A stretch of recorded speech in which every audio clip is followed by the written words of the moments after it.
Chapter 1. Noon, Monday. Christine Lang stepped out of the house, gripping her young son tightly. Her husband, Scott, followed her out, still yelling, despite them moving beyond the confines of their home. "Why can't we talk about this?" he bawled. "Whenever we try and talk, you just run away, just like now." Christine tugged open the rear door of their hatchback. It bumped off her shoulder as she slid Ethan into his baby seat. Ethan wriggled and scowled at his new surroundings. He was usually good in the car, and they had used a car ride to settle him down more times than she could remember over the previous 6 months. Today, it was her husband who was doing the wailing, and she was running late. "Look, Scott, I'm out of time. I'll drop Ethan at my mum's for the afternoon so you can get on with some work. I need to get going. I'm not running away from anything." "But you acted like I was being unreasonable. I just need some time to work. I've been running around all morning doing your chores, and now I need to work." "Yes, Scott, and so do I. And I'm going to be late. If you'd told me your schedule a little earlier, I might have been able to plan something. As it is, I've upset my mum's day as well as my own. But you have your peace and quiet." She pushed the rear door shut and moved around to the driver's side. "Fine.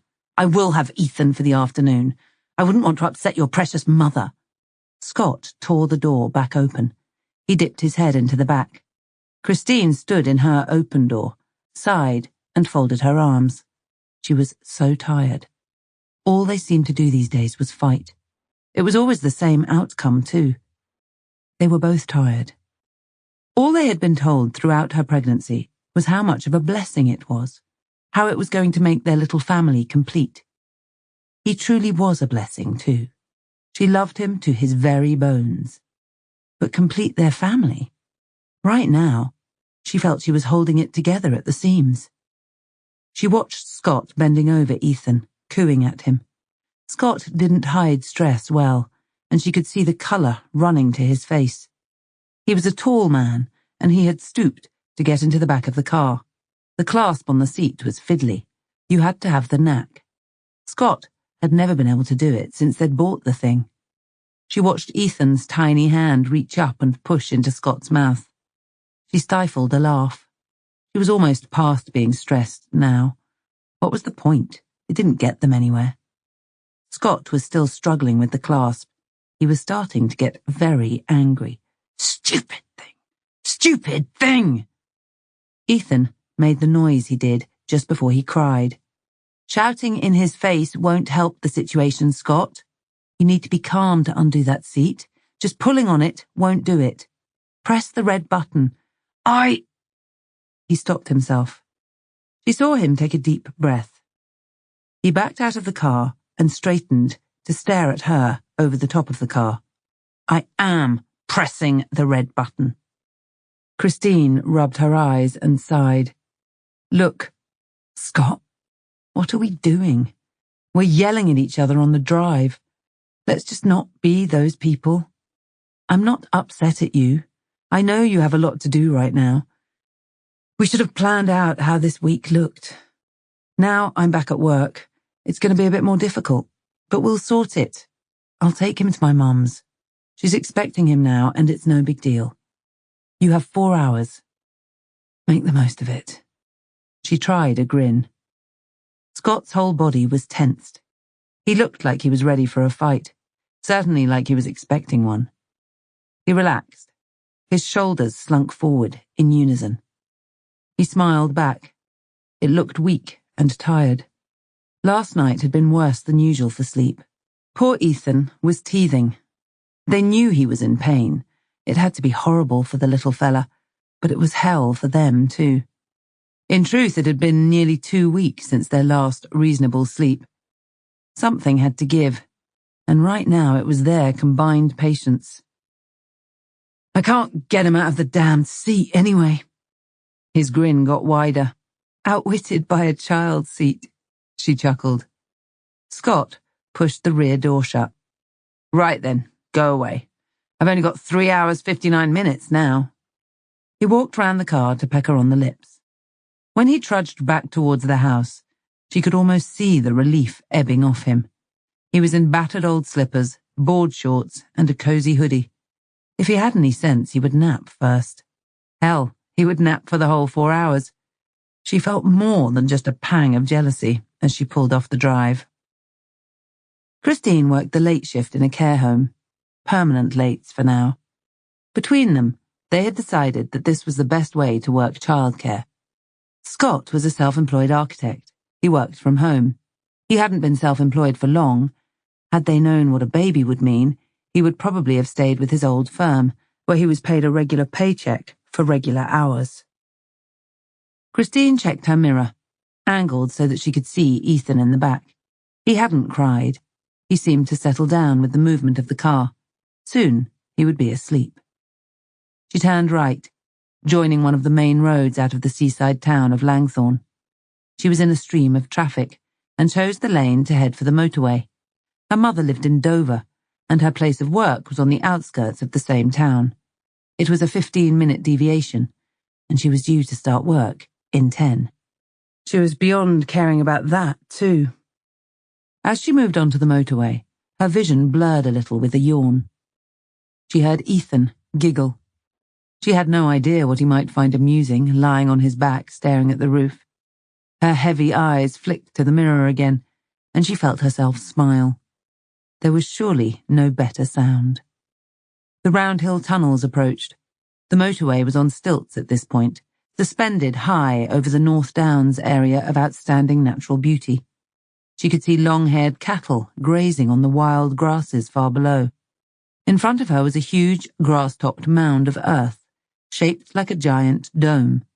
The tunnels were cut crudely through it. Her tires thumped on a grate as she entered its darkness. Immediately, she could see brake lights trailing off in front of her. She applied her own brakes. The car slowed. The tunnels weren't long, maybe 200 meters. They weren't quite straight, either. She could see daylight framed in the oval exit ahead and off to the right. Orange strip lights ran along the ceiling and on the curved walls. She had to bring the car to a complete stop. The road was down to 2 lanes at this point, and both were at a standstill. She checked her side mirror. The traffic was already backed up behind her as far as she could see. She was about halfway through. She sighed and pulled out her phone to check for any traffic updates. Oh, damn it. Her phone was dead. She remembered taking it off charge at 2 a.m. to play some soothing noises for Ethan. Sometimes that worked. It hadn't last night. She must have forgotten to charge it back up. She looked ahead. There was still a row of brake lights. Movement caught her eye. A figure was walking down the middle of the 2 lanes. The walk looked masculine, albeit with a slight limp. He wore a dark hooded top, and the hood was pulled up. His head was fixed, as if all his attention was straight ahead. His feet followed the central lines. Why would someone be walking back along a motorway? He had come from further ahead, and he must have seen what was causing the blockage. She whirred her window down. She would ask him what was going on. He was getting closer. He seemed to slow his pace and was around 10 cars in front of her. Walking past a red car, his head twisted towards it. He stopped near the rear and he stooped down. He seemed to be feeling around under the boot area. Then he stood up and walked away, his pace noticeably quicker, his limp more pronounced as a result. He was on her quickly. Her window was still open. He was going to walk right past. "Excuse me," she said. His face was slightly turned away. She could just make out a nose and lips protruding out from the hood. He didn't acknowledge her. He strode right past. She leant out. She considered shouting after him, but he obviously wasn't in a mood to answer. She shrugged. She checked his progress in the mirror. His head moved. It turned to the right, as if he was looking through her rear window. Then he stopped close to the rear of their car. He turned side on, and then he was gone. She thought maybe he had walked behind her car. She turned to look through the back window and saw movement again. The man appeared like he had got up from crouching behind her boot. He stepped back into the middle of the road, his hand pushed into his hip, his limp worse still. She looked back in her side mirror. where she could see he was walking away, his pace still hurried. Suddenly, he broke into a clumsy run. Her attention was snatched towards a roll of thunder that seemed to be coming from some distance in front. It was close enough for her to feel the vibrations through the road beneath her. She saw car doors pushing open in front. Some people stood in them, their arms hooked over the metal. Others pushed the doors shut and stepped away from their cars. All of them were staring forwards, towards the oval-shaped glimpse of daylight. Christine's eyes dropped to the armrest. Sometimes there was a cable in there, where she could charge her phone. There was no time to search. Her attention snatched back to a huge noise, just like the first, but closer. Only this time, she knew it wasn't thunder. The explosion ripped through the tunnel with a mighty roar. Her car rocked on its suspension, and bits of something thudded and pinged all around her. Through her open window, she could hear the sound of glass bursting and falling over the floor. She ducked down instinctively. Her ears suddenly flashed with pain, and the noise that had been deafening was suddenly muffled, as if it was being filtered through a stack of pillows. When her car's front window shattered suddenly, it happened in near silence. The red car, that was 10 ahead, was now engulfed in flame, and thick, black smoke rolled upwards and outwards as it caught under the concrete arch. It swept back towards her like an incessant wave. The cars that had been around it all seemed to be a little further away and turned at angles, as if the red car had pushed out for a bit of room. She could see more doors opening. A man fell out onto his knees from the car in front of her. He clutched at his face, then started stumbling back towards her before the dust cloud consumed him. Her mind cleared. There had been 2 explosions, one much further up, and then a car much closer, the red one, where she had seen the man kneeling down. Her eyes flared open. She spun in her seat. Ethan's hands were straight up, his fists clenched as if he was crying. The man had knelt down next to her car too. They had to get out. She unclipped her belt and pushed the door. The dust and smoke was already piling in through the window, but now it surrounded her like a thick, grey blanket. Instantly, she couldn't breathe. She sucked in a deep breath so she could hold it in, but all she got was a lungful of black, putrid smoke, and she coughed immediately. She made it to the back door, yanked it open, and leant in. The car was filling quickly with smoke, and Ethan's face was scrunched up in a cry. She could just about hear it. She told him it was going to be okay. She could hear her own voice, louder than anything else. Her hands stumbled over the red button on his belt. There was a knack, she knew it. You had to do it one-handed, and you had to be calm. Her hand was shaking so hard she could barely find the button. She forced herself to pause and rubbed Ethan's cheek with her free hand as a way of soothing them both. They needed to get out. It needed to be now. She steadied her fingers and felt the central button push in. The straps should have snapped out either side. She tugged them. One side came free, the other didn't. She was tugging it at an angle. She knew you needed to pull it out straight. She focused. She couldn't hold her breath much longer. She coughed, and it boomed inside her head. Ethan was still crying. Then the belt came away, and she pushed her arm underneath him, scooped him out, and pulled him close to her. She felt the door bang into her back. She was aware of people running past her car, away from the one that was burning. She started to run in the same direction, but collided with someone and was struck in the side, hard enough to send her sprawling to the ground. She used one arm to cushion her fall, the other to hold Ethan tightly to her chest, managing to keep him from touching the ground. She looked across, under her own car. There were fewer people on the other side. She could cut across and out. Her eye was drawn to a brick-sized package towards the rear wheel. It had a smiley face drawn on it. Underneath was the word, boom. Christine froze for just an instant. Then she scrambled to her feet. They had to go. She ran towards the entrance with her head down. She needed air, but it was still thick with smoke. Breathing it in was agony. She heard another roar that felt like it was just behind her. She kept running until she felt something strike her between her shoulder blades, hard enough to force the breath out of her in a coarse moan. Her right arm was stinging too, and her legs felt like they might give out. Her head wouldn't lift, but she strained to see the curved roof where smoke was being sucked out into the daylight.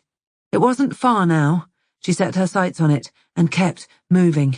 She knew she was slowing up. Her legs were getting heavier, as if she was wading through water.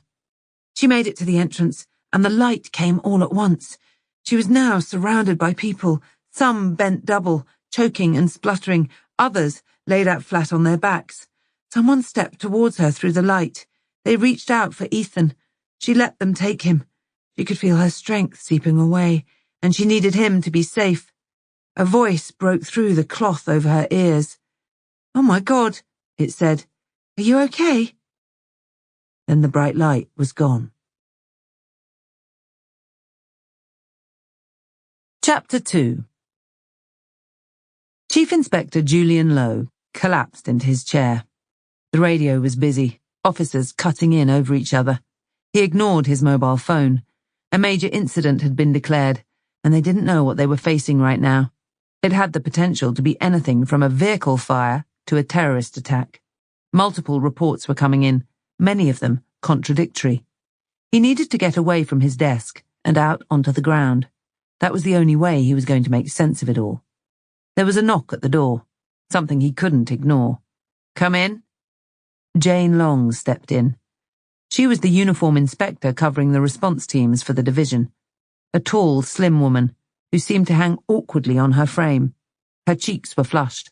She had a reputation for flapping at the littlest thing. Today was not the littlest thing. "Julian, what's all this about then?" She perched on the chair opposite. "I'm like a blue-ass fly out there." "We all are. We have everyone either at the scene or directed towards it. I've put the word out. We've declared a major incident, so we'll get all the resources we need, including the counter-terrorism response." "A CT gonna run with it?" She rocked forward, seemingly enthused by the idea. That would mean someone other than her making decisions. CT was funded separately from local policing and had its own leadership team, who would certainly trump them both in a situation such as this. "It looks that way. I think they'll have to. They're on their way here." "Nothing's confirmed, though." Jane's tone was a little desperate. "It's just an explosion in a tunnel on the surface of it." "I think it's a little more than that. One of the victims reckons she saw someone put something under a car just before it exploded." "I've got everyone who is wearing a uniform tucked up with this job somehow. Scene preservation, out at the hospitals, witness statements, you name it." "There's nothing more you can do then. You've responded, as is your role, and now you need to let those with the resources take up the slack." "You're right." She stood up. She seemed to have a little more spring as she did so. "I assume your people are all involved too." While Jane managed the patrol teams, Julian was responsible for the investigatory side of the business. "We've released everyone who's available." Jane made it to the door. She seemed like she'd ticked off whatever reason she had for coming in there in the first place. "Oh, I do still have one officer working elsewhere. Vince Arnold. He was out doing some work with one of your CID lot. I could call him back in." Julian considered this for a second. "I know about that. They're working a specific operation. I think we're covered. We need to start taking people away rather than pushing more at this job. You know what it's like. The CT lot will just turn up and start using whoever's there. It might make sense to hold back what we can. I'd leave that job running." Jane nodded. "Okay, that makes sense. I'll do as you said." She stepped out. "Of course you will," he said, to the closed door. He looked down at his phone. It had barely stopped ringing the whole time. He sighed. It was time to start talking to people again. The bell above his shop door thumped rather than rang these days. It had been a ring once, a cheerful noise, announcing an opportunity walking in off the street. Barry would stand to greet it, his hand proffered to shake, or his arms open wide to the wares of his store, his voice practically singing, "How can I help you?" Now he was a larger man, and standing for any reason was an effort. His waistband had increased as his enthusiasm and ambitions had shrunk. There had seemed such an opportunity at the beginning. He had seen the seaside town of Langthorne as a place to set up a growing business. Second-hand goods, antiques, collectibles. There was money coming into the town, movement in from London. The people were changing, and he thought he could, too. It was 3 years since he had opened his door for the first time, but he hadn't been the only one to recognize the growth potential in the town. The movers from London hadn't just moved their homes, they had also moved their businesses. Barry couldn't compete with their eclectic displays, their big city reputations, and their blasé attitude towards the business rates that were squeezing him tighter and tighter, choking his profit margin until it was all but gone. He should fix that bell, but it was the least of his worries. He brushed the crumbs from his lap and wrapped up what was left of his takeaway meatball and tomato sauce roll with extra cheese. He moved his cookie so it was out of sight and out of reach.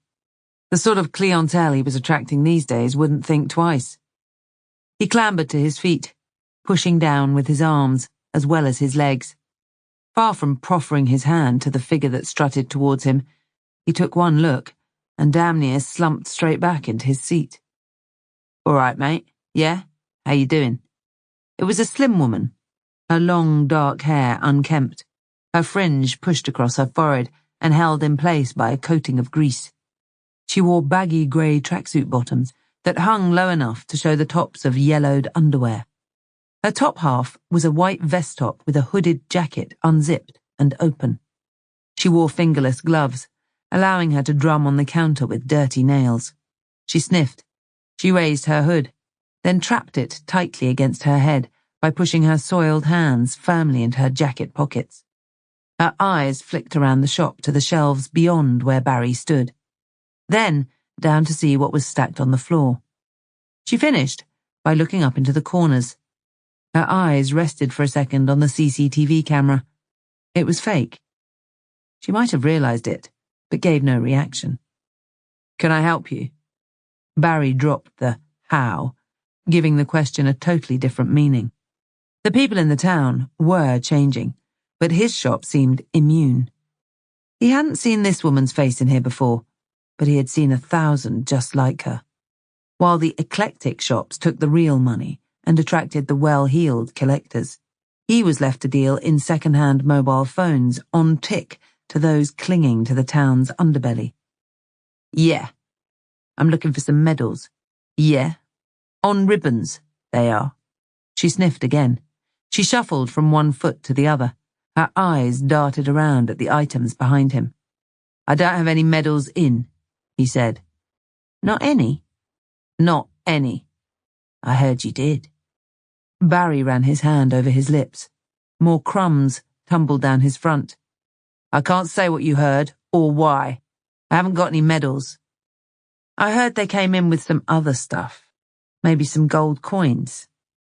Barry expelled air in a sort of laugh through his nostrils. "What do you think this is? A pirate ship? I got phones, games, consoles, used games, sat-navs, I got some watches and bits of jewelry. But you need to make an appointment to see them, and I would need to see the colour of your money. I don't have gold coins."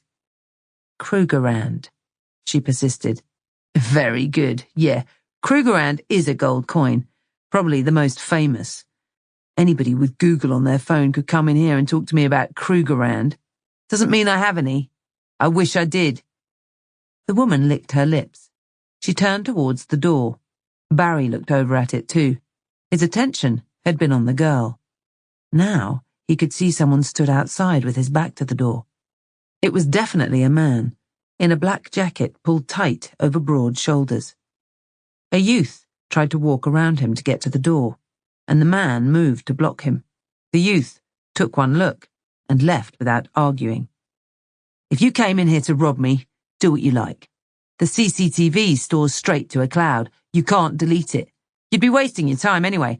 I don't have cash, and there's nothing here worth your time. There definitely ain't no gold coins. I suggest you and your mate fuck off now." Barry's eyes dropped to the stubby bat that leant against the desk beside his feet. He hadn't dreamed he might need a weapon when he first opened the store, but since he had needed to move into second-hand electronics provided by more dubious suppliers, he had realized that he might need something. The woman's eyes met with his, having also risen from the floor. She smiled.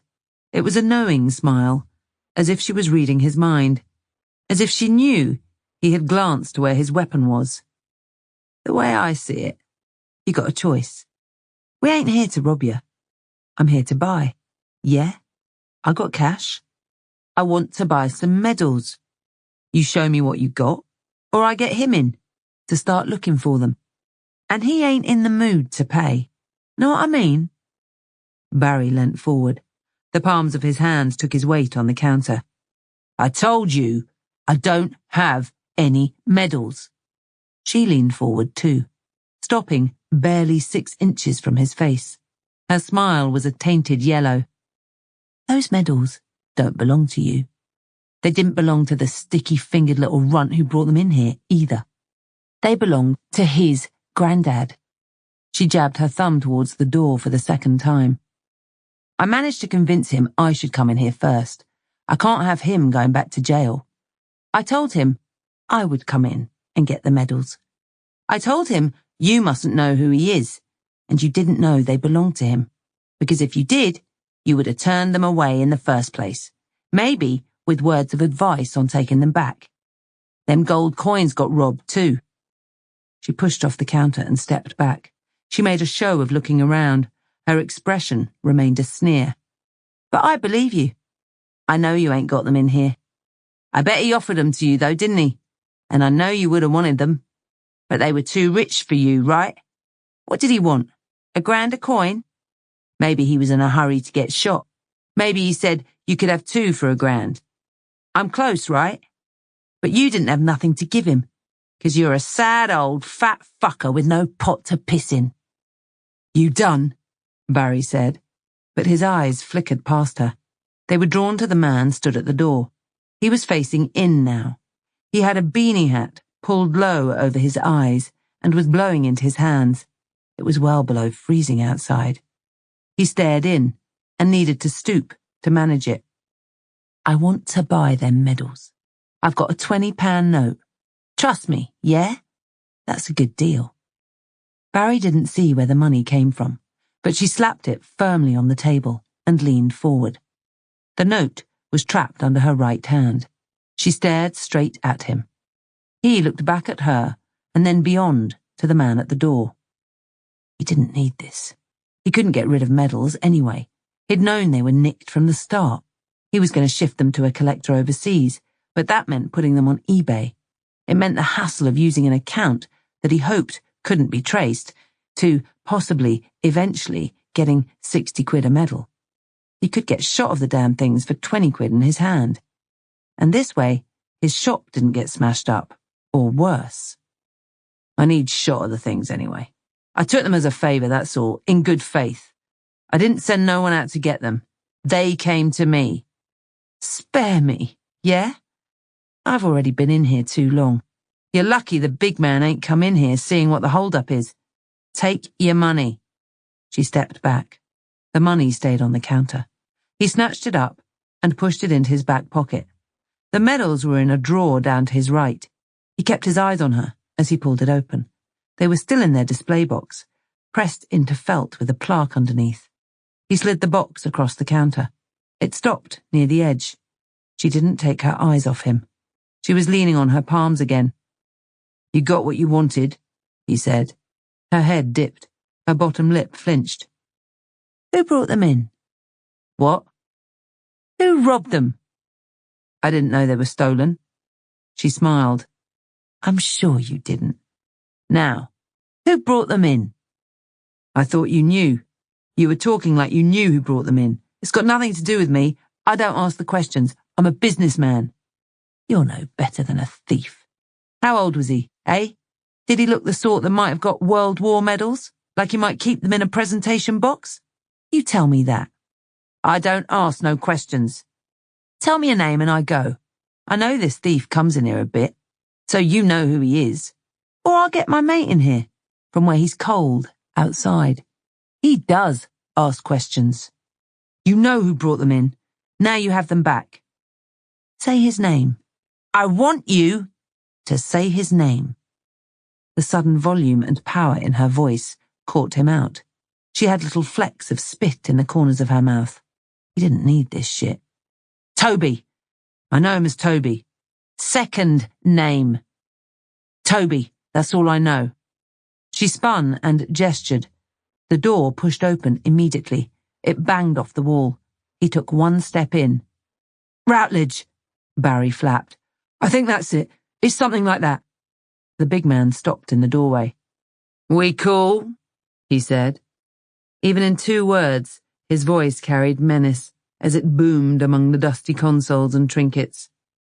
She looked Barry up and down and then sniffed again. Yeah, we're cool. She scooped up the medals, turned, and moved to the door. The man in the beanie hat had to turn sideways to let her pass. He stared over at Barry the whole time. The woman turned left and moved away. The man held his gaze for another second. He seemed to be considering his next move. It turned out to be back out through the door, which he slammed shut. The bell crashed to the floor.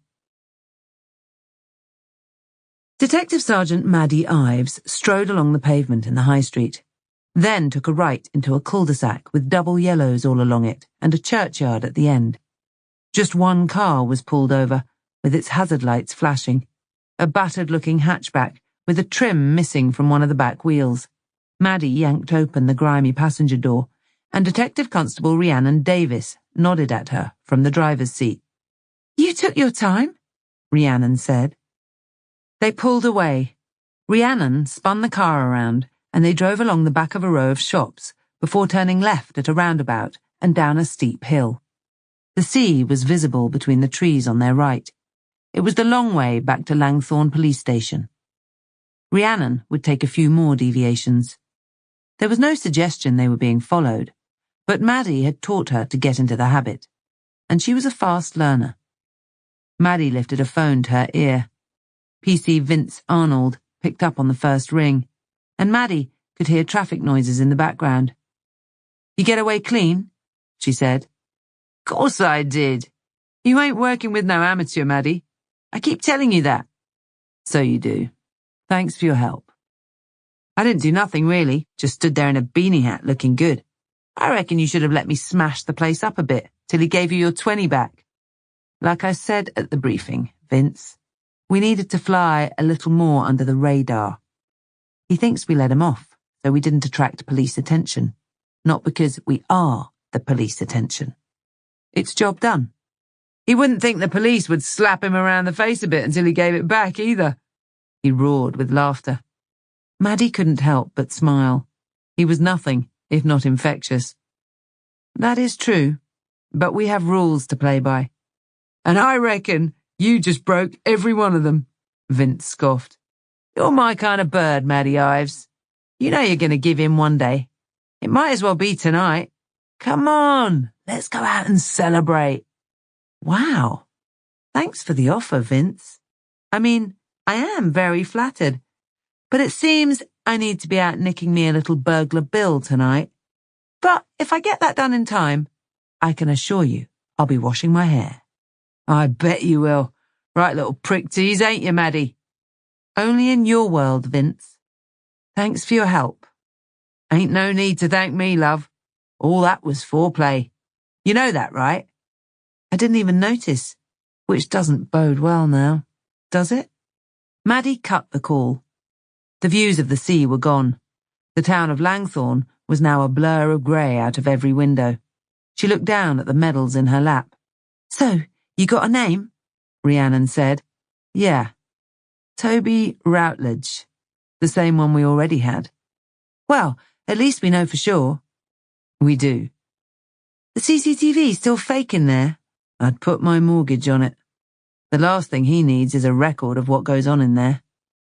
How are you going to explain that we have stolen property back, but no one in custody for handling? I wasn't going to. If anyone asks, I'll tell them someone got a sudden urge to do the right thing on the back of the media appeal, and they were left on the steps back there. It was plausible, and Maddie knew it. She'd made sure their real victim, the war veteran pensioner, was front and centre of the local paper. Time was when even the most hardened thief wouldn't have even dreamed of touching something like that. But then, there really was no honour left among thieves. We know Barry Lyle is taking all the stolen goods from the local burglars. Why don't we target him, get him in for handling, and shut him down? Now you're starting to sound like management. It's short-sighted, Rhiannon. He's an easy collar. Right now, we know where all the stolen stuff ends up.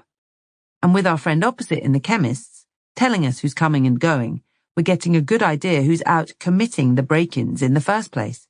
The burglars are the ones we want. We shut Barry down, and they still need to take their stuff somewhere.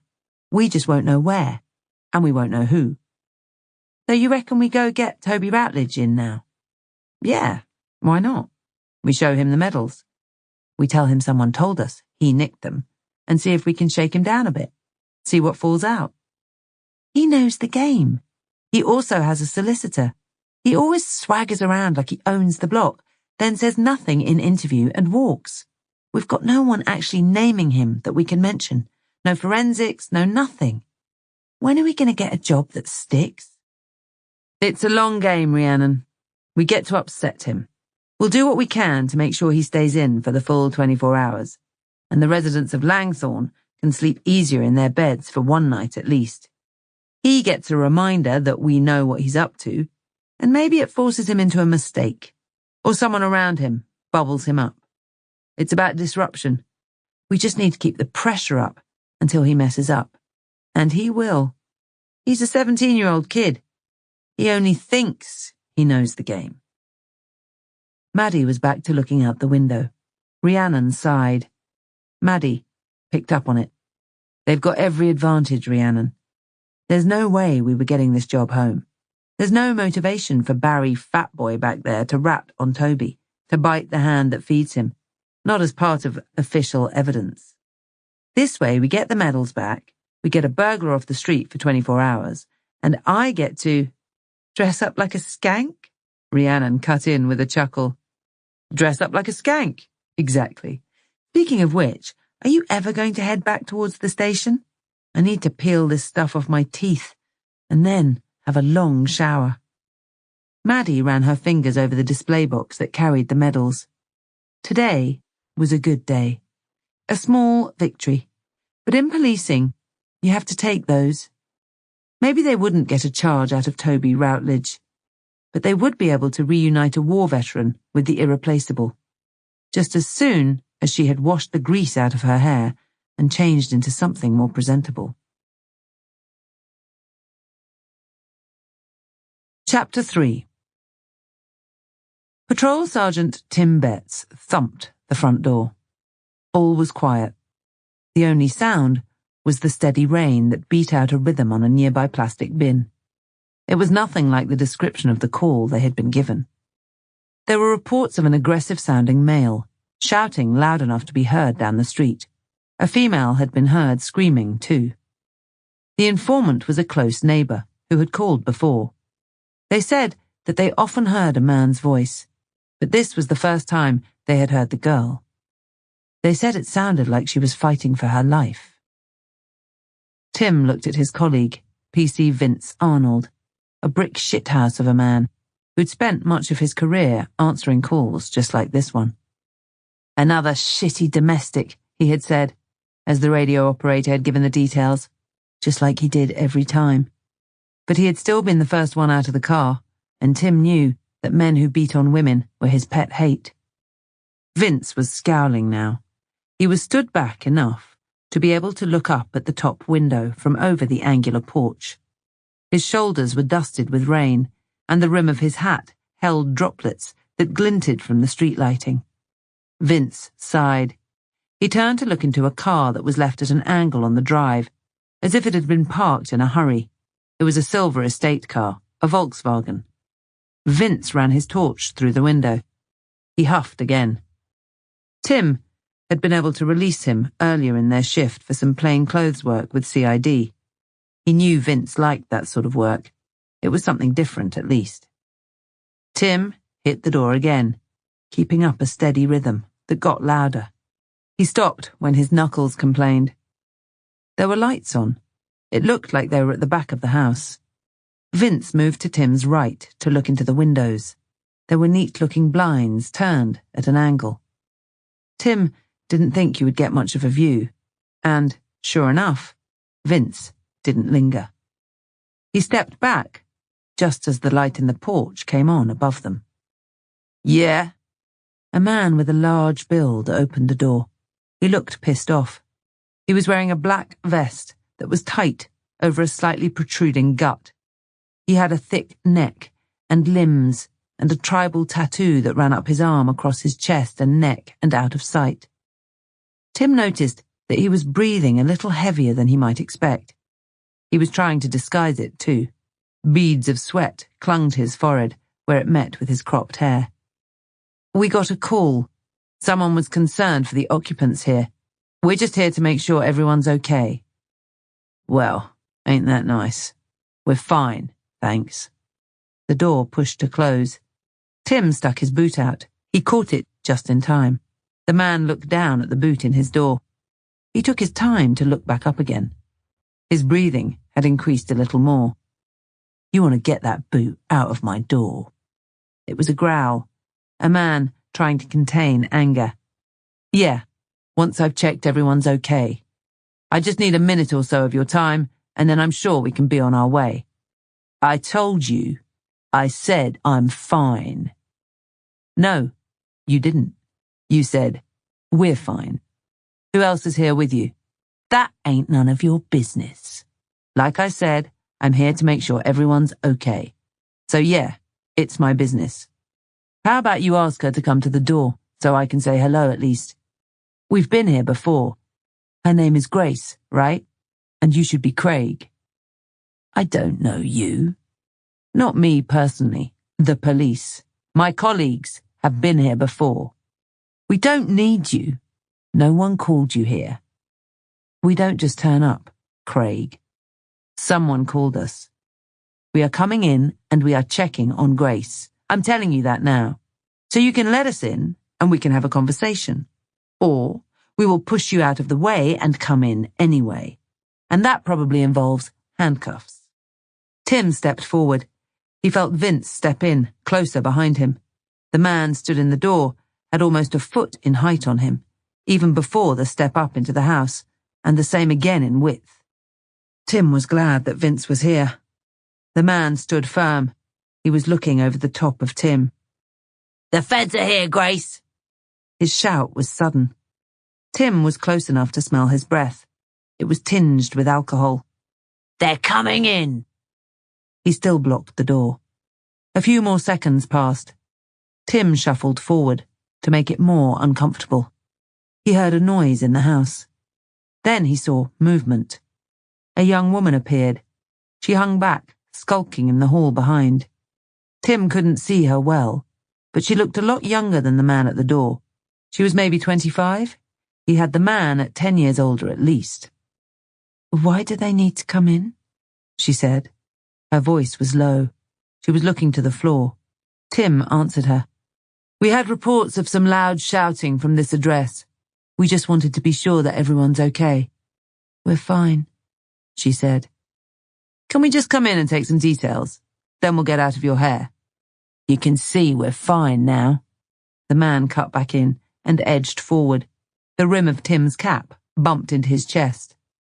"And you can see we're getting wet," Tim replied.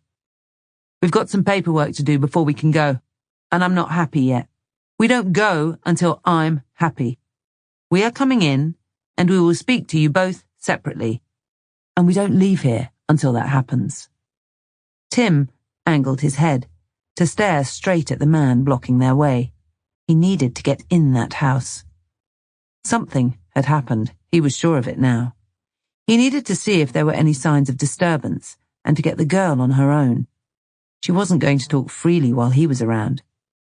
Tim wouldn't leave until he had done as much as he could. The man took another few seconds, but he did step back, just far enough so that Tim could move into the hallway. He glared at Tim, and Tim glared right back. Vince stepped in behind him. Grace slipped further back into the shadows of the hallway. All the internal doors hung open. Tim could see the living room off to the right side. The kitchen was straight on. "How about you come with me into the living room there?" Vince spoke to the man, who was now stood awkwardly in the hallway. The man snatched his glare from Tim to Vince. You fancy yourself then, big man. Sorry? Fancy myself at what? Vince's voice was faux cheery, his goading voice. Tim had heard it enough times. You reckon you can take me? Is that it? Vince still had his arms crossed. Well, sure, but I was just going to take down your name. It's up to you what we do after that. The man sneered back. You'd need a lot more of you to take me down. You're starting to bore me now, mate. How about we stop all this posturing bollocks so we can get this done, yeah? This doesn't need to take long. I'll speak with Grace here in the kitchen, Tim said. Vince nodded at him, then gave a thumbs-up gesture, confirming he was going to be okay. Nah, said the man. I don't want to be split up from my missus. I don't trust you lot. Worried what she'll say? Tim snapped. I got no worries, mate. Nothing happened here but some telly and a bit of dinner. Ain't that right, love? Grace kept her head bent. Her head jerked towards his voice, but she didn't raise her eyes. Let's just get this fucking done. He stepped across the hall and pushed past Tim on his way into the living room. Shout if you need me, Tim said. Vince rolled his eyes.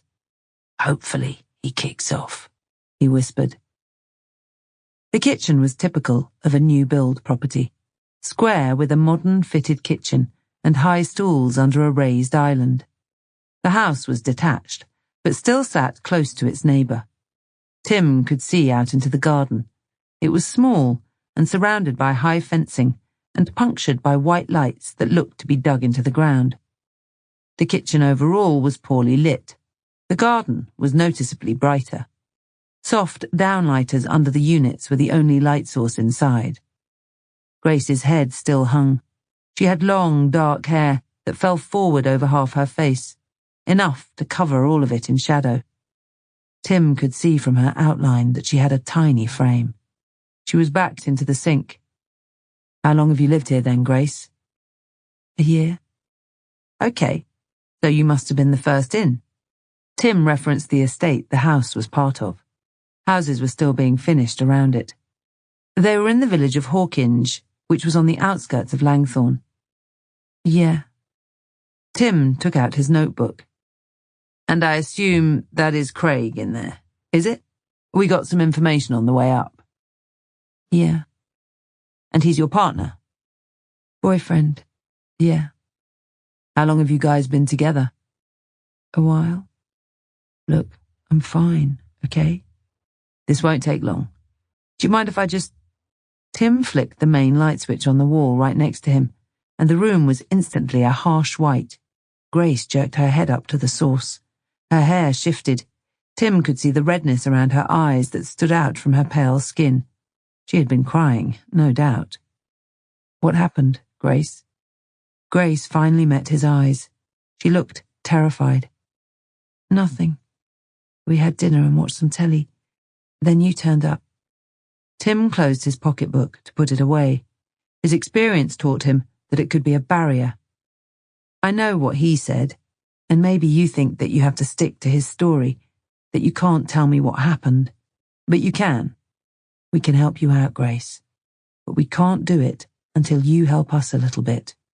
You need to tell me what happened. I told you what happened. Tim sighed. He took the time to look round the kitchen. It was immaculate. He realised that everywhere he had seen in the house so far had been too. Who made dinner? I did. What did you have? Grace hesitated. Lasagna. Leftovers? Some. In the fridge. You hungry? Tim smiled. Show me. The fridge was to Grace's left. She turned to it, shuffling her position so she could open the door with her right hand. It looked cumbersome. It would have been easier if she had led with her left. She pulled the door and stepped away, her left arm hanging awkwardly across her stomach. There. You happy? Did you hurt your arm, Grace? Tim said. He wasn't interested in the fridge's contents anymore. No. Show me. Can you pull your sleeve up so I... No, I don't need to be pulling my sleeve up or doing anything else. I've answered your questions. I've told you what happened. Tim held his palms out to let her know he was stepping down. Okay. So you had dinner, then you cleaned every trace of it up. That's possible. So, what made you cry? Grace's head fell forward again. Her hair fell over her face. We were watching something sad. What was it? The telly, she snapped. It was anger of a different sort. 1 part irritation, 2 parts fear. Tim also recognized the signs of someone who was lying to him. It wasn't difficult to spot, but knowing didn't help much. Not in this situation. She wasn't making any accusations. There was no sign of disturbance, and nothing other than watery eyes to give a clue that anything had happened at all. But Tim had been to enough violent domestic incidents to know how she might be a victim. The spotless house, the aggressive partner coaching her, reminding her of the story she needed to give while stood in front of them, the meek and terrified younger victim. He might have got her to the point where her biggest fear was the police, the very people sent to protect her. That's how far abusers could get inside someone's head. If Tim raised his voice, she would burst into tears. He was sure to be soft with his tone, for one last try. We're here now, Grace. Me and my mate in there. You say the word, and we will take Craig down the station. You get some breathing space, and you can tell us what happened. We will charge him, and we will prosecute him. We can keep you safe. We can put conditions to keep him away. Maybe even remand him in... No! Tim saw a flash of strength. It was gone just as quick. She took a moment before she continued. We had dinner. Then we watched telly. I'm sorry you got called out here and wasted your time. Maybe it was one of the other houses. Tim nodded. Maybe it was. He expelled a long breath and took a moment to consider. Look, Grace, we've got a CID team. They work in plain clothes. A skipper I know has been doing some work with women like you. She's making a real difference. She can meet you, away from the home, somewhere safe. It's off the books. An informal conversation about how we can keep you safe, that's it. Would you consider it? Maddie Ives, right? Grace muttered. She was back, trying to hide behind her hair. That's right. Have you met her? A couple of times. Okay, so you know how it all works, and you know she can be trusted. Did you see her recently? A while ago. A few months, maybe. Would you see her again? If you felt like you needed to. I told her I would get in touch if I needed to. Right. So, will you be seeing her again? After what happened tonight? I told you. Nothing happened tonight. Okay, Grace. As long as you know where you can go for help. He longed to say what he was thinking. Only I'd hate to see you turn up as the next statistic. Domestic violence can really get out of hand. I reckon you might know that. Victims can end up seriously hurt, or worse. Don't be that person, Grace. But he knew it could just end up frightening her off. Please. Speak with Maddie again, at least. I said I would. If I needed to. I guess that'll have to do. He chanced a smile. His eyes ran back over her fragile frame. Her arms were wrapped across her front, as if she was consoling herself. She was fooling no one. He walked into the hall and took a left into the living room. Again, it was tidy. The only thing even remotely out of place was a thin duvet that was folded up on the arm of a single-seat sofa. Craig was sitting down on a longer sofa against the same wall, facing the window with the angled blinds. He was leaning right back, doing his best impression of boredom. His head snapped up when Tim walked in. You fucking off then, boys. Craig's whole face was a grin. This was the hardest bit. Tim knew they were leaving. And when they did, he knew that Grace would be in the gravest danger yet. Behind that grin, Tim could see the menace. They had only served to wind him up. "We get reports of even the slightest noise from this address, Craig, and we will be back to start making arrests. You understand? Don't give us an excuse." Craig practically sprung to his feet. He stepped forward. His right hand fell to his crotch, and he grabbed it firmly. Tim was aware of Vince tensing up next to him. Craig stepped in closer. Tim stood his ground. Craig's face was just a few inches from his. "I make a lot of noise when I shag, though, officer. You know what I mean? And it's been a few hours now. I like to be nice and regular. Grace here knows how to do it, too. I'll get her to show me later. But she does like it rough." He stepped back, with his eyes bulging wide. His arms fell to his sides and swung in a sort of swagger. He licked his lips. His grin was still there, more of a sneer. "There's a line, Craig, when rough is too rough. I'll be seeing you again soon." "No, you fucking won't, mate." They stepped back out onto the pavement. Tim hadn't seen Grace again. The front door was closed firmly behind them. "What a cock," Vince spoke first. "He was, at that. I was trying to find something, anything. When I ran him through, I was praying that he was wanted for something. No such luck." "Is he known for anything?" "Yeah. Domestic assault, would you believe it? Not with her, though. He was nicked 7 or 8 times a few years back. Once every couple of months, at least. Some serious. The last couple of years, there's been nothing." They were back at their car, and Tim slid into the driver's seat. He turned the ignition and lowered the window. The rain was lighter, and it was turning to sleet. He could just see it against the porch light as he stared back over at the house. He didn't stop, though, did he? Vince had sat next to him. "No, Grace in there just doesn't report him. The previous stuff was with 2 other women. The only time we've met her is when someone else has called it in. Like tonight," Tim said. "Just like tonight," Vince agreed. Tim turned to face the front. It was time to leave. He turned the blue lights on to flicker in the quickly darkening night. He liked to make a show of wife-beaters, especially when he couldn't do anything about it.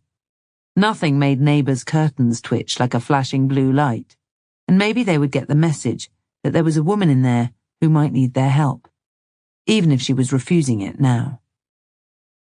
"She said she knows where she can get help," Tim said. Grace was standing in the living room, looking over at Craig's back. He was still at the front window, and hadn't said a word since the police left. He tipped the blinds slightly, just enough to be able to see out. From her vantage point, she could see beyond him.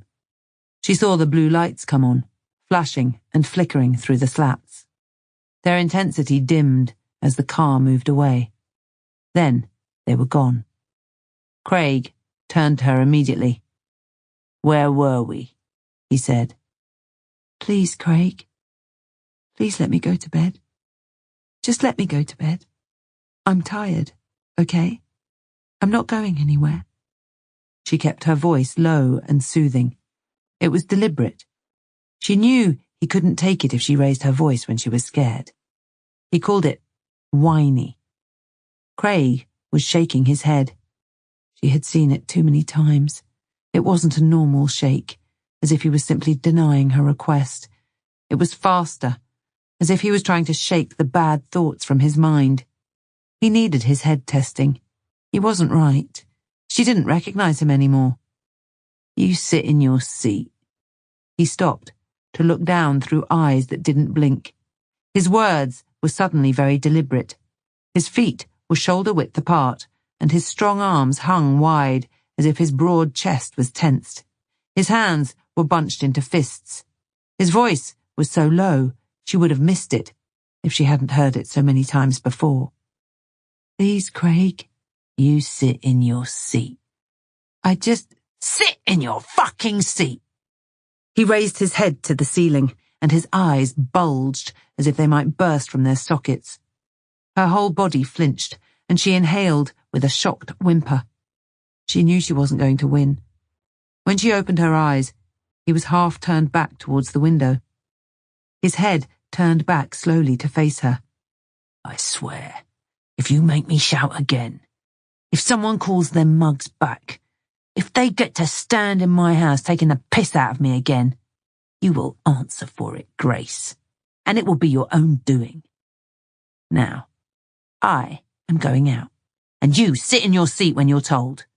You know this." Grace swallowed hard. She knew she was going to have to move, but her feet wouldn't. It was like she was frozen to the spot. She focused. She tried to console herself. If she did as he asked, he would go out. She would have some time on her own at least. Just her. She managed the few paces to the single-seat sofa. The same sofa where she had bunched up the duvet when the police had knocked at the door so she could cover up what was underneath. Craig whipped the duvet off. Her stomach always fluttered when she saw it. The solid black steel of the bench vise where the left arm of the sofa should be. She tried not to linger on it, as if, by ignoring it, it wasn't real. But it was real. 2 12-inch steel plates, each with a knobbled surface, faced each other to form a crushing pair of jaws. It was designed to grip solid metal to the point where it wouldn't move, no matter what was done to it. It worked well on flesh, too, and could cause catastrophic damage. She sat in the chair. She was still trying not to look at the vice directly. Her left arm stayed by her side, but she made sure to lift it before he did. It was agony if he lifted it up for her. It still hurt enough doing it herself. She felt a flash of pain, and then a dull ache where blood tried to move through the damaged part. Her left arm didn't quite lie straight anymore when she rested it on the solid base. The steel felt so unforgiving, even just through her elbow. Craig pulled the blinds tightly shut, then walked back to her. He tugged back the sleeve of her top. She bit her lip. He reached for the handle of the vice, which turned on a buttress thread. It was designed so that when it was screwed shut, it was impossible to part unless the thread turned in the other direction. The handle was on the side and lower down, designed specifically so that she couldn't reach it without snapping her arm. She closed her eyes. She couldn't watch this part. She felt the ragged steel plates push into both sides of her arm at the same time. They stopped for an instant, where he adjusted his grip to turn it again. Some days were tighter than others. Tonight, he was angry, she could tell. She bit down again, harder this time, to stop from crying out as the jaws clamped tighter. She knew, if she made a noise, it would make him twist it even more. She could feel the pinch, the blood being pushed out until it felt like it was pushing directly on the bone. She exhaled loudly, almost a groan. She couldn't help it. She opened her eyes to see him stepping back. She fought to get her breath. She had to really concentrate to be still. She felt every movement through the damaged bone. She considered begging him to loosen it. Sometimes the pain was bearable. Not tonight.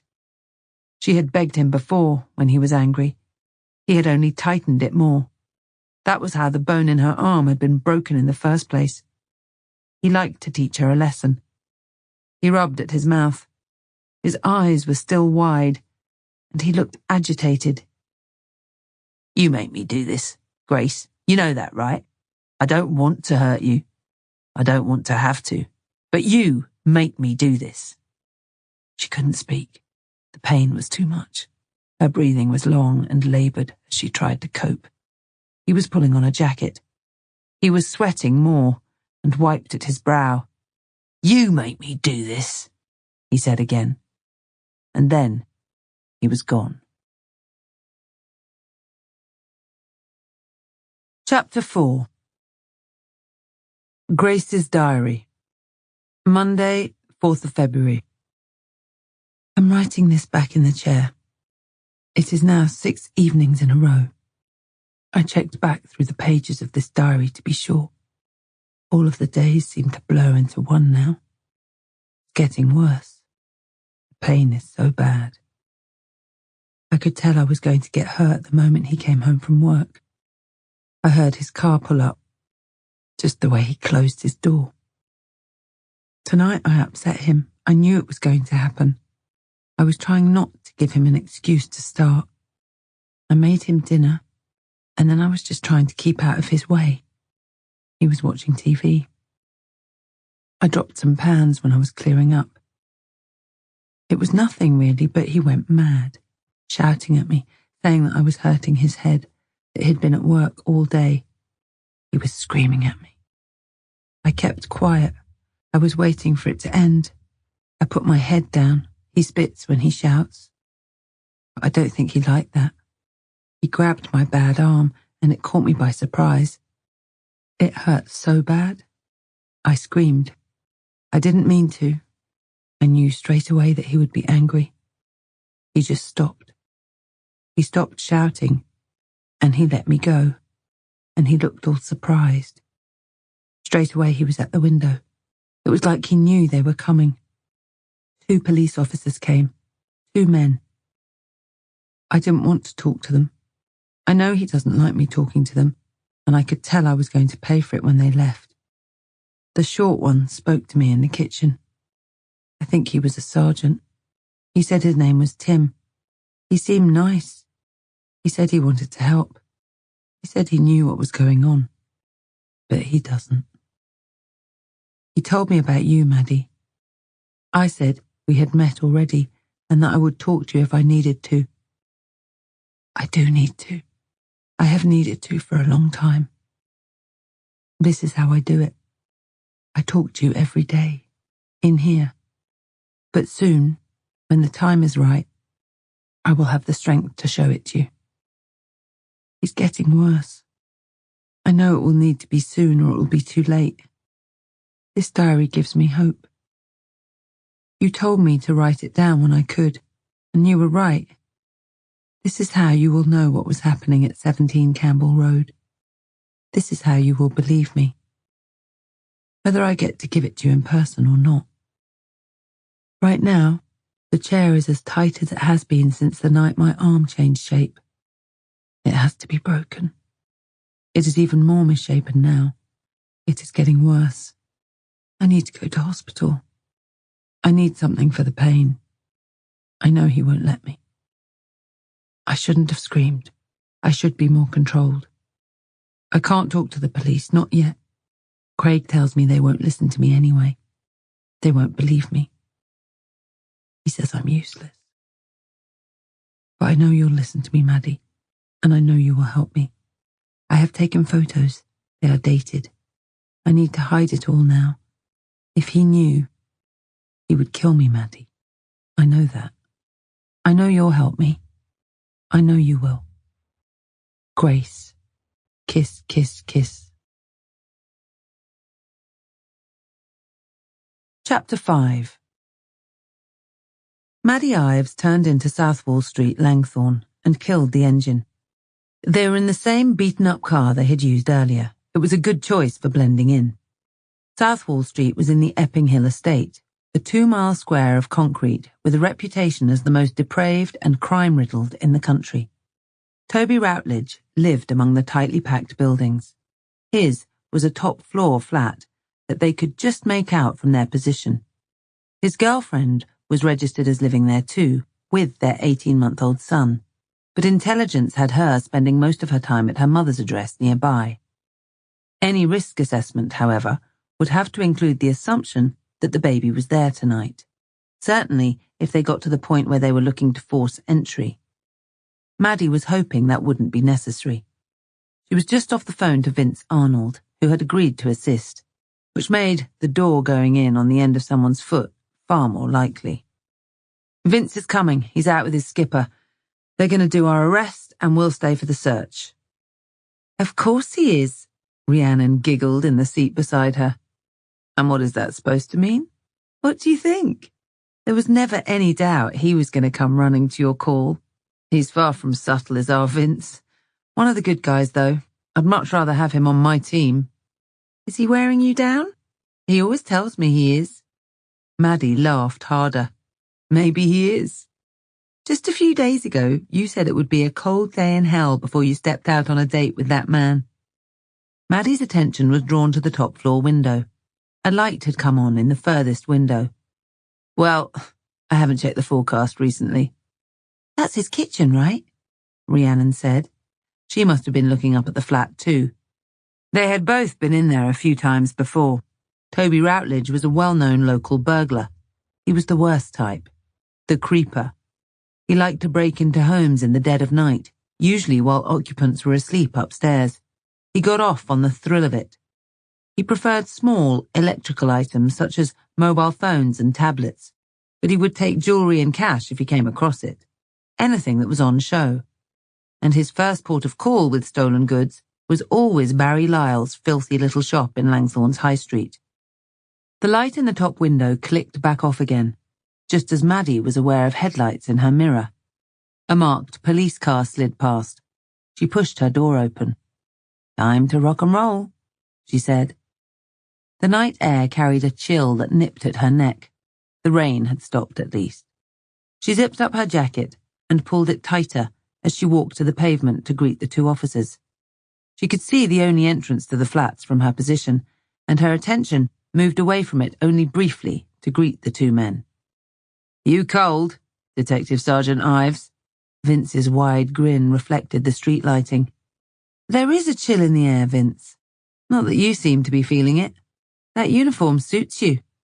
Maddie referenced his return to uniform after his plainclothes assist earlier in the shift.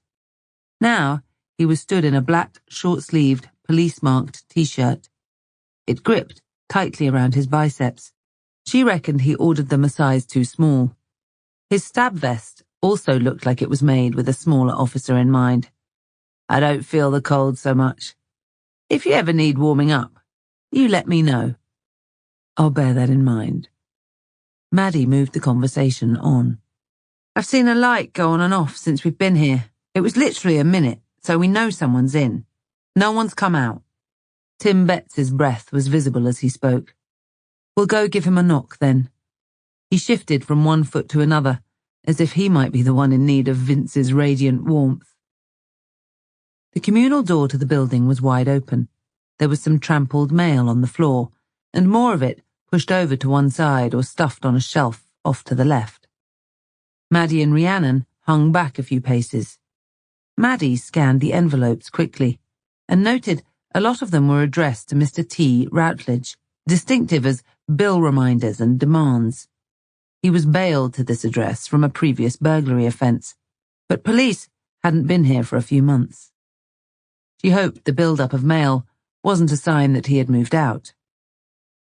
The carpet on the wooden staircase was thin and cheap. There would be no silent approach. Each step either boomed or creaked. Toby's flat was on the top floor. Vince's knock sounded more like an attempt to smash the door down than to attract the attention of the occupant. He waited just a couple of seconds before he made his second attempt. "Who is it?" It was a male voice from the other side. "That's him," Maddie said. Vince nodded. "Police," he said. "The fuck do you want?" Vince's nostrils flared. There was a short landing, not enough room for two officers to be on it at the same time. Vince turned, so he was fully facing the door. Tim Betts had to move down a couple of steps to make room. Vince's frustration was tangible. "I ain't talking to you about it through a door, Toby. Open it up, or I will." "You gonna smash my door in? You got a warrant?" "Yeah. Open up, and I'll show you." "You ain't got nothing," Toby shouted back. "I opened that door and you're gonna nick me. I ain't even done nothing." "If you don't open the door, I'm gonna nick you for wasting my time. You got 5 seconds before I come in." "What you nicking me for?" "For?" Vince bellowed back. Maddie could hear mumbling from the other side of the door, but could no longer make out words. 3. "All right, yeah, but I ain't done nothing. You better not be here to nick me." 2. Vince started banging the door again. This time, it was with the bottom of his fist. It got progressively louder. "All right!" Toby screamed from the other side. Vince stopped. There was a moment's complete silence. Then, a scraping sound. The door pulled open. Vince stepped in immediately. Tim followed him. Maddie could hear Toby protesting about how they couldn't just come in like that. By the time she walked through the door, Toby was stood in handcuffs and nicked for burglary. His arms hung down his front. His pigeon chest was bare. On his bottom half, his dirty tracksuit bottoms were unzipped to make flares. The flat was stifling hot and stank of cannabis. The untidy living room was just about all there was to the flat. A clothes hanger stood against the window, with a few items of baby clothes clinging to it. More littered the floor around it. There was an open pizza box with some bits of chewed crust. It looked like it had been yesterday's dinner. She could see 2 mobile phones next to it on the table. "CID in the house." Toby flicked his gaze from Maddie to Rhiannon, who moved in behind her. They'd met a few times, enough for him to recognize them instantly. "How have you been, Toby?" Maddie said. "I've been arrested. I suppose this is your doing, is it?" "No, this is your doing, Toby. You just can't help yourself, can you?" "I ain't done nothing.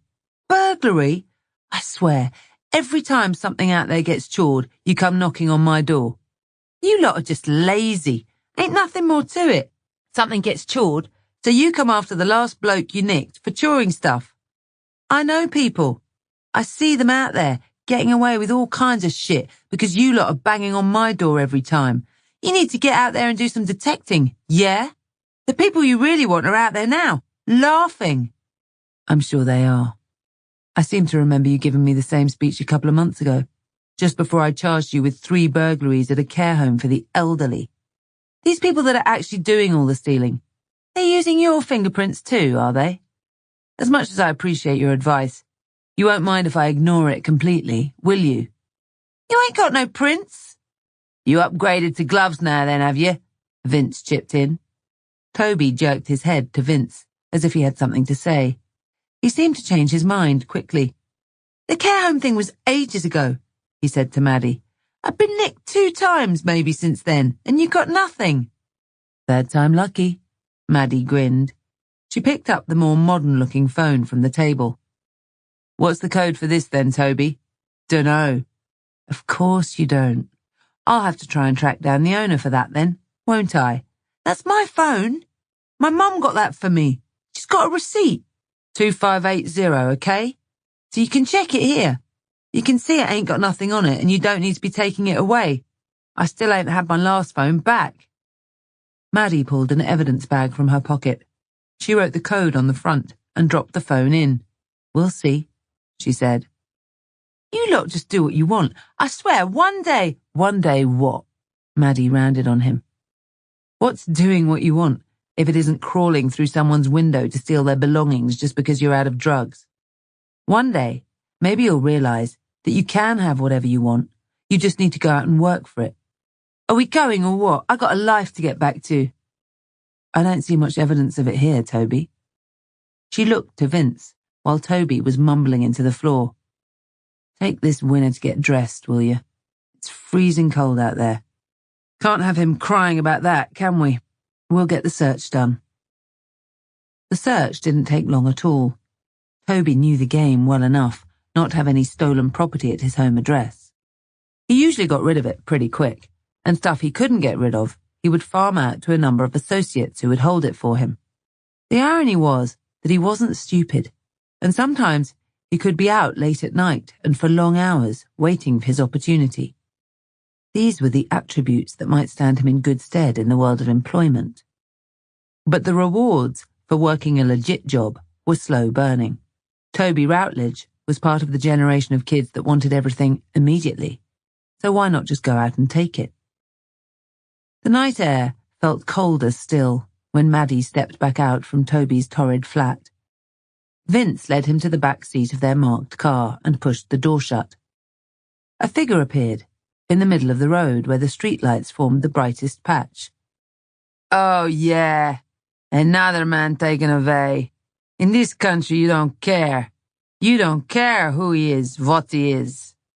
Maddie looked over. The voice was slurred, and in an accent that sounded like it was from Eastern Europe. She walked towards it. You are police? He looked unsteady on his feet. His outline was portly. He was leant on a single crutch, and didn't look to be dressed for the weather in his polo shirt and jeans. She heard a car door clunk shut to her right. She looked over at Vince, who was walking towards her. Yeah, sure. I'm police. Are you all right? You look like you might be cold. Not all right. You are police. You are scum.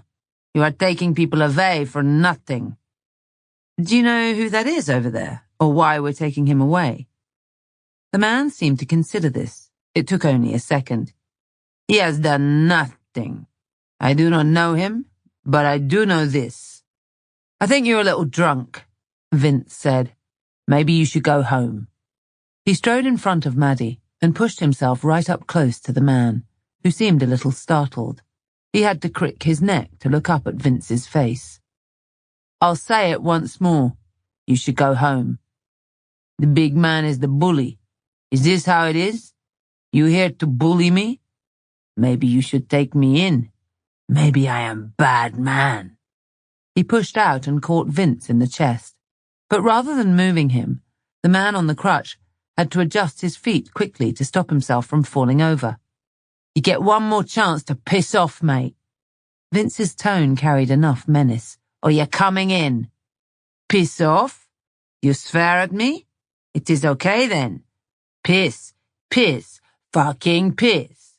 Vince's patience snapped. His hand reached out. The man swatted it away but stumbled backwards. The instant he got himself onto a firmer base, he swung a kick towards Vince. It was never going to bother him. Vince grabbed the man by his right shoulder, and his arm snapped back. The man folded forward and crashed onto the road. Vince almost looked surprised, like he hadn't meant to put him down so hard. He didn't know his own strength. Maddie rolled her eyes as Vince snapped handcuffs onto the man's wrists. She could see a graze on the bottom of his chin. Vince shrugged. He just went down. I reckon he's too drunk to feel it anyway. He might regret it in the morning, mind. Oh, he'll regret it all right. I'll do you a statement covering the assault. Maddie sighed. Assault? That's what you're nicking him for, right? The push in the chest and a kick? No way, I ain't admitting to that. He can come in for drunk and disorderly. He can have a ticket when he sobers up and be thankful for it. I ain't wasting no one's time interviewing him and going through that rigmarole. Maddie smiled.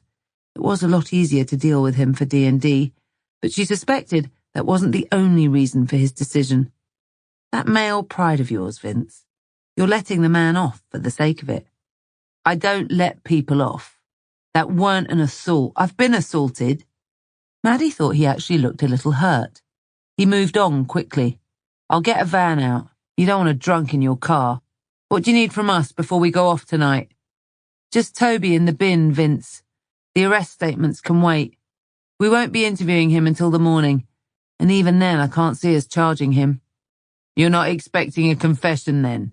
The lad putting his hands up to the horrible things he's done and asking for a chance to apologize to his victims. Vince's grin was back. Nope, I'm expecting the normal Toby Routledge. He'll strut around our custody block with his hand constantly down his trousers, moaning loads, and then he'll give us a no comment with his middle finger in the air. The best I can hope for is to keep him in for as close to the 24 hours as I can. And that starts with bedding him down and talking to him in the morning. Yeah. So, you'll be going off duty soon. I finished at 11. It's been a long shift, what with me coming in on overs to help you out earlier. Maybe we should find somewhere open for a drink. You know, just one. Washing my hair, Vince. You remember? She turned to where Rhiannon was approaching. Thanks for your help today, though. That's it? See you later and thanks for the help. I was seriously assaulted today. What about my welfare? Maddie was still chuckling when she got to Rhiannon and their car. He does make you laugh, Rhiannon said. Vince, I mean. That's a start, surely. Maddie moved into the car without looking back. I'm laughing at him? That's not really the basis for anything more now, is it? Let's get back, shall we, so I can go home. I really do need to wash my hair. Tim Betts walked through an area of Canterbury Police Station with the nickname The Range. The name had stuck, a hangover from its previous use. Beneath the scattered photocopiers, files and cluttered desks, you could still see the origins of the long, slim, open-plan building that would once have housed targets down one end and trainee firearms officers at the other. Now it was the home of CID, the Criminal Investigation Department, the team that dealt with creeper burglars like Toby Routledge. But Toby was already asleep in his cell. Tim wasn't here about him. Hey, Maddie, I hoped you'd still be here. Maddie Ives was leant over her desk. The range was dimly lit as a whole. The only detective Tim had seen had been typing under a desk lamp. None of the main lights were on. Maddie looked up from under her own lamp. Always here, Tim. That's what it feels like, at least. I think there are a lot of people working long days today. This bomb incident is still headlines. We got lucky being left alone today. The CT lot have turned up with a lot of resources. It seems they all come out of the woodwork for the juicy jobs. Where were they when we had 4 immediate calls outstanding earlier, though, eh? Not quite so keen to assist, I would imagine. They didn't seem so keen, no. It's one of those calls I was coming over to speak to you about. I won't take up your time. I just wanted to let you know that I saw Grace Hughes today, early evening, a disturbance call from a neighbour. Maddie had started pushing items into her top drawer. Her computer was shutting down. She stopped her packing now. She sat back in her chair and gave him her full attention. And when you got there was no sign of any disturbance, right? Right. And Grace, did she speak to you? She did, but only because I forced it. I made sure we got them separated so her fellow was nowhere near. She didn't tell me anything, though. Suggested we were at the wrong house. And you don't think you were? I know we weren't. I told her about how you went out to meet people sometimes, women like her, who didn't think they could talk to us.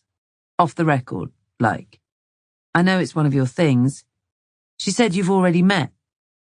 If you mean one of the things I'm passionate about, then I'll agree with you. These women need our protection, and the old methods aren't working. I take it you met Craig, too. Yeah, bit of a lump. He's a bit of a something, all right. His last partner is still in hiding. The police moved her to a refuge somewhere out of the area, somewhere he should never find her. I've spoken to the officer who sorted that move. She's pretty convinced they saved her life. Not that she appreciates it. You see it a lot. They go as far as getting them arrested but don't support a prosecution, and then get the hump when we have to let the offender go. Well, it takes a lot of guts to speak out. You can times that by 10 to do it again in a courtroom. I'm working on Grace. She is getting there. We might start getting something from her soon. The only time he's been arrested since he's been with Grace was when he had a go at her in a supermarket and a member of the public made a call. I dread to think what happens to her behind closed doors. She said she would speak to you again if she needed to. I'm not convinced she will. I'm worried about her. We both were. There was a lot of bad feeling in that house. You know what I mean? I do. You pick up on it. I think she was hurt, too. She had definitely been crying. Hurt? Her arm. She was holding it funny, and it didn't look like she had full movement in it. I asked to see it, and she quickly backed away. I didn't push it. Maybe I should have. Maddie closed her drawer. She now switched off her monitor completely and picked up her bag.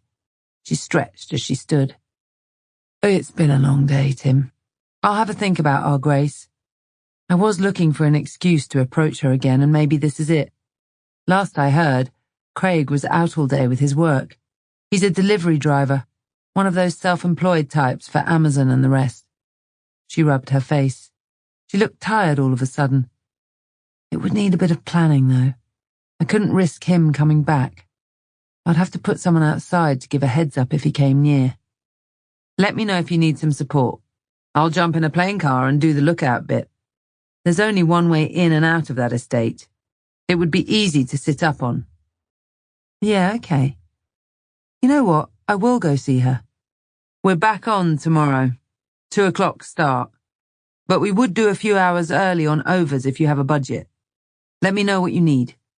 We'd appreciate an excuse not to get tucked up with this bomb investigation too. I never mind helping out, but they've got us locals stood on scene preservation or picking up CCTV. The dirty work. Maddie nodded. Tomorrow it is then, assuming we can stay free too and nothing else comes in. Thanks, Tim. Keep your job mobile on and I'll confirm. No problem. Vince will come in too. I'm sure he wouldn't mind helping you out. Tim couldn't help but smirk. Maddie must have picked up on it, because she had a smile of her own. I'm sure he wouldn't. Chapter 6. Tuesday. Maddie stood at the custody desk, watching the clock on the wall click over to 10 a.m. The custody staff had been on the phone to her first thing, asking what the plan was for Toby Routledge. She had delayed coming down for as long as she could. Rhiannon was leading the interview. She had gone to get their prisoner, leaving Maddie doing her best not to make eye contact with the scruffy-looking man who had been led in by the detention officer and was now stood opposite her. You couldn't interview someone in custody aged under 18 without someone present who was deemed an appropriate adult. Toby's mother had refused, as she generally did, so the only option left was to consult with the appropriate adult scheme, who could provide willing volunteers to stand next to the child in question. They varied in quality, and today the scruffy man was their provision. He was a 30-something male with smudged lenses in his glasses and hair tied back around a bald spot. He was painfully thin and looked like he was resisting being physically dragged to the floor by the plastic visitor pass hanging round his neck. A movement to Maddie's left caught her eye. She turned to where two of her uniformed colleagues stood at the desk further along. They were looking to get rid of the drunk and disorderly that had come in at the same time as Toby, after upsetting Vince. The man himself looked a little steadier on his feet than he had the night before, despite not having his crutch. The custody sergeant handed it back to him over the desk. "The woman, last night." The man pointed to where Maddie stood, before turning to the custody sergeant, then to each of his accompanying officers. "She will tell you. She was there. She will tell you that I was not, what you say, drunk and disorderly. I was not this. The officer, he pushed and he swore. This is not how you do this." "All right, Victor," the custody sergeant cut in. "You've got your ticket, okay? So now you have two options. You can pay your fine, as it says on there, or you can have your day in court. We're not going to stand and discuss the circumstances here, okay?" "I will discuss. I want to discuss. And, look, the innocent boy. He saw them too. You saw this, right?" Toby appeared with Rhiannon, his hands hung by his side. His usual swagger was missing. He almost looked unsure of himself. He looked over at the gesticulating man for a brief second. Then his eyes snatched away as the man continued to shout towards him. "He knows what happened. He see it. I would like for his details. Can I take your name, boy? I would like for you to say what happened in the court." "Victor!" The desk sergeant's voice cut in loud and firm. "You have to deal with me first. I'm trying to get you out of here.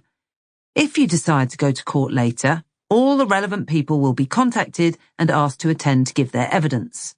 That's how it works. You cannot do this here. This is how you do it, is it? In England? This is how you run things? What about my human rights? I am citizen. EU citizen. You know this. You are Brexit people. Racist people. Victor, calm yourself down." Victor still stared over at Toby. "You, innocent boy, you say nothing. You do yourself a favor and you say nothing to these people. These are not good people. These are not people that are interested in you. Maddie," she turned her attention to the custody sergeant who had addressed her. Do you mind sitting him in the holding cell while I deal with Victor here? I don't think he needs any more distraction. Sure. Maddie smiled knowingly and signalled for Rhiannon to follow her. Toby walked dutifully alongside.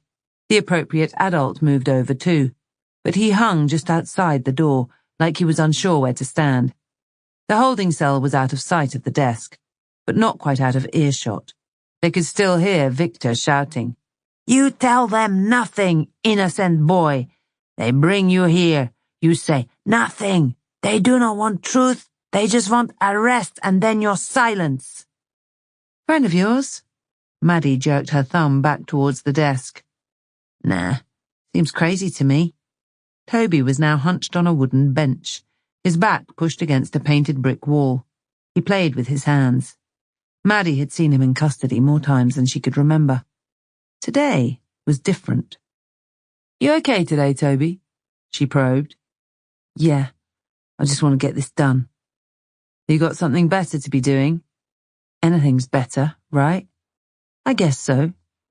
I don't want no solicitor, yeah? I just want the chat, and then you can do what you need to do. I don't want to hold this all up. Maddie scowled. You sure? The skipper will ask you again anyway. Yeah, I'm sure. I just want to get it done. Your choice. This is your appropriate adult. Do you want to speak with him before we make a start?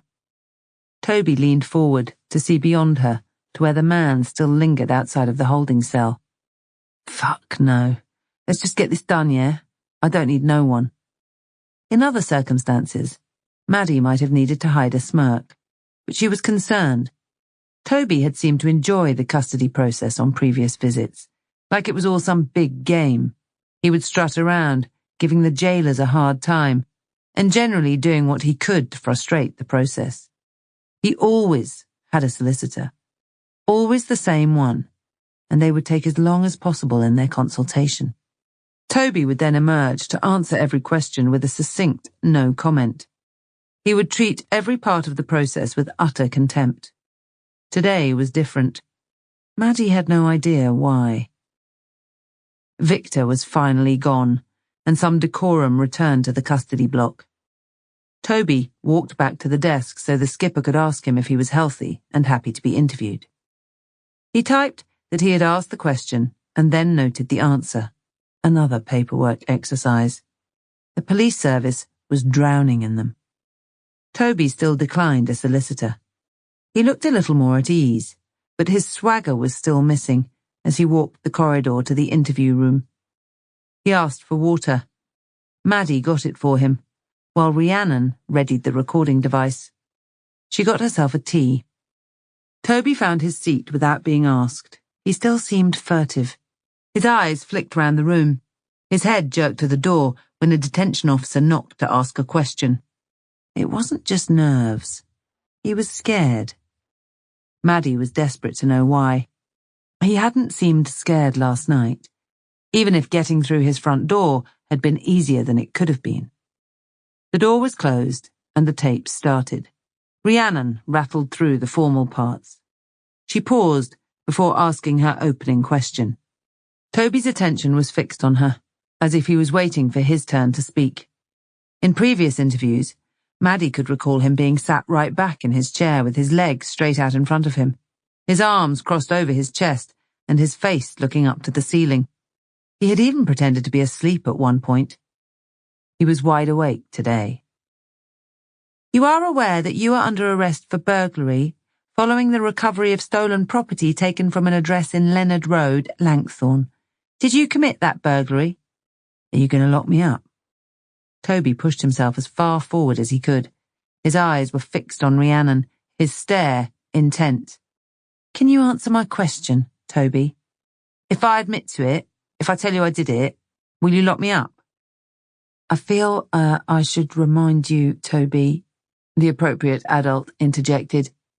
You can have legal advice, mate, if you feel you need to. It's not too late. His voice matched his appearance, weak and wafty. Rhiannon didn't acknowledge him. She continued. Did you break into an address and steal these items? Rhiannon reached into a bag she had put on the floor and pulled out the medals. They were sealed in a see-through evidence bag. The front was distorted by handwriting, but you could still see them clearly. "I want to be locked up," Toby said. "Because you nicked the medals, Toby? Or because you're scared of something?" Maddie cut in. The eyes that twitched at the sound of her voice were wider than ever. "I nicked him, yeah, okay? So, now, you gotta lock me up. I hold my hands up. I broke into some old man's gaff. I didn't know they were in there, but I heard about some gold coins. I sold them. I gave them away cheap, really. I didn't really know what they were. Some fella mugged me off for them." "What fella?" Rhiannon asked. "I ain't telling you no more. Not until you tell me you're locking me up. I don't want to be going back out. Not now. There's nothing for me out there." "If you're scared, we can protect you," Rhiannon said. "But you need to tell me what you're scared of." "I ain't telling you nothing more. Not until you say you're sending me to jail. I've had enough of it out there, okay? I don't get to see my kid. I don't get to see my missus no more, 'cause her mum is in her ear saying that I ain't good enough. No one thinks I'm good enough. I just get used. People want something. They come to me. And I'm just a dumb fuck that goes through a window to get it. But look who's sat here. Look who's sat here now." For a moment, Maddie thought his anger was going to break with tears. He held it together. "So, someone put you up to it? You said you heard about the gold coins. Who told you about that?" Rhiannon didn't give him much time to relax. She could smell blood, maybe. Maddie sensed it too. "If someone made you do this, Toby, you need to tell them." The appropriate adult spoke again. Toby didn't even look at him. "I ain't saying that. I shouldn't have said that part. I've said too much. This is about me. This in here is just about me, okay? I fucked up. I nicked the coins and I nicked them medals. I saw them and I took them. I wouldn't normally. I know they can be hard to get rid of. And people, they know them when they see them. They know they belong to someone. You can't argue with that. I got a few quid. So you have to lock me up, right? That's what you do, ain't it? So do it." Maddie sighed. "This is a strange situation for me, Toby. I have to be honest. I mean, yeah, we're here to lock up bad people, burglars, definitely. But you're only 17. I can justify remanding you to the next court, but that might even be this afternoon, and then the court will probably let you go anyway. You'll get bail to go back, but you'll be a free man for a while at least, which is normally all you want. What's different this time? If you want us to keep you safe, then you need to speak to us. It doesn't have to be in here. I can talk to you after. There are others. Jobs, I mean. I went out again later on. Word got round what I got, what I was good at. It was a different night. My mum, she has a garage. It's part of a block behind her house. It comes with the house. I keep stuff in there from other jobs, not just this one. I did these other two. You need to lock me up. I can't help myself." "Where else have you committed thefts? Can you remember the addresses?" "No, I don't know exactly." "What do you know?" "Leonard's Road, you said, yeah? That was the old man. But then I did some up in Hawkinge, out of the town. That was on another night. I did 2 together up there." "How did you get to Hawkinge? That's a long walk, Toby. And you don't normally go too far." This was the first question Toby didn't have a snap answer to. He hesitated. He seemed to consider his options before he replied. "What does that matter? I went there and I did the jobs. Campbell Road, near the speed camera. I did a couple of places up there. One was about halfway along, white patio doors out the back. Are you writing this down? You need to be writing this down." "It's all on tape, Toby. You know how this works. Tell me about that job." "Like I said, Campbell Road. I went in through the back door. I went over the fences and through the gardens trying the doors. The first one weren't locked. Patio doors, straight into the kitchen. They must have called you lot already. I got some phones from there and a key thing." "A key thing," Maddie said. She was trying to keep up. This wasn't what she'd been expecting at all. She hadn't even bothered opening her book to start with. But now she was taking notes. "A thing for keys and some phones. They looked old. I don't even reckon I could sell them on." "So why take them?" "What does it matter? You ever done a job like that? You need to be in and out. You don't take your time price matching. You get me. I took what I could and I got out.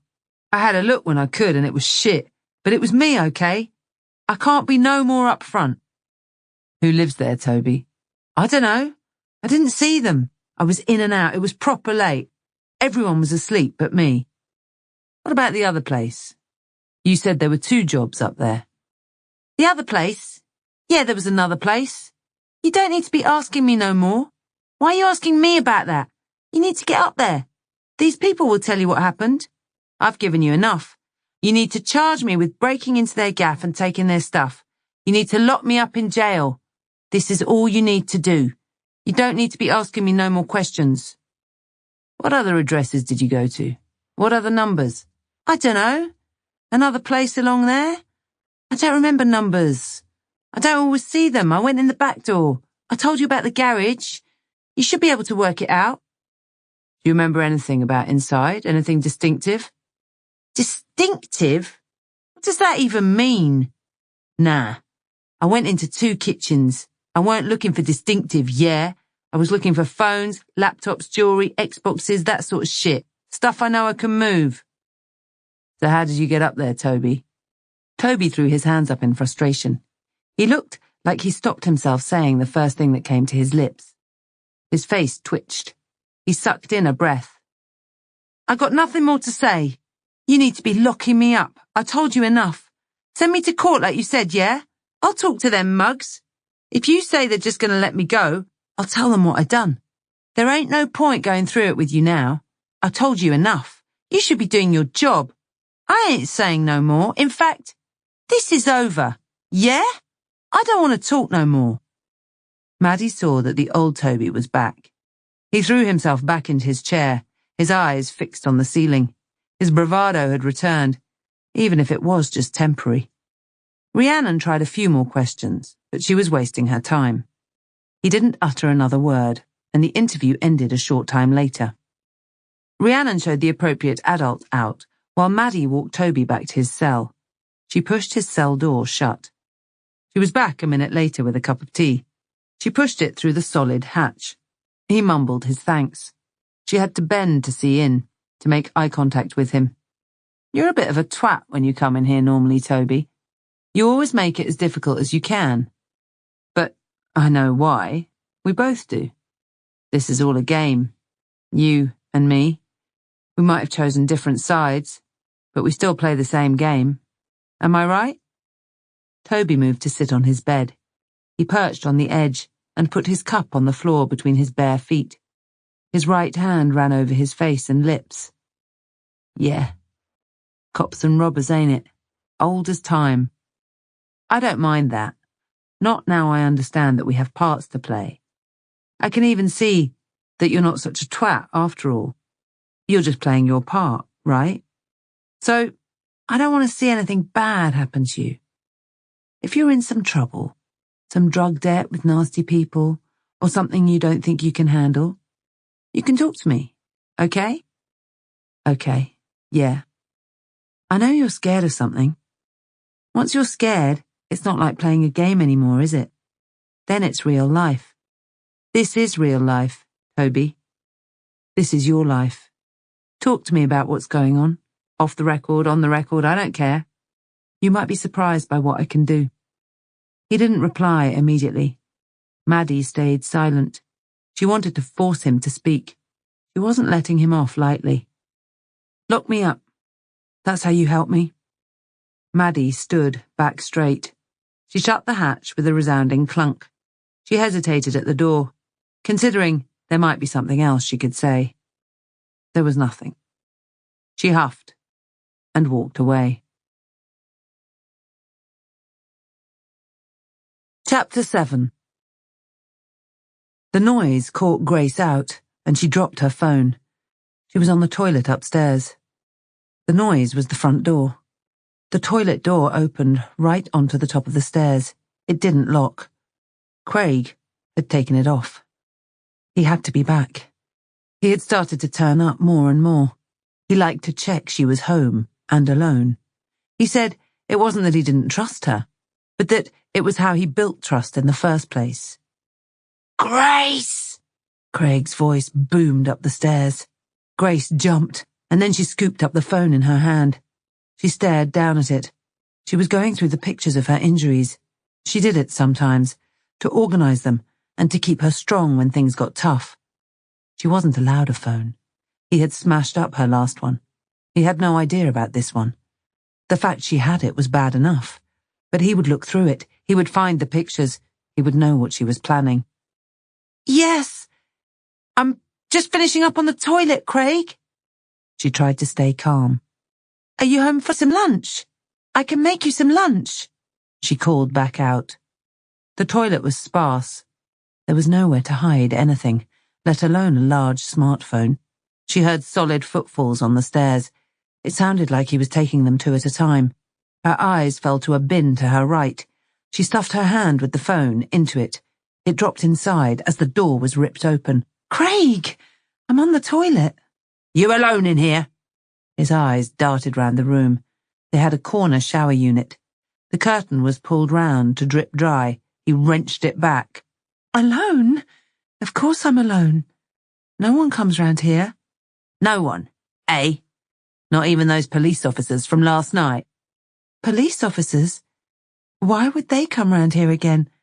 We told them it was none of their business." "I saw, Grace. Don't you think I didn't? I saw how you were looking at him. I know you fancied that big lad. You're with me, Grace. You need to remember that. It's a respect thing. I don't like how you looked at him." Grace's lips bumped together. She didn't know what to say. She wasn't expecting that, and had no response. He stepped forward and loomed over her, bringing his head down so their foreheads were nearly touching. Grace felt so vulnerable. Her aching arm hung across her midriff. Her knickers were pulled down and taut across the tops of her knees. Her jeans were gathered around her ankles. "And you don't even deny it." He was spitting. He always spat when he was angry. She turned her head away. "I'm sorry. I didn't realize I was even looking at him. I was trying not to." "You couldn't keep your fucking eyes off him, could you? And in my home." She felt a grab on her right shoulder. He stepped back and dragged her with him. Her skin squeaked and pinched against the toilet seat, and she was thrown to the tiled floor. She could feel the coldness against her legs. She was on her side and looked up just as he threw his leg forward. She was hit with so much power that she skidded to the right and collided with the bin, which was sent sprawling towards the door, spilling its contents. The phone slid across the tiles and stopped behind the door. Craig had stepped back and was making snorting noises through his nose. He stared down at her, his eyes fixed wide and open. She knew it wasn't over. She daren't look over at the phone. It was out in the open, but it should be hidden from his view behind the door. One step in, and he would see it. Then he would see what was on it. He would see what she was planning. And then, she didn't think he would stop. He would beat her to death right there. He couldn't see the phone. She was still on her side. One of her legs was lifted in an instinctively defensive posture in case he kicked her again. He had caught her on the side. She couldn't feel it too much yet. Often, she would feel it more later when the adrenaline wore off. He looked to be calming down and took another step back. "You make me do it, Grace. You need to respect me. That's all I want. I just want you to respect me like I respect you. That means you don't go lusting after other men. You don't stare at them when they're in my fucking living room." He had wound himself back up and stepped towards her. She had an instant to react, to stop him coming close enough to see behind the door. She lifted her leg towards him and kicked out. She pushed herself towards him with her right arm. Her left still lay across her front, limp and useless. As she moved forward, she was able to scoop up the phone with her right hand and bring it firmly into her stomach. She had never lashed out before. She didn't think he would take it well. He didn't. She heard a roar. He was so angry he couldn't form words. She was lying in the door now. Her knickers were tighter, now twisted higher up her thighs. She brought her legs up into a fetal position as she heard the door scrape. She felt a blow to her lower back that knocked the wind out of her. He was using the door, slamming it on her where she lay. The second blow followed quickly. The pain broke through the adrenaline as the door's sharp edges dug into her back. He slammed it again and again, each blow harder than the last. He was working himself up into a frenzy. She didn't cry out. She didn't beg. She was getting good at being quiet. The blows stopped. She stayed in her fetal position. She could feel her phone, still firm in her grasp and out of sight. She heard him step away, then a noise that sounded like he slapped the wall. She chanced to look. He was facing away. She pushed the phone into the sleeve of her injured arm. She heard him step back over to her, felt his breath on her ear. "You ever do that again, and I won't stop. You understand me?" Grace managed a jerked nod. "Sorry. I'm sorry." "You make me do this. I shouldn't have to. I don't want to." She nodded again, then arched her head back away from him so that he wouldn't see an errant tear that she couldn't hold on to. She could see the toilet. The seat was hanging off at an angle. It must have come loose when she was dragged off. She heard the top step creak. He was moving away, down the stairs. The front door opened, then slammed shut, hard, enough to rattle the internal doors. She tried to move to a sitting position, but failed. Her side and her back were immediately shot with pain, enough to make her gasp. Her left arm was useless. She was still on her side. She reached down with her right. She wanted to pull her knickers up at least. They were tangled, and it was difficult with one hand. She bit down on her bottom lip and grimaced as she fought the pain. They came up. They were still twisted, but it was enough to cover her up a little. She put her head back down on the floor. She could feel the coldness of the tiles on her face. It was almost nice. She would rest here for a few minutes. She would have to try and get up again soon. She needed to be making a start on dinner. It couldn't be late. Maddie was aware of someone hanging beside her desk and half turned away from her. She needed to finish her phone call. It was important. Toby Routledge was still causing her work. She had sent a search team out with a hurriedly obtained warrant to search the garage he had mentioned in interview. They had found property.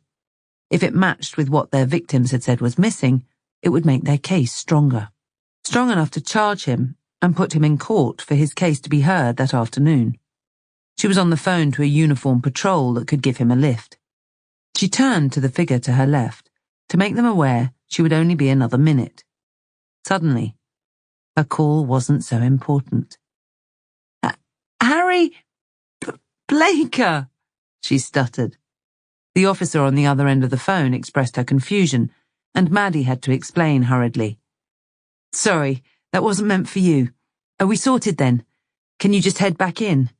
Go to custody. I'll make sure he's ready." She spoke into the phone, but she was still fixed on Harry. She missed with her first attempt to put the receiver back in its cradle. She had to break her gaze away to try again. "Harry Blaker." "So you said." Her beaming smile dropped away quickly. She suddenly remembered she was upset with him. Harry's face didn't seem to carry much of an expression at all, just like she remembered. She stood up and felt immediately awkward. She didn't know what to do next. With anyone else, she might have stepped in for a hug. Instead, she stepped clumsily back. She didn't know what to say or do. "If you're going to hug me, you need to get it over with," he said, that growling, stoic, emotionless tone. How she'd missed it. She stepped into him and gripped him tightly.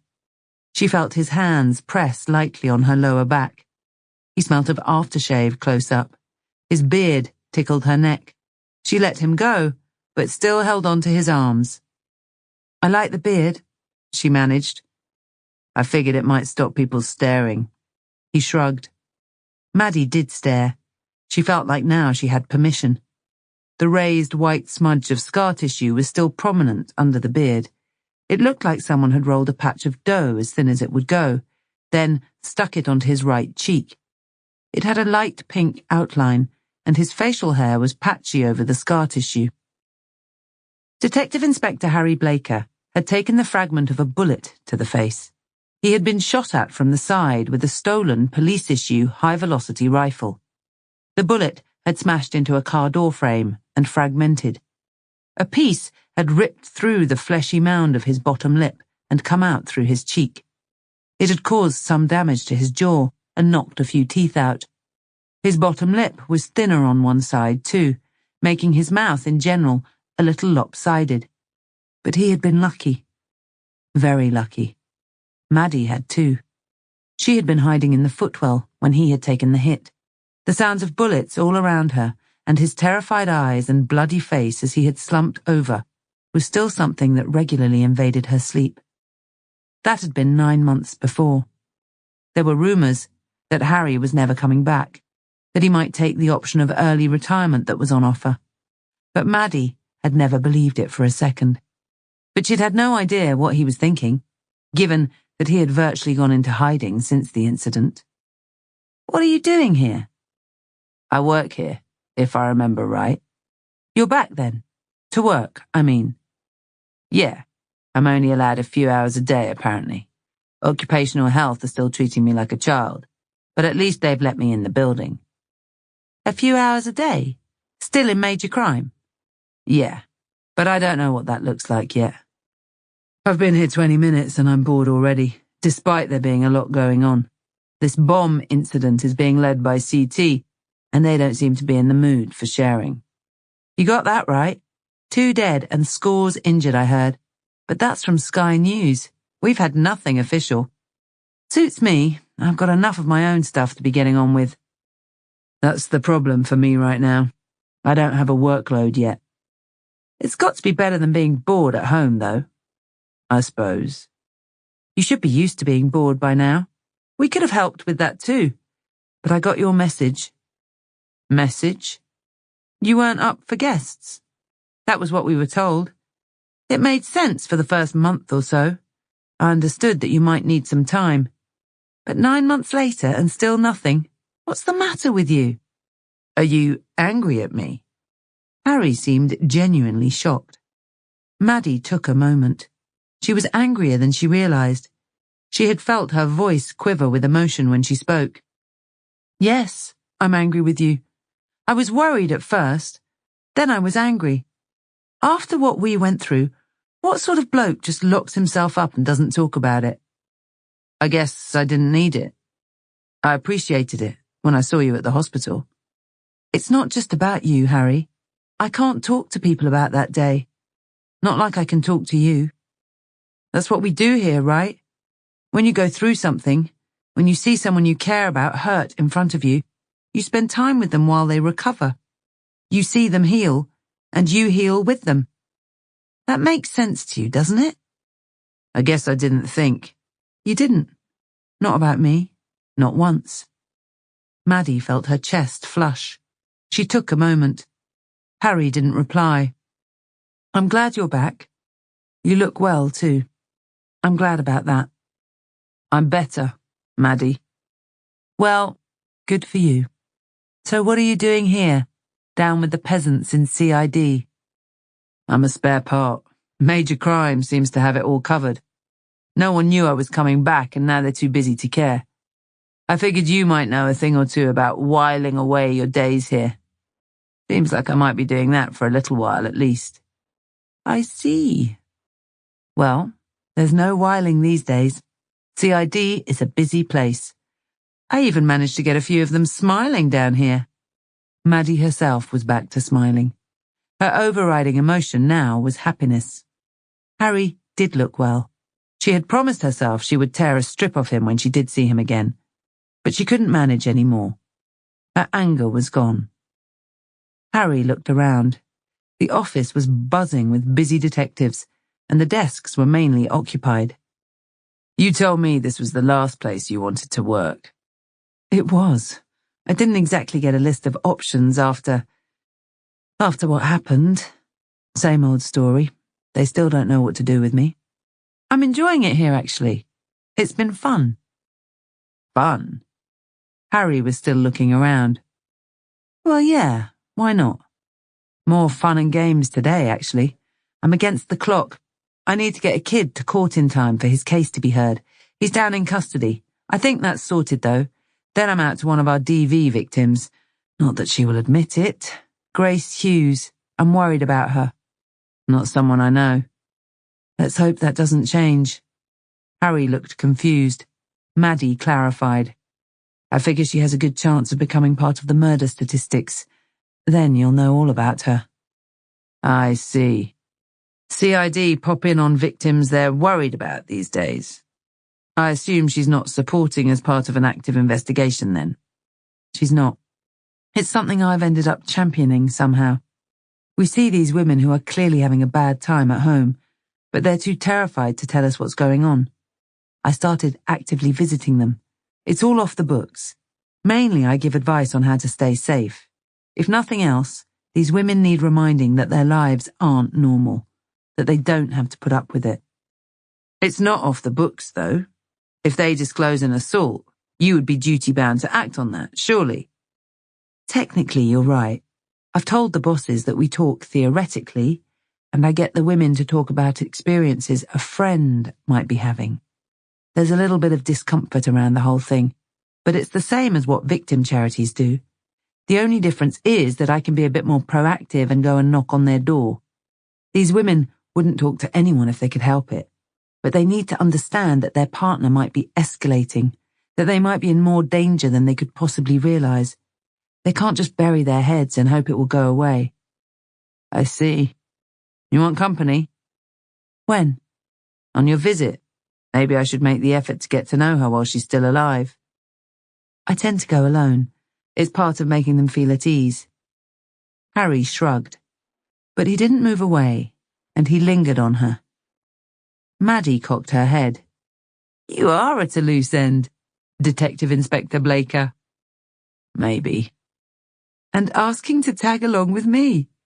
Only I'm, how did you put it, back when I first came to you? Busy. I guess I asked for that. You did. So, you can take me out. Show me just how much fun CID is. I promise I won't get in the way. Are you even allowed out? Are occupational health cool with you leaving the nick? No, it's been made very clear that I am grounded.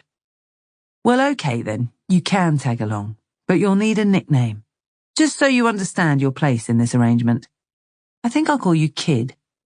Harry flickered a smile of his own. Don't push it. The knocking on the door made Grace jump, and she felt the pain through her side and lower back. She was in the kitchen peeling potatoes.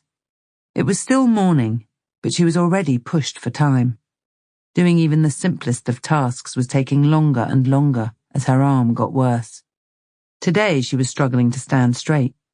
Her side was sore from the blows earlier, her ribs and back too. She hoped that was all it was, a bit of soreness and some tender bones, something that would heal in a day or two. The door thumped again. She was ready for it this time. She turned her head to the kitchen doorway, but she was quickly back to peeling her potatoes. She wasn't expecting anyone. She never did anymore. At first, her dad used to visit her most days, but even he had given up. It got to the point where every time he came round they would argue. They couldn't just have a conversation. He would try at first, then he would start asking about Craig. He would ask if they were still fighting, despite Grace telling him 1,000,000 times that they didn't fight. He would tell her that she needed to stand up to him, that he shouldn't treat her like that. He made her feel worthless, like she was stupid, like she didn't know that already and she wasn't capable of looking after herself. He didn't understand. He couldn't. The door thumped harder still, and she huffed. She considered walking to the window, to try and see who was being so insistent. She couldn't think who it might be. She shook her head. She looked back down at her potatoes. It went quiet. Movement through her kitchen window dragged her eye. She peered out to see a strange man stood in the rear garden, She felt her heart flutter in panic. She snatched up the knife from the sideboard and moved towards the door. She tried to control her breathing, tried to look like she was in control, despite the shake in her hand. The man saw her. He held his hands out as if he was surrendering, as if telling her that he meant her no harm. He kept his right arm out as he leant with his left to pull the gate open. His movement was deliberate and slow. A woman she recognized as Maddie Ives stepped through the gate. She smiled warmly. Grace exhaled her relief, but her body quickly tensed back up as she considered her situation. She could barely walk. They would ask her about it. Maddie would. Nothing seemed to get past her. She would know. Grace threw the knife in the sink and made it to the patio doors. She unfurled the blinds on one side. They fell the full length, covering the left door panel. She stepped in behind it. She could see someone was stood against the glass. "What do you want?" she called out. She hoped it was loud enough for them to hear. She heard Maddie reply, "I just wanted to make sure you're okay." Her voice was muffled through the glass. "He's not here, is he?" "No, but he might come back," Grace called out, hoping they would take the hint. "I've got people sat up the road. They'd call me if he does, and we'll be long gone. I'm not here to make anything worse, Grace. I just want to talk to you. I'd rather not do it through a patio door." Grace stood back. Her anxiety was getting worse. What if the neighbours heard? Maddie was having to raise her voice. They might be picking up the whole conversation. They might tell Craig everything that was said. She pushed her left hand into the pocket of her tracksuit bottoms, trying to ignore the pain and make it hang as naturally as it could. She spun the key in the handle and pushed it open. She backed away. There was a high stool under the breakfast bar. She perched on the edge, trying to ignore the searing pain in her lower back. It had subsided by the time Maddie's face poked through. "Is it okay to come in?" she said. "A few minutes, in case he comes back." "I understand. This is D.I. Harry Blaker, by the way. He's out keeping me company."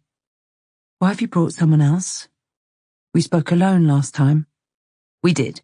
Harry here is very experienced. He might be able to help." "I don't need any help." Maddie was still smiling. It looked warm and genuine, but it dropped away a little. She started to look around the kitchen. "You've started dinner a little early. Is Craig still working full-time?" "Yes. I like to get the chores done." "I get that. Is he still delivering?" "Yes." "And you're okay?" She had to shuffle her position. She could feel a pain in her side now. It was getting worse. "I'm fine." She timed shifting her position for when she spoke. She hoped it would mask her twitch at the pain. She reckoned she'd got away with it. "My colleagues came here. They said there was a disturbance at this address." "And I said there wasn't? We both said there wasn't?" "I know that. They told me that too. Sometimes people aren't always honest about what has happened. They might want to protect people. Maybe they want to play it down and just get on with their lives. Sometimes police involvement can make that difficult." Grace waited for a question or a point. It didn't come. "Why are you telling me that?" "I think that's what was happening here. You didn't want to tell us about what was going on, like last time. You said something similar to the police then, but when we spoke, you suggested that Craig had been violent to you in the past." "I shouldn't have said anything. He cares about me. He gets frustrated is all. It's only because he cares." "He still does, then?" "No, that's not what I meant. After that time, he was so sorry. He didn't recognize himself. He's been totally different since." Maddie wasn't looking at her anymore. She appeared to be looking around her kitchen. The man stood next to her was staring right at her. She felt uncomfortable. He looked older, 50 maybe. His head was shaved close, and he had a beard that started at the ears. His mouth looked a little odd, and she tried not to stare at the obvious scarring on one side of his face. He was frowning. His whole demeanor seemed stern. He spoke next. "You're lying," he said. "About Craig. He still beats on you, doesn't he?" The man's voice was a low growl. Instantly, it unsettled her. She met his eyes. His face seemed to soften a little. "You don't have to put up with that, Grace. You don't deserve it, either. No matter what he says." "He's fine. We're fine. I don't know what this is all about." "Sure you don't. You know why we're here. Sometimes we can't prove things, and it feels like we're not doing enough. It's one of the worst parts of the job. A big reason why I stopped working the domestic violence side of the business. You should talk to Maddie. And I mean talk to her properly, with honesty. I put my life in her hands once, and it ended up just fine. I'd do it again. Think about it." He fell silent. Maddie didn't speak either. She was looking out into the garden. Grace thought about earlier, about how angry Craig had been, how he had built himself up into a frenzy. What if he didn't stop next time? What if he went too far? She couldn't let that happen. Not before she'd done what she needed to do. "So what are the options?" she spluttered. She almost hadn't meant to. She regretted it the second it came out of her mouth. Maddie's eyes shot back to her, and she looked energized. "And I'm not saying anything to get him arrested." "Okay, I can give you an alarm. It's a button, really. It looks like—" Hang on. Maddie scrabbled around in the small bag slung over her shoulder. She pulled out what looked like a makeup mirror, folded shut and with a curved back. Maddie flipped it open. "This links to the control center. If you push it in, it will send help. It's totally silent. No one will know you pressed it, and it just looks like a pocket mirror. It even has a little GPS thing in there. You get a few hours where we can track it, in case you're not at home." Maddie held it out. Grace took it. She ran it over in her hands. She felt the button, and caught her reflection in the mirrored side. "Craig doesn't like me wearing makeup. I don't really have much anymore. I don't think he would like me having this. He might even know that it's new. Keep it in the bottom of a bag. He won't look twice.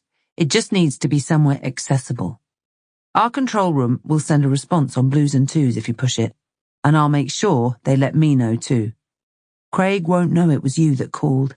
It's just in case things get out of hand. And I think you know that could happen." "I don't know what you mean." But Grace was considering it.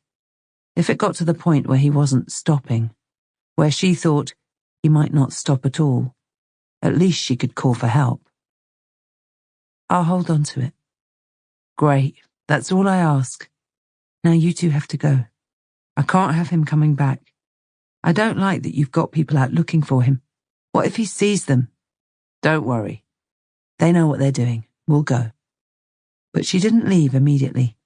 She lingered on her still. "Grace, did you get burgled recently?"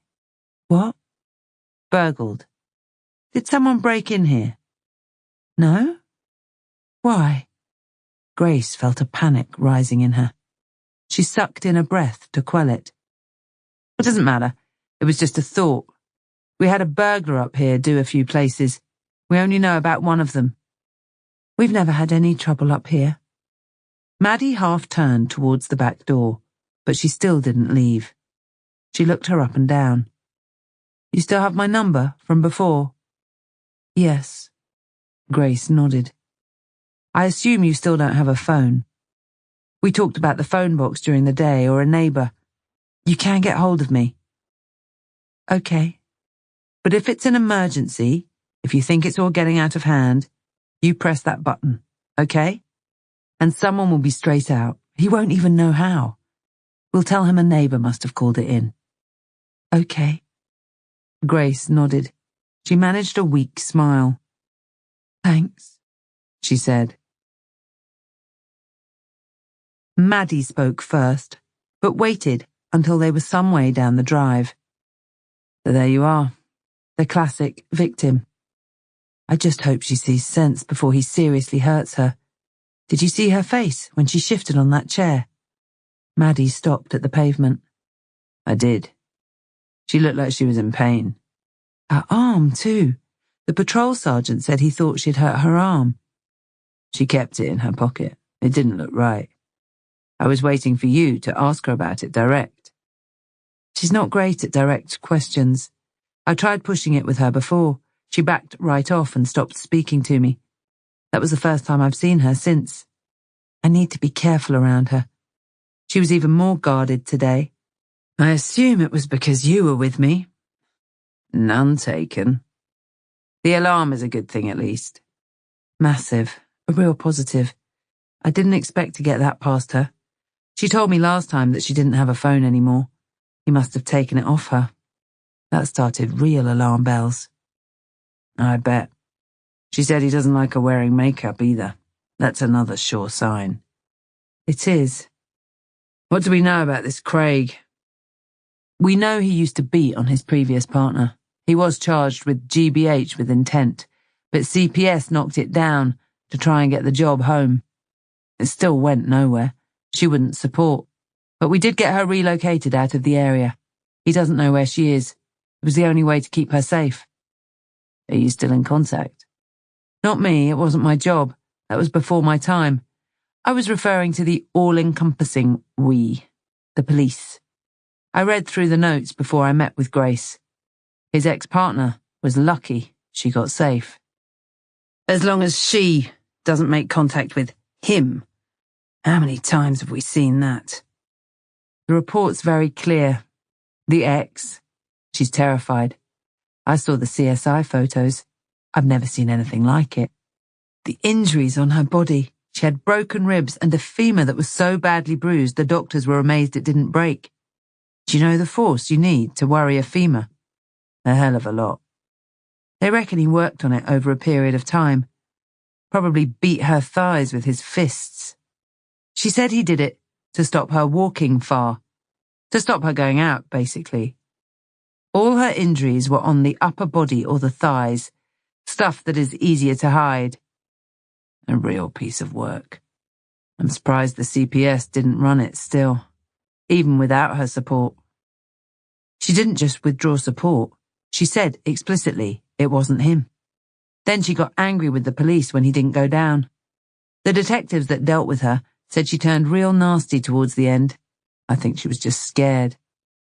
Leaving him to move on to his next victim, Harry said. I suppose she got herself safe. She wasn't thinking about what happens next or who else it could happen to. He's been with Grace for a couple of years, and she's never reported a thing. Someone like that, they don't just stop. The only way he stops beating his partners is if we lock him up, or he drops down dead. I don't suppose we could be lucky enough for the second. We certainly can't rely on it. Maddie started walking up the road.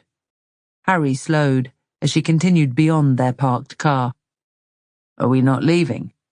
Oh, did I not mention the other job? Other job? Our burglar in interview.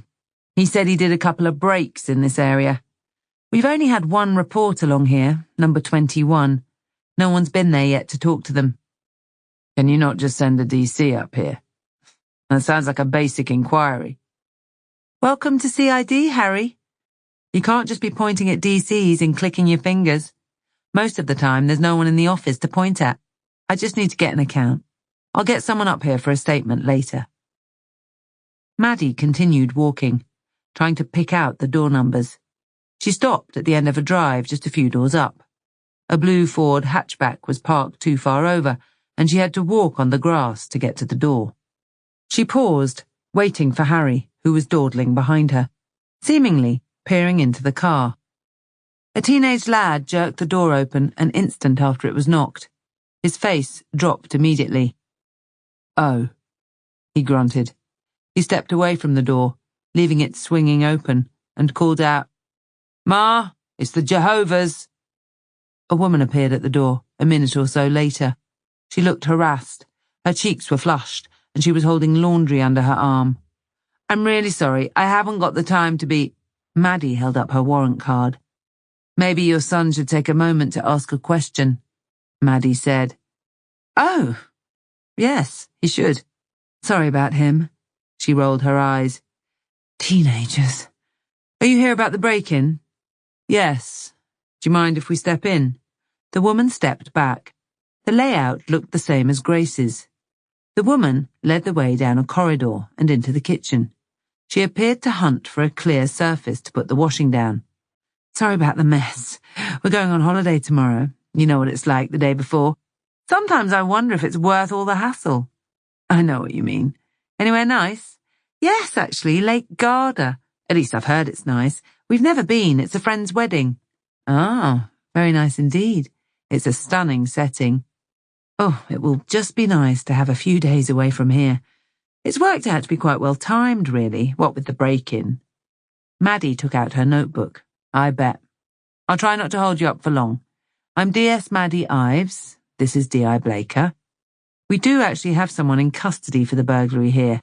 I read the report, and I know there's an appointment for one of my colleagues to come up and see you for a full statement.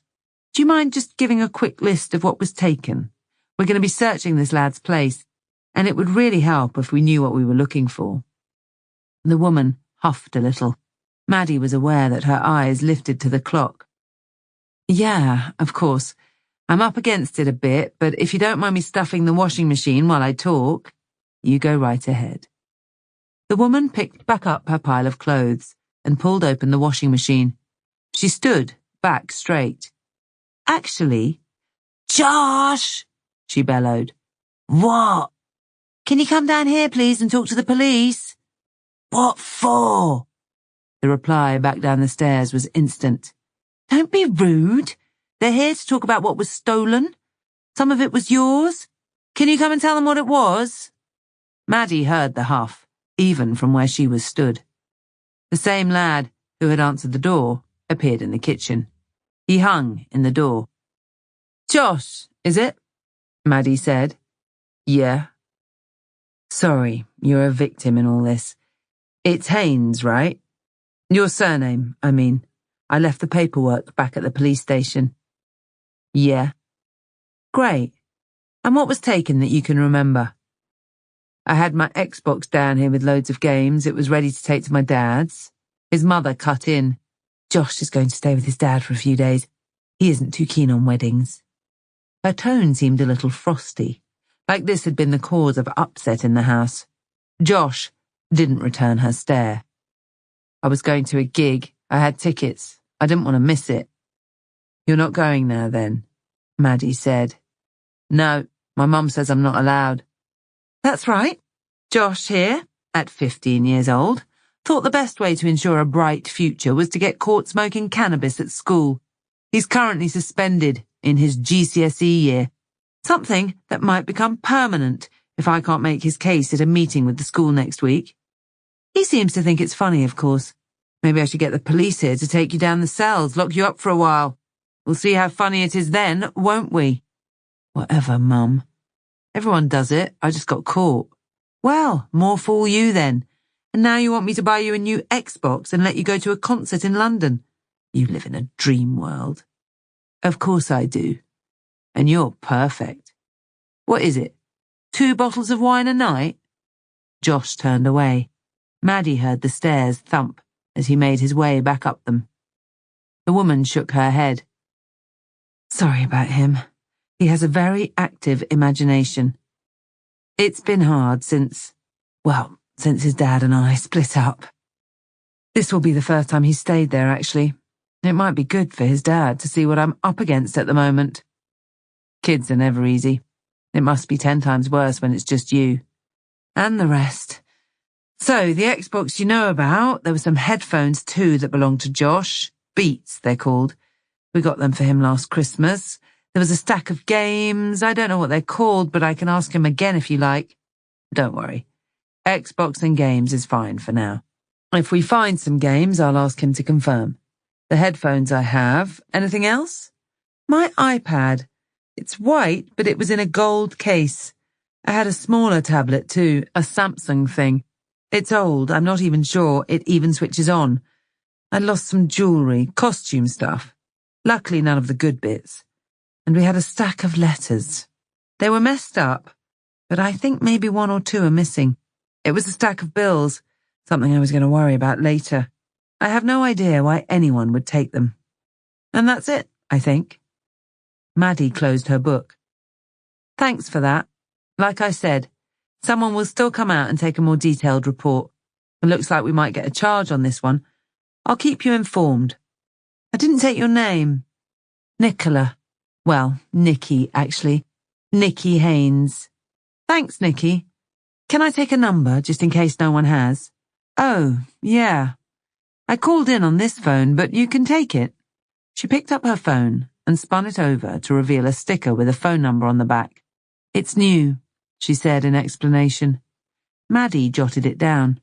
Harry already had the front door open. You can get back to your packing now, Maddie said as they spilled out. I need to. We have a taxi picking us up at 4 a.m. tomorrow. It's all rush, rush. Sounds like it. Have a wonderful time. They made it back to the car, and Maddie checked her phone. She'd left it under the armrest. It showed a missed call and a voicemail from Rhiannon. It connected to the car and played through the speakers as they pulled away. Hey, Maddie, the hearing went ahead for Routledge this afternoon. He was first on. He went guilty, as we expected. The court has bailed him.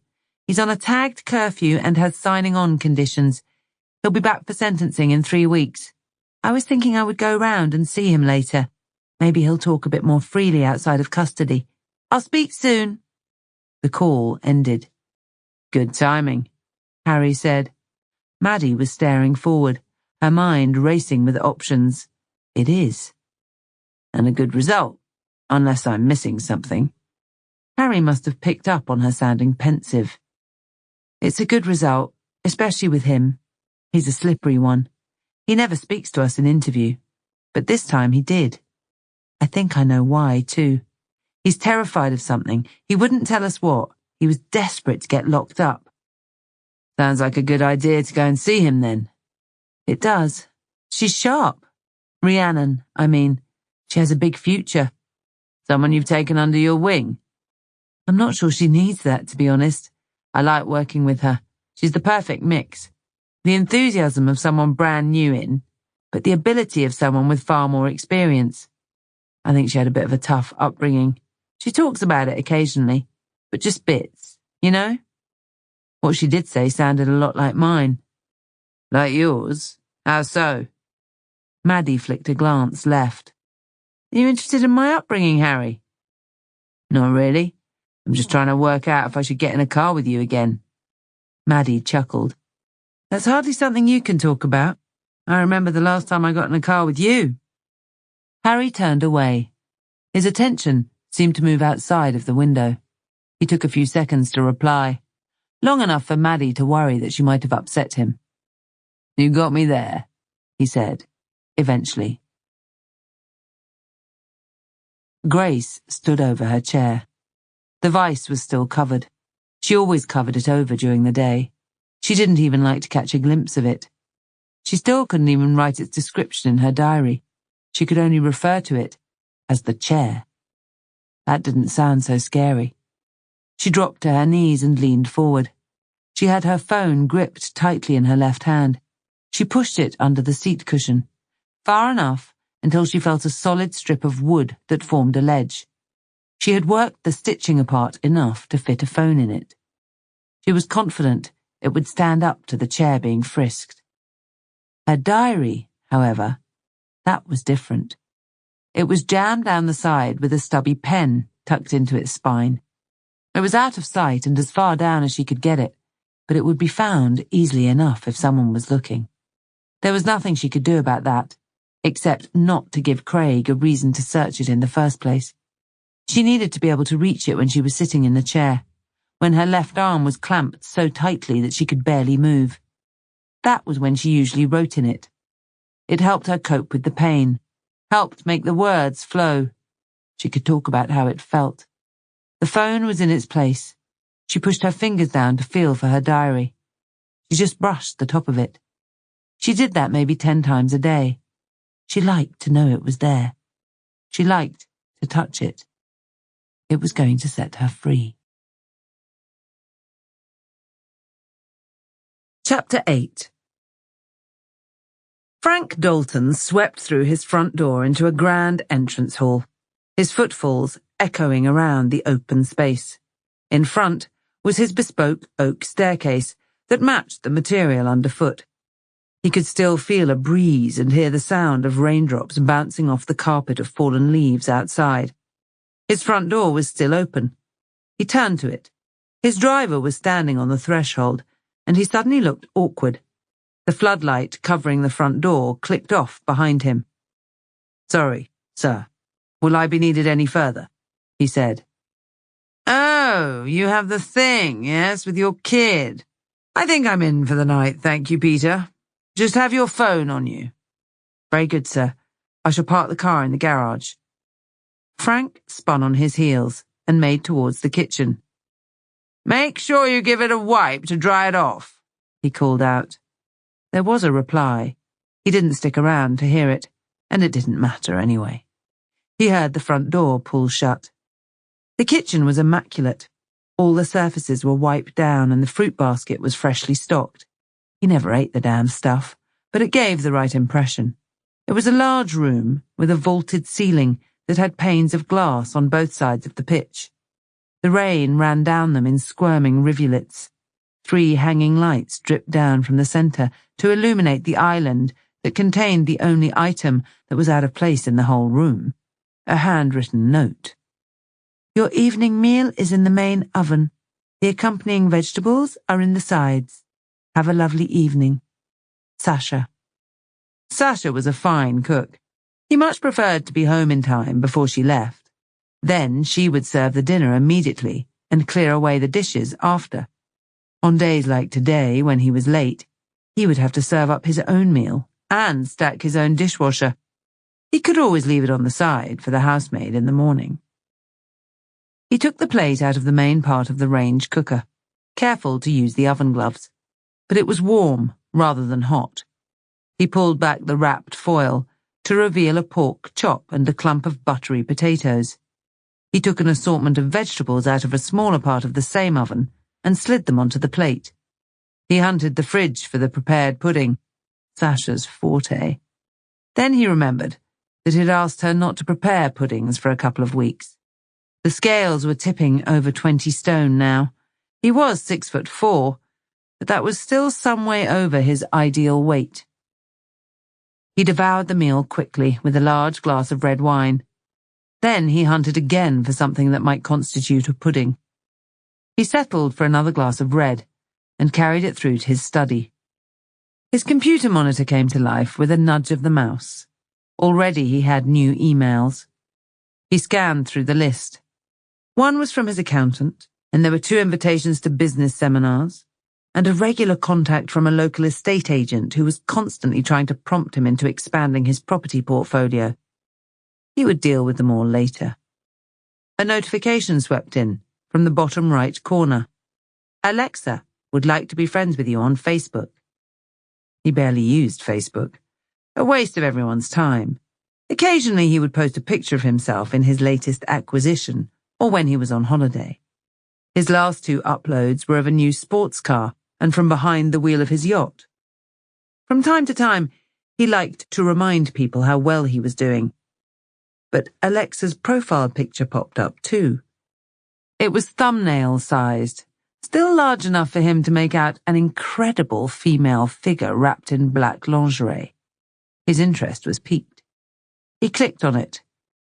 Facebook opened up on the woman's profile page. The privacy settings were tight, so he couldn't see if he had any mutual acquaintances. There were a few more pictures that were similar in tone to her profile picture. They looked like professional modeling shots. That was the problem with Facebook. You never knew what was true. Those pictures almost certainly weren't. He clicked to close it. He should reply to his accountants, really. They needed some information before they could complete his tax return. He'd been putting it off. He brought his email back up and opened the message. They wanted clarification on some of his expenses. There was a list of them. It meant going back through his diary and receipts. It was just about the only job he did himself. It could wait until tomorrow. His cursor chased across the screen to shut the computer down. Another notification snagged his eye. The same profile picture, the same woman. But this time, Alexa had sent a direct message. "You don't want to be my friend? ? Frowny face. He scowled. He didn't know how Facebook worked, or how she might have known he had ignored her request. He clicked on the message. It took him to a different screen, still within Facebook. It was a messenger screen, like a larger version of text message conversations he had on his phone. Her message was at the top. A cursor blinked in the reply box. Idly, he typed, "I don't really do Facebook." The reply back was instant. "Shame. It has some nice features." He rubbed at his face. He took a swig of his wine, his second glass, and nearly empty already. He walked back through to the kitchen for a refill.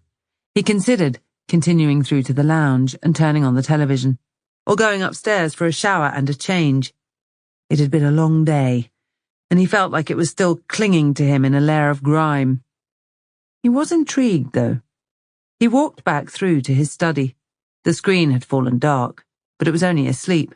Another nudge of the mouse, and it was instantly bright. There was a new message. "I like your yacht." Made sense. She must have seen his profile picture and decided to make contact. In his experience, money was a powerful motivator. This would be someone trying their luck, but he was no one's fool. He took a deep swig of his fine red wine while considering his reply. "How do you know that's my yacht? Just like I don't know that's your body."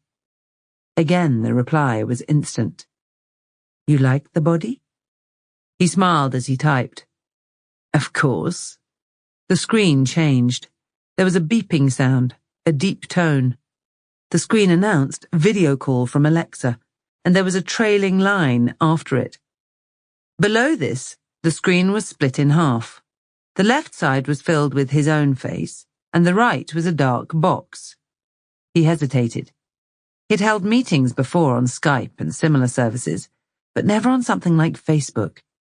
His curiosity was getting the better of him, though. He clicked a button marked Accept, but moved the cursor to hover over End. It couldn't hurt to see where this was going. The tone stopped. The screen to the right suddenly flashed with colour and then movement.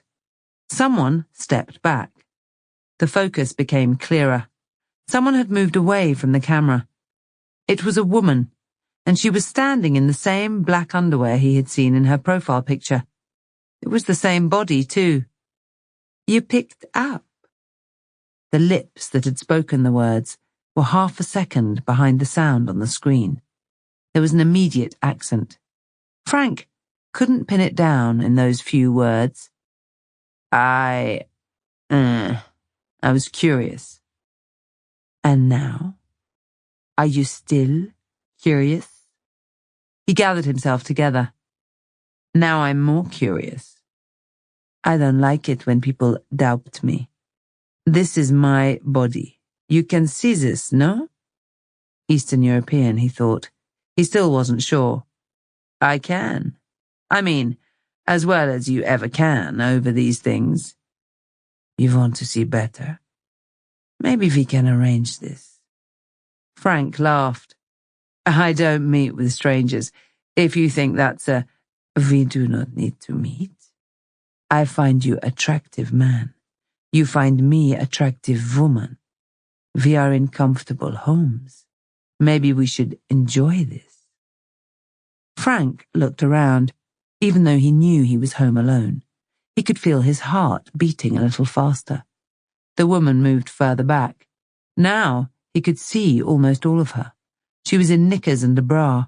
She had matching stockings and suspenders. He was a sucker for a full set. Always had been. Her hands moved behind her back. She peeled off her bra to reveal her breasts. "You see better now?" Frank didn't have an immediate response. He took a moment.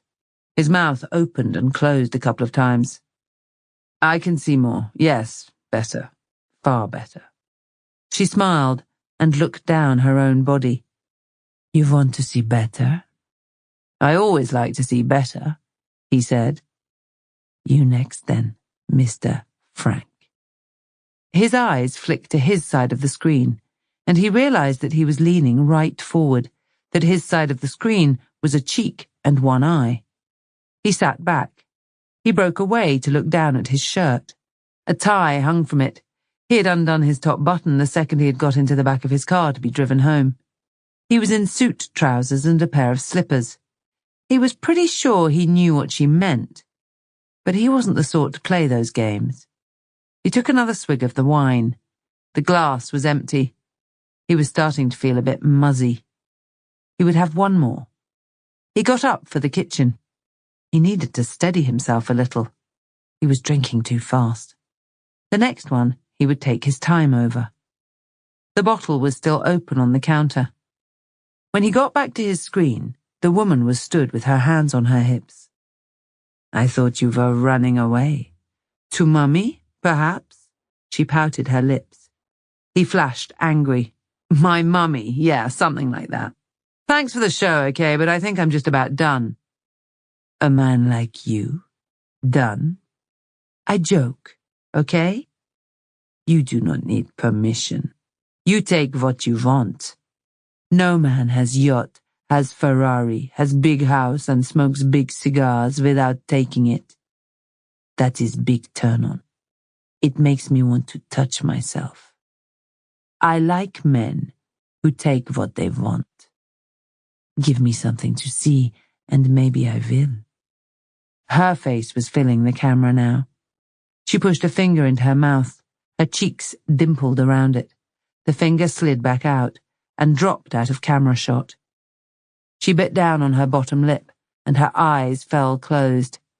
He could guess where her hand had gone. He was meant to. Show me your chest, she said. This is all I ask. Frank felt silly at the suggestion, but a little less silly than it might have seemed a few swigs of wine ago. Now he found himself beyond the point of curious, closer to the point of lust, and tinged with a desire to show her that he did indeed get what he wanted, and he wanted to see more of her. He wanted to see what she would do, how turned on she was by him. Yes, it might stem from his money, but he could forget that. She wanted to see his chest. That wasn't about money. Now he had made a decision. His fingers stumbled in his haste. He pulled his tie away. He unbuttoned his shirt quickly and pulled it open. His sleeves caught on his watch, so he pulled it off and threw it on the desk. The woman's face had an encouraging grin. She stood back from the camera and turned away, bending to remove her underwear. She took her time. Frank found himself leaning in. The computer monitor held every ounce of his attention. She turned to face the camera. Just the stockings remained. She paced back towards it and leant forward until her face filled her camera. Show me what I make you do. This turns me on. When I am turned on, I show you too. She dropped into a seat. Her bottom half was now concealed by a table. She moved back smoothly. The chair was obviously on wheels. The underside of black shoes appeared at the bottom of the screen, one after the other. The heels pointed towards him. They were some distance apart. Her hands dropped. She edged further backwards, showing more and more of her legs. She was still biting down on her lip. Frank was lost in the moment. He stood up and pulled at his belt. His trousers and underwear came down together. He was excited. There would be no hiding it. Grab your cock. Take it firmly and show me, she goaded. He did what he was told. He leaned forward to support his weight with his left hand. His wineglass tipped. There was half left, and it ran onto the desk. He didn't care. He leaned forward. That's it. Let me see. He was frenetic, a blur. He had to slow to hear her speak. Now, my turn. She stood up. He could see her bare midriff. Her hand covered her up. Then the screen went dark. He stopped what he was doing. He let go of himself and slid the mouse to wake it back up. Nothing happened. He banged the keyboard. The screen stayed black. He suddenly realized where he was and what he was doing. He reached down for his underwear and his trousers, then pulled on his shirt. He could feel his cheeks flushing red. Some exertion, but mostly embarrassment. He sat back in the seat that he had pushed away behind him. The wine, dripping on his deep pile carpet, was the only sound. He exhaled. "What the hell am I doing?" He chuckled nervously and shook his head. He needed a shower. A cold one might be best. It might sober him up a bit. He stood up and felt a little unsteady. His computer made a ping sound, an email notification. He scowled. The system had obviously crashed. He shook the mouse again and the screen lit up. It was back on his home screen. He checked along the bottom. Facebook wasn't open, and Alexa would be long gone. It was for the best. Things had gone too far already. He clicked the email notification. It was from an email address he had never seen before. Alexa@friendofthedevil.net. Christ, she's keen, Frank said out loud. But his mind was clearing a little now. He hadn't given out his email address, and it wasn't visible on his Facebook profile. He still burnt with shame, too. He had been lost in the moment. The moment was well and truly gone. He opened the mail. It had no subject at the top. The body of the email had no message either, just a file attachment with a downward arrow. He clicked it. His screen fell black again, just for a second. Then it flickered white. A video played. Frank slunk back into his chair. His screen filled with a high-definition video of a minute earlier, of him stood up and masturbating in his study. The video was 2 minutes long in total. His form filled half the screen. The other half was the woman who called herself Alexa. The transcript of the conversation between them played along the bottom of the screen at the same time. When the video ended, it closed, and his screen showed his email. Another one had appeared. It was from the same address. He clicked on it. £10,000 to destroy the video, or the next email address I send it to is mallory.shaw2@thunderstorm.com. And then every national newspaper and social media outlet I can find. I will send payment instructions. You have until 10 p.m. Frank scanned the message. He lingered on his wife's email address and cursed. This was just what she needed. Hell, he wouldn't put it past her to be the one behind it all. They were heading towards divorce. His solicitor had surprised him with hope of a far leaner settlement than he had dared consider. It hadn't been presented to her yet. She wasn't getting much, certainly nothing like she had boasted to their mutual friends. He was going to argue that she had walked out on him, that she had made the decision to end the relationship. He had a trump card, too. Infidelity. An affair with some piss-poor builder at her gym.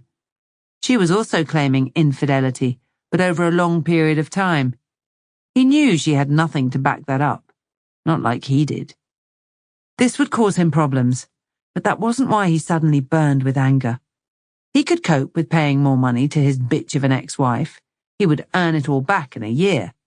It was the social media and news outlet reference that he found himself reading a couple of times over, and cursing himself again for being so damned stupid. He was close to being elected, so close. This would ruin everything. And that election opportunity was something he might never have again, no matter how much money he threw at it. His email pinged again. He opened it up. It was the payment instructions. He would need to download something called Tor. There was a link that would take him to it. Then he could transfer the money via the dark web. He had heard of it. He had never contemplated having to use it. He picked up the wine glass and walked it back through to the kitchen. It was all starting to sink in. How stupid he'd been. It wasn't like him. He was normally so closed. He got to the sink. It was deep and made of solid porcelain. He brought the glass down into the sink, and it smashed into 1,000 pieces. He turned to lean on the island, his breathing heavier. He needed that shower more than ever. He had never felt so dirty. He would use it as time to think. Then he would come back and deal with this. Grace's diary. Tuesday, the 5th of February. Craig hasn't come home this evening, and I don't know what to do. He came home at lunchtime. He was so angry. I think it has been building up since last night. I was on the toilet when he came home. He said I was flirting with the police officers when they came here yesterday.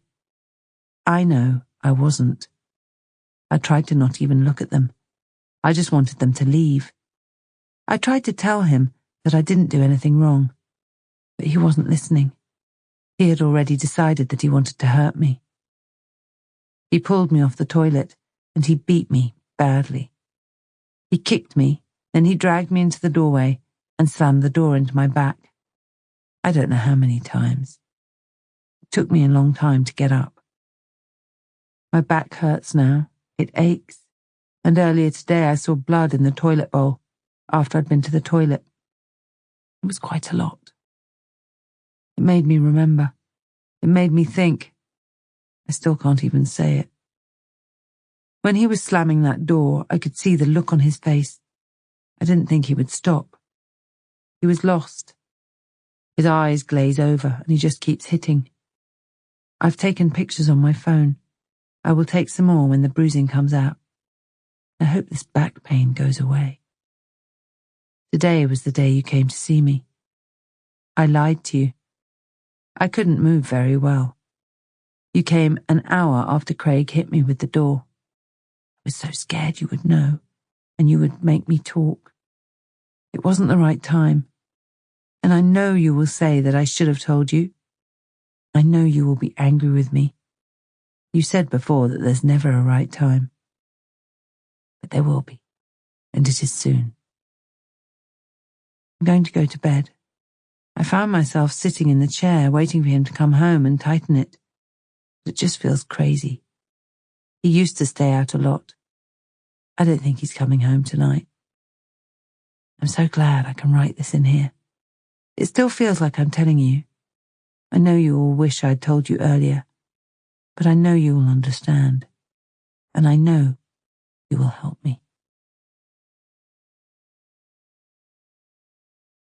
Chapter 9. Wednesday. Maddie Ives still had her moments where she missed her previous life in Manchester, but her early morning run was rarely such an occasion. This morning was among the more spectacular. A sunrise over the English Channel in a sky that was still in flux from a cold, clear night into a crisp winter's morning.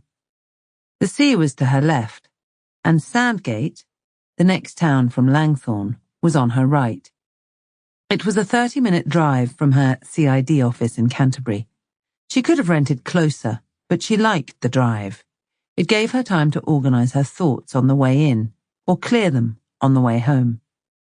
She was almost used to the routine that the commute to work gave her. Rhiannon had introduced her to the area. She lived there too, but her flat had a sea view.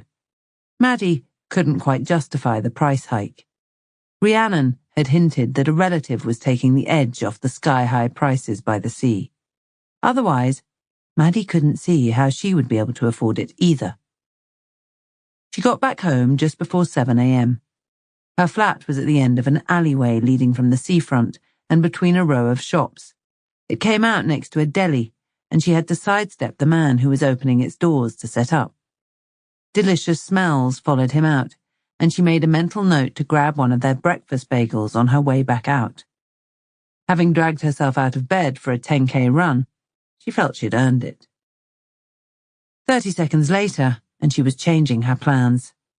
She bustled back into her flat, and breakfast was already waiting. It wasn't quite a bagel. It was a round of thick-cut toast with steaming coffee. That would do, particularly as it was served by Adam Yarwood, who smiled in greeting. He was already dressed in a crisp white shirt tucked into grey jeans. "What's this? What are you doing out of bed this early?" "I don't like what you're implying, Maddie." "What am I implying?" that I'm lazy, that I waste my days rather than embracing them. Well, you saw right through that. And why aren't you wasting your day? I got some work, London. I got a message on my phone. You plasterers are getting smarter. She bit into her toast and eyed him closely. Adam glanced down at his designer shirt. I'm not working on the tools today. It's more of an assessment. Quote stage. First impressions and all that. He turned away. His phone was on the kitchen bench. He scooped it up to check it. He had a suit jacket over the back of a stool. He put it on and pushed the phone into the inside pocket. Maddie just assumed he was lying now, whenever he talked about work, at least. And he knew she wasn't fooled. It was like an arrangement they had. He was a self-employed plasterer by trade. His business was registered, and he took on jobs when he could. But that wasn't very often anymore, and his patch was 400 miles away in Manchester. But Adam was getting work elsewhere with his brother, Leon Yarwood. Leon headed up one of the biggest organised crime groups in the north of England, and in a previous life, Maddie had been tasked with getting close to the gang and their inner workings. She had been an undercover asset for Greater Manchester Police for 10 years, before she had messed it all up by saving a man's life. It had seemed like the right thing to do at the time. But she blew her own cover doing it, and the very next day, she was moved to the other side of the country to start a new life and what felt like a whole new career as a customer-facing detective. That was just over 9 months ago. It already felt like a lifetime. It seemed that everything about her life had moved on. The only element that had followed her down was Adam Yarwood.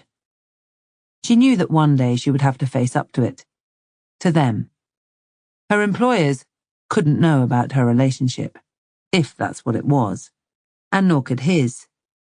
One would see her dragged through a disciplinary process, and the other might just get her killed. Maybe even him, too. That was why she didn't challenge when he lied to her anymore, because that would be the point when they would both have to face up to it, the unavoidable elephant in the room. There was only one solution she could see, and she desperately didn't want that. Adam faced her. He tapped his pockets and seemed satisfied he had what he needed. His visits were often fleeting. He would come down for a couple of days at a time. He sometimes talked about moving closer, but never seriously. He didn't stay at her place often. The risk was too great. But just recently, she had become a little more rash, a little less careful. She was making a mental note to rectify that when he kissed her hard on the lips. For a second, she forgot every mental note she had ever made. He had that ability. He stepped back, and his eyes twinkled their mischief. He pushed a strand of her hair out of her face with his knuckles, his hand resting to cradle her cheekbone. I'm taking you for dinner, he said, in London. This little place I found. Sunday. You're off, right? Well, yeah, but... Sunday, then, he cut in. He had moved to the door. He pulled it open and stepped through it. There was no discussion, no set plan, and certainly no details, just like always. The door pulled shut behind him. She lifted her own hand to her cheek, as if he might have left something of himself she could gather up. She shook her head. She was being silly. She hated that he had that effect. She brought the hot coffee to her lips for a swig. Her eyes drifted to the clock. Shit, she was running out of time. She slopped her coffee back down on the bench and made for the shower. She doubled back quickly when her phone emitted a whistle, her text message tone. She made it back before the screen dimmed. It was from Adam. You look beautiful this morning. Her stomach fluttered a little, and she felt her lips form a hapless smile. This whole thing was hopeless. As much as she floated to the shower, she couldn't ignore the feeling that always nagged at her whenever she dared feel happy about Adam. That this couldn't end well, and it did have to end. For now, she needed to get to work. Chapter 10. Major crime was buzzing. Harry Blaker was aware that they had now been drafted in officially to assist with the aftermath of the explosions in the Round Hill tunnels. It was the sort of incident that could jam up a whole police force, let alone a department, and seemingly counter-terrorism had run out of manpower too. Harry had seen the news. The incident was rolling 24 hours a day, and talking heads were starting to demand answers. Harry knew the sort of pressure that could exert. DCI Julian Lowe's office was mainly glass-fronted, and along with the man himself, Harry could see a DC and Acting Inspector Carl Maddox deep in conversation. Maddox had been stepped up as cover for Harry while he was off. He was a nice enough fella, but he struck Harry as being a little out of his depth. Too nice, perhaps. Too busy trying to please the officers now under him, when his main focus should be on getting the job done. Harry perched on the edge of a table and crossed his arms. He stayed out in the main office to let the meeting come to its end. Detectives were sweeping past him, constantly, in both directions, carrying blue files and loose paperwork. Some chatting into phones, some calling out to colleagues. No one seemed to notice him. He would wait his turn. Lowe's office emptied, leaving just the chief inspector. Carl Maddox looked panicked. When on his way out, he saw Harry. "Harry, I didn't know you were back. I'll clear out your desk just as soon as I can." Harry waved him away. "You can keep it for now. You need it more." Carl nodded. He was still moving away. Detectives were making for him from across the floor, and 2 questions came at him at once. Harry smirked to himself. He moved into the office and closed the door to the bustle. Julian Lowe was stood up, but bent into his computer monitor. He looked up. "Ah, Harry. You wanted to see me, sir?" "Of course I did. Sorry about the delay. Talk about timing, eh? Your first day back and it's as chaotic as I've known it. My second, actually. I moved some stuff in yesterday. This is good timing, then. I can be a help." "You can. It was always going to be a positive to have you back, Harry. I did plan on taking you out for a coffee first thing. Having a chat, about how you are." "No need. I'm fine." Lowe stood up straight. His attention dragged away from his computer. His head rocked ever so slightly to one side. "You sure?" "Yep. You've been through a lot is all. I'm speaking with Occy Health later today. I want to understand. I'm fine. Like you said, I've been through it. I just want to get back to work. It's already been far too long." Lowe smiled. It was patronizing.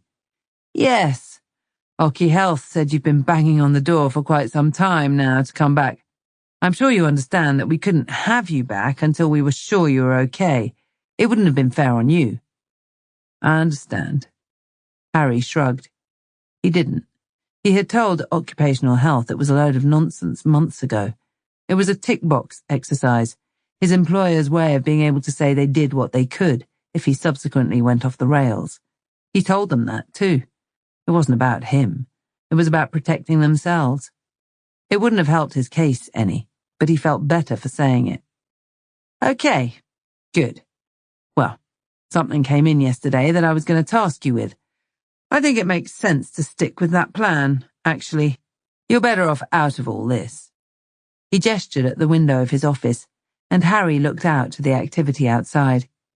He could see at least 3 people hovering close enough to the door to jump in the second he left. "Maybe I can take some of the pressure off you if you let me help." "It's beyond that, Harry.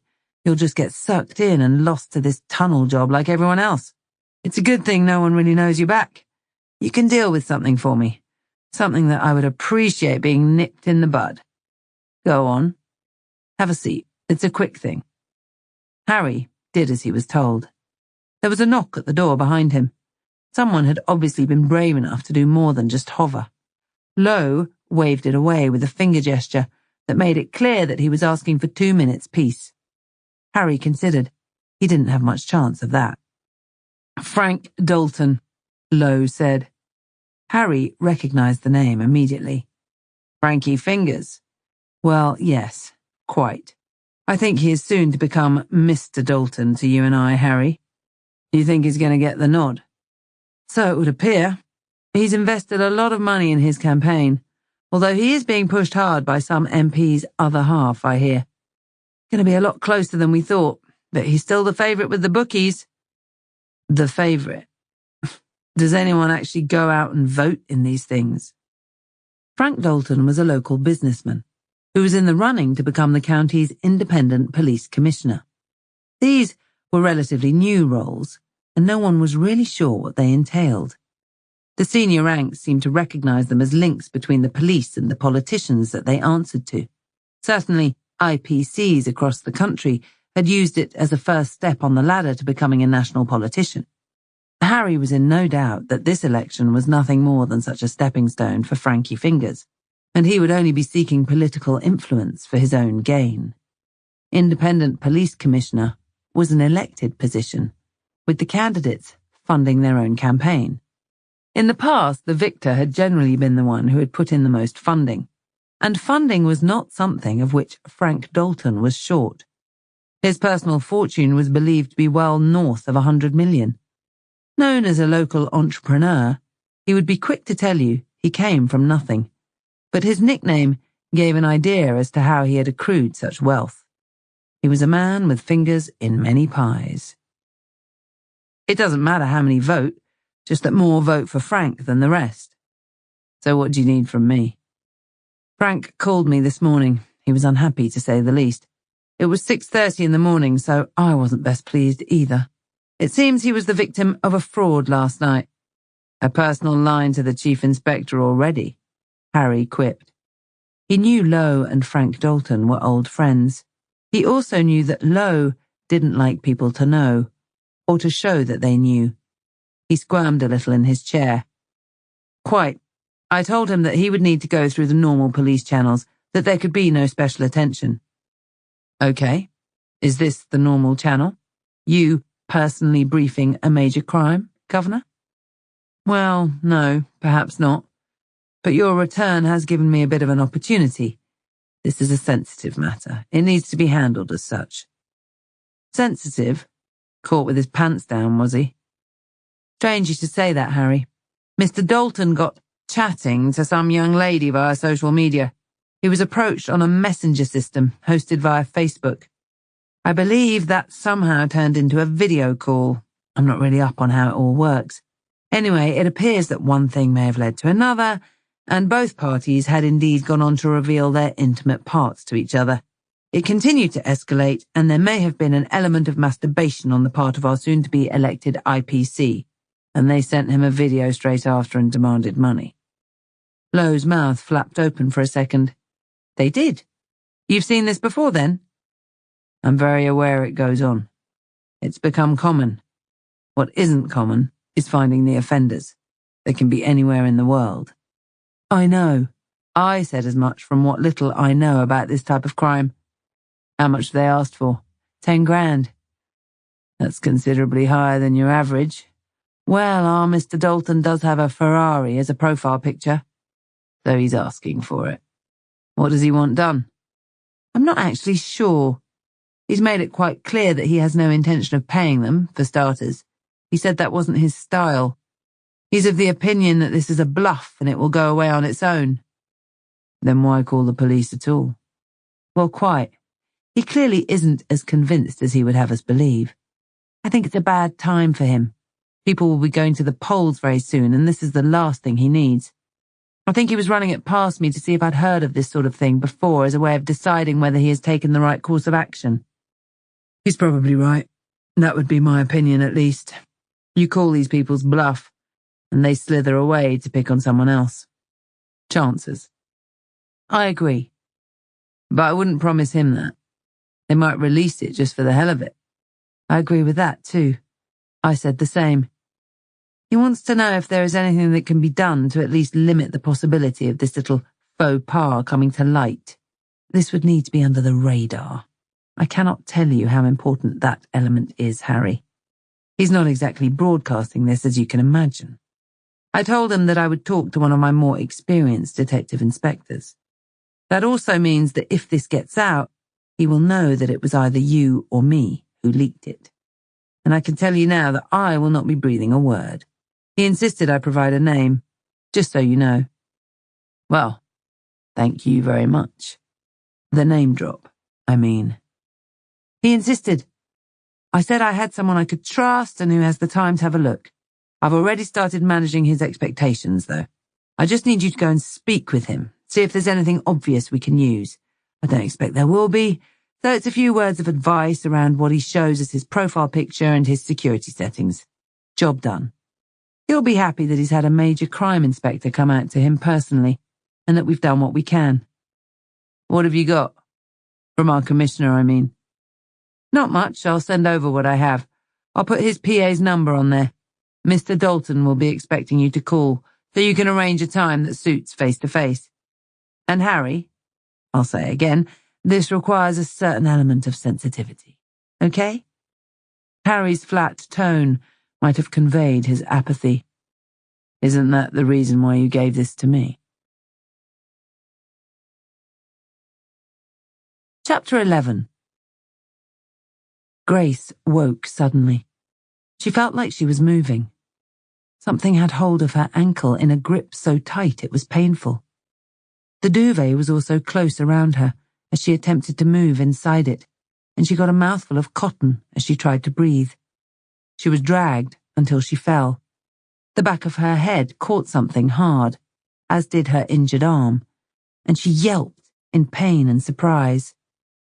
"Who said you could get into my bed?" she heard Craig roar. She pushed out her arms to try and get out from under the cover, but immediately felt blows on her body. She couldn't see Craig. She couldn't see anything. She could just about work out that it was daytime.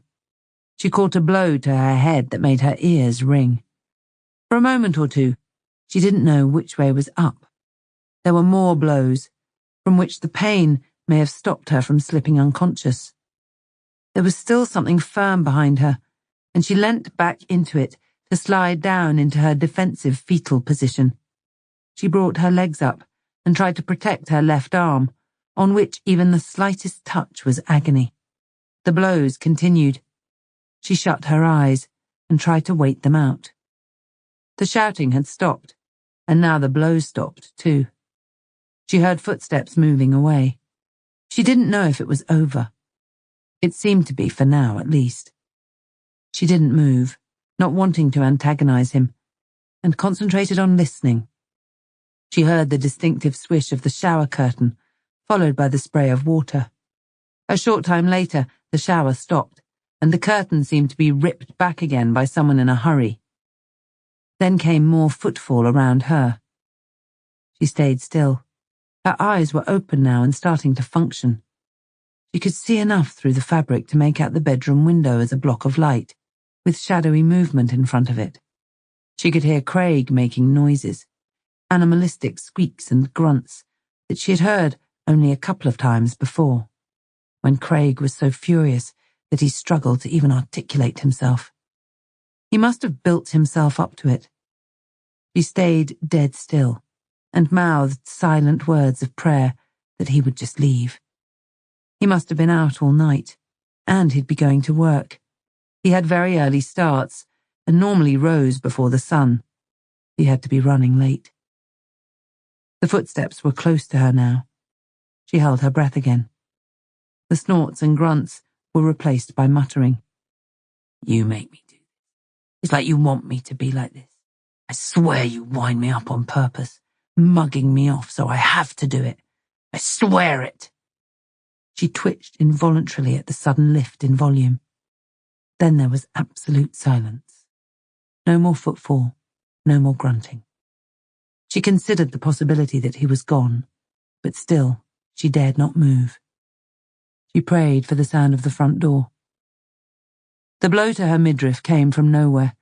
It rushed through the duvet so hard it lifted her off the ground and bounced the back of her head off something hard. She didn't feel pain. She didn't feel anything. Her peripheral senses closed in, but she could still feel her ankle being grabbed again, her legs being pulled roughly apart. She felt blows to her thighs on both sides.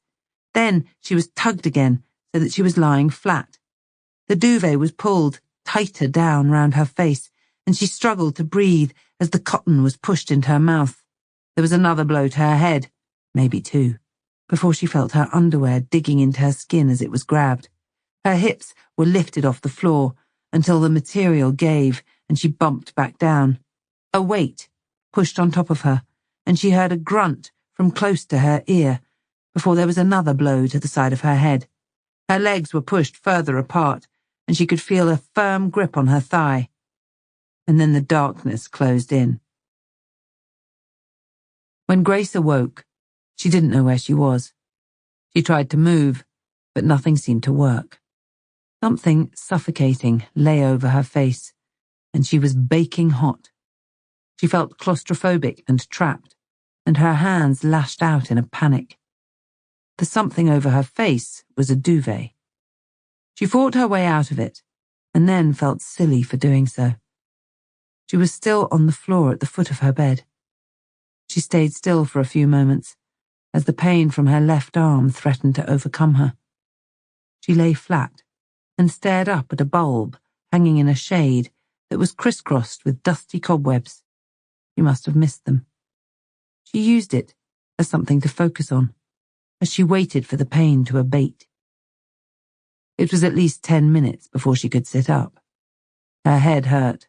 Her side and her back did too.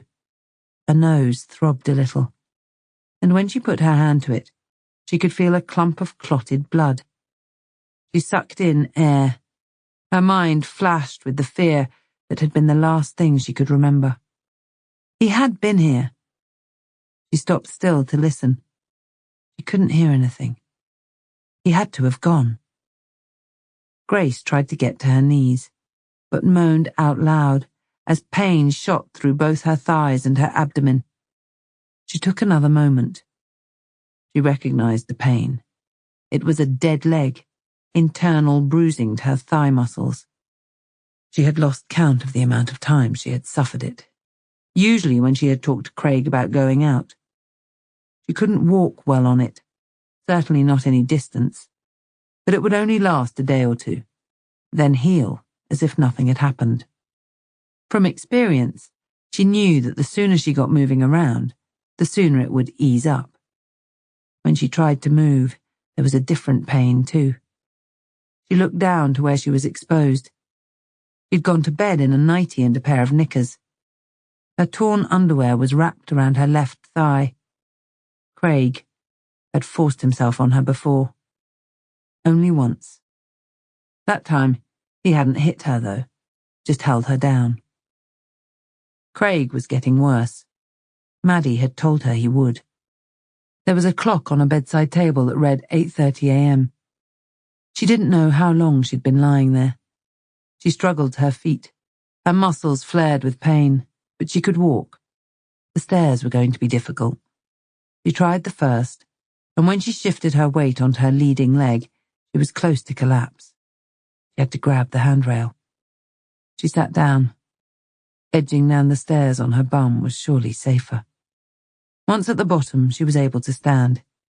She waddled gingerly through to the kitchen and considered starting dinner. She could get the basics done at least. She always felt a little less anxious when she knew it was started. Then, if he came home, he could see that she had been there all day and that she'd been working. She was expecting a delivery of shopping today too. She used to go out to do the shopping. It would be her only trip during the week, but he had insisted on coming with her, and she would hardly be able to breathe. She particularly dreaded the time to pay. The last time, she chose a specific queue on purpose, where there was an older lady serving who had a cheerful exterior. She remembered being stood waiting with her head bent when a new till had opened up right next to her, and a good-looking young lad had called out for her to come across. She couldn't refuse. Her anxiety had been so immediate and so strong, she was almost sick right there and then. Craig was pushed right up against her the whole time. The man had noticed and stopped any attempts at small talk almost instantly. Craig had still had a go at her as they had walked out and started to lose control of himself. It got out of hand. Someone called the police, and he had later blamed her for that. It made her so weary. Just wasn't worth it. Now she ordered the shopping in. Craig still insisted the delivery time was when he was around. It was due early evening. She wanted to be moving freely by then at least, just in case. She bent forward to check the contents of the cupboards for today's dinner. Both her thighs shot with pain. She straightened back up. It was no good. She would have to do a few laps of the house to get her muscles warmed up first. Otherwise, nothing was going to get done. Chapter 12. So this is where a millionaire hangs out during the day, is it? Maddie said. I guess so, Harry growled. They had pulled onto a wide, gravelled area where the pebbles were a mix of bright white, slate grey and black. It led to a red-brick barn-style building that mimicked the numerous farm buildings that had lined their approach. On closer inspection, however, this was a new build, with sleek aluminium windows and a tiled roof with solar panels covering one side. It stood in expansive grounds laid to lawn. In the distance, Maddie could see a real barn, this one far more dilapidated and authentic-looking. To the left, the lawn sloped until it met a line of trees, while beyond them was a distant canvas of green and brown where the other side of the valley rose up sharply in the distance. The gravel crunched under Maddie's footsteps as they approached from the left side of the building, which looked to be made up mainly of glass. There was a patio area with grey-painted rattan furniture and fixed umbrellas. The entrance door was glass too. Harry pulled it open for Maddie to step in. The reception area wasn't manned. It comprised of 4 chairs around a glass table on which magazines were carefully arranged to look untidy. The chairs were arranged red-grey, red-grey. The attention to detail was a little sickly, where clinical met modern. Both officers stood hovering around the table rather than opting to disturb a chair. There was no reception desk, just a sign on an aluminium pole that requested persons wait to be greeted. It was by an internal oak door that was soon pushed open by a stern-looking young woman. She wore a tight-fitting blouse tucked into a skirt over black tights. She wore black-rimmed glasses, and Maddie wondered whether they had a prescription or were simply part of her look. The whole place stank of creating an impression. "Can I help you?" She gripped a hardback book in her hand.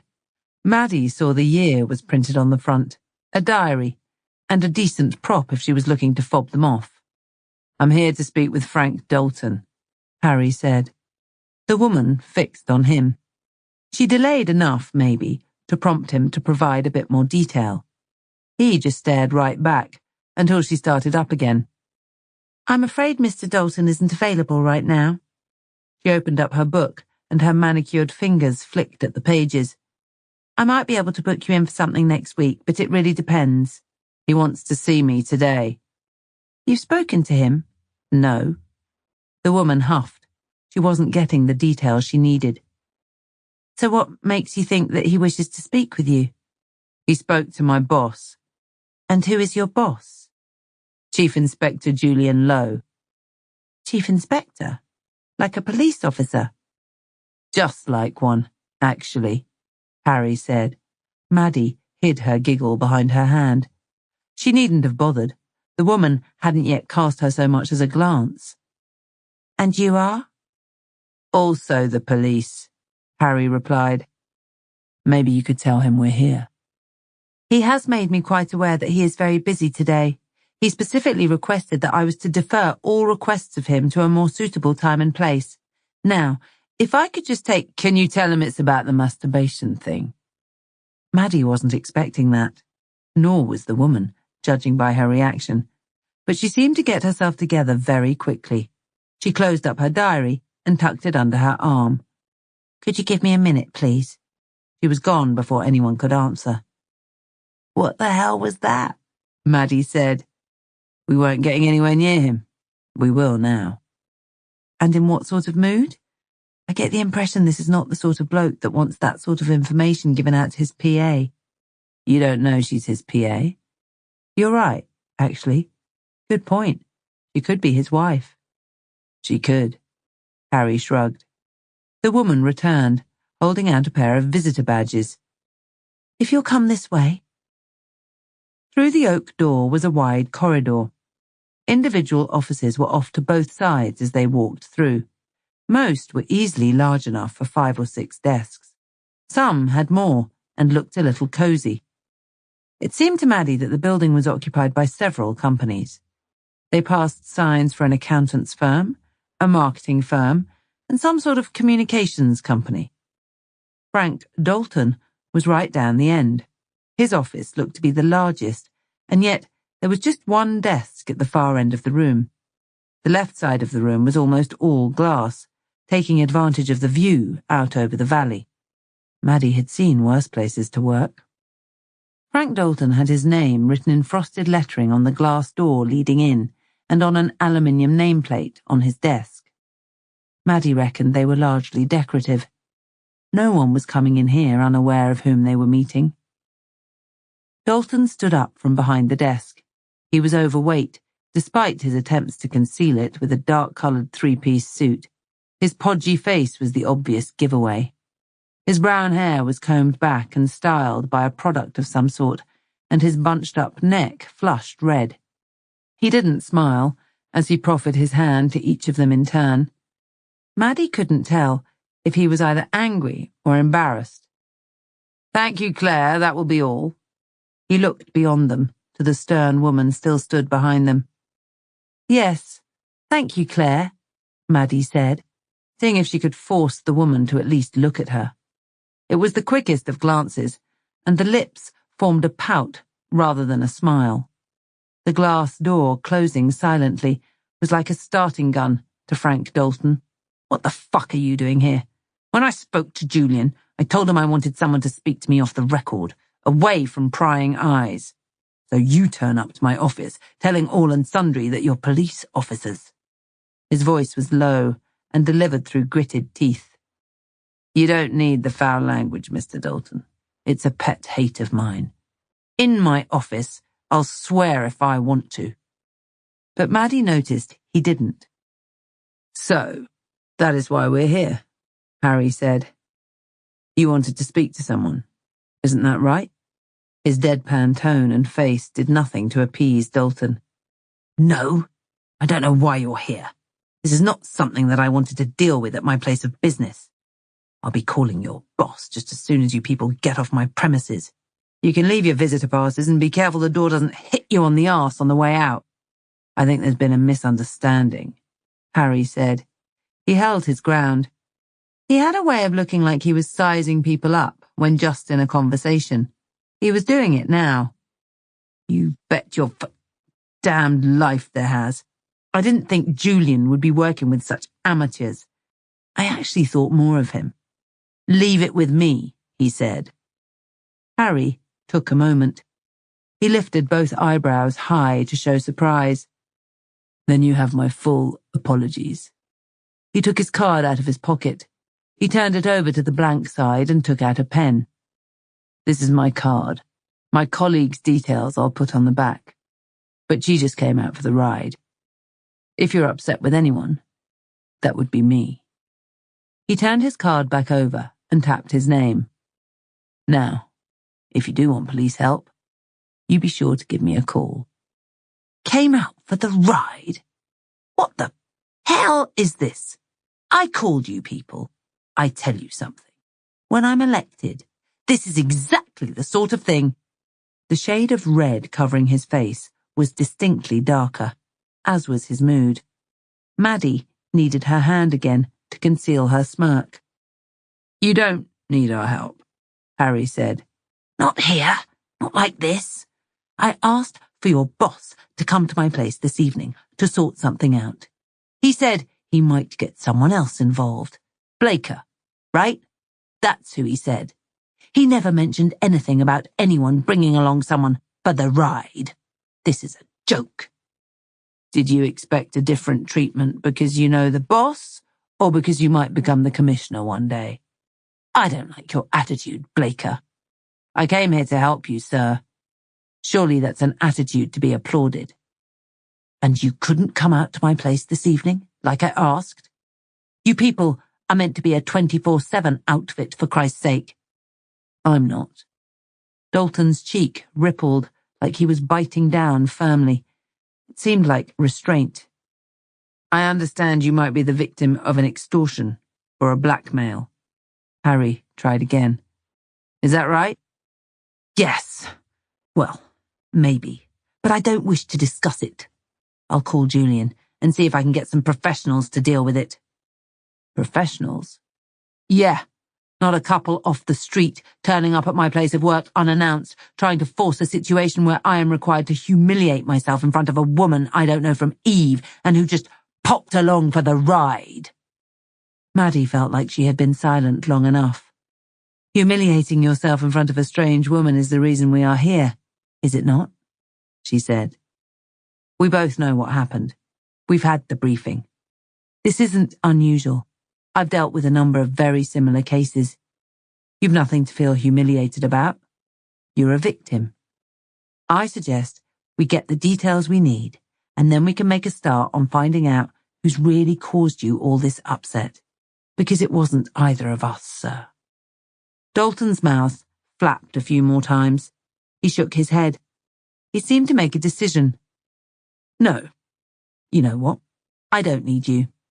I dealt with it. I did it my way. So it's done. I think I'll just leave it at that. Harry shrugged. I'm disappointed, sir. We might be able to do something. Maybe even, I think we're done here. Maddie knew that Harry didn't take kindly to being talked over.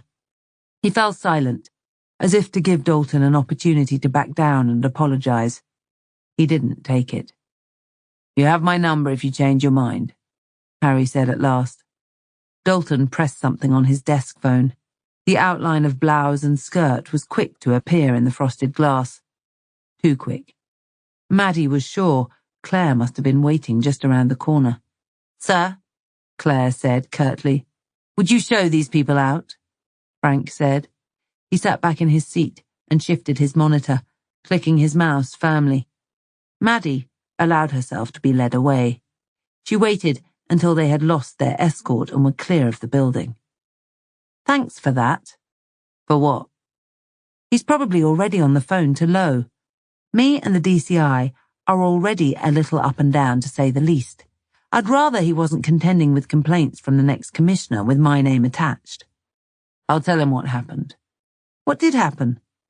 I'll tell him his mate wants special treatment because of who he is, what he is, and how rich he is. Life doesn't work like that. The commissioner, of all people, needs to know that. That's exactly how life works, Maddie said. Harry fixed her with a fiery look. Well, it shouldn't. Is that what that was about? It wasn't about anything. He gets the same service as anyone. Or none at all. Maddie held up her hands. For what it's worth, I agree with you. It's just the DCI who might not. Chapter 13. Ian Hughes hesitated at the end of his daughter's drive. He hadn't been there for a while, and the last time hadn't gone so well. From being so close, all they seemed to do now was argue. He knew why. Her boyfriend, Craig, was why. His daughter was nothing more than an extension of him now. He was controlling, arrogant, and moody, and Ian had never hated a man more. He was pretty sure Craig felt the same about him, too. Certainly he'd made it clear that Ian wasn't welcome at the home, and Grace had ratified it, although he knew she did so under duress. Seeing his daughter as regularly as he had always done was now impossible. He kept trying at first, at least once a week, but they were always on their way out, or busy. Ian had almost considered giving up. But then he heard that Craig had got a new job that would keep him out of the house all day, and he began trying again. He thought that If he could get Grace alone, she would be the same girl he had known and loved her whole life, with every ounce of his being. The more so, since they had lost her mother. But she wasn't. She was distant, guarded, and insecure. They argued. He kept coming round and trying, but she soon stopped answering the door when she was there on her own. It had been 6 weeks since he had seen her last. She might have thought he had given up, but the pull to see his daughter, even if just for a few minutes, was only getting stronger. The drive was empty as he approached. Craig drove a silver Volkswagen estate car that he used for his job delivering parcels. He worked only until the late afternoon most days. It wouldn't be long until he was home. Ian had timed it like that on purpose. He knew Grace would want him gone before Craig got home. That might prompt her to answer the door. Even being told to go was better than not seeing her at all. He just wanted 5 minutes. But just to see her, and to be able to confirm her existence, was a start. Be calm, Ian. Be clever, he muttered to himself. His eyes never left the front door. He just needed to see how she was. Just a bit of small talk. Maybe he could lay the building blocks for some sort of relationship again. He sucked in a breath, walked to the door, and pressed the doorbell. There was no answer. He left it half a minute or so before he pressed it again, and then stepped back. The blinds at the living room window were turned enough to restrict the view, but he could still see in a little if he pushed himself up close to the glass. There was movement, and his eyes were drawn to it. He could make out a figure. It was Grace. She was in a long nightie and was stooped over the sofa. Her head was turned away. He watched her push herself off and take a few steps towards the kitchen. She moved awkwardly, like someone who is in a lot of pain. She reached the next sofa and used it for support. She looked like she was recovering her strength to move again. He thumped hard on the window. Grace turned, as if she'd been stung. Her eyes were instantly wide. They looked to be filled with terror as they met with his own. Then she grimaced. The pain was clear on her face. He thumped again. "Grace, you're hurt," he bellowed. She shook her head and gestured with her hand. Her message was clear. She wasn't replying to him. She was telling him not to be there. She was gesturing for him to go. He was going nowhere. He could see she was in pain. He moved back to the door and thumped as hard as he could. He tested the handle. It wouldn't give. Double locked. He pushed the door. It didn't have much flex in it, but the panel that made up the bottom half of the door looked to be a weakness. She had a minute to open up, or he was kicking it through. He knocked again. He pressed the bell, too. A shape appeared through a frosted panel in the top of the door, long and white. She pulled the door just a couple of inches, just enough for him to see her face. It was still tinged with pain, despite her best efforts to smile. She looked tired, exhausted. Her eyes were heavy. Her face was pale and red with a rash of spots. She barely looked like the girl he remembered. "I need to come in, Grace. I need to talk to you. I can see you're hurt. What happened to you?" "I'm fine, Dad." "You can't come in. It's late. Craig will be home soon. I know you don't like to be here with him. I know you don't get on. Why don't you come back tomorrow morning? I'll have some time to make you a tea then." She smiled again. It was empty, serving only to tug at the bags under her eyes. "I'm not going anywhere, Grace. The sooner you let me in, the better, if you want me gone by the time he gets back. I just need to be sure you're okay." "I'm fine. I told you that." "I heard what you said." Ian stood firm. He stared his daughter down. She didn't have a response. Finally, she stepped back, and he pushed the door wide open. She'd moved back to lean against the wall in the hallway. He stepped in. The house smelt delicious, like something spicy was cooking. "I'm fine," she said again. "Let's walk through to the kitchen then. Once you've done that, you can tell me why you're still in your nightie at 4 p.m. I'm not going until we've at least done that. She hesitated. She had her hands behind her back. She pushed off. Her face flinched immediately. She gestured for him to walk through first. He stood his ground. After you. She hesitated. When she took a step, it looked stiff and difficult. She took a couple more, and her walking seemed to get better as she went. She walked down the hall to the kitchen. There were high stools under a work surface, and she sat on the edge of one, with her body turned back towards him. He moved past her to fill the kettle. It was stone cold. On the bench next to him was a slow cooker that was plainly the source of the delicious scent. Don't worry about offering to make your old dad a cup of tea. I don't think I've ever known you to have a cold kettle, he quipped.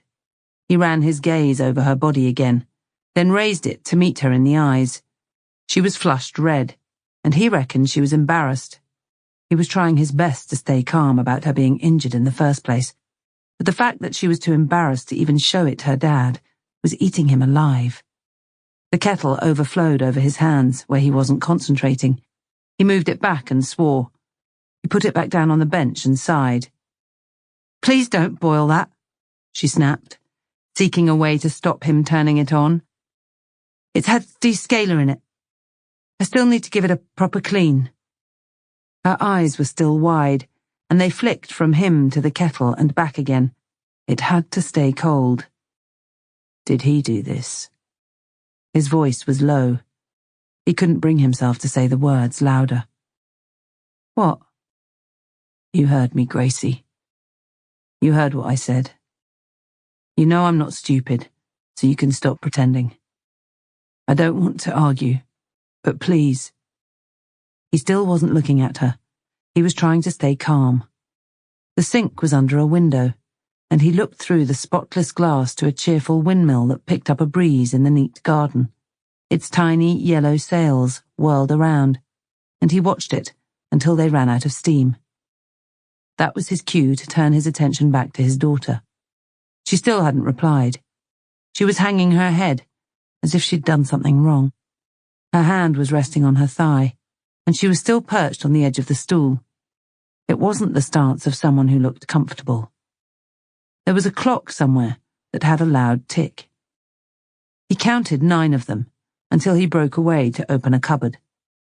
He took out 2 cups and put them on the bench. Anything to keep him occupied, to stop him talking. He didn't want to push her away, to make her clam up. He had seen it too many times.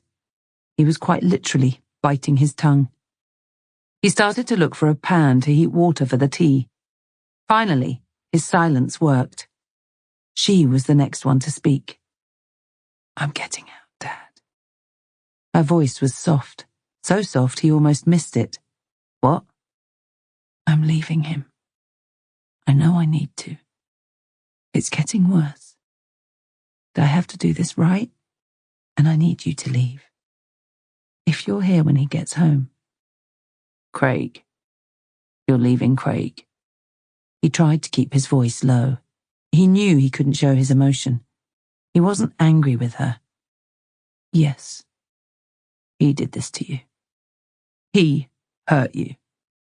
He choked down a sob of both rage and sorrow. I'm scared, Dad. I'm so scared. But I know him. I know how to handle him. After all this time, I know. I have to get out. I've been planning it for a long time. I've spoken to the police, and they know what I'm doing. She lifted her eyes. The skin around them was puffed up and red, standing out against her pale cheeks. He swallowed hard. He could feel his heart beating strong and quick. He wanted to erupt. He wanted to burst out of the door right now and go find him. He wanted to tear bits off him until there was nothing left. He swallowed again.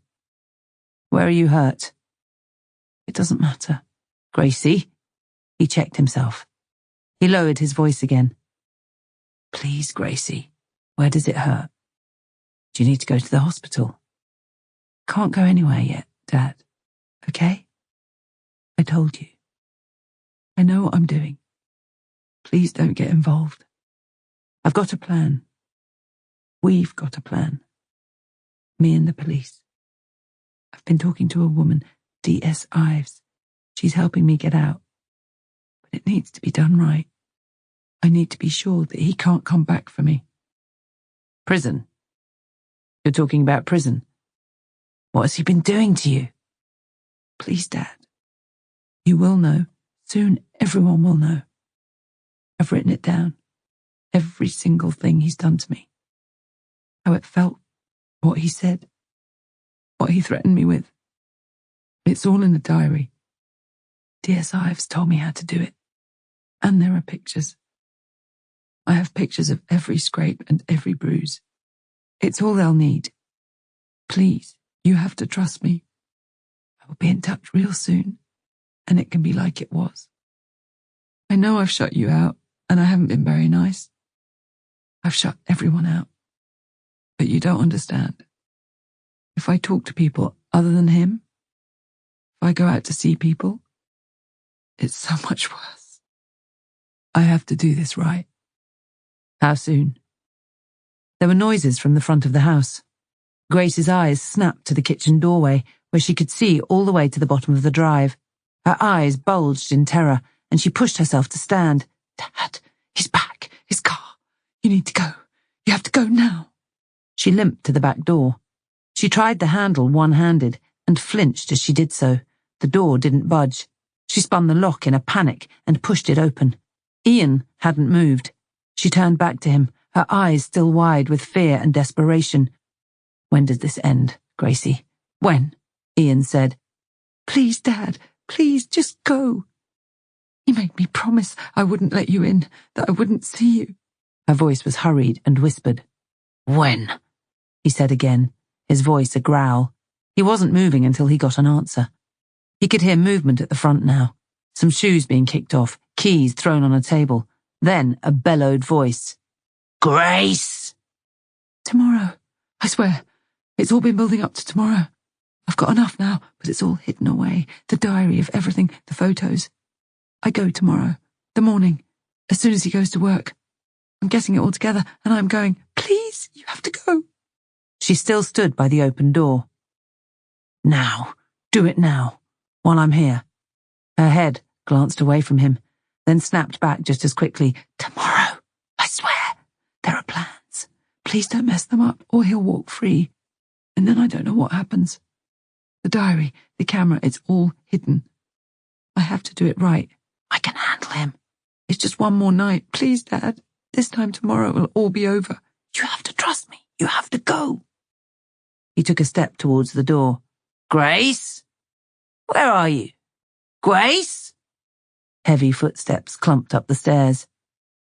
Ian had a choice to make. Craig was a big man. He would take some stopping, but he fancied his chances on rage alone. Or he could sneak out the back door, walk away, and trust that his daughter would be safe for one more night. And what if he did front Craig up and he couldn't handle him? He might knock him down first, but then he would surely take it out on Grace too. He might find what she'd been hiding. Ian's eyes rose to where the ceiling squeaked. The footfalls moved back to the stairs, and he could hear Craig starting back down. Please go. For me, Grace whispered. Then she raised her voice to call out. I'm in here. Just finishing the dinner is all. Her voice was nervous, laden with panic. The footsteps sped up. Craig was back on the ground floor. It was decision time. Craig burst through the door. He was flushing red and slightly out of breath. His eyes quickly searched the room, and Grace waited until they rested on her. You didn't answer me, he said. I did. You didn't hear me is all. How was work? She leant back on the work surface, doing her best to appear casual. She'd moved into the kitchen.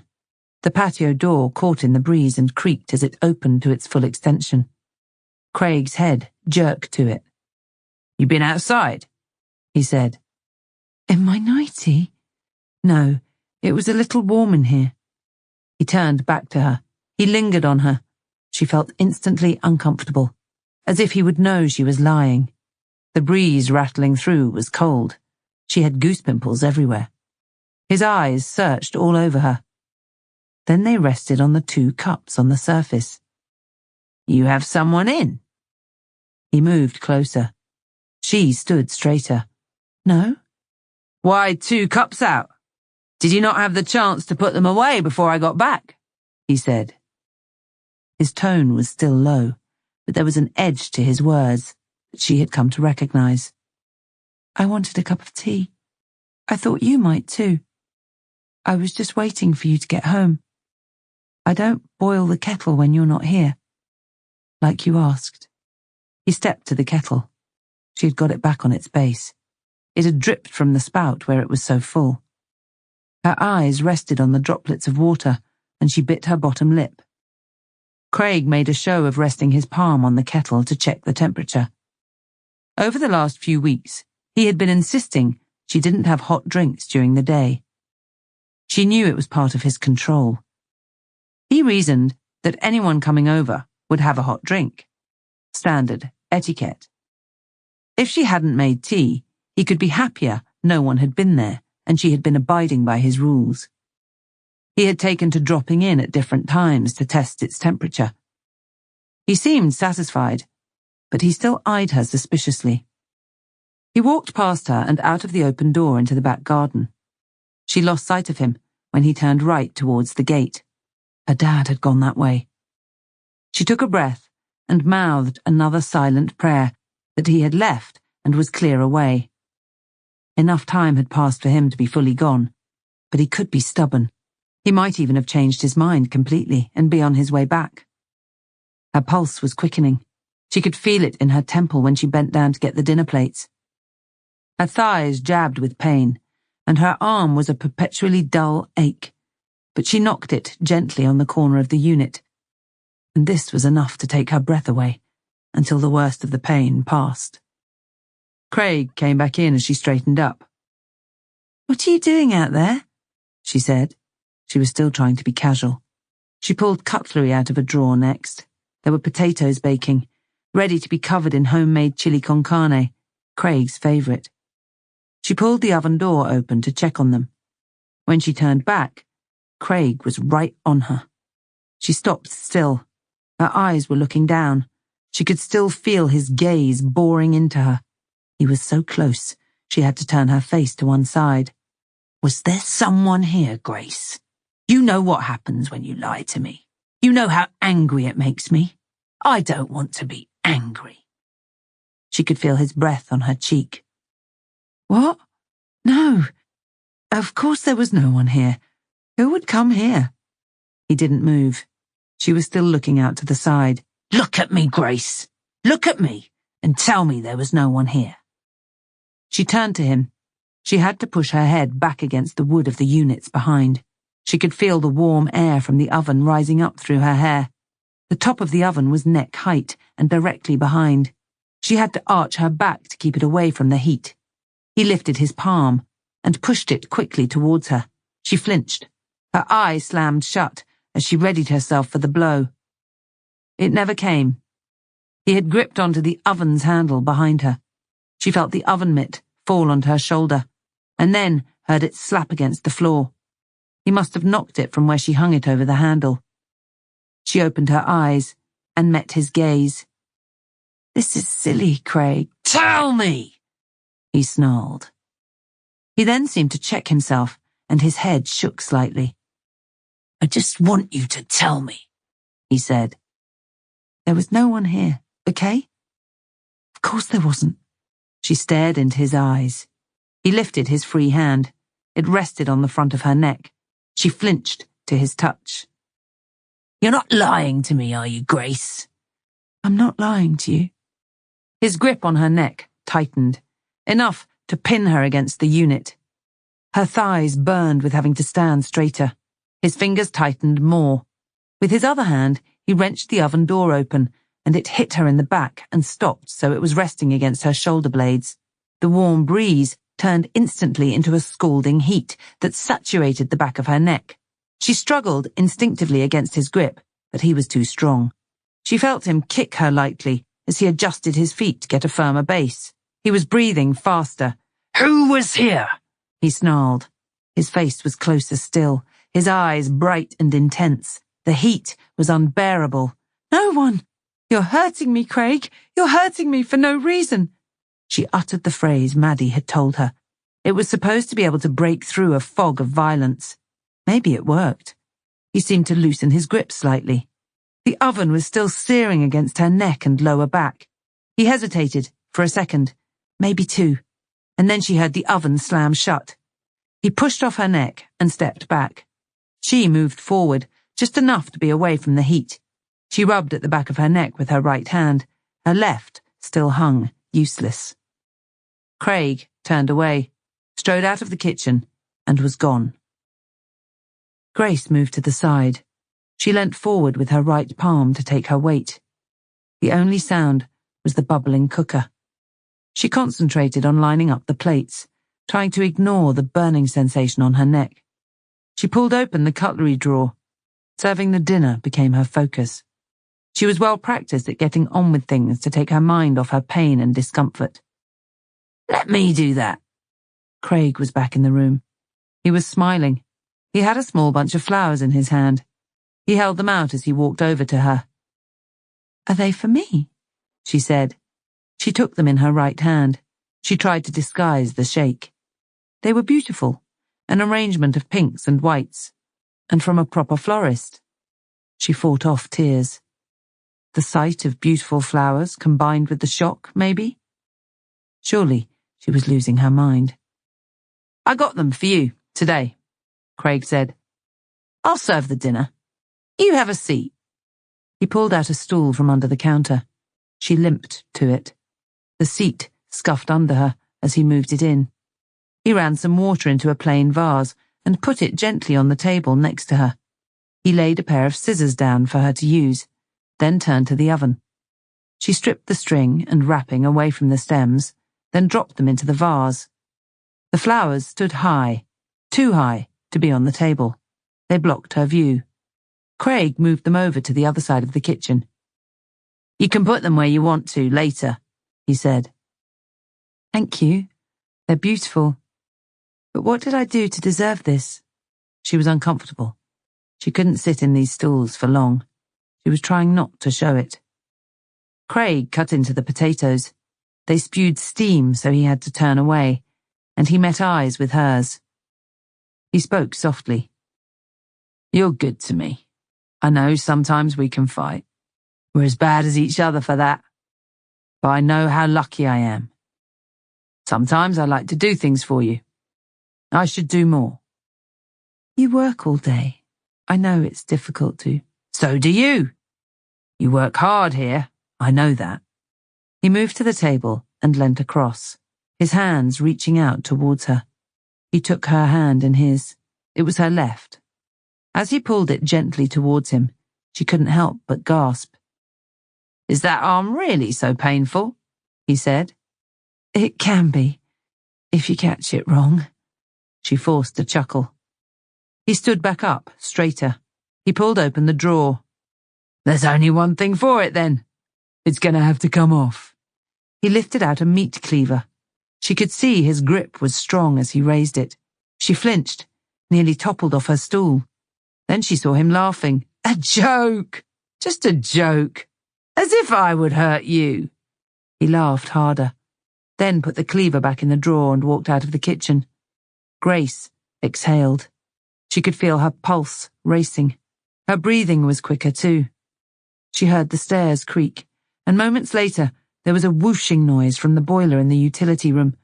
She heard Craig coming back down the stairs, and then he reappeared. "I'm running you a bath.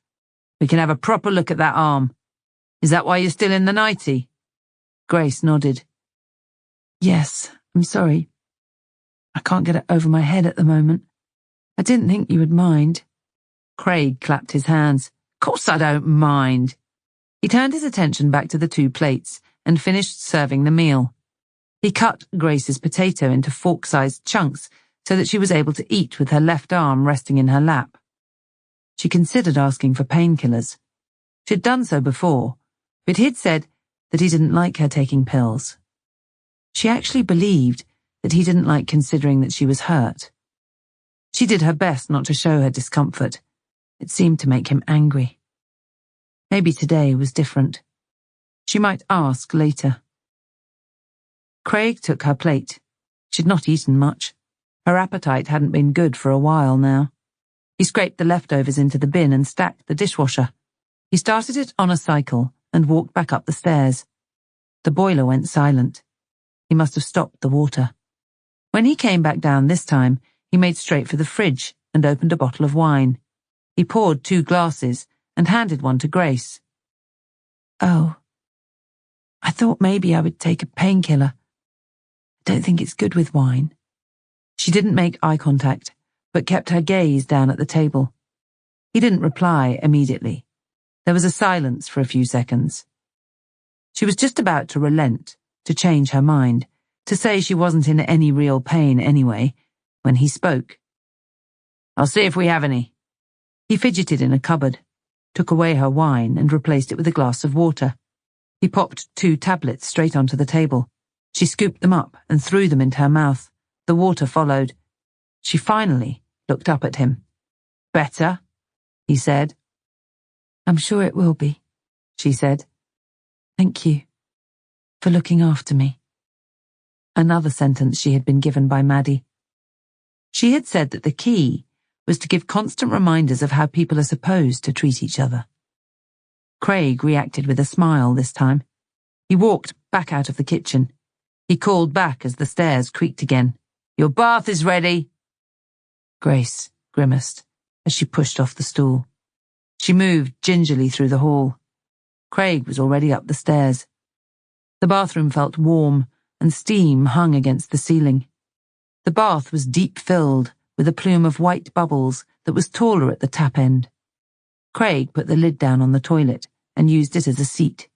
He looked over at her expectantly, then slapped his palm on his forehead. "Oh, sorry. You need me, don't you?" He stood up. She was careful to pull her left arm through the sleeve herself. Then she lifted the other arm, and her side reacted with a twinge. Craig lifted her nightie over her head, leaving her stood just in her knickers. He threw the nightie onto the floor and stepped back. "Jesus, Grace. You do bruise easy." He expelled air through his nose, like he was forcing a laugh. There was a mirror above the sink, and Grace was close enough to be able to see most of the way down her body. Her lower back and side were consumed by a dark purple bruise, which changed to a lighter pink around her hips. There were flashes of white, too, where she had taken the impact from the sharp edge of the door. Her upper back was a bright red. That was new. She guessed it was from the scalding oven. Her long-sleeved nightie had covered her arm, but she took her time to look at it now. She tried not to, normally. The only time it was exposed was when she was sitting in her chair, and then she couldn't look at it. She sucked in air quickly to choke off a sob. Her forearm had a kink, and its skin was pale, as if it was washed out of all colour. She guessed the blood wasn't moving through it the way it should. She was pale overall, but her arm was worse. There was bruising in a straight line along the bottom of her arm. This was the darkest purple yet. Her thighs, too, were bruised, a dark red that she knew would soon change to purple. Craig was back sitting on the toilet, side on to her. His eyes roved all over her body, but kept returning to her damaged arm. There was no hiding it. He didn't seem to know what to say, how to look. His attention shifted from her arm to the bruising on her lower back. She had bruises elsewhere. Some were older and yellowing, but still tender to touch. On her shoulders and legs mainly, but she had one in the shape of teeth marks on her breast. That was from around a week before. "The bath should be just right," he said. She was still trying not to cry. This was the first time she had seen her body for a long time. It was like, if she didn't look at her injuries, she could forget they were there. They wouldn't hurt so much. It was ridiculous, of course. She bit her bottom lip. Suddenly, sinking into warm water seemed to her like it might be painful. Craig must have sensed her hesitation, and he stood up. She pulled her knickers down one-handed and stepped out of them. Craig was still watching her every movement as she turned to the bath. She heard him move behind her. He supported her right arm. He was gentle, but she still flinched at his touch. "You're cold," she lied. She stepped in. The warm water was soothing on her legs and midriff. She slid in further. Her arm ached a little more as her pulse quickened in the heat. But even that still felt a little better. She flinched when her upper back met the water where her scalded skin reacted, but she forced it under, her neck too. The pain eased quickly, and soon she lay right back so that her hair folded in. She couldn't remember the last time she'd washed it. Her eyelids drooped closed. Just her face and her bent knees were out of the water now. When she opened her eyes again, Craig loomed above her. He was staring down. She suddenly felt vulnerable. She had forgotten herself. But he was smiling.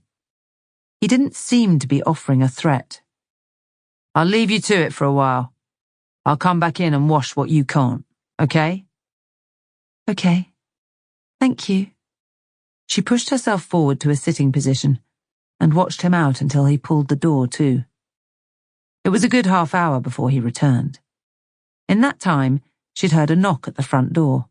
Their grocery delivery. Craig dealt with it. Afterwards, he was as good as his word. He washed her gently, and they assessed her arm. She felt able to speak about hospital, maybe going while he was at work the next morning. He didn't shut her down. He didn't say anything. He might even have been considering it. He carried her to bed after her bath. He had a fresh nightie and underwear ready for her. Then he left her to rest with the television on. An hour later, he came up to bed himself. He brought her a hot tea and some more painkillers. She felt sleepy. She would need to get a good sleep. Tomorrow was going to be a long day. Tomorrow, she was leaving him. No matter what he had done tonight, she knew him too well. Every now and then, when he thought he had gone too far, he could be like this. She had seen his eyes all over her body, lingering on her broken arm, seeing just how much damage he had done. She would milk it. She would take the opportunity to get a good night's sleep, and then he would get up and go to work in the morning. And then she was leaving. She had to. She had promised her dad, and she had promised herself.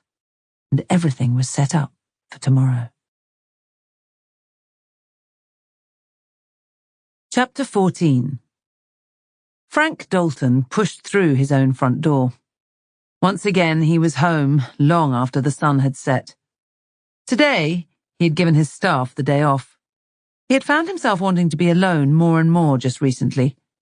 His driver had danced the equivalent of a verbal jig when he had called him on the phone to let him know he would drive himself home. Sure, he had tried to conceal it, but Frank Dalton was astute enough to know a man punching the air on the other end of a phone when he was talking to him. He couldn't blame him. Frank was not a man who worked regular hours, meaning his driver couldn't either. Maybe he deserved a day off. As did his cook, who didn't approve when he said that he would just order in takeaway. She was mumsy enough to suggest that he should be eating properly. But she hadn't put up much of a fight either. He knew he wasn't easy to work for. He wasn't easy to live with either. Hence, he was stood in the hallway of a 6-bedroomed mansion, with no one to talk to but his reflection in the hallway mirror. He tugged at the skin under his eyes. It stretched until he let it go again, and then it crumpled back into puffy bags.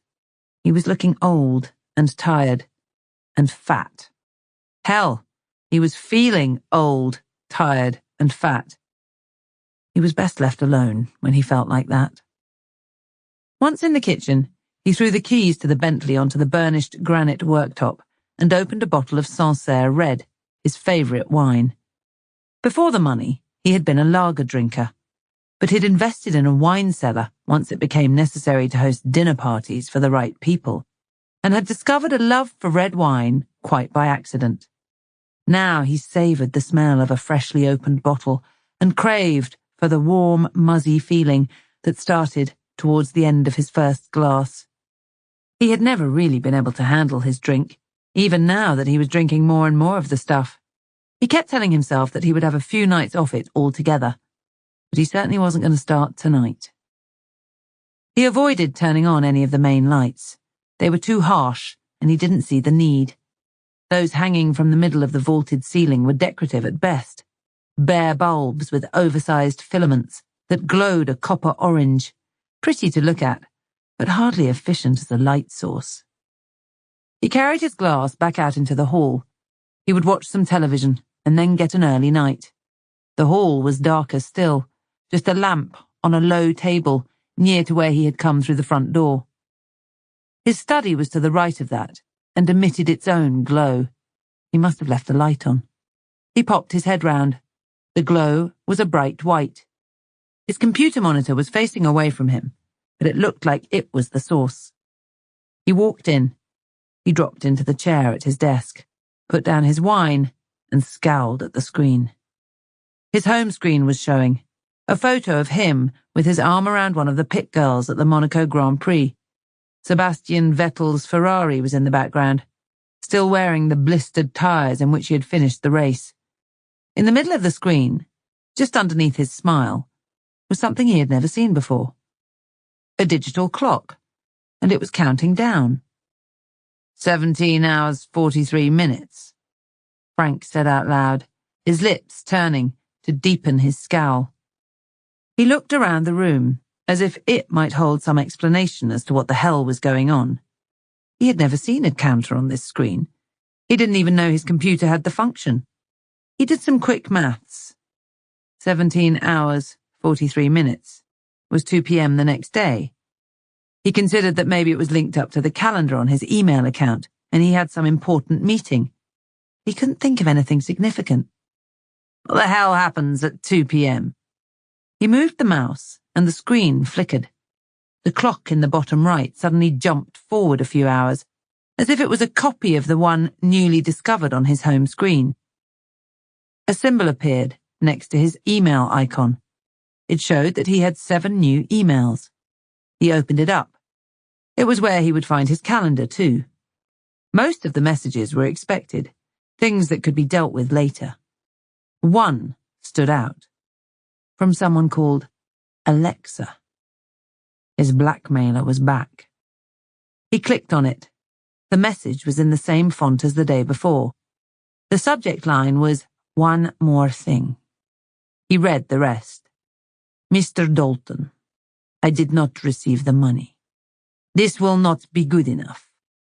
I know more about you than you understand.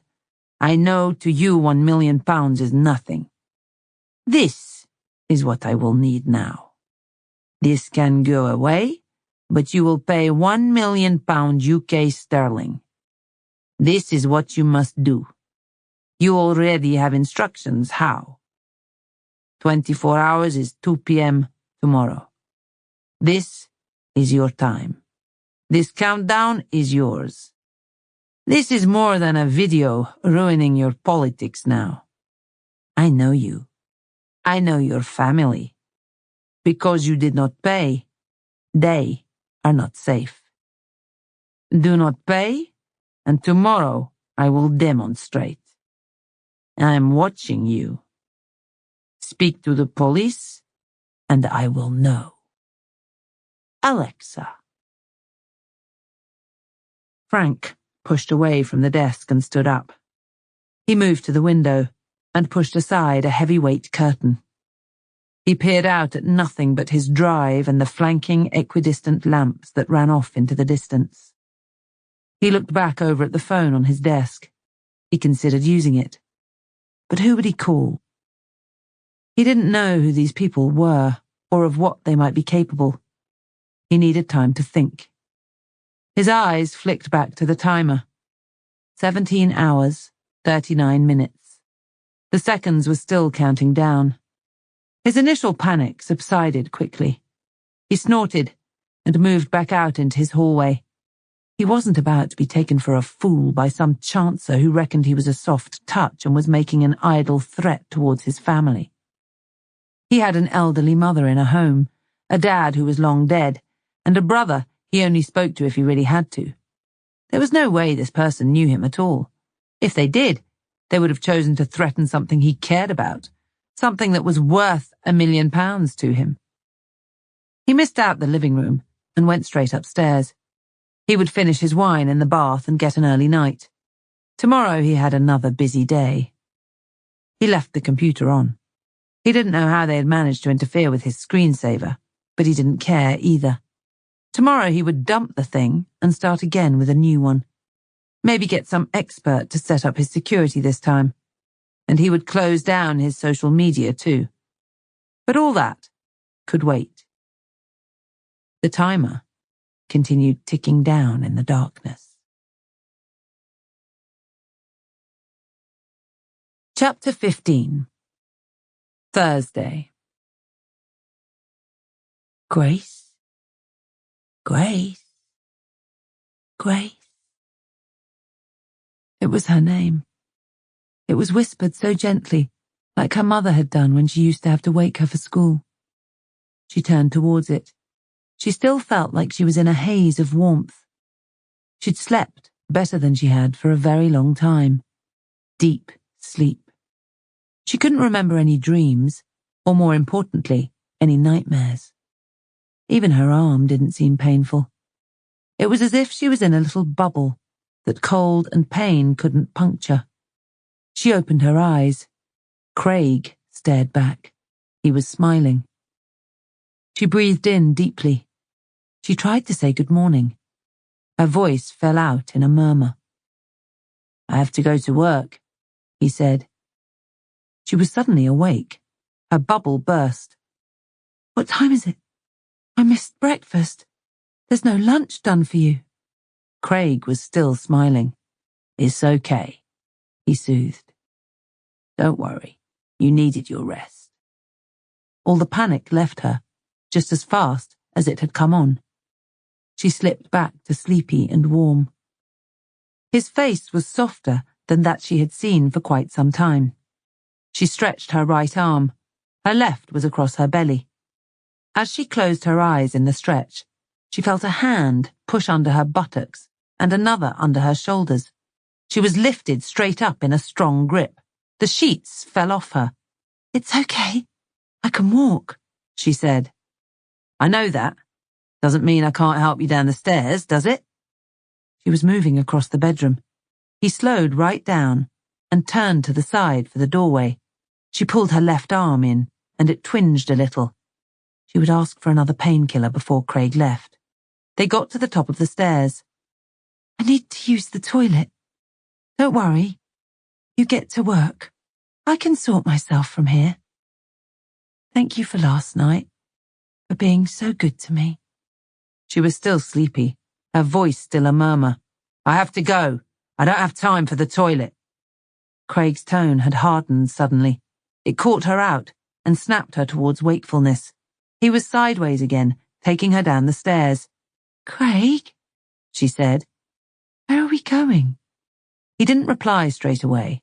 At the bottom of the stairs, he turned back on himself. He turned again to get her through the door of the living room. He wasn't so careful this time, and she felt her ankle bang off the wooden surround. As they moved into the room, her eyes fell on the chair. The blanket had been swept off. The vice was on show. She started to wriggle, but felt his grip tighten. It got so tight that it felt like he had a hold of every part of her. "Craig, please, I can't." "You have to. I need you to stay here today." He was out of breath, struggling to keep hold of her.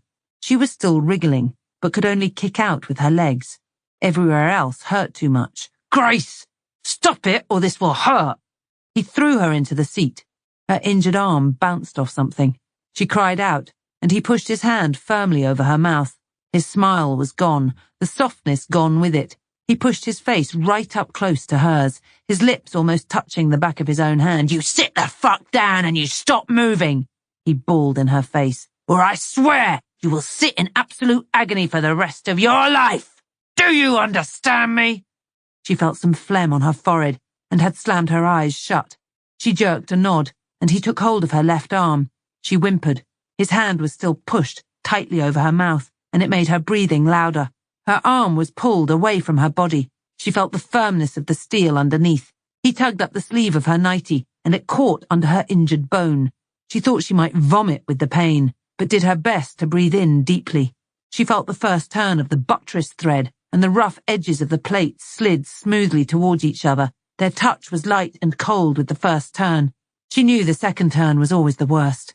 Once it was tighter, once the blood was restricted and the nerve endings trapped, it became a little more bearable.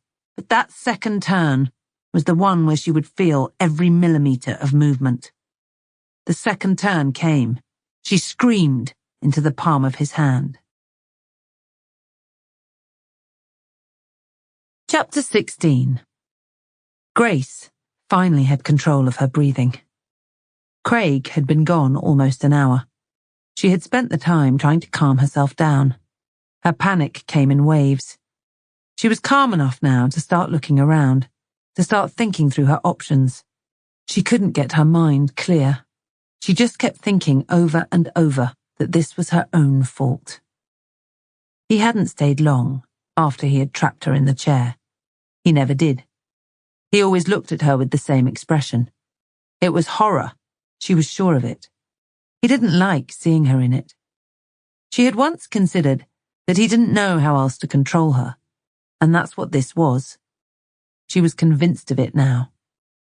Before he left, he had said that he couldn't risk her going to the hospital, like she had said she would the previous night. He needed to be sure she wouldn't go. Talking about it had been a big mistake. She had tried reasoning with him, but he wouldn't listen. She promised not to go anywhere, but he reiterated what he'd said. They wouldn't understand, they would ask questions, and they would call the police. And then he left. She had begged him not to. She knew it was risky, that it could make him angrier, but she was desperate. She couldn't stay in that chair. Not today, of all days. Not today. Now she could feel every movement through her forearm. It was agony. She knew it would eventually go numb if she could keep it still and bear it for long enough. She would be left with just an ache. She could cope with that. An hour had passed. There was a clock on the mantelpiece that had a loud tick and chimed on the hour. She scrunched her eyes shut and concentrated on counting the ticking in the hope it might help. The plates gripping either side of her arm still felt cold. She thought about what she had to do. First, she would retrieve her diary. She hadn't written anything for yesterday, but that didn't matter. She would find the time later. That wasn't her focus. Today was always going to be about leaving. She had built up this day for so long that she couldn't contemplate anything else. The phone, buried in the chair, was her way out. She should be able to reach it. She'd managed before from this position when she wanted to get pictures of herself trapped in the chair. But that was earlier on, when her arm was less damaged, less tender and painful. Getting hold of it today would be agony. She knew that, but she had no choice. Today, she didn't need it for pictures. Today, it would secure her freedom. At last, she could be safe. 20 more minutes passed. Her arm had numbed a little, and her breathing was back under control. She sat, with her back straight, and her right hand laid out on the arm of the chair, mirroring her left. She had to sit as straight as she could to limit her movement. Sitting in the chair for any length of time was exhausting. She was getting more desperate to urinate, too. She tried to block that from her mind. She looked up at the clock. It was nearly 9:30 a.m. Time to make a start. She moved her right hand into her lap, shifting her weight a little so she could plunge down the gap in the chair on her right side. She leant, a little, half an inch to the left. The pain was immediate. She screwed her eyes tightly closed. Her fingers found the gap, and she pushed them down between the cushion and the arm. She felt the top of her diary almost immediately. Her fingers hooked over the top. She tugged it out in a smooth movement and trapped it on the right arm of the chair. She was back in her starting position, with both arms out, her back as straight as she could get it, her breathing long and deep. She could feel her pulse beating in her injured arm, and the pain was dropping away. She needed to be still for just a little longer. It subsided enough for her to consider her next movement. She realized she was gritting her teeth. Sweat ran off her forehead and gathered in her eyebrows. It was cold enough to make her shiver. She suddenly felt cold in general. Craig didn't like the heating on during the day, and she was just in her nightie. It made her need for the toilet worse, too. She breathed in deeply. This was it. She needed that phone. It was everything now. It was towards the back and center of the chair. She would need to bend forward to reach under. She would need to put pressure on her arm. This was going to hurt. She pushed her right hand under the front of the cushion this time. Leaning forward was excruciating, and she had to stop. She let out a little whimper. Her eyes squeezed shut as she shifted again, her hand pushing further to the back. She was more aggressive. The pain was worse, but she gritted her teeth and pushed on. There was no other option. Her hand curled underneath the cushion. She could feel it under her buttocks. She shifted her weight forwards as best she could. She managed to reach the back of the chair. She needed to push just another couple of inches. She whimpered again. Her head developed an involuntary shake side to side, as if her body was telling her to stop. She pushed on regardless. Her fingertips brushed the wood of the shelf at the back, and she could feel where she had unpicked the seam. With her eyes still tightly shut, she leant further, and her shoulder nudged something. She opened her eyes to the sound of her diary clattering to the floor, where it had been knocked from the arm. She gave one last push, and her fingers bumped against something solid, the side of the phone. She held her breath. It was nearly there. She needed to be careful. Her left arm was under more pressure than ever. Her whimper was now a full-throated cry of pain. She wrapped her fingers over the top of the phone. She felt it budge. It shifted just a few millimeters, but it was pushing away. She stopped instantly. She couldn't bear this position much longer, but she couldn't rush it and risk knocking the phone off its shelf. If it fell down the back, all would be lost. She edged forward again. Suddenly, her left arm was shot through with agony, and she flinched. She must have reached a critical point. The angle was too sharp. Her right hand fidgeted, only slightly, but it was enough. Her hand nudged the phone. She heard it fall. It clattered against the wood, then scraped against coarse material as it settled in the bottom of the sofa. Grace froze. She was still leaning forward, with her left arm so firmly held. Everything was twisted at an unnatural angle. She moved to sit back up, but took it slowly. The pain made her want to cry out again. She didn't. She got back to sitting up straight, with her right arm mirroring her left. The pain wasn't going away this time. There would be no waiting for it to numb down. She was losing her internal battle and was starting to panic. She dared to peer over the right side of the chair. Her diary had slid to the floor and bounced, well out of her reach, just like the phone. Craig would come home in a few hours, and he would see the diary laid out in front of him. He would read the pages. He would realize that she had documented everything he had done to her, and he would know that she planned to hand the whole thing over to a police officer named Maddie Ives. And while he read those words, she would be held captive in front of him by an iron vice, utterly helpless. She tried to stay calm. Her breathing was getting quicker. She sucked in air. She told herself everything was going to be okay, that she just needed some time to think. There was still time. She still had a good few hours until Craig was due home. Today was still going to be her day of freedom. But now, despite months of planning, she didn't know how. Chapter 17. Maddie huffed for the umpteenth time. She was staring at a load of numbers. Crime stats, she'd been told. She'd been asked to make sense of them in the form of a report. She couldn't make sense of them in any form at that point. And when she lifted her eyes to find something better to be doing with her time, she saw Rhiannon. "Oh, I didn't see you there." I've been lingering. You looked busy. I didn't want to interrupt. I can't tell you how much I am desperate to be interrupted right now. What's the matter? You look confused. Maddie's desk was cluttered. Her notes and workings littered the side where Rhiannon stood. Her young colleague took her question as an invitation to swoop the paperwork out of her way, bunching them up and losing Maddie's place in the process. That's only an hour or two you've put me back there, Rhiannon. Nothing to worry about. Sorry. I need you to look at something. Rhiannon opened a file, took out 2 A4 photographs and put them down in the space she had just cleared. They were in high resolution and labelled the way a CSI photographer would. Maddie could make out someone's personal belongings, but they were laid out in 2 distinct lines on the scarred concrete of what looked like the floor of a garage or lockup. Okay, so what am I looking at? Maddie said. This is from the warrant this morning. This is Toby Routledge's garage, the one he gave up in interview. Ah, okay. She remembered how Toby had told them that they would find stolen property in a garage linked to his mum's flat. She looked again at the items.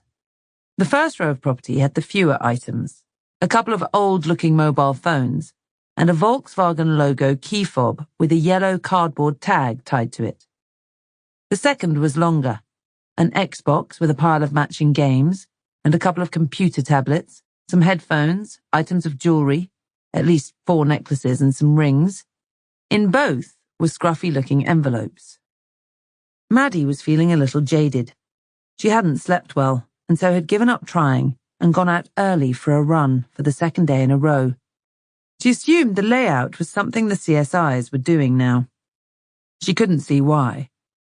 He wasn't lying then. He wasn't. But what do you make of it? I don't know what to make of it, really. It matches up with what we know was stolen from number 21. It does. The Haynes address. Toby would have needed a car too, I reckon. So he probably had help. But what about how it's displayed? It's like he laid it out. That's weird, right? What? This is how it was found? Maddie was suddenly confused. She reached out to pick up one of the photos so she could study it closer. Exactly like that. They did pictures in situ, first off. All the stuff is laid in 2 rows. And can you see the envelopes at the bottom of each row? Maddie nodded. We think that's mail from the 2 different addresses he burgled. Certainly, that row has post for number 21. He must have scooped it up from wherever people stacked their mail while he was in there. It was like he's making sure we know where it's all from. It's an investigator's dream, Maddie said, but she was still scowling. It is. The other address was number 17, Grace Hughes's place.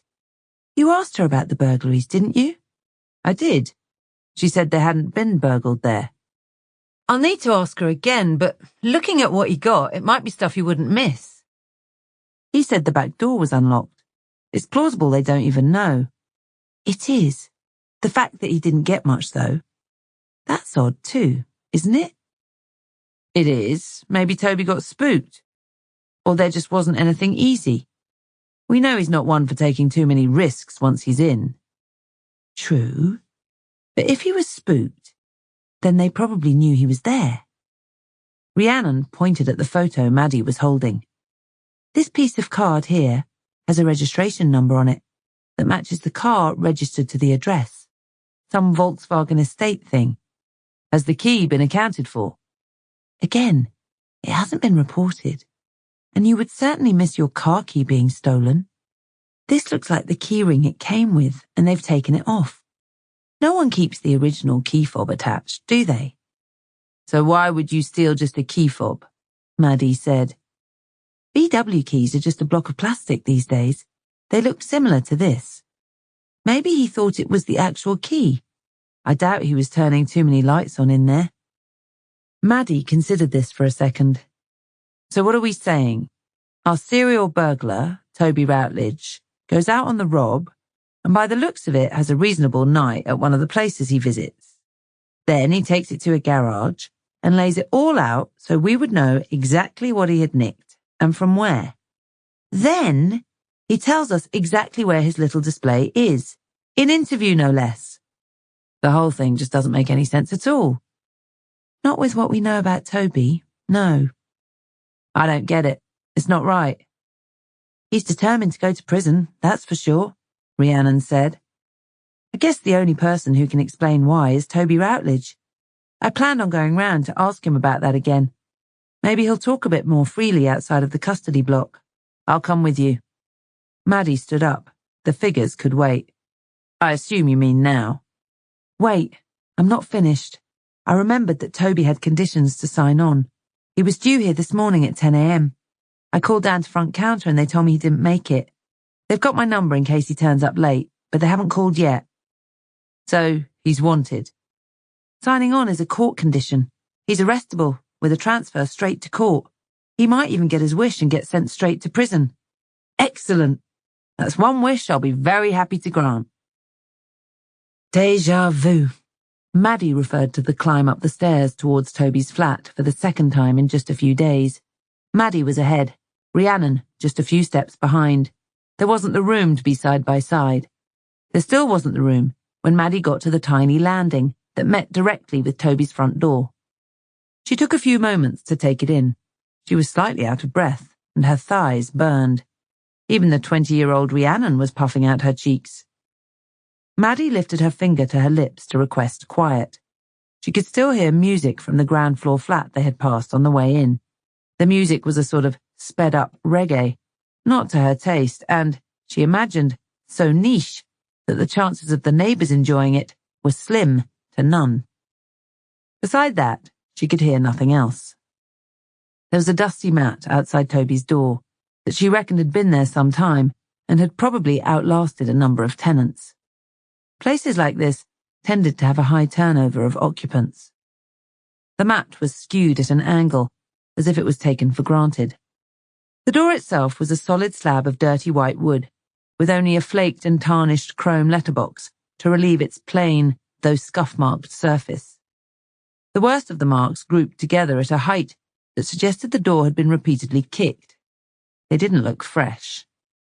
The sort of lifestyle Toby lived, she reckoned someone kicking at his door would be a fairly regular occurrence. There was a folded-up buggy over to the left side, leaning tentatively against the wall, with its filthy wheels pointed towards them. Maddie had waited long enough. She pounded on the door. The letterbox rattled with each hit. She left it just a few seconds for an answer, and when there was none, she hit it again. She also pushed the door at the top, middle, and bottom. From how it flexed, she could tell it was only locked in the middle. "It's cardable," she said. Her voice was low. "Can we do that?" Rhiannon said. Maddie turned back to the door. She couldn't really, not lawfully. Police could force entry to arrest people if the circumstances were right, but they had to believe their target to be in there in the first place. Right now, all she had was a solid door with silence behind it. There was nothing for her to believe he was in there at all. But this whole thing just didn't seem right. Toby's demeanour in custody was so far removed from what she had come to know of him, it had actually caught her out. The photographs of his stolen property, with direct references to where it had come from, wasn't right either. And now he had missed signing on for his bail conditions. If the running theory was that he was ignoring court-imposed conditions so he could get sent to prison, then he should have answered on the first knock with a bag packed. Or even be sat on the front step with a cigarette on the go. But no answer. That really didn't make sense. Maddie couldn't stop her mind from conjuring up the worst. "I'm going in," she said. Rhiannon didn't argue. Maddie reached to her back pocket. This was where she kept her cards, which were actually A5-sized sheets of plastic cut in two and with well-worn edges. The design of some door locks meant they were susceptible to something strong, thin, and malleable being pushed between the lock and its housing. If you got the movement right, you could part the two enough to open the door. This wasn't possible on modern doors, but on old wooden ones like this, it often would be. She slid the card down the crack in the door until she felt it bump against the lock. She wriggled the plastic.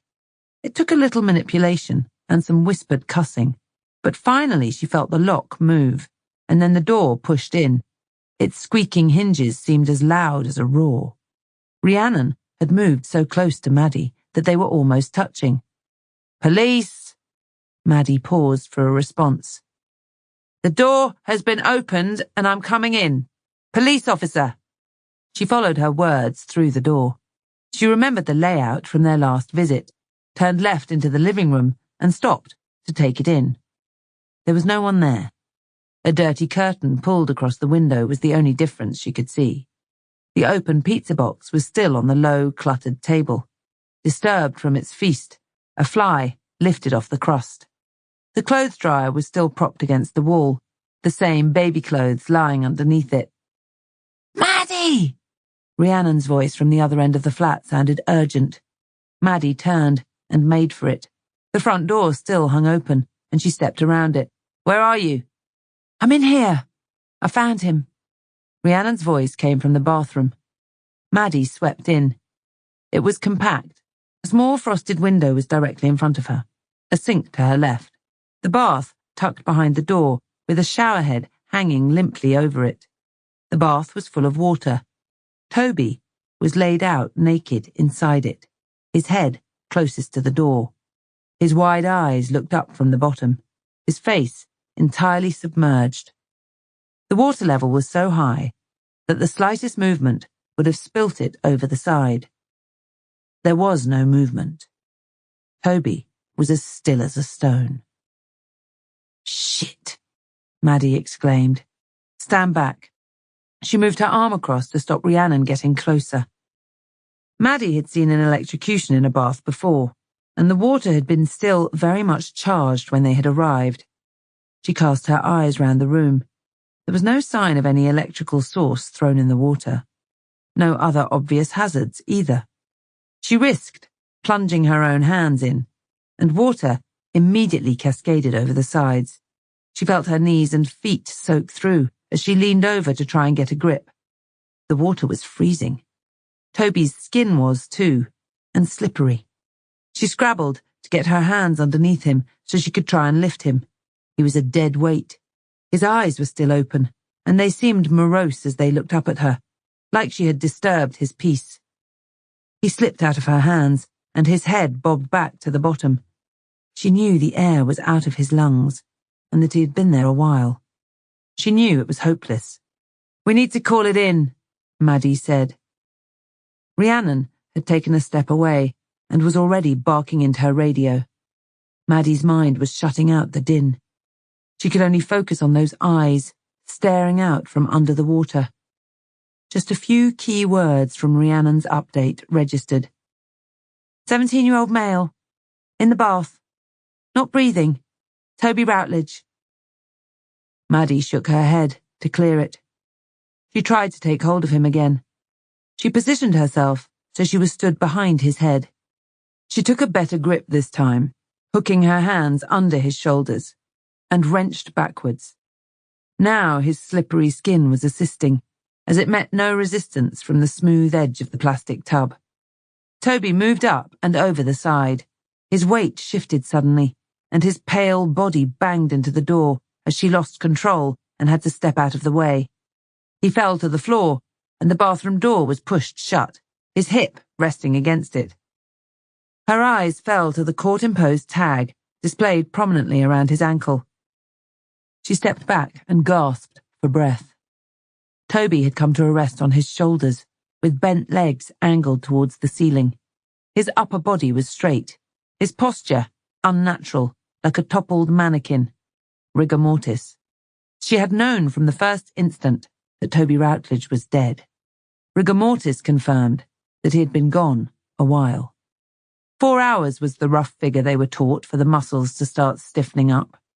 The water had slid off him in a crescendo at first, but now it drummed on the floor in multiple drips. His expression looked sadder now, and she could hardly tear her eyes from his. She needed to get out. Chapter 18. Ian Hughes's hands still gripped the steering wheel, despite the car having been stationary for almost an hour. It was 1:20 p.m. He knew Craig went back to his depot most days between 1 and 2, He'd sat outside and watched him pick up his afternoon deliveries a few times now, and each time he had planned on getting him alone. He wanted to speak to him, to tell him what he thought of him. But more than anything, he wanted to teach him a lesson. But each time he had bottled it and ended up watching him leave while he thumped the steering wheel in frustration at his own weakness. Craig was a lot bigger than him and no stranger to violence. Ian was sure of that. But Ian had been building up to this. He had anger on his side, fury, in fact, and it had worsened after his last visit to his daughter. He couldn't even think about the man without his heart racing, his veins flooding with adrenaline, readying him for the fight. Previously, he had let him go. The last time, he had got as far as following him for the first few deliveries, but then he went home, like every other time, promising himself that there would be another chance. But this was his last chance. Grace was leaving him today. She had told him that. She might already be with the police now, and soon they would arrest him. He should go away for a long time. He hoped they would throw the book at him. British justice seemed to come down hard on men who beat up their women. But whatever they did, it wouldn't be enough, and it wouldn't be him.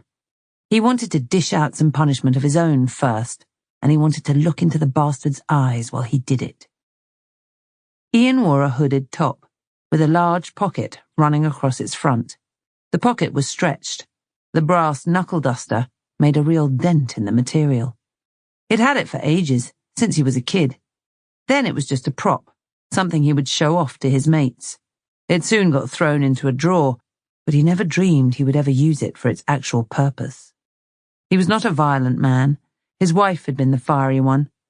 She'd always said that he was too easygoing, that people could walk all over him. But everyone has a breaking point. A silver VW estate car rolled past. The parcel depot was on the outskirts of Ashford, a large, bleak-looking warehouse with constant comings and goings. He knew the car. He knew it was Craig. It rolled across the front, and then turned to go round the back where it would stock up with parcels for the afternoon. He had seen Craig come out with his car so full he would barely be able to see out. Today, he was only gone 10 minutes, and when he reappeared, the windows were clear. A quiet day. Ian had parked his car in a row of others against a chain-link fence that marked the perimeter of the depot. He slunk in his seat a little as the VW moved back across his path, albeit on the other side of the fence. He could see Craig's face side on. He was looking straight ahead and didn't seem to be paying attention to what was around him. Ian couldn't see anyone else in the car. It turned left and came right past him. Ian had borrowed his mate's car, a dark blue Vauxhall. He didn't think Craig knew his own car, but he wanted to be sure. He couldn't risk relinquishing the element of surprise. He pulled out from his parking spot. Numerous car dealership forecourts lined both sides of the road. Craig continued over the roundabout ahead that took him past a McDonald's and then took a right towards the town centre. Ian was able to hang a few cars back. The traffic was steady. He took one hand off the steering wheel to feel for the brass lump in his hoodie. It was still there. Even through the soft material it felt solid and unforgiving. Today, he would need to be the same. They continued along a 2-lane A road past a shopping outlet and left the mainly industrial area to move into a housing estate. The area looked bleak and tired in general, with grey-fronted council houses on both sides. There was just one car for cover in front of him now. He saw Craig's brake lights through its windows. He backed right off. Craig passed a house with a 3-seater sofa rotting in the front garden. This was the last house in a row before a gap where a square of concrete wrapped round a dismal-looking pub. Craig pulled onto the hard standing and parked his car in a bay near to the entrance. A man in a thick jacket and a woolen beanie hat looked up from rolling a cigarette at a wooden table with a shredded umbrella leaning through its middle. He seemed to acknowledge Craig's car. Ian pulled in too, but he continued to the furthest end of the car park. There were 2 cars up on ramps among a few more that looked like someone was storing them for later. Much later. The 2 cars either side of his had grass and nettles pushing up under their grills. He checked his mirror. Craig was already out of his car and striding into the pub. He looked like he was in a rush. Ian walked across the car park, and the man with the beanie hat looked up. The cigarette was between his lips now, and his cheeks sucked in as he lit it. "All right," Ian said. He was aware his voice sounded tense. He held his right hand firmly into his front pocket, where he had already pushed his fingers through the thick brass. The man offered a nod. The entrance was via 2 slim wooden doors that fell back together with a clatter. It was a big place. The bar was directly in front. A woman sat behind it on a stool, with a newspaper laid out in front of her. A freshly poured pint was still settling on the bar. The stool beneath it was pulled out, whereas all the others had their feet hooked over an iron rail that ran along the bottom of the bar. Bunched up untidily on top of the bar was the jumper Craig had been wearing moments earlier. The barmaid looked up. There was no other movement, save for the energetic lighting of a fruit machine pushed against the wall on the right. A brown, battered-looking door was just beyond it. It had a sign that read, "Toilets." "What can I get you?" the woman said. She folded her paper up and pushed it away. I was meeting my mate. I think he just came in here." Ian pointed at the newly poured pint. "In the loo. Can I get you anything?" She looked him up and down. He didn't belong in here, and they both knew it. "Oh, yeah, I'll have the same." Ian stepped to the bar. His wallet was in his back pocket, and he had to take his fingers out of the knuckle duster to get to it. His fingers were so tense it took a few goes. She was busy pouring his drink when he dropped a £5 note on the bar. He looked over to the toilets and sucked in a breath. He could feel his heart pounding. The rage was still there, but now there was an undercurrent of nervous tension. This was it. What he had been waiting for. He had thought this through enough times. He always planned to go in hard and fast, to get some shots in. He needed to get him down on the floor, and then he wouldn't stop. He pushed his right hand back into his hoodie pocket.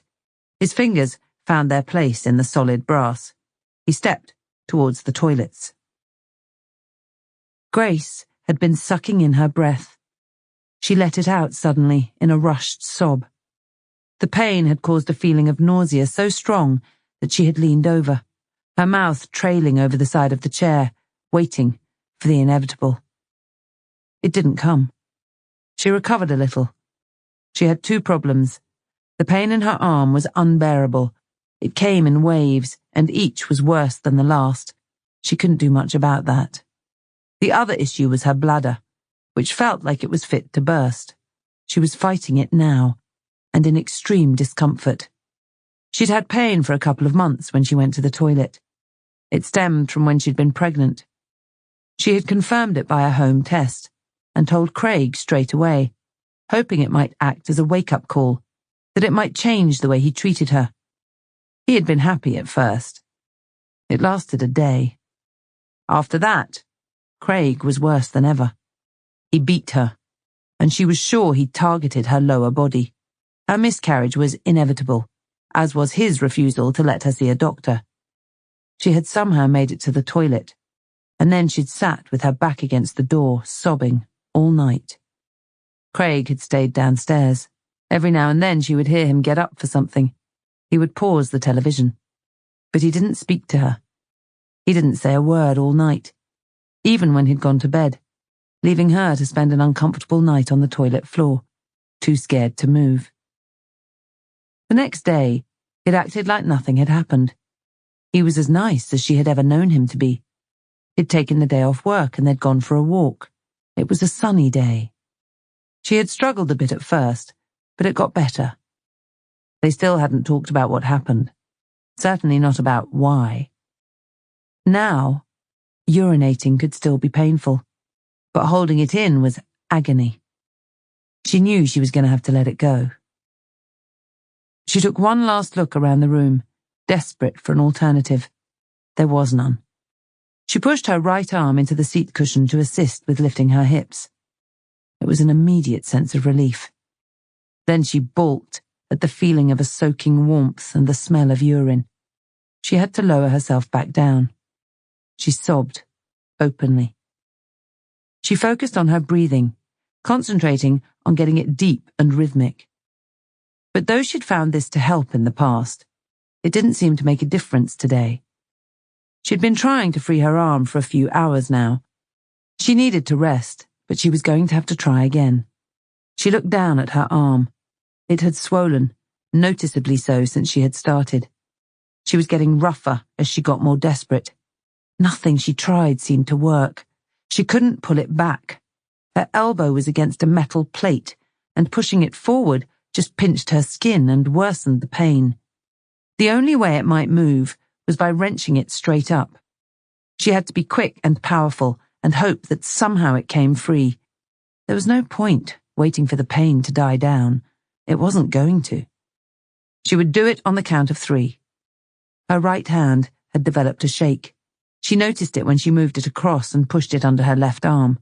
She would lift her left arm and try and push it up with her right arm at the same time.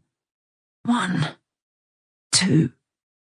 She abandoned the attempt with a sob, and her body slumped forward. She wasn't ready. The pain was so bad.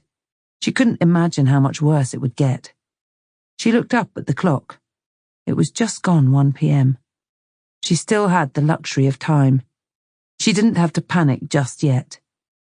But the sooner she did this, the sooner she got free. The sooner she could get something for the pain. She focused back on her breathing. 1, 2, 3! Her last word was screamed. She wrenched upwards with all her strength. Her left arm flexed from the middle of her forearm with a sickening crunch where something gave. It wasn't the vice. She was still held tight. The pain seemed to consume her whole body, and the nausea was back in an instant. She barely had time to turn her head to the right before she was violently ill. Another wave of nausea quickly followed. She couldn't catch her breath. She retched again. A little more fluid came out, but it was mainly coughing and spitting foul-tasting mucus. Saliva hung from her lips. Finally, she could get a breath. She lifted her nightie to wipe her mouth. She dared look at her left arm. Her forearm was now misshapen enough for her to see a raised lump. The pallor of her arm was a shocking white, with the exception of the angry red where the dimpled jaws held tight. She looked away. The sight of her injury and the pain made her feel sick again. She leaned back over the right arm of the chair. Her eyes fell to where her diary was still lying open on the carpet. She gave another whimper. She wanted to give up, to just sit still and try and cope with the pain. But Craig would be finishing at around 4 p.m. He would be home soon after. She couldn't imagine what he would do. She didn't want to. The pain didn't matter. Somehow, she had to make sure she was not sat there when he got home. She summoned as much energy as she could to yell for help. She knew it wouldn't do any good. Her neighbours worked during the day. Most of the road did. But she was desperate. She had to do something. Ian pushed open the first door, to be presented with a short corridor and 2 more doors. There was also the distinct smell of public toilets. Both doors were off to the left. The one labelled Gents was the furthest away. The carpet thinned out the closer he got to the door. He rested his left hand on the handle, while his right made a tight fist around the thick brass of his weapon. He pulled open the door. Craig leant over the sink, fiddling with his face in the mirror. Ian saw Craig's eyes shift to see who was coming, and they made eye contact for a brief second. Craig started to turn. No words were exchanged, but he must have read the intent in Ian's face. Ian moved forward and swung his right hand with all he had. He was aiming for Craig's face. Craig was already moving the top half of his body away, and Ian wasn't quite quick enough. The metal grazed something soft, then made contact with something firmer. Craig shouted out in pain and surprise. Ian was close enough to see Craig's head jerk back and blood slither from his nose. It hit him, but there wasn't time to assess his handiwork. Craig recovered quickly, hunkering down and throwing himself forward. His right shoulder caught Ian under the chin. closing his mouth so firmly that he heard, as well as felt, his own jaws clatter together. Craig's full weight followed right behind the blow. Ian was lifted off his feet and felt himself falling backwards. His back and head bounced off something hard that then gave behind him. He heard the door smack off the plastered wall, and he forced his eyes open to see the corridor he had just walked through, but as a blur. He was sent sprawling onto his back, the wind knocked out of him. Craig landed on top of him and quickly shifted his weight to sit up. Ian felt a strike to his thigh, then another, quickly. He was trying to get his breath, but no air was coming in. He felt himself grabbed by his hoodie, a big bunch of material in a bigger fist. He was dragged to his feet and bundled back through the toilet door. There were more blows to his upper body and to his face. He was starting to feel them through the adrenaline, and still he couldn't breathe. He flailed out with his right hand, but his eyes were blurred. He could only make out the white of Craig's t-shirt. He missed, hopelessly. He was grabbed again. He felt himself shoved through another door and pushed backwards until his legs met something solid, and he folded to sit on a toilet. It was a slim cubicle. There was no real room to swing his arms, but it would have been useless anyway. He was still struggling even to breathe. Suddenly, he was hit hard in the face, the hardest blow yet. It was with the underside of Craig's shoe. Ian looked up, groggily. Craig had his arms out, anchoring himself against the cubicle walls, and he kicked out again. Ian took the blow to his chest this time, and was propelled into the solid porcelain of the cistern behind him, which stabbed brutally into his kidney, before taking another hard strike to the face, then another. His blurred vision was now starting to fade altogether. The blows stopped. He managed to rush a breath in, but his stomach felt nauseous. "Well?" Craig's face loomed over him. He realized that Craig had been yelling at him for some time. He hadn't made out any of the words. He felt his head loll, as if his neck muscles would only work on one side at a time, and he still hadn't quite got his breath back. He had lost the knuckle duster somewhere. He lifted his right hand to his face. It came away bloody. He had no idea where the blood was from. "What the fuck?" Craig shouted. Ian smiled. He took his time. His whole body was suddenly racked with pain. He knew he was beaten, but it didn't matter. Not now. He lifted his head.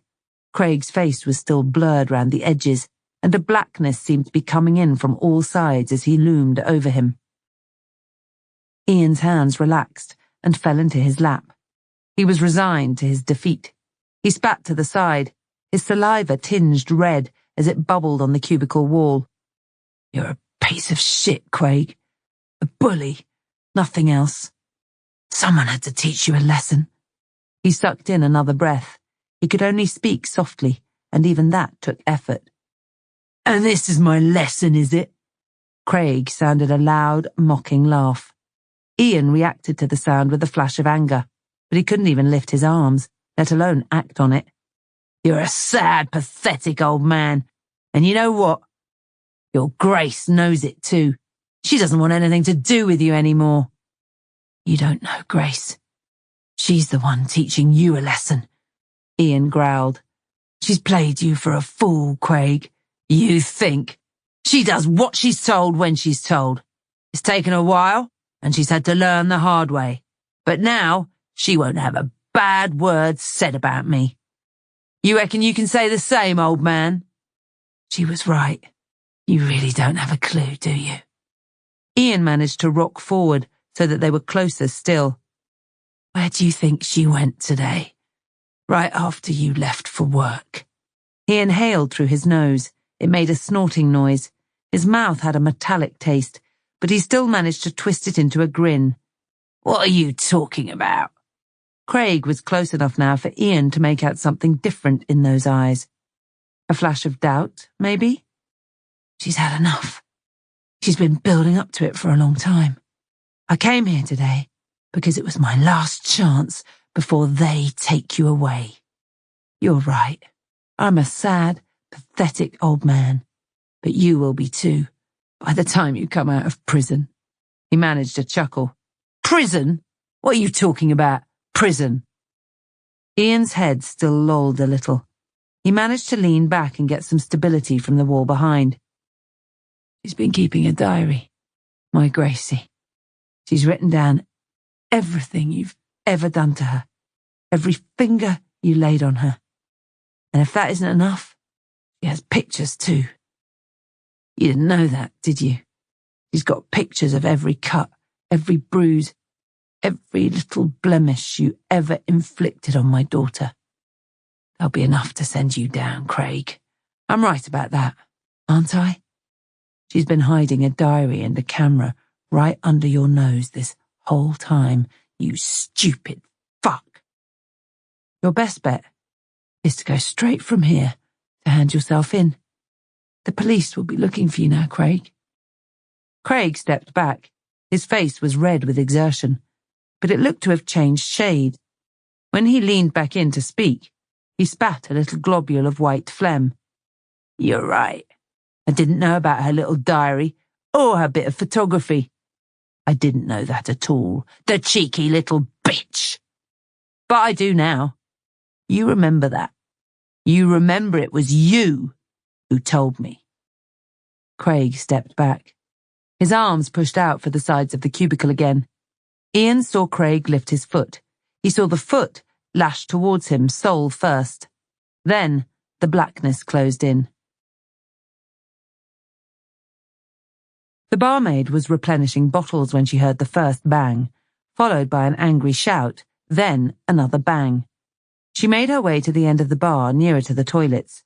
She knew better than to get involved, but she held her phone in her hand in case she needed to make a call. Those sorts of sounds weren't exactly out of the ordinary in this place, but generally that was on a Saturday night, when she had other people around her to make sure she didn't get caught up in it. She was on her own today. She had learned to handle herself since taking this job, but right now she still felt vulnerable. Suddenly, the door from the toilets was flung open and it bounced off the wall. She saw Craig appear. He popped in a couple of times a week at least, always at lunchtime. She only knew his first name. She turned away, hiding the phone behind her back, trying her best to act disinterested. She could see from his expression that he didn't want to be questioned. It wasn't just his expression, either. The bloody stain that started at his nose told her the same. He strode the length of the bar. When she dared look over, he was staring forward. His hands were bunched into fists, and his arms swung as if his chest was tensed. He was veering left, towards the door and away from the bar. "You're not stopping for that pint, love?" she chanced. His eyes flicked over to her. They were unblinking. They seemed opaque and fixed, as if he was looking through her rather than at her. "I have to get home." His voice was a low growl. He barely slowed his pace. His head snapped back to the main door, and then he opened it roughly. It was raining now, mixed with sleet, and hard enough for her to hear it as well as see it. He didn't close the door behind him. She watched him step into the freezing wetness, unflinching in his t-shirt and jeans as he strode out of sight. "That is one angry man." She gave a nervous chuckle and walked around to close the door and stop the draft. She should go and check on the older man, but first she stopped at the window. Craig's car was moving off quickly, a silver estate. She clocked the number plate as best she could. She would check the old fella first. She knew better than to call the police before she was asked to. Chapter 19. "How you doing, kid?" Maddie was sitting on the top of the stairs, her bum on the small parcel of carpet that served as Toby Routledge's landing, with her legs on the next step, hugging her knees. She let them go immediately in response to Harry's voice. He came out of Toby's flat, which she and Rhiannon had entered a couple of hours earlier. There was no reason for her to still be there, not after she had called in the reinforcements, but she hadn't left yet. It didn't feel right, leaving before he did. Toby Routledge was a piece of shit, a thief who had often targeted the elderly, robbing them of their possessions so he could get his next bag of cannabis. But Toby was essentially lazy. He saw breaking into houses as quick and easy. It got him what he wanted. It wasn't personal. He didn't dislike the occupants, and Maddie reckoned that if he could have seen an old man's pain when he awoke to find his military service medals missing, he would be uncomfortable. Sorry, in fact. And he was just 17 years old. Good person, bad person. He hadn't had the chance to make his final choice. Harry had sat himself down next to her. She saw his legs appear as he trailed down the steep staircase. His shoes were doing their best to burst out of the blue forensic overshoes that only came in one-size-fits-nobody. She had hesitated long enough. All right. You? Tough find, that. Just a boy, really. Yeah. She gritted her teeth. Just a boy. You know him well? I wouldn't say that. It was just cops and robbers stuff. He was a regular. We had a few games with him. Harry sniffed. You'll hear cops saying things about Toby like he got what he deserved and good riddance. They don't mean it. We all know it's a waste of life in there. No kid deserves that. I know. I know it's part of coping. It is. So, how do you cope? Find who was responsible, I suppose. She turned to Harry. He was looking at her intently. His face creased a little. Foul play for you, then. No hesitation. Yes. There's no clear evidence of that. The devil, if he had an advocate, would say Toby fell asleep in the bath. He was a known drug user. Maybe he took a downer, something he hadn't had before. I've seen it happen. He was terrified when I last saw him. He was worried about something, about someone. I think this was it. This was what he was worried about. That won't be enough, Harry said. It won't. When I got in that room, the water was brimming. I mean, to the very top. But the tap was off, and he was laid down. No way he could have shut that tap off without disturbing the water. The floor wasn't wet when I went in, either. Not noticeably. And there was nothing around the edge. No soap, nothing to wash with, and certainly no drug paraphernalia. And where are the clothes he was wearing? I know his place is a mess, but there would be a pile of clothes. The ones he took off, his boxer shorts in the bathroom, or thrown on the floor somewhere. I had a quick look. There was nothing like that. Harry turned away. He smirked a little. What? I agree, he said. Harry Blaker agrees. Well, that was worth the 9-month wait on its own. I worked with some good detectives when I was first in, and I was taught a valuable lesson about deaths. You always have to ask yourself a question at a scene. What isn't here? Well, that is helpful. Maddie rolled her eyes. She wasn't in the mood for riddles. It will be, when you take the time to think about it. You're right about his clothes. No evidence of drug use. And where's his phone? Do you know a teenager these days that doesn't have a smartphone with them 24/7? We took a phone off him the day before, but I get your point. He would have replaced it in an instant. Is that why you're here then? To pass on your wisdom? Harry groaned as he got to his feet and turned towards the flat. Nope. I'm here to open a murder investigation. Why else would I be here? Maddie managed to grin. 'Cause you've got nothing better to do? Well, now I have. This is my case, apparently. Maddie suddenly turned serious. I want to be involved, Harry. I don't want to be shut out of this one. I understand that I can't be in there now. I get the forensics bit, but I want to... Harry held up his hands. I've already cleared it with the boss. Go back and type up your statement with all that happened here. Be detailed. I'll come and find you when I'm back. We'll talk about what we do next. Maddie couldn't help but smile. You've missed me, haven't you? Nope.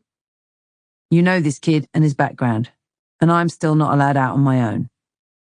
So it's a marriage of convenience. That's still a marriage, Harry. You know that, right? It's beginning to feel like one. Take that as you will.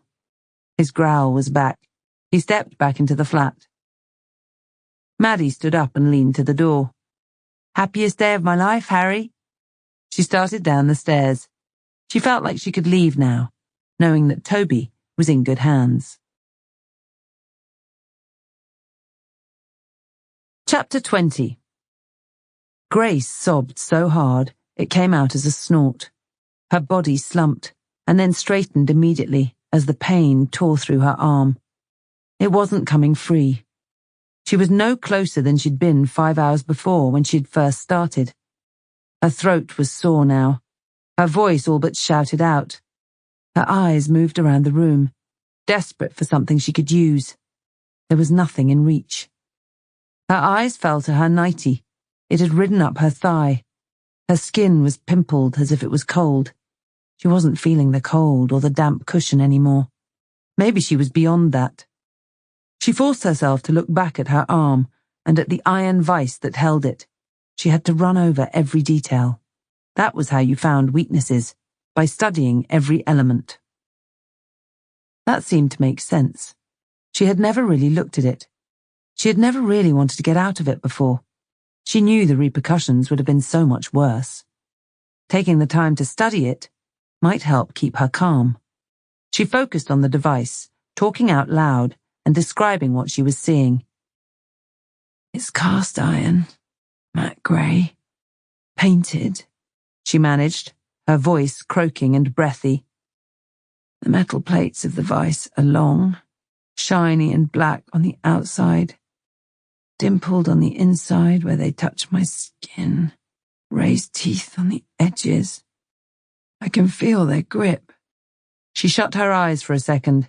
The pain came in waves, and every now and then she had to suck in a breath and hold it until it passed. It was just a few seconds. She carried on. "Plates are screwed to tighten them." She leaned to the left. It increased her discomfort, but she needed to see it all. She could see the mechanism that was locking her in. Her voice was still strained. "There's a handle. Matte grey. There are 1, 2, 3, 4, 5 spindles to the handle. They twist to tighten it. They will twist to undo it. I cannot reach them with my free hand." She stopped abruptly. Her whole body was screaming at her to move back to sitting straight, to take the pressure off her left side. She held her position for just a couple more seconds, still looking down at the 5 spindles on the handle. She had an idea. It came to her all at once. Maybe it could work. It had to work. She suddenly felt a little rejuvenated. It was something at least. But it was going to take some time. She checked the clock. She needed to rest, just for a little while. "I have time. He doesn't even finish work for a good few hours." She spoke out to the empty room. It made her feel better. It made her a little calmer. "You still have plenty of time," she said again. Sergeant Tim Betts was staring out of his driver's window when the radio sounded. An emergency call had come in, a fight at a pub. The offender had left the scene, and they were still broadcasting details of the car, a silver VW Passat. They gave the last known location and a general direction of travel. The pub was in the next town over. Tim had sat up straighter, but now he relaxed back into his seat. Someone would be closer. Their car was ticking over where they had stopped for a takeaway coffee. It had been a busy shift. He went back to staring out of his window, hoping they would be left alone for the half hour it would take to finish another day. The broadcast was still going on. "The informant only got a part reg and said a name for one of the offenders was Craig. We have a possible match on PNC for a VW Passat colour silver with the RO from 17 Campbell Road, Hawkinge." The chatter was just washing over Tim now. He was only half listening, until Vince Arnold snapped to attention beside him. "Tim! 17 Campbell Road. That's our wife-beater from the other night. He might be heading home. That's not far from here." Vince didn't need much of an excuse to get excited. Tim picked his coffee back up. He took a larger gulp than originally intended, then pushed the lid back on. So much for being left alone. And you want to head up there? Well, yeah. I was desperate for an excuse to nick that fella the other night. This is fate. It's a part reg and a possible match. I don't think it's a nicking yet. Don't mug off fate, Tim. Bad things happen when you do that. It's gotta be him. The fella's a thug. And the witness got what? 5 out of 7 digits right? And a first name? Tim shrugged. He couldn't argue. He put his cup in the holder.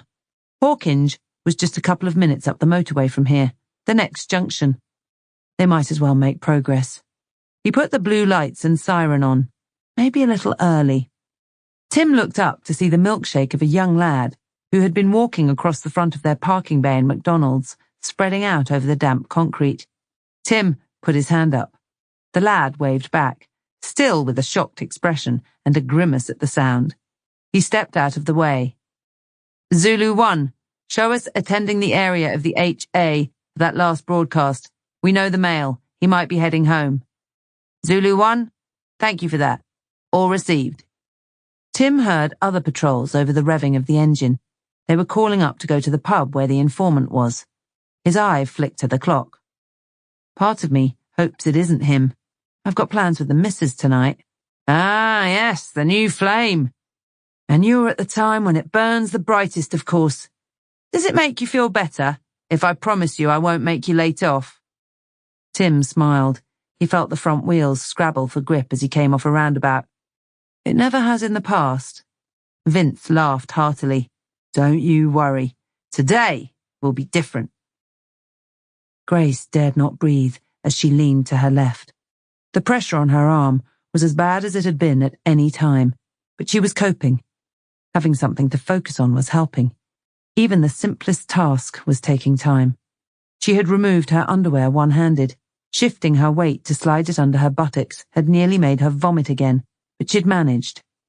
Now they trailed from her right hand, the waistband swinging against the spindle on the left side of the handle. If she could hook it over, if she could pull it up, then surely it would loosen the clamp on her arm. It had to. It was her only chance. She moved back to sitting straight. She couldn't breathe when she was leaning over. The pain was too much. She sucked in a deep breath. She needed to start again. She leaned left, her eyes shut as the wave of pain came again. She opened them to see the spindle.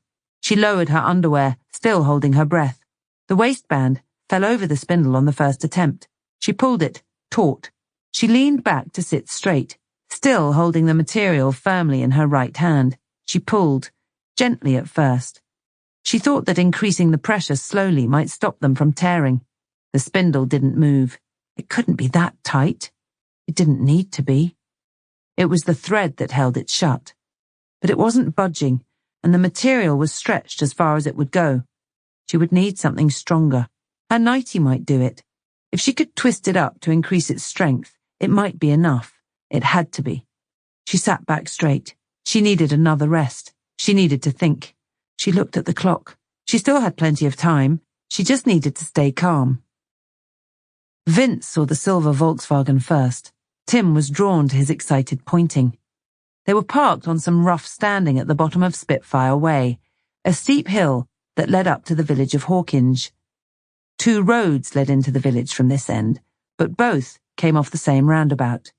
Tim had known that if their target was heading home, he would have to come this way. When he did arrive, he certainly wasn't hanging around. It was lucky Vince was switched on, or they might have missed him completely. The Volkswagen was already over the roundabout and picking up speed on the hill when Tim joined the traffic. He had no choice but to put the lights and sirens back on. They were only a few minutes from the VW driver's home address, and Tim would much rather stop him before he had the chance to get behind a locked door. Traffic was steady on the hill, where 2 lanes merged into one near the top before another roundabout. There was also a set of traffic lights for pedestrians to cross to a supermarket. The lights were on red. "Subject is held at the traffic lights. Top of Spitfire Way," Vince announced into the car's radio set. "We are attempting a stop." Tim had turned up the radio, and the acknowledgement was loud, as was the next contact. "Zulu 1, from Control." "Go ahead, Control." Tim could tell Vince was tense. He was leaning forward, fixed on their target vehicle ahead. They were edging closer, just 2 cars behind now, and both of those were trying to push over to the left to get out of their way. The Passat was the first car held at the lights. When they turned to green, he would have a clear run.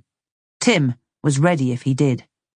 A mother pushing a pram with one hand and holding a squirming toddler with the other walked across in front of them all. She would have no idea that she was the starting gun for a police pursuit. Tim had long since killed the siren, leaving just the lights sending his message. She got to the other side. The traffic lights blinked orange. The Volkswagen moved off, but it stuttered and shifted clumsily to the left. He was getting out of the way. He was letting them past. He couldn't know they were there for him. "Get in front of him! Block him in!" Vince was more excited. He talked over the radio operator, and Tim missed what she said. He pulled the car up roughly across the front of the Volkswagen. It wouldn't stop him making off if he really wanted to, but he would be in no doubt they were there to speak with him. Vince's window slid down, and both officers stared across. Tim could feel his heart in his chest. The driver was staring forward. He took his time to turn and acknowledge their presence. He looked furious.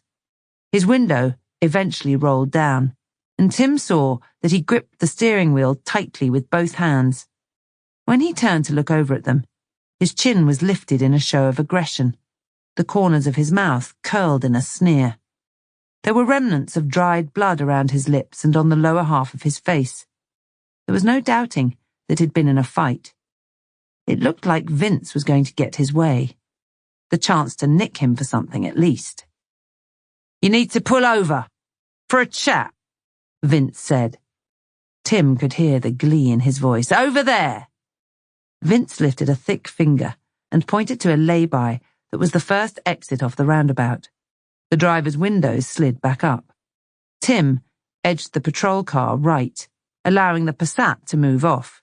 He made sure he was right behind him. The pace was just above walking for now. "Not the talkative type, is he?" Tim said. "Suits me. I'll do all the talking.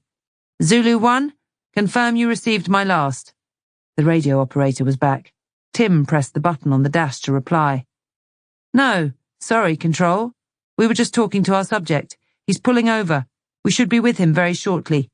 Can you still keep the other patrols rolling this way until we have a confirmed stop and he is out of the vehicle?" "Received that. My update was in relation to this incident. The other patrols are with the informant. The other involved person has already left. The witness cannot confirm a fight has taken place, just that 2 males were both seen with injuries and she had heard some shouting from the male toilets. We have no details for the other party. At this point, we do not have any offences unless you get something from your mail." "Oh, fuck off," Vince exclaimed. "He needs to be arrested, surely." Tim huffed. "For what, though? We don't have the other party. There's no allegations. A fray! We don't need a victim for that." "No, but you need evidence of a fight. He's got a bloody nose." "I saw that. We'll ask him what happened. If he says he got a punch on the nose in a pub fight, then we'll get him in and I'll call the other patrol to put a bit more effort into finding this other fella. It probably won't go anywhere, but at least we get to upset him." Vince was the one who looked upset. "What do you think the chances are of him talking to me about how he got his nose bust?" Vince said. "Slim?" Tim had been watching the movement of the silver Volkswagen the whole time. It had come to a stop in the lay-by he had indicated. There were no signs of the driver's door pushing open. He could see the front wheels, too. They were angled outwards. How you might sit if you were still considering making off. "We might get a proper offence anyway," Tim said. "I'm not sure he's planning on hanging around." Vince looked at the back of the Volkswagen as they pulled up behind it. The brake lights were still showing, too. "Let's hope you're right. Don't you drive off without me." "What? And leave the brains behind?" No chance. Tim rested his hand on the handbrake. He kept the car in gear, but he was hanging back. He wanted enough room to be able to swing out or to react if the subject decided to ram them in reverse. Tim could hear that the Volkswagen's engine was still running when Vince opened his door. He had a strong feeling that their subject wasn't about to play nice. He watched his colleague walk the long way around the back of the patrol car to come up the driver's side, wary of him suddenly reversing and trapping him between the two vehicles. Vince got to the driver's window and bent in to speak. The brake lights went off. Tim had his own window down, and he heard the Volkswagen's engine cut out. He relaxed a little and put his car into neutral. He might be getting off on time after all. This could be a very short conversation. Part of Tim was disappointed. Of course he was. But at the same time, he reckoned the subject would come to their attention again.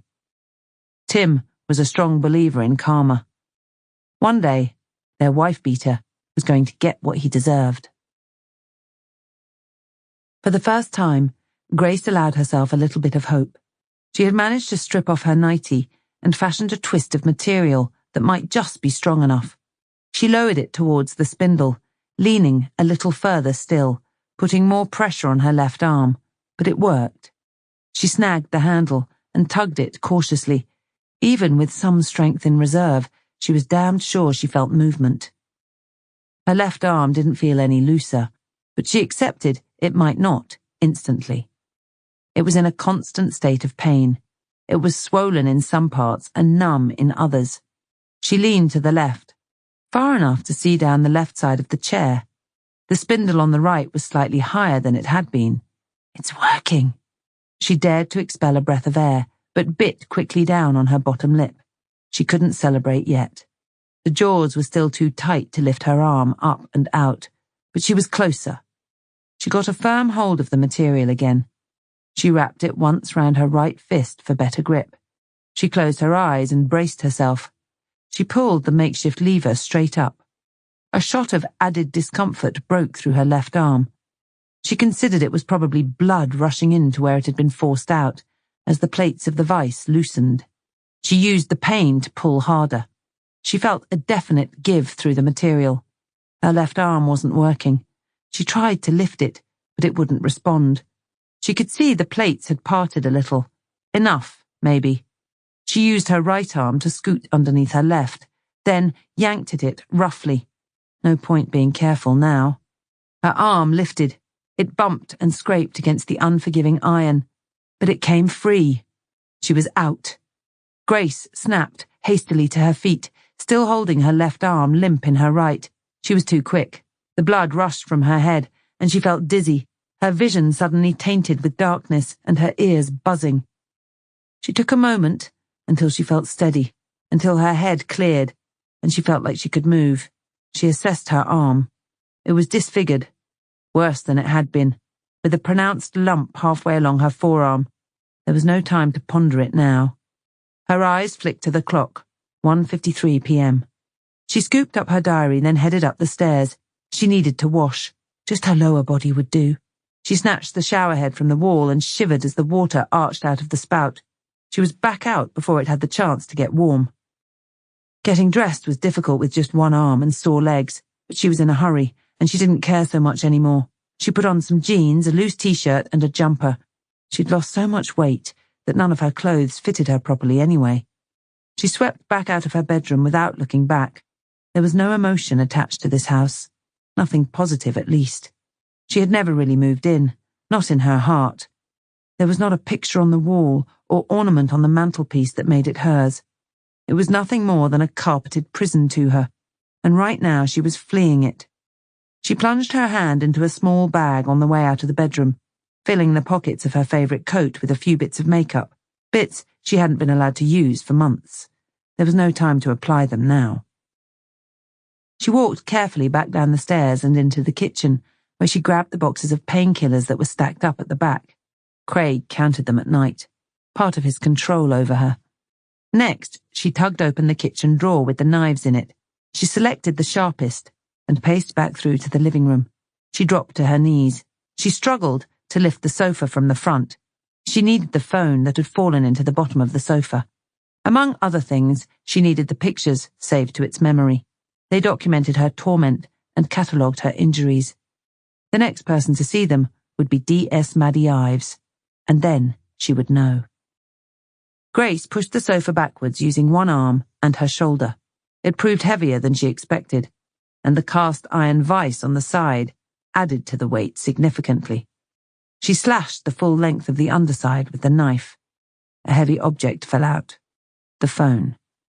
She scooped it up and let the sofa fall back, leaving the knife handle poking out from underneath. She stared down at the phone in her hands, watched the screen light up when she turned it on. This was it. This was when she set herself free. She brought up the panel of numbers on her screen. Her fingers were shaking, but she was careful, and the digits built up on her screen until she hovered over a symbol of a green telephone. She hesitated, lifted her eyes away from the phone and to where she had parted the blinds, so that she could at least see the outside world. She heard a car. She could see it now, too. It was silver. It slowed. Then the engine revved a little, and it carried on. It wasn't him, but it was a reminder that he could come back at any time. She stayed at the window, attracted by the movement of a woman pushing a buggy with her head bent. Grace had seen her a few times. She didn't look over at her house. She never did. No one did. No one cared if she lived or died here. And she would die here if she stayed. She knew that. If things carried on as they were, Craig Dalton was going to kill her. Maddie Ives had told her that straight the first time they had met. She had to do something that would last. The clock chimed behind her. 2 p.m. It had to be now. Her attention moved back to her phone. The number she had typed was still on the screen. She pressed the green button to make the call. It came through the speaker. It played the note of each digit in quick succession. The phone rang, just once. Then it cut off. She sucked in a rushed breath. That was it. All that planning. All that build-up. And that was it. One ring. And then silence. She didn't know what else she had expected. The enormity of it hit her all at once. She dropped the phone, and suddenly she couldn't breathe.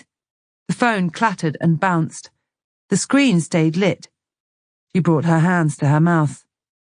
There was no going back now. Tim saw Vince push away from where he had been leaning on the subject's car door. Even in that movement, he could tell that the outcome of the conversation was not what Vince had been hoping for. It had been short, just as Tim had anticipated. Neither of the men were talkers. The rear brake lights of the Volkswagen flickered as the engine started. The subject could carry on to his home address, a minute's drive from here, and Tim would make his date after all. Vince was stomping back to the police car. He walked along the front this time. Tim looked away to find the talk button on the dash to update control of the outcome. His head jerked up at a bright white flash that split his windscreen into a million squiggly lines, followed by a sudden noise. The noise was all-consuming, a deep whoomph that seemed to come from everywhere, like the loudest thunder he had ever heard. Tim's eyes slammed shut, and instinctively he turned away, as the Volkswagen was consumed by the brightest orange. He tried to look back. His windscreen was nearly opaque, but his window was still open, and through it he could see a large cloud of smoke and ash that rose to the sky in a rolling, squirming ball of white, black, and grey. Objects thumped, clanged, and pinged off Tim's car as he felt the whole thing lift and shake on its suspension. Instinctively, he pushed his door open and rolled out. In his haste, he got caught up in his seatbelt, and the palms of his hands were first to strike the tarmac. The next thing to hit him was the heat. The Volkswagen was still engulfed in a wall of fire that roared, whooshed, and whistled, and forced him to look away. He lifted his hands to shield his face and scanned for his colleague, his shocked and confused mind trying to recall where he had seen him last. He took a step towards the front of his car, but he had to turn back. The heat was too intense. He stumbled around the back. He could see Vince now, not far from his passenger door. He was on his back, his eyes scrunched tightly shut, his face a fixed mask of shock, his legs and arms wriggling like an upended insect. Tim ran to him, instinctively grabbing him under the arms and wrenching him backwards away from the searing heat. Something popped loudly. Sparks shot from what had once been the front of a Volkswagen Passat. Vince's feet scrabbled to propel them both backwards. Tim kept going until he reckoned they were far enough away to be safe. He looked around to take in his surroundings. They were now on the side of the road, and cars had stopped beside them. The startled occupants had stayed in their seats. Bits of fiery debris were littered across the road and out into the field on the other side where they still burned. Tim shook his head to try and clear it. Flames still roared from the Volkswagen's blown windows. The blast had come seemingly from out of nowhere. He pressed his emergency assistance button. Grace stared at the phone where it lay for a second. She didn't want to pick it up. She was going to have to. It felt heavy in her hands. The keypad was still showing the last number dialed, the 8 digits that would change her life. She still had one more number to call. One more number that she had committed to memory, rigorously testing herself so she would know it when she needed it, just like the one she had dialed before. She typed it in. Hello? A bored voice answered this time. It didn't even make one ring. Hello? Grace had meant to say more, but her throat was so dry it cut out completely. Can I help? She swallowed a couple of times. Yes. I need a taxi, please. For number 17 Campbell Road. The name's Hughes. Sure. Where can we take you today? Away from here, please. She could hear tapping on the other end of the phone that stopped abruptly. Sorry, was the nasal reply. The train station, Grace snapped. Okay. Can I take a number? No, I won't have a phone. This is a friend's. Okay, well, the driver will normally send you a message when he is outside is all. Can he send it to your friend's phone? No. I'll be waiting. The woman hesitated. Well, okay then, it'll be 10 minutes. Grace hung up. She moved back over to the chair. Her lips formed a snarl as she looked down at it. She bent down and picked up the duvet that Craig had thrown off that morning. She bundled it back over the arm, covering the vice. She still couldn't stand the sight of it. She would never have to see it again. Not that chair, not this house, and not that man. She walked to the front door and pulled it open. The sudden burst of light hurt her eyes, and a chill nipped instantly at her face. She slipped on the coat she'd been carrying under her arm and lifted the fur-lined hood. She left her injured arm hanging limp under her 2 top layers. She stepped out, leaving the front door swinging open. It was snowing now. The flakes were small but still delicate, and they fell with that delightful hushing noise she had always loved. She lifted her face, closed her eyes, and felt the flakes bump off her cheek like an icy embrace. She felt herself smile. She had loved the snow when she was a little girl, and for just a second she was one again. She hoped it would fall harder, with bigger flakes, the sort that could cover everything in a layer of thick white so that, for just a short time, it would look like a blank canvas, like the world was starting again. A sign from Mother Nature herself that maybe she could start again, too. She got to the end of the drive and carried on walking. The virgin snow swirled around her feet now, like white dust. She would wait for the taxi down the road, away from this place. Chapter 21. Ian Hughes parked the car hurriedly. He was 200 metres from his daughter's address, but he had passed it already. He knew Craig's car wasn't there. He pushed open the driver's door.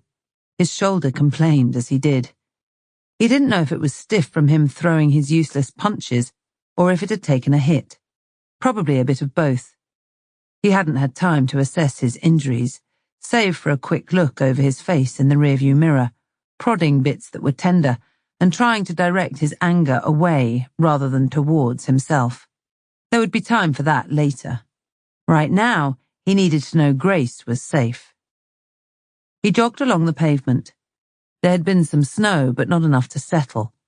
It was a quiet street, and nothing was moving. He could hear a police siren in the distance, and slowed to see if it was coming closer. If anything, it sounded like it was going further away. He paced up the drive of 17 Campbell Road. The jog and the tension increased his heart rate. He could feel it pulsing through the swelling on his face, his lips and cheek, particularly. He had to stop and lean on the porch for a second. He had been feeling dizzy off and on since his return to consciousness on the floor of the toilet cubicle. He couldn't afford to pass out again. His head cleared, and he looked up. The door was open. He stumbled forward, his mind immediately conjuring scenarios of Craig returning home, of Grace still being here, and him dragging her out, bundling her in the car, and taking her somewhere where they could be alone and he could vent his anger. The front door banged off the wall. He hadn't realized he had pushed so hard, and the noise made him jump. "Grace!" he bellowed, the panic rising in his stomach. He moved through the ground floor to the kitchen. A cupboard was open. Some cough medicine hung out of it, threatening to fall. He took in the rest of the room. Nothing else looked out of place. He moved into the living room. There was an instant and distinct smell of vomit. He moved close to the small sofa in the corner, opposite the window. A thin duvet was thrown untidily on one of the arms. Under the other arm was a stain that looked to him like the source of that smell. The seat cushion was disturbed. A white nightie made a bundle on the floor, the ends bunched like they'd been twisted together. "Grace!" he shouted again as he sprang from the living room and onto the stairs, taking 2 of them at a time. The bathroom door was open. He shot a glance inside, then kept on moving. At the end of the landing, he burst through the door into the master bedroom. There was no one there. He could see a few items of clothing discarded on the floor, some balled-up socks and a couple of tops. A makeup bag spilled its contents over the dresser, as if someone had plunged in a hand to grab what they could. The house in general had that look, like someone had left in a hurry. He started to feel calmer. The scenarios in his mind were no longer quite so bleak or horrific. He even allowed himself a little smile. Grace had done what she said she would. She's left him. He moved to the bed. A piece of neatly folded paper lay dead center on the crisp white duvet. It was good quality writing paper, the sort you might save for special occasions. He unfolded it and recognized Grace's handwriting, even if it was messy. Rushed, maybe? "Craig, I have left you.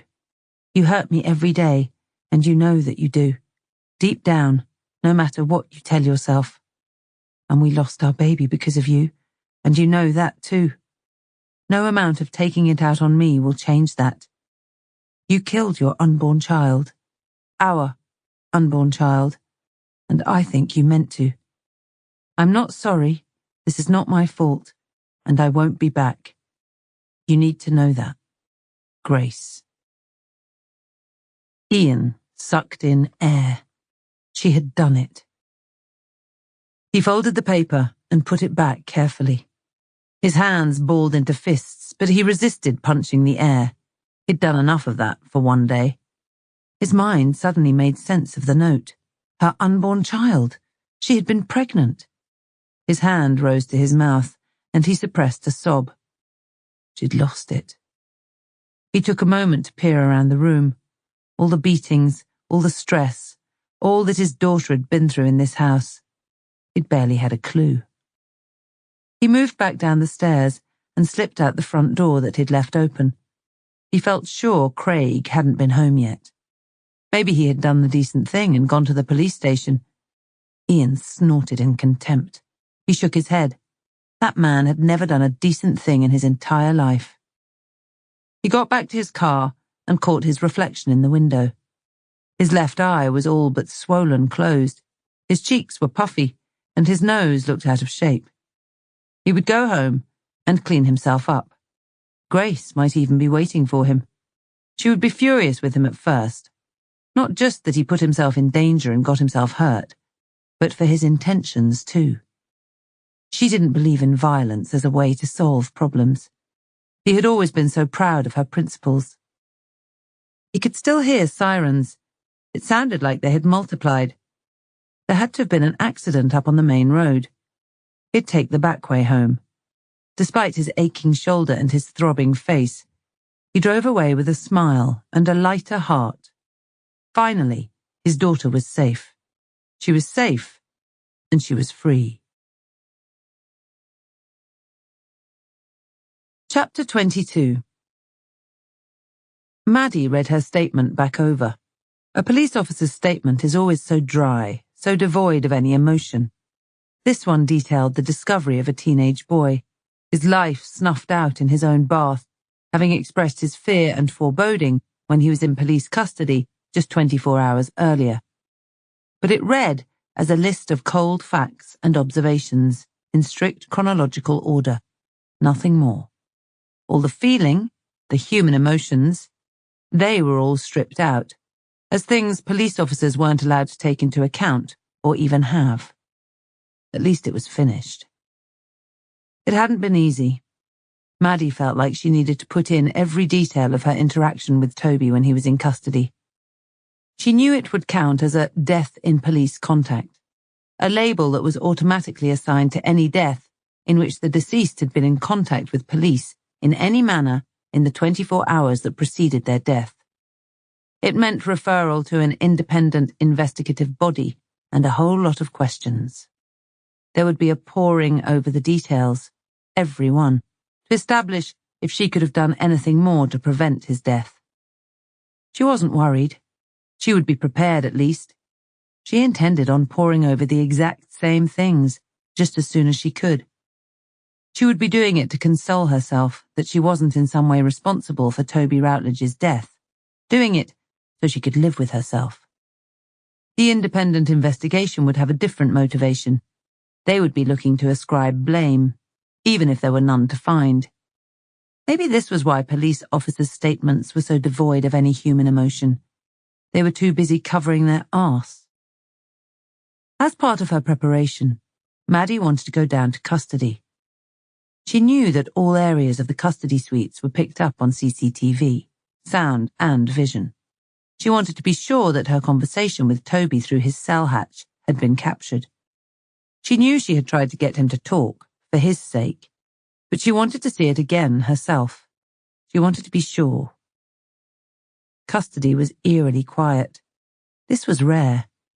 Even if it was 3 a.m., it would often be a hive of activity. At least something would be going on. There was no one in the back office, so she walked through to the desk where prisoners were booked in, usually the busiest part. There was no one there, either. She could see down one of the long corridors lined with cell doors. She was looking for the standard officer pacing the corridor, doing checks and answering buzzers, moving prisoners to see their solicitor or to be brought to the desk to be charged. There was nothing. Everything seemed to have stopped. Then Maddie heard movement to her left and walked towards it. A floor-to-ceiling cupboard door was open, and the posterior of a well-built woman stuck out from where she was bent over. Beyond her was a stack of blankets. "Hey," Maddie said. The woman straightened and turned. Her outfit was all in one and navy blue. An upside-down watch hung from her top pocket, and she had a pen tucked behind her ear.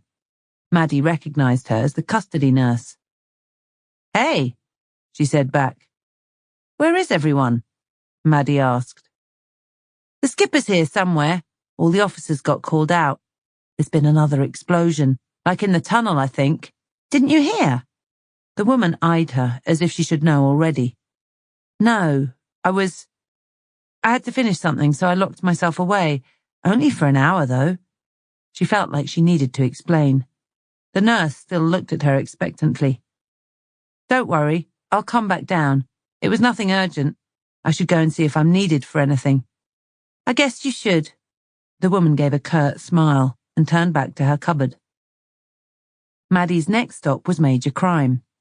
Harry's desk was empty, but he bustled in as she was on her way back out. The rest of the Major Crime detectives were elsewhere. "How's it going?" Maddie said. "It never rains," he mumbled back. He approached his desk, but didn't sit. He pulled a ringing phone from his pocket, pressed a button that silenced it, and put it back in the same pocket. He looked up and beyond Maddie, and she turned to see Chief Inspector Julian Lowe walking towards them both. He swept past her and greeted Harry. "Sir," Harry snapped back. "Well, this is a shitstorm, Harry. Are you up to speed?" "Not really, sir. They've only just carried my murder victim out in a body bag. I know there's been another car gone up. That's about it." "There has. I'm going to need your help. A just job, really, that's come out of all of this. I've been making calls all day to get resources for the Routledge murder. I'd scraped the bare minimum an hour ago. Now I'm getting nothing but calls back telling me they've been taken off my investigation to work your new explosion. If you take me away, sir, there's not going to be anyone left." "I know all that, Harry. No one is making decisions lightly, least of all me. This is a pretty unique set of circumstances." "It is. But I know how this works. I break off for a just job, and then suddenly I'm up to my hilt in the bombing investigation. I'll never get back to Toby Routledge. You have my word, Harry. I just need you to deliver a message, and then I'll get you back to young Toby. I'll try and get you help where I can, but these bombs are taking over, as you can imagine. DS Ives is here right now, sir. She found Toby, so she's involved already. I need to keep her on board." "Fine. Assuming you have capacity, Maddie." Maddie nodded. She'd been doing her best to stay in the background. "Okay then, you and DS Ives work the Toby Routledge job. You said the M word. We're not considering suicide at all, then?" "Nope." "I couldn't be so lucky. Murder investigation it is then, and I will get you back to it. I just need you for the next hour, is all." "What can I do in an hour that's so important?" "I need you to deliver a message. To Frank Dalton." "Frank Dalton?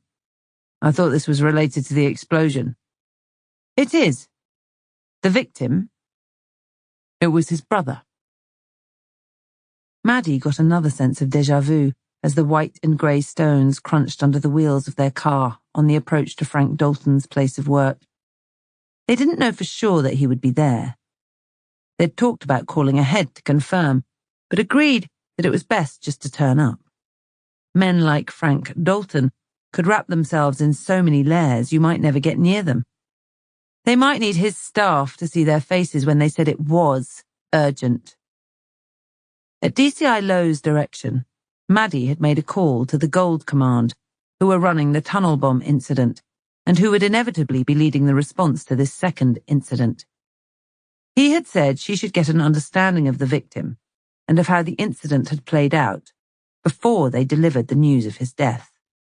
The person manning the phone at Gold Command must have been quite shocked when, after they'd confirmed the identity of the victim to her, she'd muttered, "Ah, that's fantastic." It had needed a hurried explanation and a little bit of convincing that she was still the right person to deliver the message. She had given her assurances that she would let Harry do the talking. When they arrived, Harry led the way in. The entrance foyer was exactly as it had been, the same faux, untidy display of magazines, the same pattern of chairs, the same feeling of clinical discomfort. Claire took a little longer to arrive this time, but her expression was the same, stern and disapproving. Maddie noted that she wasn't holding her diary. This time, she wasn't even prepared to book them an appointment. "Can I help you?" she said. "I need to speak to Mr. Dalton as a matter of urgency," Harry said. "I'm afraid that won't be possible. Can I take a message or a number?" "No," Harry growled. "Then I'm afraid I can't help you." "I'm not here for your help." He stepped past her and pulled the door. "Hey, you can't go in there." Her voice took on a squeal. She stepped back out of his way, though, and glanced at Maddie. Maddie shrugged and followed. Harry was already striding up the corridor that ran through the middle. Claire ran after them, telling them she was going to call security. Maddie didn't recall seeing any. All the eyes in the glass offices turned towards them as they swept through. Mr. Dalton's door was shut, but she could see him, sat behind his desk. He stood up as they approached. He looked furious. "What the hell? Did you just push through here? I don't know who you people think you are. I told you. I did not wish. We're not here about that." Harry's voice was powerful when it was raised. He came back a little quieter, but with no less authority. "We need to talk to you about a different matter. It is very serious, and it will not be easy." Frank Dalton was still puffed up, with red cheeks, and still standing. He leaned forward on the desk, making his weight through his knuckles. "Claire, would you give us a moment, please? And this had better be good. I am a very busy man." "Maybe you would like to have a seat, Mr. Dalton," Harry said, his tone instantly softer. Frank hesitated. His eyes never left Harry. Maddie heard Claire huff as she made her way out. Frank straightened his back and then his suit. He sat down. "What is this about?" "Your brother, Craig Dalton." "Craig, yes," Frank shrugged. "He was killed in a vehicle explosion earlier today." Frank took a moment. His expression took a second or two to register surprise. Then he moved back in his chair as if he'd just taken a blow. His lips parted, then clamped shut again. Then he seemed to force a cough, and his eyes flickered to his wristwatch. His shocked expression seemed fixed. "I know this is very sudden and very difficult news," Harry said. "This is always a difficult part of the job for me. Maybe we can get you a drink of water or something." Frank shook his head. Finally, he spoke. "What happened?" The arrogance and agitation were all but gone. "We don't know for sure. The vehicle he was traveling in exploded. There was a police witness to the incident.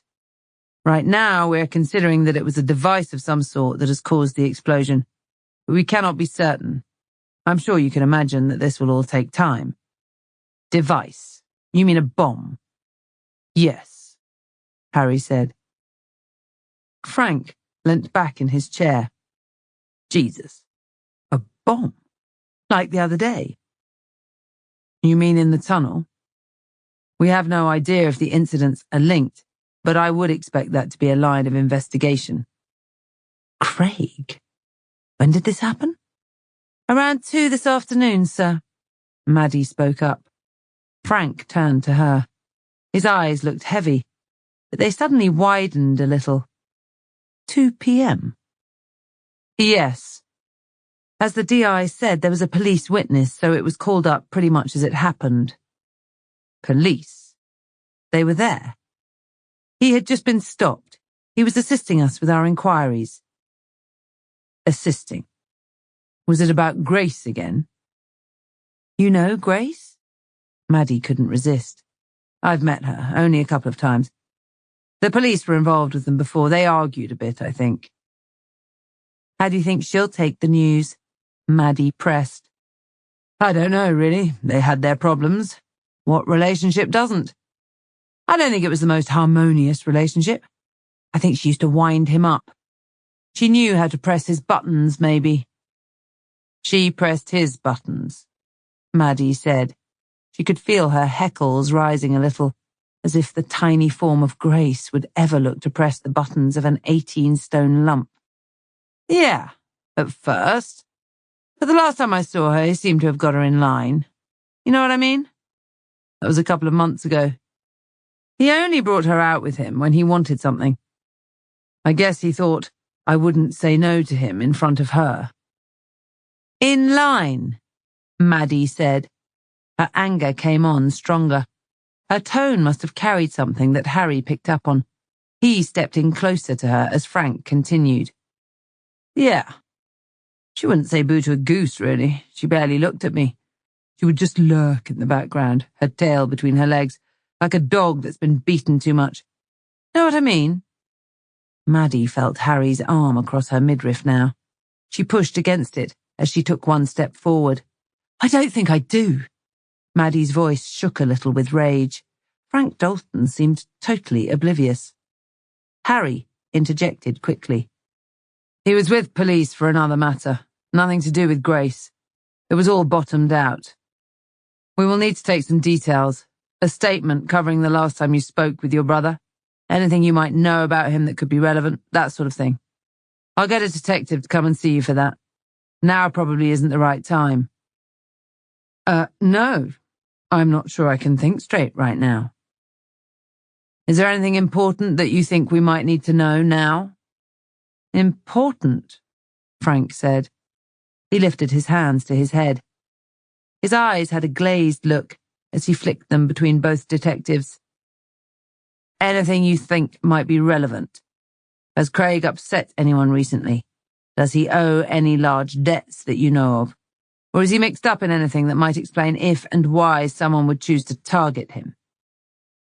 Frank was shaking his head. He still held it with both hands. You have to understand. Me and my brother, we've never really been close. I don't know much about him anymore. The only person I know he owes a lot of money to is me. The only time I heard from him was when he needed more. The last time we spoke was when he moved into one of my houses. He's never paid a penny in rent. He seems to think that's what brothers do. I guess I never really chased him for it. That's your house they live in? Yeah. He thinks it's his, though. I'm sure of it. He came to me for the deposit for the place. He said he was looking to buy it, but was never going to get a mortgage. He knows I'm always looking for more properties, so he asked me to buy it so he could rent it off me. He said he would struggle to pay the deposit back, so that would make better sense. He didn't even have a job then. I told him if he went out and got a job, I would help him. He got something doing deliveries. I think he still works there. Worked there, I guess. So I bought the house and he moved in. I even lent him some money for furniture. I asked for the rent and sent him an agreement to sign and return. I've not had replies to either. How long has he been there? 2 years? I'm not sure, probably longer. So he owes you 2 years' rent. That's a lot of money, Harry said.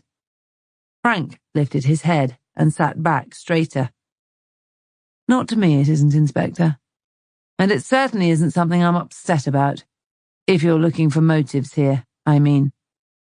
Harry lifted his palms as if he was backing down. I'm always looking for a reason someone might harm another. I'm a murder detective. When I find out who did this, you'll be glad I work like that. Well, I didn't have anything to do with it. I'm sure you didn't. And I'm sure you'll comply fully with any further questions we might have. Of course. Harry pushed off the back of the chair. He hadn't attempted to sit, and now looked ready to leave. Is there anyone you'd like me to call for you? Anything we can do? No, thank you. Do you still have my card? Yes. Frank opened his drawer. He pulled out the card Harry had left the previous day and dropped it on the table. He seemed to fix on it. Okay then, if there's anything you need from me, or anything you think might be important, you can call me on that number. It doesn't matter about the time of day, and it doesn't matter if it isn't relevant in the end. Sometimes the smallest thing can become very significant. Maddie thought Frank looked hesitant, like he was going to say something more. Harry may have sensed it too. His gaze lingered on the seated man. Finally, Frank lifted his eyes from the card. I know where you are, he said, with a nod. The door to the building had barely shut. Maddie's feet had not yet left the rubber mat to find the fashionable gravel, but she couldn't hold it any more. Like a dog that's been beaten too much.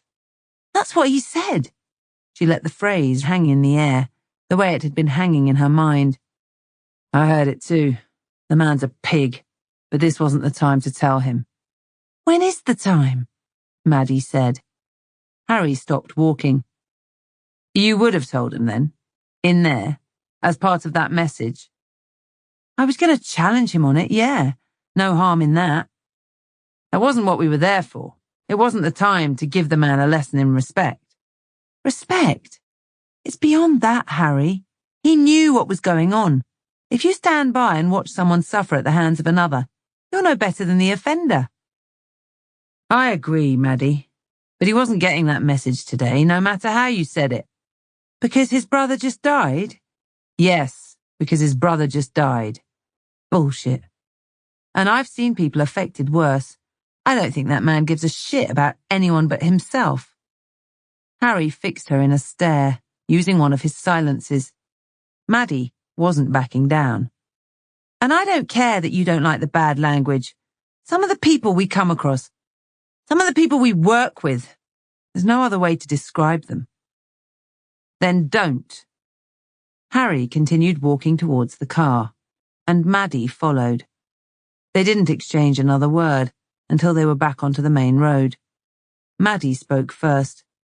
She was looking out the window, as she did, thinking out loud rather than looking for a conversation. He knows more about his brother than he admitted. There's more to it all. I'm sure there is. This Craig sounds like he upsets people. You mean like me? Maddie turned to flicker a smile. She was trying to lighten the mood. No, I mean like someone capable of extreme violence. Like strapping a bomb under his car. You don't think it was random then? Harry shrugged. I don't know enough about that investigation. That won't be for me to worry about anyway. I've done my part. I'll update the boss and check in with the team doing house to house round Toby Routledge's block of flats. I need to see how much they did before they got pulled away. What then? We need to go and see his mother. But we'll do that after. After? I want to swing by the hospital. There were 2 officers caught up in the explosion. Superficial injuries, I think, but we should show our faces. Hospital? I read there were police witnesses, but I didn't know there were injuries. Minor injuries, but it can't hurt to stick our heads in. Maddie stared at him until he returned her gaze. What? I just didn't know you cared, she chuckled. It wasn't so long ago that I was hurt doing this job. I remember how it feels when your mates turn up. It was everything. Maddie turned away. She felt her cheeks flush. They hadn't talked about it, really. It was as if neither of them knew how. She recognized that this was probably as close as Harry Blaker would ever get to showing his appreciation. You're welcome, Harry, she said. Chapter 23. Frank Dalton bundled through his own front door less than 20 minutes after the 2 detectives left.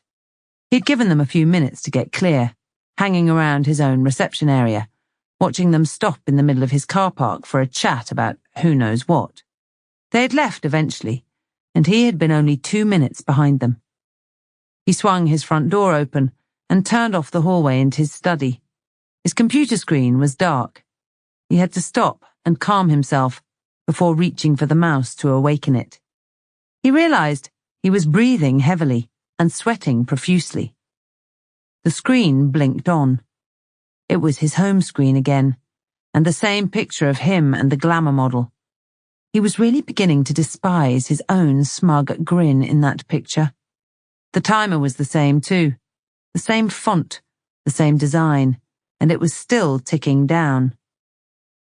19 hours, 40 minutes, he said out loud. The door to his study swung open and made him jump. A plump, middle-aged woman filled it. She stopped and crossed her arms. It was Sasha, his personal chef. Well, I hope you're not expecting dinner just yet, Mr. Dalton. You need to call ahead if you're going to be early. I told you that. You did. No need to worry. His attention moved back to the screen. There was a notification telling him he had new mail. Sasha hadn't moved away. Can I help you with anything else? No. Her arms fell apart and she tutted, but she did move away. Frank clicked to bring up his email screen. 9 new messages. He skimmed the senders. His eyes rested on the one from Alexa. The subject read, "Now you listen." He clicked the message open. Frank Dalton. So, now you know what I can do. 3 days ago in the tunnel was a demonstration. I did not need to hurt people that day. Today, I needed to hurt your family. But they are not important to you. I see that now. Tomorrow, all your people will hurt. There is another device. It is on a vehicle. It is already in place. This person is not lucky. It is set for 12 noon tomorrow. If you do not pay, I will make sure it is known that you did nothing to save your people. Not good for Commissioner. But I think maybe this is not enough. Maybe you do not care for people.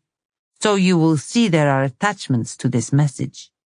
I found them on your computer. Some you have tried to delete, but they are still there. You will know what I can do with them. You did not care about brother, but I know you care about your fortune. I know you will pay for this. 10 million pounds. This is the money to destroy this information. This is the money to save your citizens, to be next commissioner, to be hero man, but man who gets richer in secret. I release this information to press, to police, to the world. Tomorrow, 12 noon, unless you pay. Alexa. There were lots of attachments. He clicked through the first few, and they opened at different places on his screen. Documents, photos, signed contracts. He recognized them all. Some were recent, some much older. He slunk back into his chair. His breathing was still fast and heavy. Sweat still clung to his forehead. He wiped it with the arm of his jacket. He didn't need to open the rest. He didn't need to look at any of them in detail either. He knew what they were, and he knew what they meant. You're working too hard, sir. Sasha swept into view. You're looking old before your time. She held a cup in one hand and a plate in the other. I made scones. I've been harsh on you recently. I'm only thinking of you. We need you to be healthy.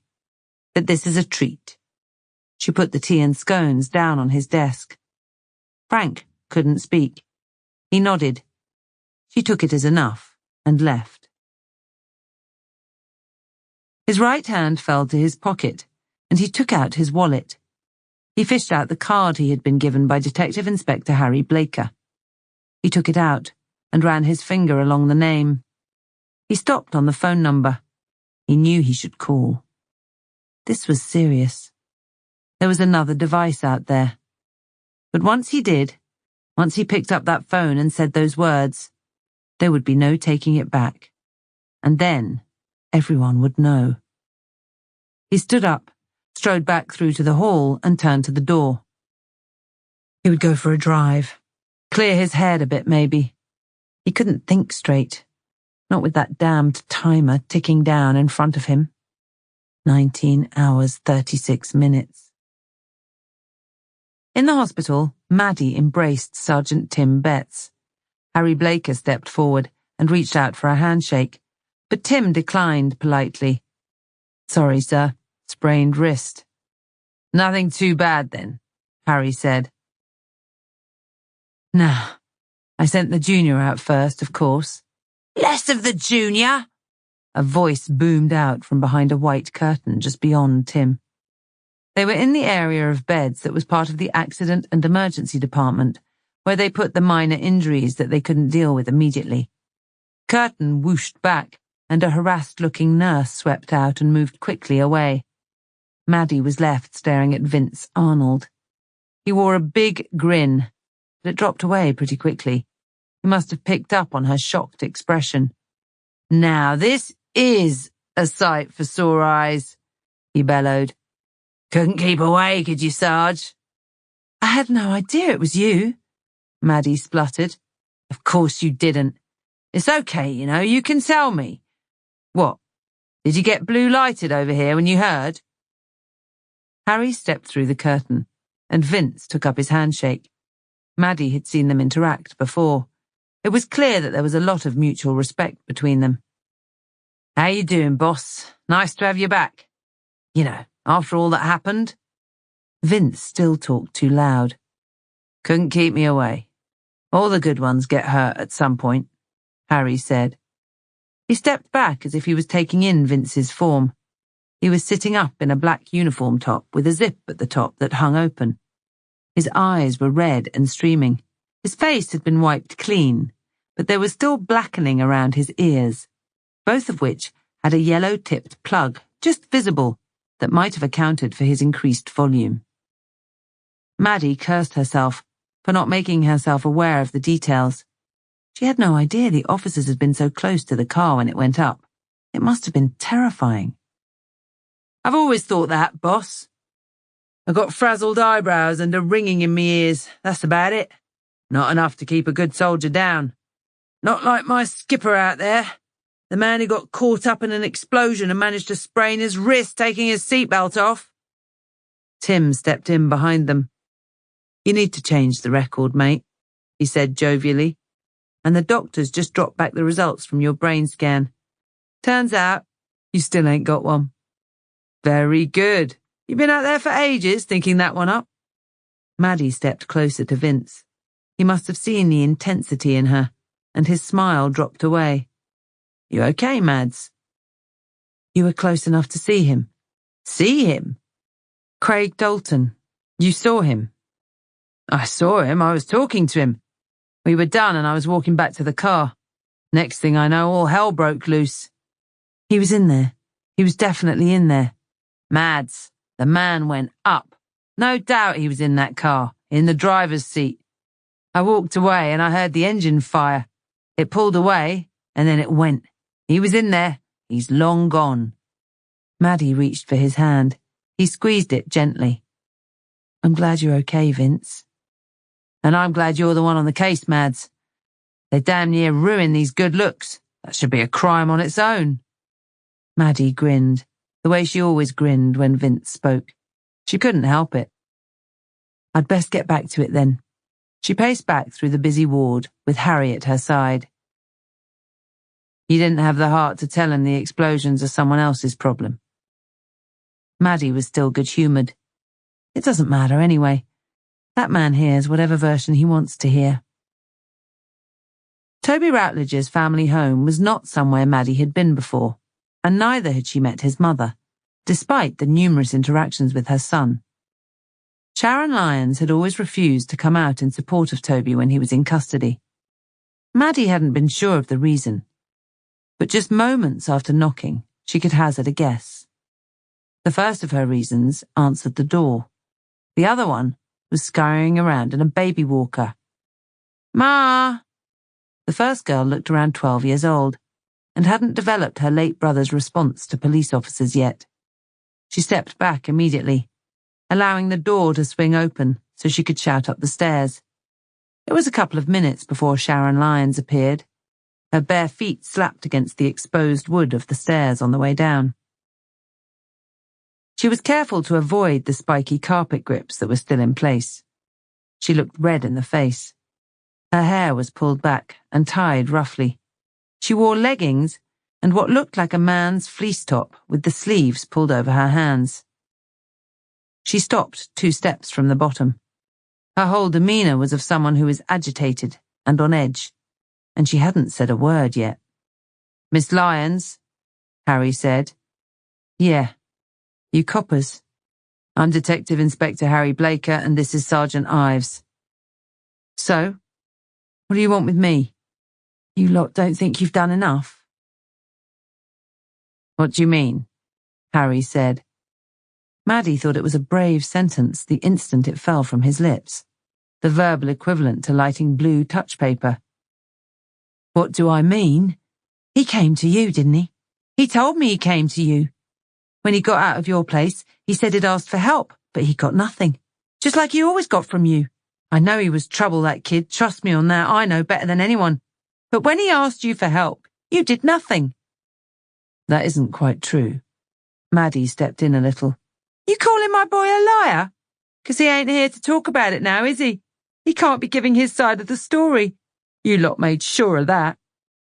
"I saw Toby. I was the last police officer to speak with him, and I asked him over and over what he was scared of. He was scared too. I'd never seen him like that, and I met him a fair few times. Toby's mother fixed Maddie in a stare. Maddie gave her a moment to think, to be the next to speak. So, you knew he was scared and you still did nothing about it? He wouldn't talk to me about it. I just about stopped short of begging him, Miss Light. Well, you should have begged him. Toby's mother's voice was raised enough to silence both officers. She walked the 2 remaining steps and turned into a room off to their left. Maddie exchanged glances with Harry. She shrugged and stepped in to follow her through. The youngest child was a little baby girl.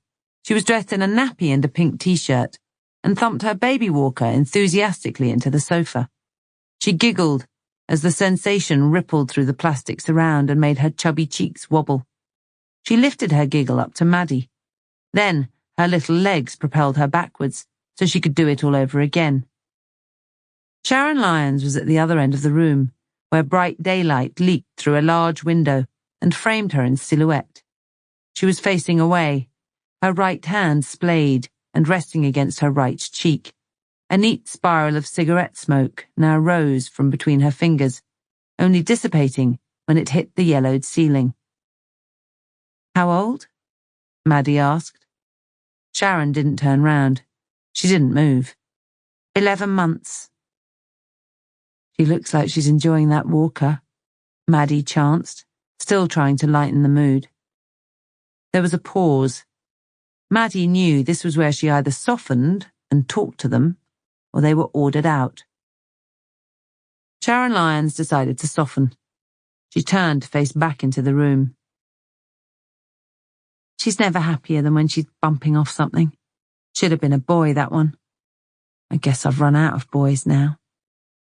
She looked empty of emotion rather than sad. Her face was ashen, her body straight and stiff rather than sagging under the strain of the last few days. She was coping at least. Maddie guessed she was used to having to. Can we have a seat? She said. All of us, I mean. You might have some questions for us. Sharon gestured at the sofa. The movement made a kink in the line of smoke. Maddie sat down, and Harry next to her. Sharon was still by the window. She pushed it open a little, and winter reached through the gap in the form of an icy breeze. Sorry, I should have opened that earlier. Sharon wafted the smoke, like it might make a difference. The air was already beginning to thicken with a white haze. It's your home, Sharon, Maddie said. I don't have questions. Nothing you can answer. A couple of your lot were round here earlier. They said he had been found. They told me how. They said it was being treated as suspicious because of his age, but there weren't nothing there to suggest any foul play or nothing, like he might have just slipped under and drowned. I asked them how that was possible, how a healthy, strong boy like that just slips away. He don't. Not my Tobes. Since he left here, I don't reckon he's used that bath the old time. I'd never get him to sit in a bath. He was in and out of a shower if you were lucky, like most boys. He shouldn't even have been in there. I told them something ain't right, and they wrote it all down in their little books, and they told me they would get answers. I don't reckon you got any of them answers yet, have you? No. Harry's standard abruptness was cutting. So what are you doing here? Her anger was coming back.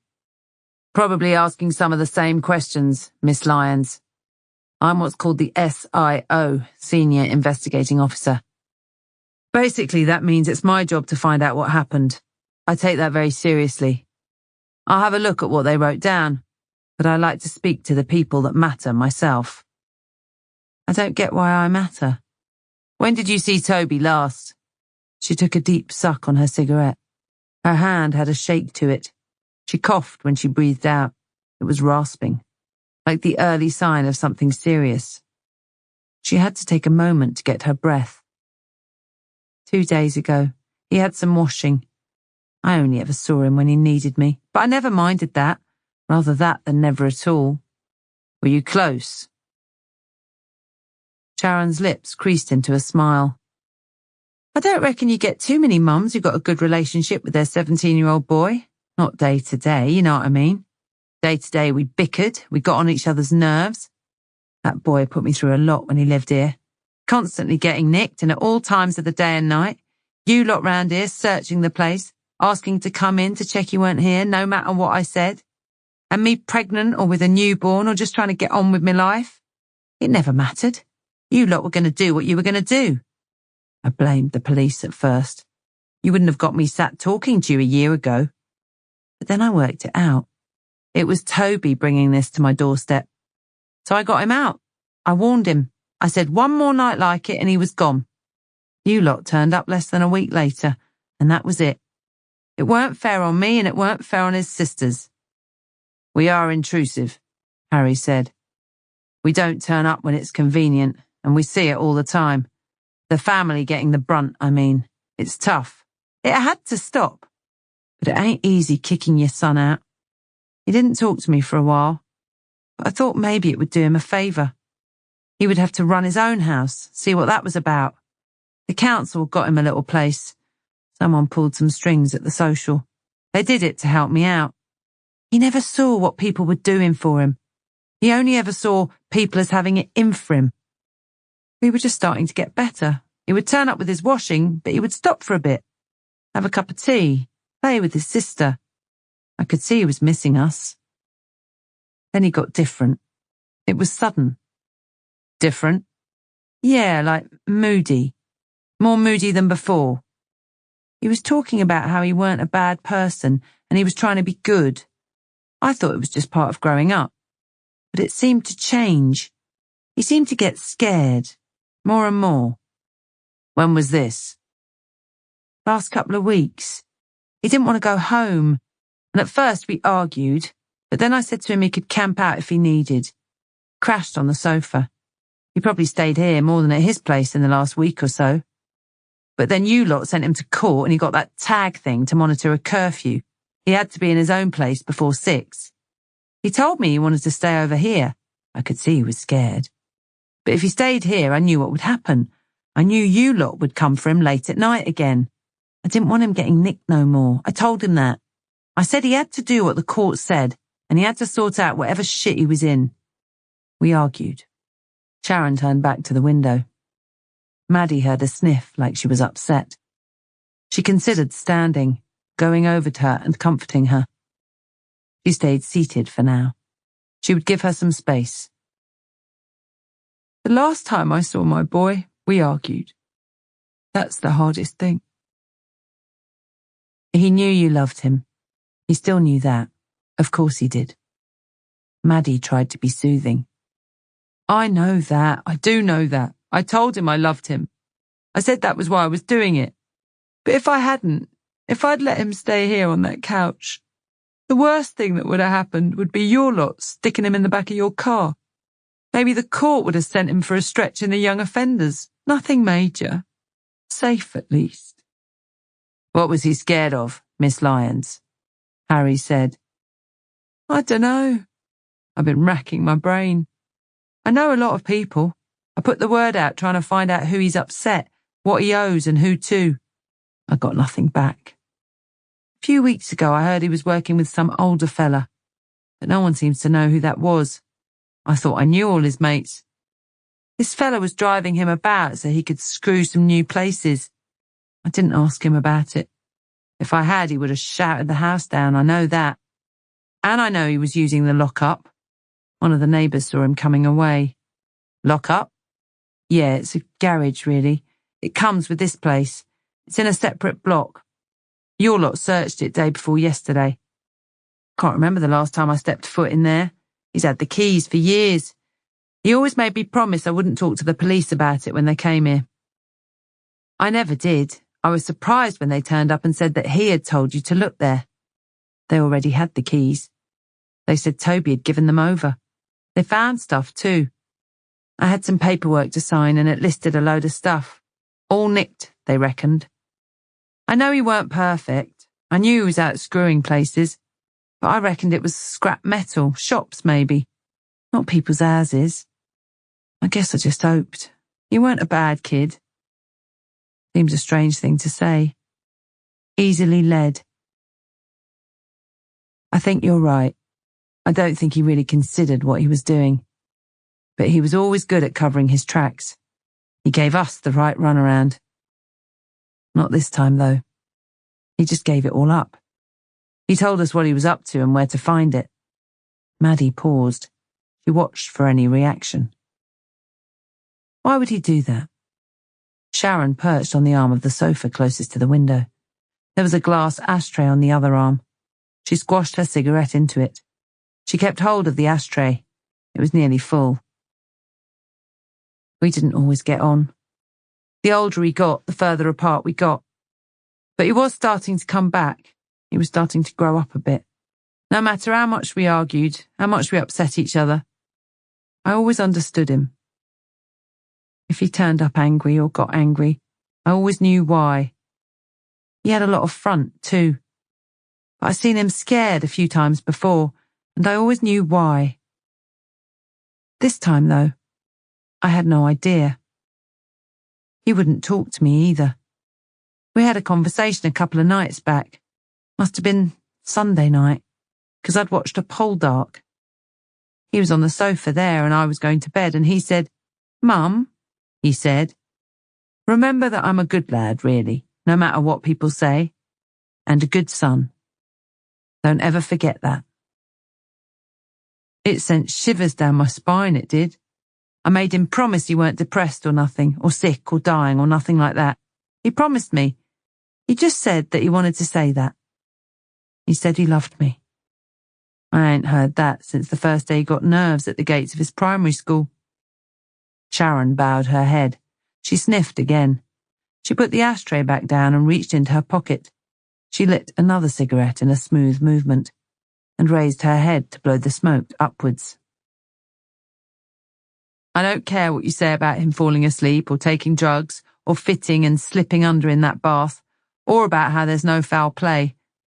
My boy, he knew something was coming. And then it came. He needed help, and I just don't think he knew how to ask for it. He ain't never asked for no one's help before. Toby weren't like that. Too proud, even at 17. And look where it got him. She faded out again. She stood up. She picked the ashtray back up and walked through to the kitchen. She sidestepped her tiny daughter in the walker, who was now transfixed by Peppa Pig playing softly on the television. Maddie felt a nudge as Harry got up and followed her. They walked into a messy kitchen. The floor was sticky where the flooring had been pulled up and not yet replaced. It had left black rubber stains on bare screed. There were remnants of cat biscuits and a dog bowl with floating hairs. Sharon was bent over the bin, tipping ash. Harry spoke. "Miss Lyons, I don't know what impression you have from my colleagues, but personally I'm not happy with the circumstances of your son's death. Right now I'm treating this as murder, and I'm in charge, which means we're all treating this as murder. I don't know who or why, but this is day one of our investigation."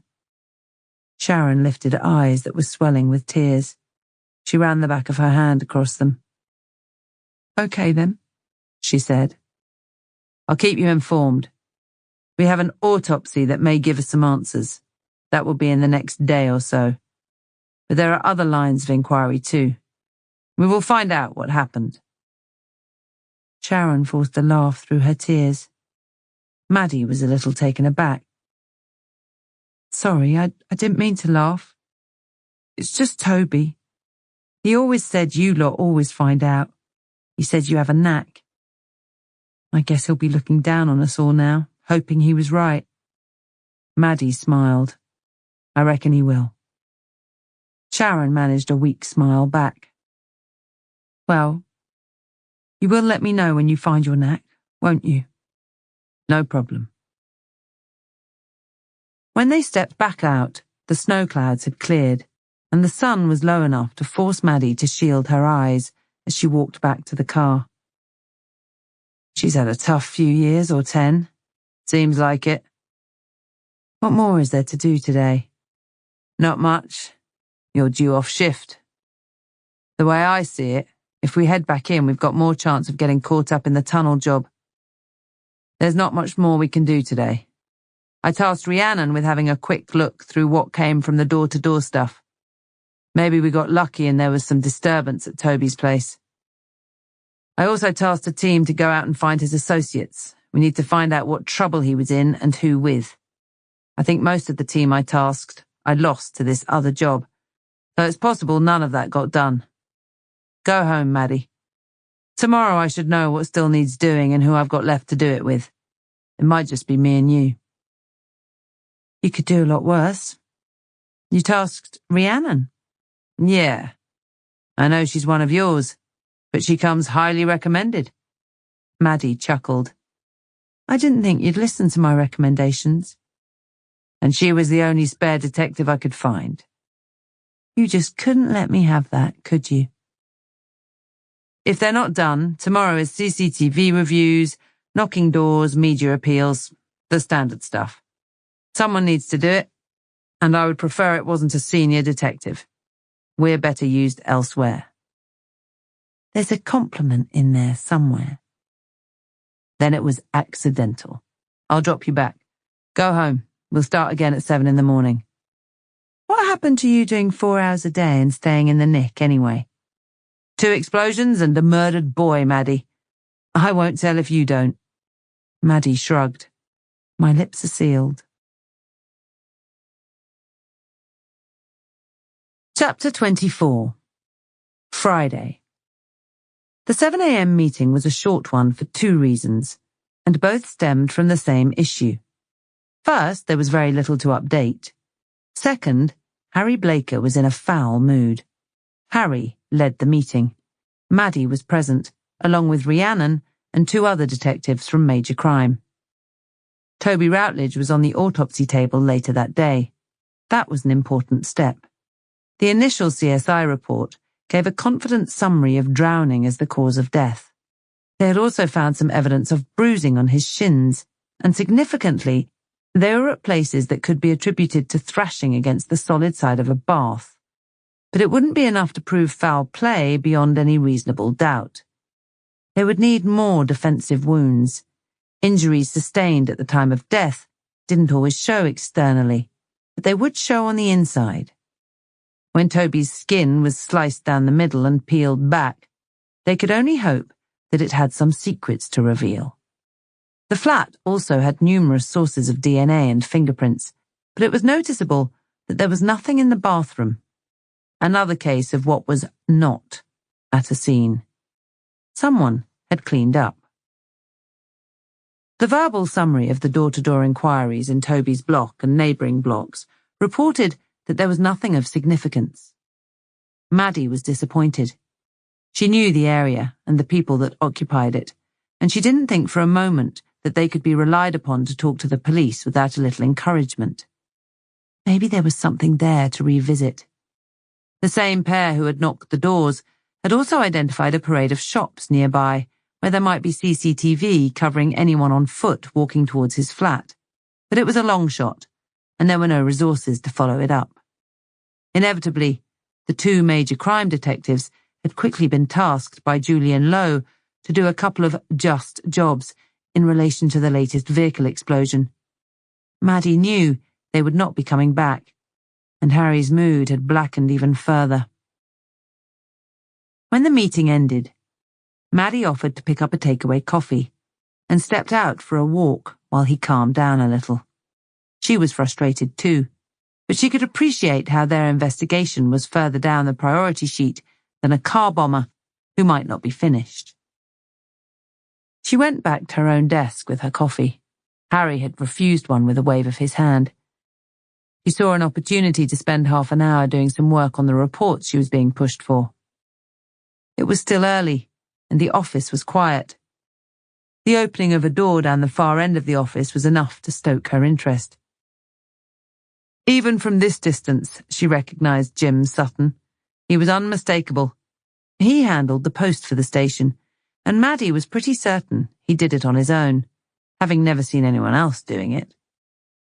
All the officers had pigeonholes and a rack halfway up the office. He had a cart with a squeaky wheel that he pulled behind him. As he stopped at the trays, Maddie was amused that he hadn't noticed her.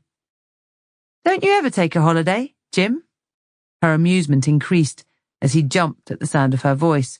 Sergeant Ives, I didn't see you there. I do apologise. He pushed his glasses up his nose. He always referred to everyone by their formal rank. Maddie had given up correcting him, and he always apologised. She had given up correcting that, too. Don't you worry. I'm an early bird this morning, Jim. Shame, I've just been out for coffee. I could have grabbed you one. Very kind, Sergeant. But I don't really drink it, see? Not good for my sleep. Very wise. Anything for me this morning? Jim put his finger in the air like he needed a minute. He dipped his whole torso into a large white sack and presently emerged with a brown paper parcel and 2 letters. He walked them over. Just these 2 bits, Sergeant. At least you can be sure they're not bills here, eh? He put his hands on his hips. Always the same phrase, whenever he brought her post. No, it'll be far worse. It'll be more work. She gave her standard reply, and he seemed delighted, as usual. He whistled as he walked back to his trolley, and was gone a short time later. Maddie handled the parcel. It was from an external source, and it felt heavy. The postage mark was local, and the address handwritten. The sender had used her full title. She pulled it open at one end, and a small plastic memory card fell onto her desk, the sort that could be pushed into a mobile phone as extra storage. She had no idea who might send her a memory card. Certainly, she wasn't expecting one. A second item was bigger. It wouldn't slide out at all. She ripped more of the envelope. It revealed an A5-sized hardback book with a plain cover. She opened the front page to see a handwritten message. D.S. Maddie Ives. You told me to write everything down. Here it is. Everything. You have to promise me he goes away forever. You said you would help me. You said you would keep me safe, and I believe you. You said I needed to be brave. The time has come for me to make a stand. I will do whatever you need me to. Grace Hughes. Kiss, kiss.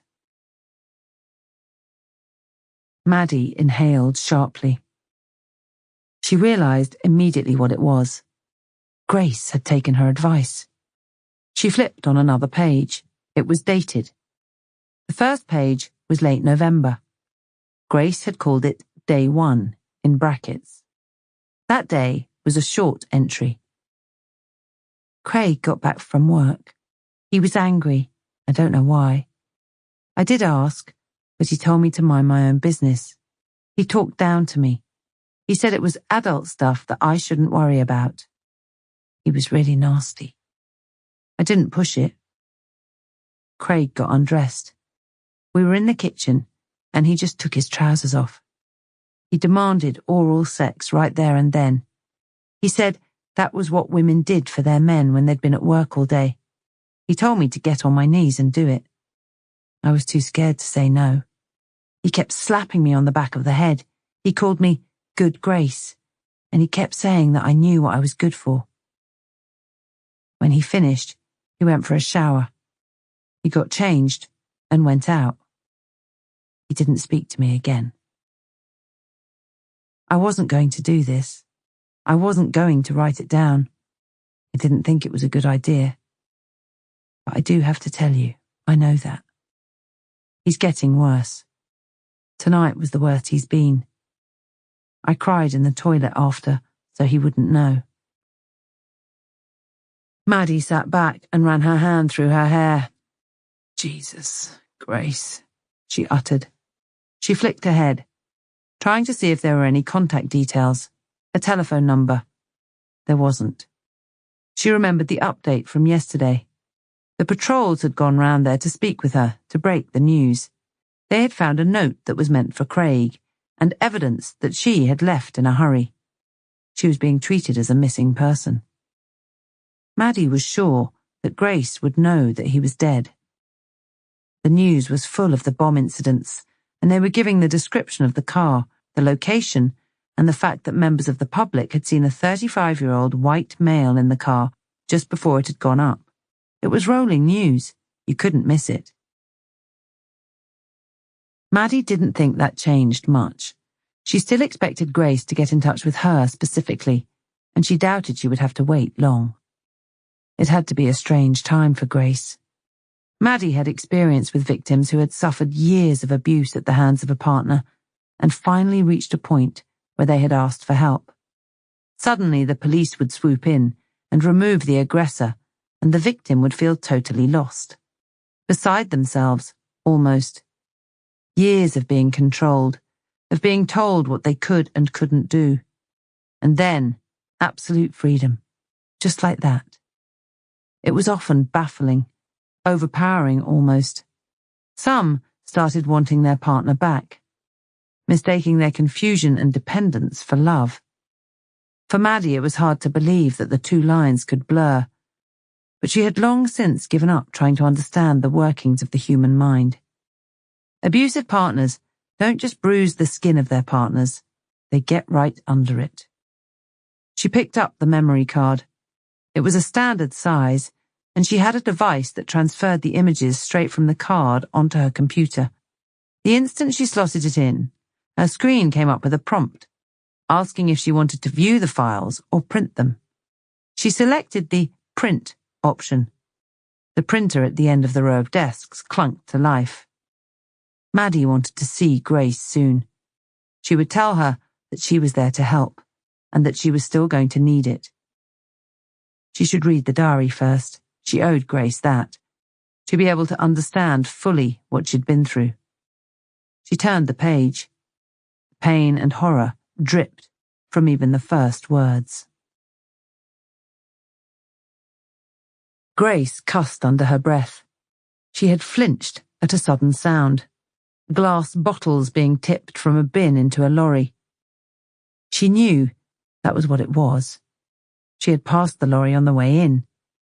Flinching meant tensing her sore muscles, and this caused her pain, but she couldn't help it. She hadn't been able to relax since she had left the house yesterday. She'd gone to a hotel. It was cozy enough. The double bed and the bath were nice. She was alone, and she felt safe. She thought that was all that would matter. She was wrong. She still had the constant feeling of anxiety, and it seemed to be worsening as she'd come to realize the enormity of what she had done. She tried to ignore it. The first night was always going to be tough, but she was through that now. Things should start getting easier. She was stood at the communal entrance to a solid, flat-fronted block of flats. The entrance was a brown wooden door with glass slats. This close, she could see the wire running through the glass to toughen it, and the metal lip round the outside that beefed up the door's strength overall. Even the buzzer system was just a row of numbered buttons with no hint at the identity of the occupants behind them. Grace knew the measures were necessary. The building was assigned as a women's refuge. From the outside it was nondescript. No one outside would know its function. At least no one should know. That was its most effective security measure. Finally, the speaker crackled. "Hello?" The voice sounded unsure. Grace stepped a little to the left and ducked her head so she was looking straight into the camera. "Sally? It's Grace." There was a pause. For a second, Grace held her breath. Months of planning had brought them to this point, but maybe the ramifications had set in. Once she moved through that door and stepped over the threshold, Sally was part of it. She had been from the start, in truth, but unlocking that door was acceptance of it. Grace stared at the camera, silently whispering for the door to be opened. The door made a clacking sound, followed by a buzzing. Again Grace flinched, as if the noise was something of which to be fearful. She tugged hurriedly at the door and moved inside from out of the cold.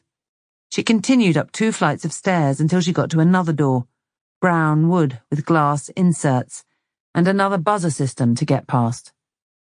She could see a small landing beyond it. A woman walked across it. She pushed the door open. Grace stood still. Whenever she had considered this moment, she could never be sure quite how it would play out. Sally? Grace asked, tentatively. The woman's face broke into a beaming smile. She stepped forward and wrapped Grace in a tight hug. Despite her relief, it was agony, and Grace couldn't help but wince. Oh, shit, did I hurt you? No, it's okay. It's just my arm. Of course. Sorry, I forgot. Let me see. Sally's eyes searched for the damaged limb. It was hidden away under a jumper and a coat. Oh, don't worry about it. Here, come in. She stepped back and pointed towards a front door that was hanging open.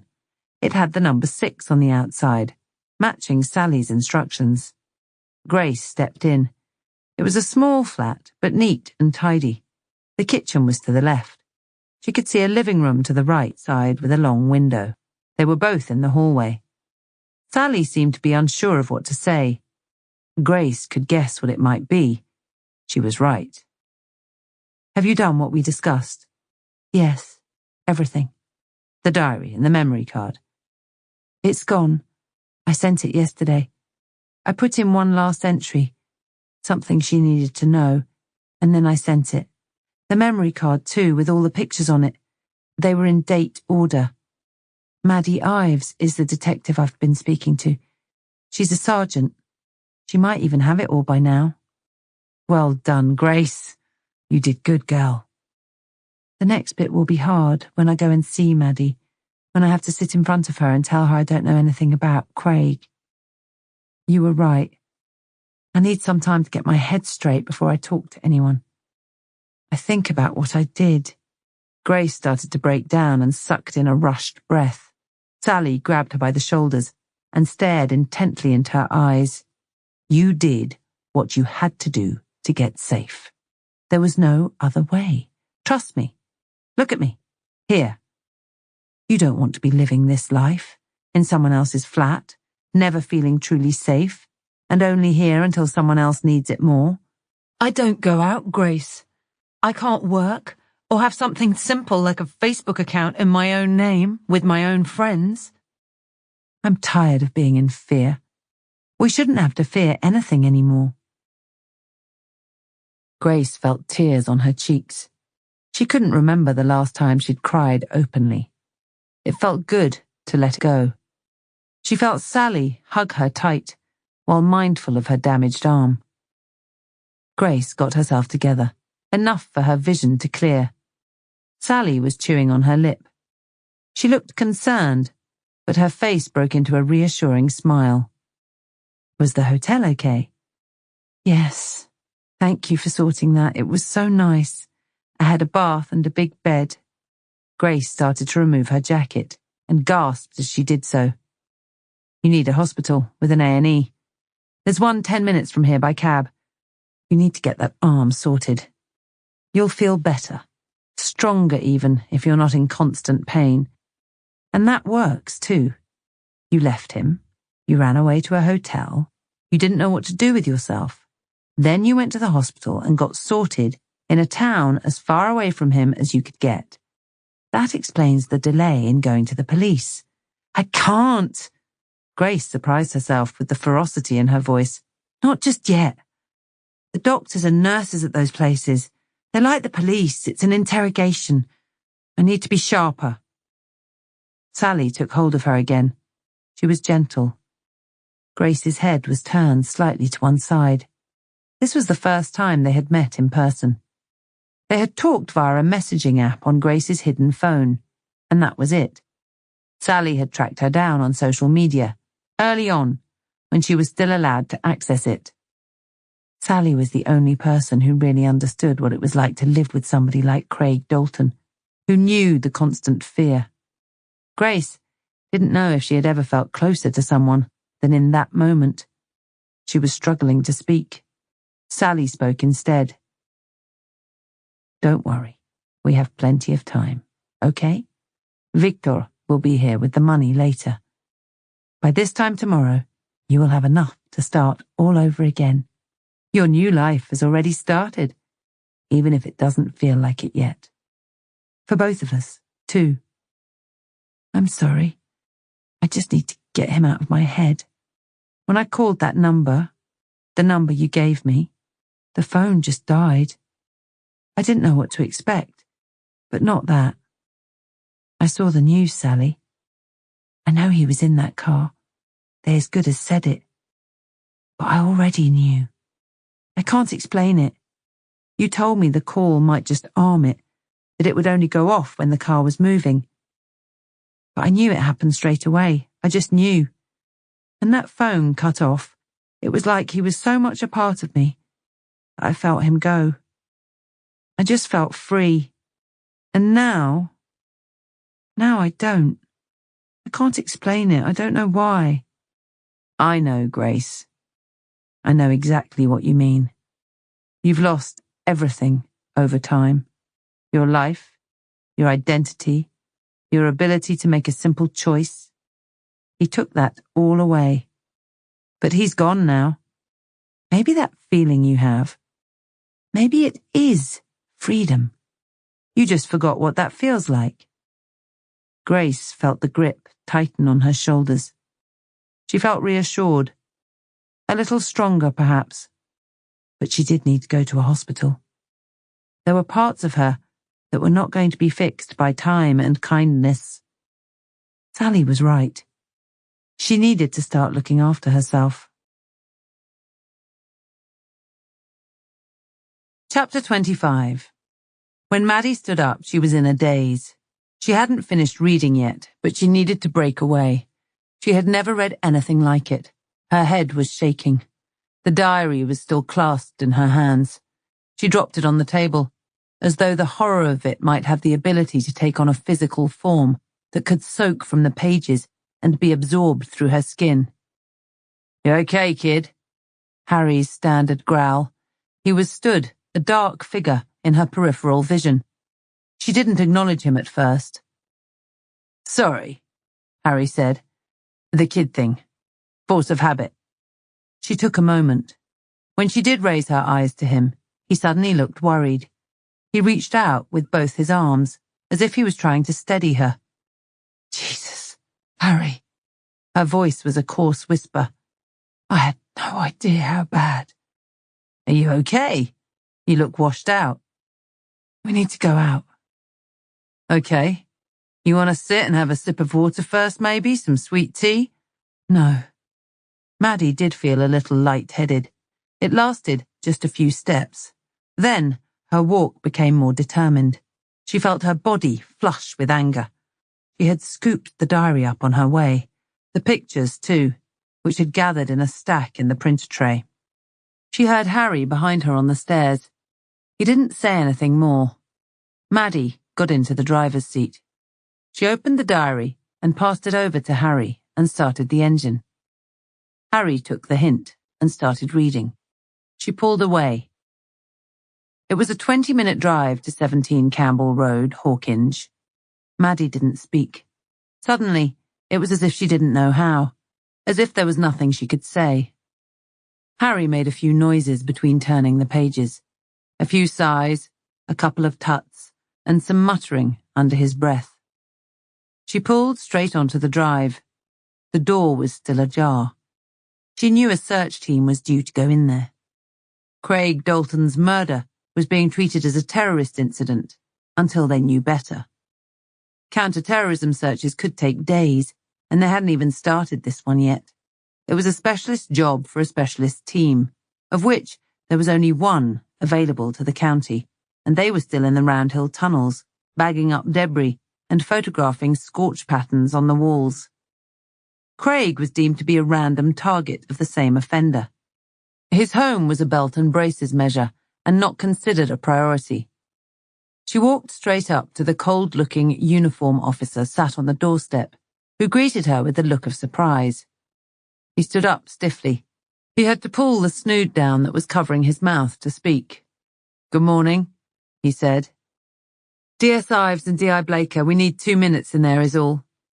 He looked unsure. "Okay, I'll need to put you down on the scene log. Can I just take 2 minutes? We won't touch anything. You have my word." The officer hesitated, but seemed to take the hint. "Well, okay then. I'll start my watch." He chuckled nervously. Maddie was already stepping past him. She walked straight into the living room and made for the sofa at the end opposite the window. She saw the duvet bunched up on the arm, just as Grace had described she had concealed it when the police came round. Maddie stopped. She noted the stain on the floor under the other arm. The seat cushion had a darker stain too, as if a puddle had been left unattended. She pulled the duvet off. The vice was revealed. Oh, fuck! She took a step back. Her hand rose to her mouth. It's real. Her voice was close to a squeal. That piece of shit! She felt her veins flood with rage. Suddenly, she wished more than anything that Craig Dalton was still alive, so she could find him and kill him all over again. Harry moved closer to the chair and leaned in to inspect it. Maddie turned away. Her eyes stopped on the window. She looked at the squared view of the world. In her diary, Grace had talked about watching car lights flickering past at night, about dreaming of being free, of being outside the house, of this house. I need to find her, Maddie said. Okay. All this, it was going on when I saw her. It was. I could have stopped it. You can only stop what you know to be happening. She chose not to tell you about it. I knew there was more. I told her I knew. I could have pushed her harder. I could have done more to let her know that I could make her safe, to make her trust me. She made her choices, and you're the one she sent this to. I should have done more. Beat yourself up for mistakes you make, not the ones you don't. We'll have a look at where they are with finding her. See if there's anything we can do. Fine then. Maddie turned away. I'll get the search team to make sure we get our own photos of that chair. They will, anyway, Maddie, Harry called after her. You know this changes the emphasis on her, right? What do you mean? Maddie stopped her march back towards the front door. From what I've read, no one could have hated that man more. You think she killed him? You think she's capable of strapping a... Maddie ran out of steam. Her head dropped. Her mind was suddenly clouded with confusion. She couldn't think straight. She couldn't think of Grace as anything other than a terrified victim, strapped into that thing. No, I don't think she's capable. But she disappeared on the day he went up. You know it's a relevant line of inquiry. Maddie didn't say anything. It was best she didn't react. She knew she was still full of anger. This wasn't the time to talk about it. When she was calmer, she might even agree. Grace would have to be spoken to. That would happen whether people knew how Craig had treated her or not. So we head back. We find out where they are with finding her and see what's left to do. I would rather be the next copper she sees. It's going to be difficult enough without someone immediately demanding where she was at the time of his death. She needs to be handled right. She does. But we still need to ask those questions. I get that, Harry, Maddie snapped. Of course you do. You've become quite the expert in 9 months of investigations. He snapped back. Maddie watched Harry walk past her to the front door. She choked down her response and sucked in a breath. She took a moment to look around the room until she was back under control. She reminded herself she wasn't angry with Harry and that he was probably right. And that pissed her off too. Chapter 26. The bus route dropped Grace around 100 metres from the entrance to the hospital marked Accident and Emergency. The Queen Elizabeth Queen Mother Hospital, or QEQM as it was known, was Margate's largest medical facility and was not somewhere she had been before. It was still instantly recognisable as an NHS building. It had the standard red brick with a solid square design and a jumble of signs and directions in every colour. Foot traffic was heavy. Everyone seemed to be moving with their heads bent, their attention on whatever was playing through their headphones or smartphone screen held out in front of them. She walked past a group of smokers clumped around a low wall just off from the main door. Some hung off the railings of a sloped path that looked to be newly installed. Still, no one looked up. She was thankful. She just wanted to blend in. She needed to get fixed, to get something for this pain. And then she needed to get back out of there. Sally had soothed her anxiety a little, but it was steadily increasing since she'd left the flat. She could barely remember the last time she'd been out on her own. Craig never let her. She made it through the wide entrance doors into the open-plan foyer. The reception was directly in front, with the seated staff separated from the public by smeared glass. A man was leaning forward. He made eye contact with her and looked expectant. "Can I help?" His voice was filtered through a speaker system that made it sound almost robotic. He was older, and much of his greying hair looked to be bursting from his nose. He pushed his glasses back with one finger. "Can I help?"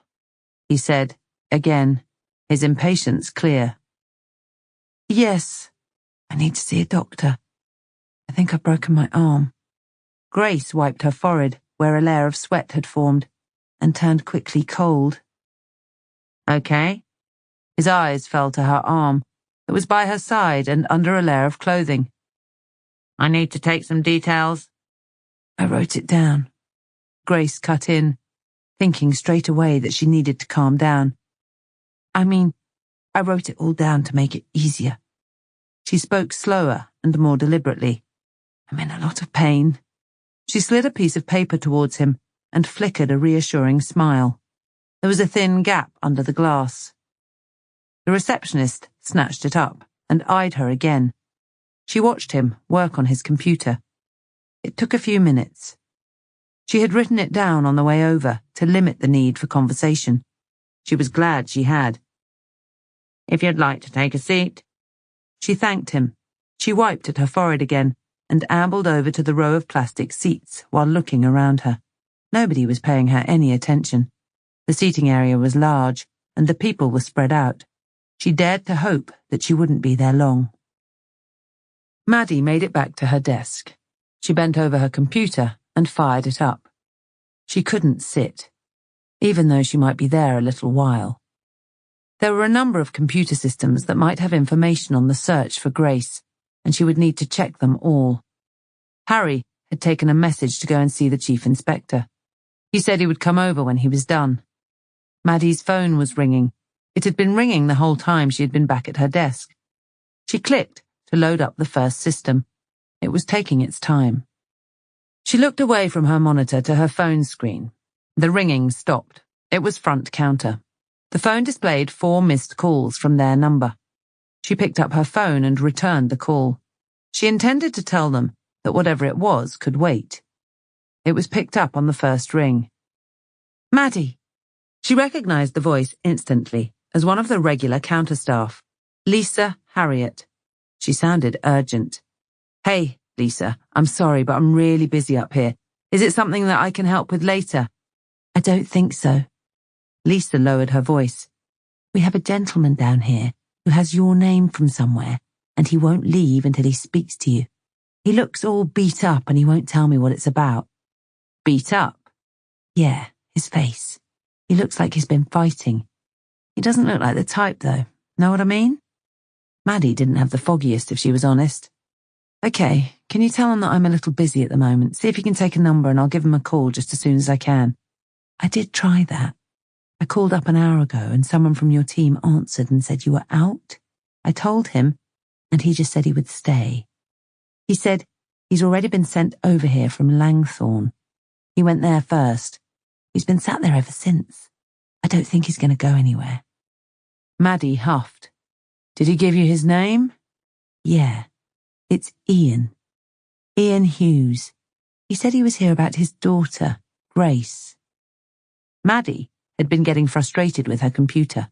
Nothing seemed to be loading, and now she wondered whether she might be trying to open too much at once. Suddenly, it didn't matter. "Grace?" "That's what he said." "Tell him I'll be right down."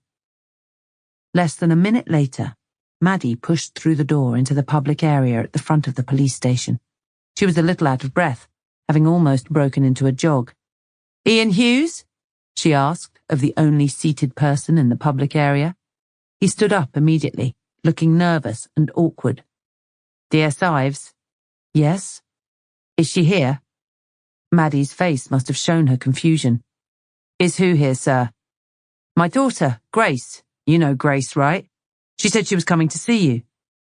He was looking at her intently now, as if he thought she might be hiding something. Maddie suddenly felt a little uncomfortable. He looked like he was holding his breath, waiting for good news. "I'm really sorry. I haven't heard from her. Did she say she was coming down here? I saw her 2 days ago. She said she was. She was keeping a diary. She said you told her to." Maddie held up her hands. Okay, Mr. Hughes. I know your daughter.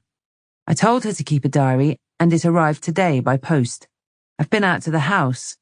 I need to speak to her, but right now I can't find her. He's dead, isn't he?"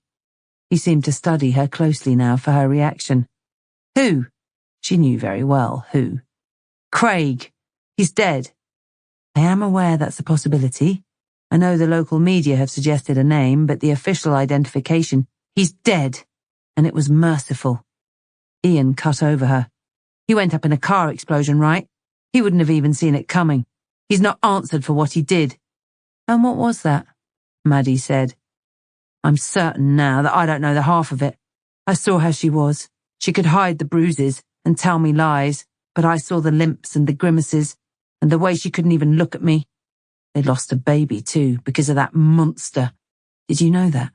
She was hurting every day. I couldn't get her away from him." Maddie had her hands back in the air, surrendering to his onslaught again. "Mr. Hughes, please." "I couldn't get her away from him either, and I can tell you, it was eating me up inside too." He came back slower and softer. "It hurts that she didn't talk to me about it. I know she would have told her mother. We lost her a few years back. Grace didn't take it well. Neither of us did. But there was a positive to come out of that. It made us even closer. Right up until that piece of... But now I don't know where she is. In her head, I mean. She finally plucks up the courage to leave him. She sends you everything, and then he's gone. Just like that. I need to speak to her. I need to know she's all right." "I do too. We're doing what we can to find her. She's a priority right now. I can assure you of that. I know my Grace, at least I used to. I reckon she'll be taking a bit of time. She'll come and see you when she's ready, but it will be you she comes to. She seemed to be clear about that. And when she does, I'll make sure she lets you know she's okay." Ian paused. It was clear he had something more to say. His eyes roved around the room before they rested back on Maddie. He leaned in a little closer. "Was it bad?" he said. "Was what bad, Mr. Hughes?" Maddie was stalling. "The stuff she wrote. The stuff in that diary. Was it bad? I know it was worse than I thought. It came this morning. I've not had a chance to read it properly, but I will. I owe her that." "You must have at least flicked through it. You must have an idea." Maddie sighed. She wasn't going to be able to fob him off. Images of horror, pain, and a cast iron vice all flashed to the front of her mind. It wasn't for her to tell Grace's father. She didn't know if Grace would either. He chewed nervously on his bottom lip. He needed some sort of answer. "I flicked through. Your daughter has unbelievable strength, Mr. Hughes, and ultimately she won. She made it through. Now, we have to all be there for her, and we have to make sure he doesn't have a legacy. For us, he may be gone. For Grace, it will take a lot longer." Ian's face shuddered like he might break. "Thank you. I'll leave my number. Please, the second you hear from her, you will let me know." "I will." "And Mr. Hughes?" He was scribbling his details on a scrap piece of paper, using the counter to rest on as he turned to her. "You need to call us in the future. If you have concerns, I mean. Not try and sort it out in the toilets. You're not that sort of man." He flushed red. "Turns out you're right. I got one in, though. I might even have broken his nose. With all that's happened, I'm glad I took that chance. Grace Hughes? Grace jerked at the sound of her own name. She was still sitting in the firm plastic seat. Her head had been down, and she'd been focusing on her breathing as a way of coping with her aching arm, while watching the constant passing of shoes along the section of floor in front of her. She'd been there an hour, and the movement had been constant in both directions. She lifted her eyes to a 30-something woman in a light blue nurse's uniform. She was 10 meters away and surveying the waiting room, waiting for someone to react. People still bustled past her, stepping around the obstruction. Grace Hughes, she called out again, a little louder this time. She had a friendly face, and her tone was patient and warm, even in just a couple of words. Grace suddenly felt a little sick. She didn't want to be speaking to anyone. She knew there would be questions about how it had happened. She couldn't talk about it, not yet. Maybe this was all a bad idea. She could get some painkillers from the chemist, enough to get her through the next couple of days, and then she would come back. She bent her head. Her attention was back to the floor. Then a pair of plain black shoes stopped in front of her. Tights rose up out of them. She could just see the bottom of a light blue dress. Grace Hughes? It was the same voice, but quieter, more reassuring. The fella behind the window there remembers you. I'm Becky Davies. I'm a nurse here. He said you might have a broken arm. Want me to take a look? Grace lifted her eyes. Becky Davies's smile was even warmer close up. She had short hair dyed a dark shade of purple and pushed over to one side. I don't know if it's broken, Grace said. Well, you haven't had the training I've had. It must hurt pretty bad for you to think it might be. Come through, and we can have a look. The nurse took a few steps, giving Grace some space to stand up and get herself together. They moved away from the waiting room and down a short corridor that was wide enough for workstations either side. Some had staff stood at them, clicking through computer screens and writing notes. Becky stopped at a bed with a wraparound curtain. A high-backed chair was next to it. Grace took up the offer to sit, and the chair had an immediate chill that seeped through her coat. The nurse pulled the curtain around. Grace could hear voices from the other side. It sounded like the beginning of an argument. Can we get to your arm? How many layers are you wearing? The nurse was a few paces away, still giving her space. Grace appreciated it. She took off her jacket. That was easy. Her jumper was more difficult. The nurse stayed where she was, and she didn't offer to help. She lifted it enough so her arm was exposed. That top's going to have to come right off, I'm afraid. I can help if you need it. Grace hesitated. She only had a bra on underneath. Once she took her jumper off, all of her injuries would be on show. It's a little chilly in here, Grace said. Her attention was half on the curtain, too. The voices outside were seemingly louder, more aggressive, male and female. The female was starting to shout. The nurse must have seen her looking beyond her towards the noise. She rolled her eyes. It's just a few minutes. I can't check you over properly with your top on. Grace considered her options. She could be insistent, or she could leave. She didn't feel strong enough to do either. It was tough, lifting her jumper over her head one-handed, but she managed it. The nurse pulled the sleeve from her good arm, and then it was off. Grace looked straight ahead. She knew the bruising to her side was looking worse. It had come out in a deep blue that was quickly turning purple. Her lower back was bruised too, and the skin on her upper back and neck was still an angry red. Her arm throbbed.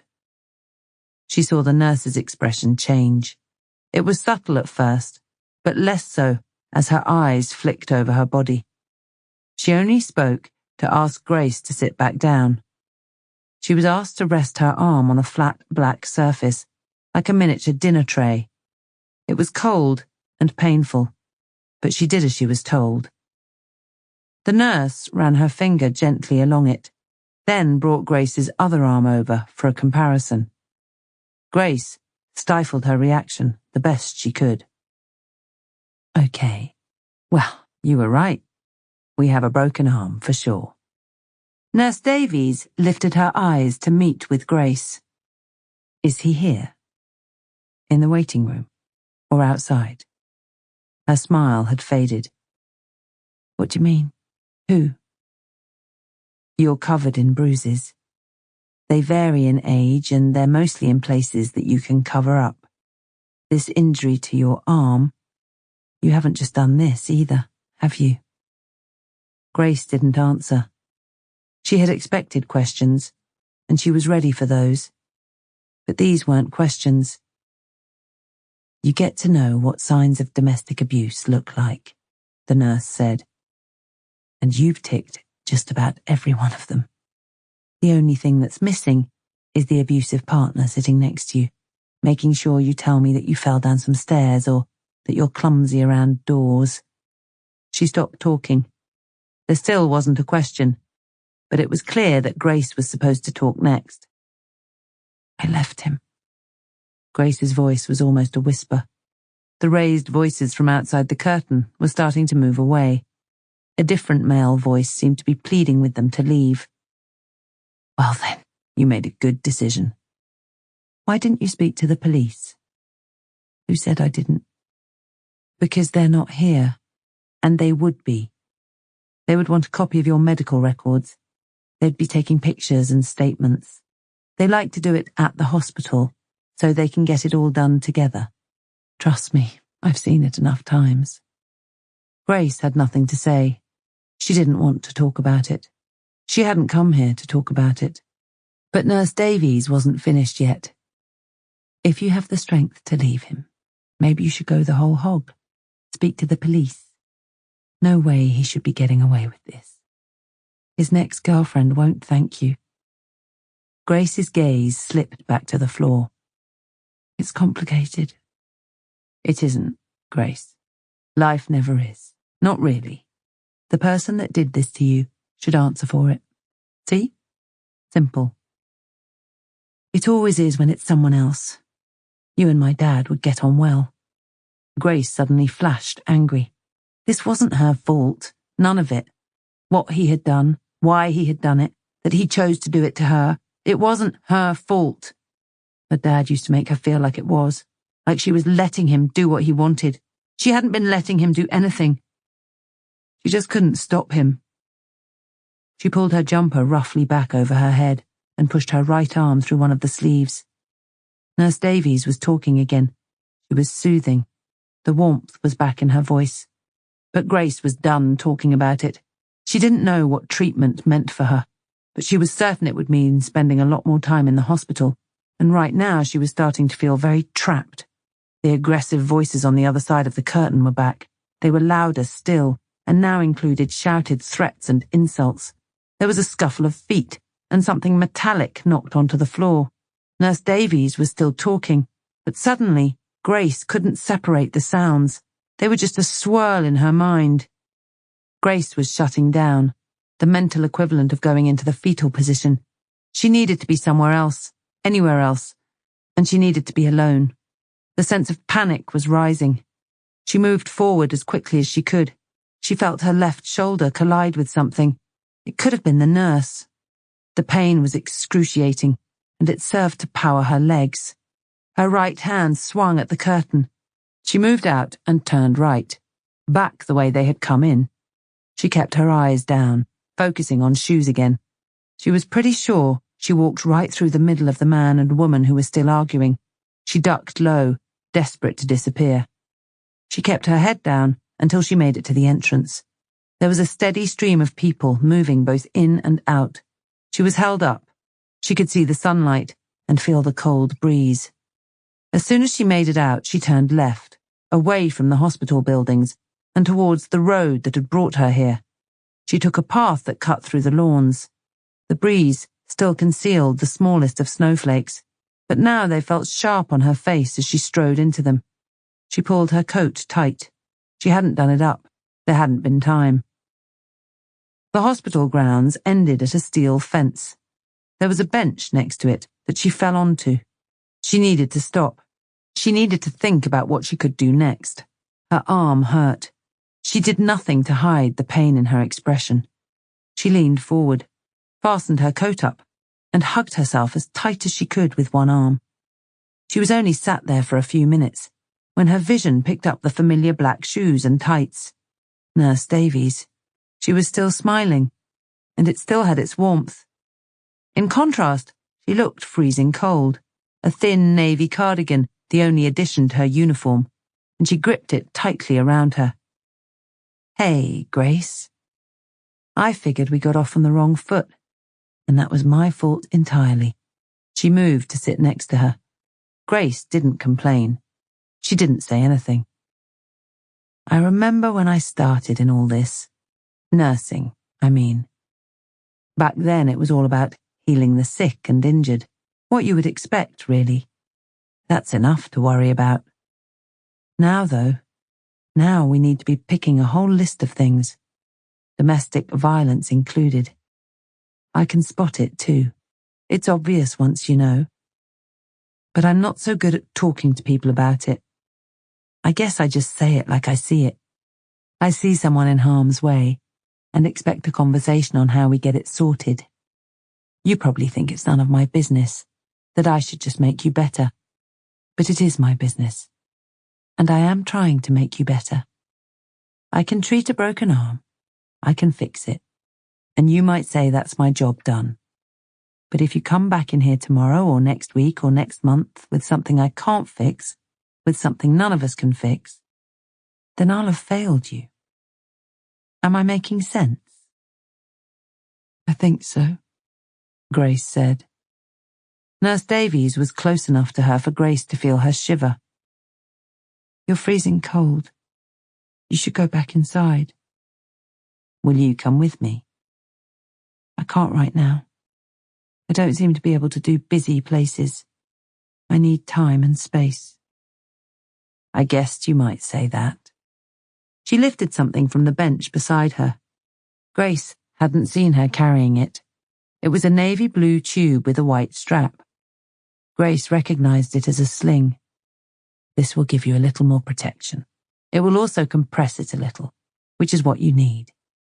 It's going to hurt going on, but trust me, it will be better in the long run. We need to straighten that arm, and that can only be done in surgery. This is the next best thing. Thanks. Nurse Davies started pulling her arm around. She closed her eyes and gritted her teeth. She felt the sling slide up her arm. It was pulled tight by Velcro straps that doubled back through a plastic loop. Her hand gripped round the curved bit at the end. The nurse did her coat up too. And these. She reached into her pocket and pulled out a rattling pillbox. These are painkillers. The best I can get you if you're intent on leaving. There are better ones, but I can't justify letting you leave with them. These are pretty strong, no more than 4 a day. Read the box for times, okay? Thanks. She took the box. You're sure you won't come back in with me to get that fixed properly? I will, just not right now. That's a real shame. I figured you might have had enough of living in pain. You don't have to, you know. I can try and make it quieter. Try and get you a room for a bit. No promises. Thanks. I really appreciate what you've done. And I'm sorry. I know it looks like I'm not helping myself sometimes. Well, nothing is ever as simple as it seems from the outside. 20 years working for the NHS should have taught me that. I was hoping simple lives do exist. For other people, I mean, gives me hope. You can certainly make your life simpler. Fixing your arm is just the start for you, Grace. But it must hurt like hell. You can't think straight when you're in pain. Grace stood up. She pushed the pills into her pocket. You do have to start sometime, though. Promise me you'll be back soon? I just can't face it right now. I thought I was ready. Nurse Davies got to her feet. She still held her arms tightly across her front, her cheeks flushed with the cold. I guess that will have to do, she said. Thanks. The nurse shrugged and started to walk away. She called out as she did so. That's what I'm here for. Grace lifted the bottle of pills. She struggled a little with the lid. She had already had some of the tablets she'd taken from the house today. These would surely be stronger. She tipped 2 out and swallowed them dry. By the time she pushed the pill box back into her coat pocket and looked up, the nurse was out of sight. Chapter 27. Grace mumbled her thanks to the taxi driver and walked back towards the communal entrance to Sally's flat. The snow was now more like sleet, and it was getting dark quickly. She fiddled in her pocket for the key. It had a black plastic fob on it that would get her through the communal door. It got caught up on her pocket and, in her haste to pull it out, fell to the floor with a clang. She cursed and bent to pick it up. The action made her arm throb. She continued to the door, but stopped suddenly. She didn't need the fob. The door was loose, creaking in the breeze. She peered through to the corridor beyond. There was moisture on the floor where the sleet was blowing into the communal area. It looked like it had been blowing in for some time. This was supposed to be a secure building, which was the whole point of it. The door had been locked when she had left. She pushed the door open wider and stopped still to listen. She couldn't hear anything out of the ordinary. The only noises were the clicks of the lights coming on above the stairs, bathing the hall in a dirty yellow sheen. She took the steps in front of her until she got to Sally's landing. This had been locked earlier too. Now it was wedged with some folded up paper that had been forced under the door, holding it all the way open. She stopped again to listen. Still nothing. She stepped closer to Sally's door. There was no noise at all. Grace readied her key, but tried the handle first. It opened with one twist. The hinges groaned a little as she stepped in. "Sally?" Grace called out. The movement of the door obstructed her view, but she could make out a light source in the living room. She stayed behind the door for now, anticipating a cheery greeting from Sally and an inquiry about how her hospital visit had gone. It didn't happen. The silence remained. She looked left into the kitchen. The fading light through the window was enough for her to see that it was neat and tidy. She had only cast a glance in there earlier, but nothing had looked out of place. Straight ahead of her was a large cupboard, with shoes arranged neatly along the bottom. Again, nothing looked disturbed. She stepped further in and peered around the door, slowly, deliberately. The door to the living room was open, and she could see the end of the long sofa. The main light was on, and it made the early evening look darker through the window behind. Still, nothing was out of place, but still no Sally. Maybe she'd popped next door or taken some rubbish out and they'd just missed each other. That might explain the wedged doors. She looked down at the keys in her hand. Maybe the fob was the only one Sally was issued with. She felt a little better, told herself that she was just being silly. There was nothing to be worried about.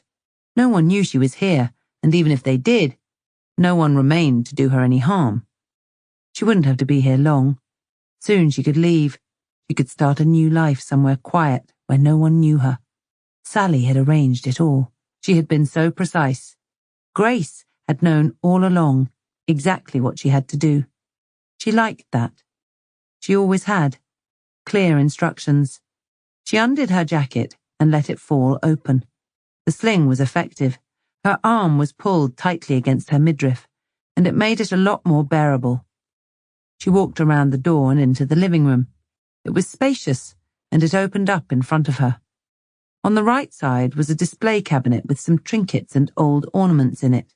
To the left, beyond where the television sat on a low table, was a door, the top half of which was glass. She assumed it led to the bedrooms. As she moved into the room, She saw a smaller sofa against the wall, near the door. A magazine was on the floor that looked like it had fallen off the arm. She got closer. On the other side of the chair, a mug lay on its side. A brown stain spread from its rim, and it still looked damp. Why would Sally not clean up a spilled cup? She felt her heart beat a little faster.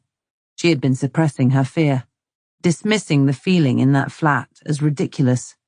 Her own anxiety making something out of nothing.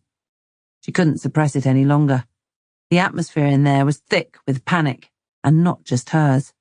She crossed the floor swiftly and made it back to the front door. Her hand reached out for the handle. She paused, with her fingers gripped round the cold metal. She couldn't just leave, not without knowing that Sally was okay, or at least without being certain that she wasn't there. And where would she go? She turned her head back towards the lounge. She heard a thud. It sounded like it had come from below her, the flat downstairs. There was another one, straight after. She was more certain now. The sound was not coming from inside the flat. She breathed out and took her hand off the handle. She was being silly, and all because of some spilt tea or coffee. She knew she was more on edge than normal. She needed to check the flat. She needed to be sure. Back in the lounge, she stopped again at the upturned cup.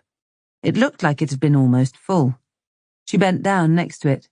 The carpet was thin, but still deep enough for the wheels on the sofa to make small, distinctive dents. The wheels now rested an inch or so outside of these impressions. There were scrapes on the wall, too, black marks that stood out against the white plaster. They looked fresh. They were level with the top of the sofa, and she felt sure they had been made by it being pushed against the wall with some force. She moved to the internal door. There were glass panels running down as part of the wall either side. They were slightly smoked. It was a dated design. Through the glass, she could make out a corridor with the same cheap-looking carpet and illuminated by the same yellowed bulbs. The internal doors were off-white and flimsy-looking. The two she could see were both closed. She pulled the door open and crept across the hallway to stand against the furthest door. She would work her way back. She held her breath and listened. Nothing. She considered calling out again. Maybe Sally was having a lie down. Maybe she would hear her now. She would wake up and ask her why she looked so damned frightened. Then she would tell her to stop being so damned silly. She shook her head. She couldn't call out. She didn't know what the answer might be. She wasn't sure she was able to call out anyway. She pushed the handle down, and the door pushed in. This one groaned too, and the sound seemed like the loudest thing she had ever heard. She didn't push it hard. The door only edged open, enough to light a sliver of the darkened room beyond. A woman's bare foot hung over the end of the bed. You could see a flash of red nail polish. There was no movement. "Sally?" Her voice was strained, broken for the first part of the word. She cleared her throat and swallowed. There was no answer, no movement. She pushed the door harder. More was revealed. She recognized the clothes Sally had been wearing, dark-colored leggings and a fleece top that had felt warm and soft when they had embraced. She was lying on her front. Grace couldn't see her head, not quite. She would need one more step. She pushed herself forward. Her hand fumbled for the light switch, and then every inch was revealed. Sally's head was turned towards her, her eyes wide open and unfocused. They made no effort to see who was entering. Her mouth was open, as wide as it could be. Her tongue lolled out from the side, and her neck had a dimpled red line round it. Everything else was white, as pale as death. Grace felt the scream build. It rushed through her, and she sucked in air to fuel it. But before she found her voice, something slapped across her mouth. It stayed firm, and she was dragged backwards so hard that she was taken off her feet. She hit the floor with her upper back, not as hard as a free fall, but hard all the same, enough to knock the wind out of her. Her mouth was still covered. "You don't say a word. Make noise, and you lie next to her. Understand?" was a man's voice, thick with an accent. The words hissed directly into her ear. She could feel the breath, warm and moist. She felt herself pulled, half dragged back through the door and into the living room. She was thrown into the same chair she had just inspected. She felt it move back on its wheels, and it bumped off the wall beside her. Her mind flashed with a realization that incorporated the dent in the carpet, the spilt cup, and the scrape on the wall. This was where Sally had started. Chapter 28. Maddie was glad to push the door shut to her apartment. She kicked her shoes off into an untidy heap by the door, and the wooden flooring felt instantly cool under the feet. The thermostat for the heating was on the far wall, where the kitchen merged with the living room. She switched the main light on and made for it. She turned the kettle on next and was back out of her bedroom in a snug pair of pajamas before it turned itself off. She dropped a tea bag in a mug and poured water over it. The shrill ring of her mobile phone was enough to make her slop the water over the sides. Damn it. She lifted the phone. The screen showed the number, and she recognized the code as being from the Maidstone area. Hello? DS Ives? It sounded like a young woman, and there was a low din in the background, as if she was in a call centre of some sort. Yes? The woman must have picked up on the uncertainty in her voice. Sorry to bother you. I'm Helen from the FCR. Is this a good time? The FCR was the force control room, where Lanarkshire police fielded all their emergency calls. Oh, yes, of course, sorry. You just caught me out a little bit. I was expecting you to start sending me PPI refunds. How can I help? I'm not sure really, Sarge. We've had a call in from a nurse.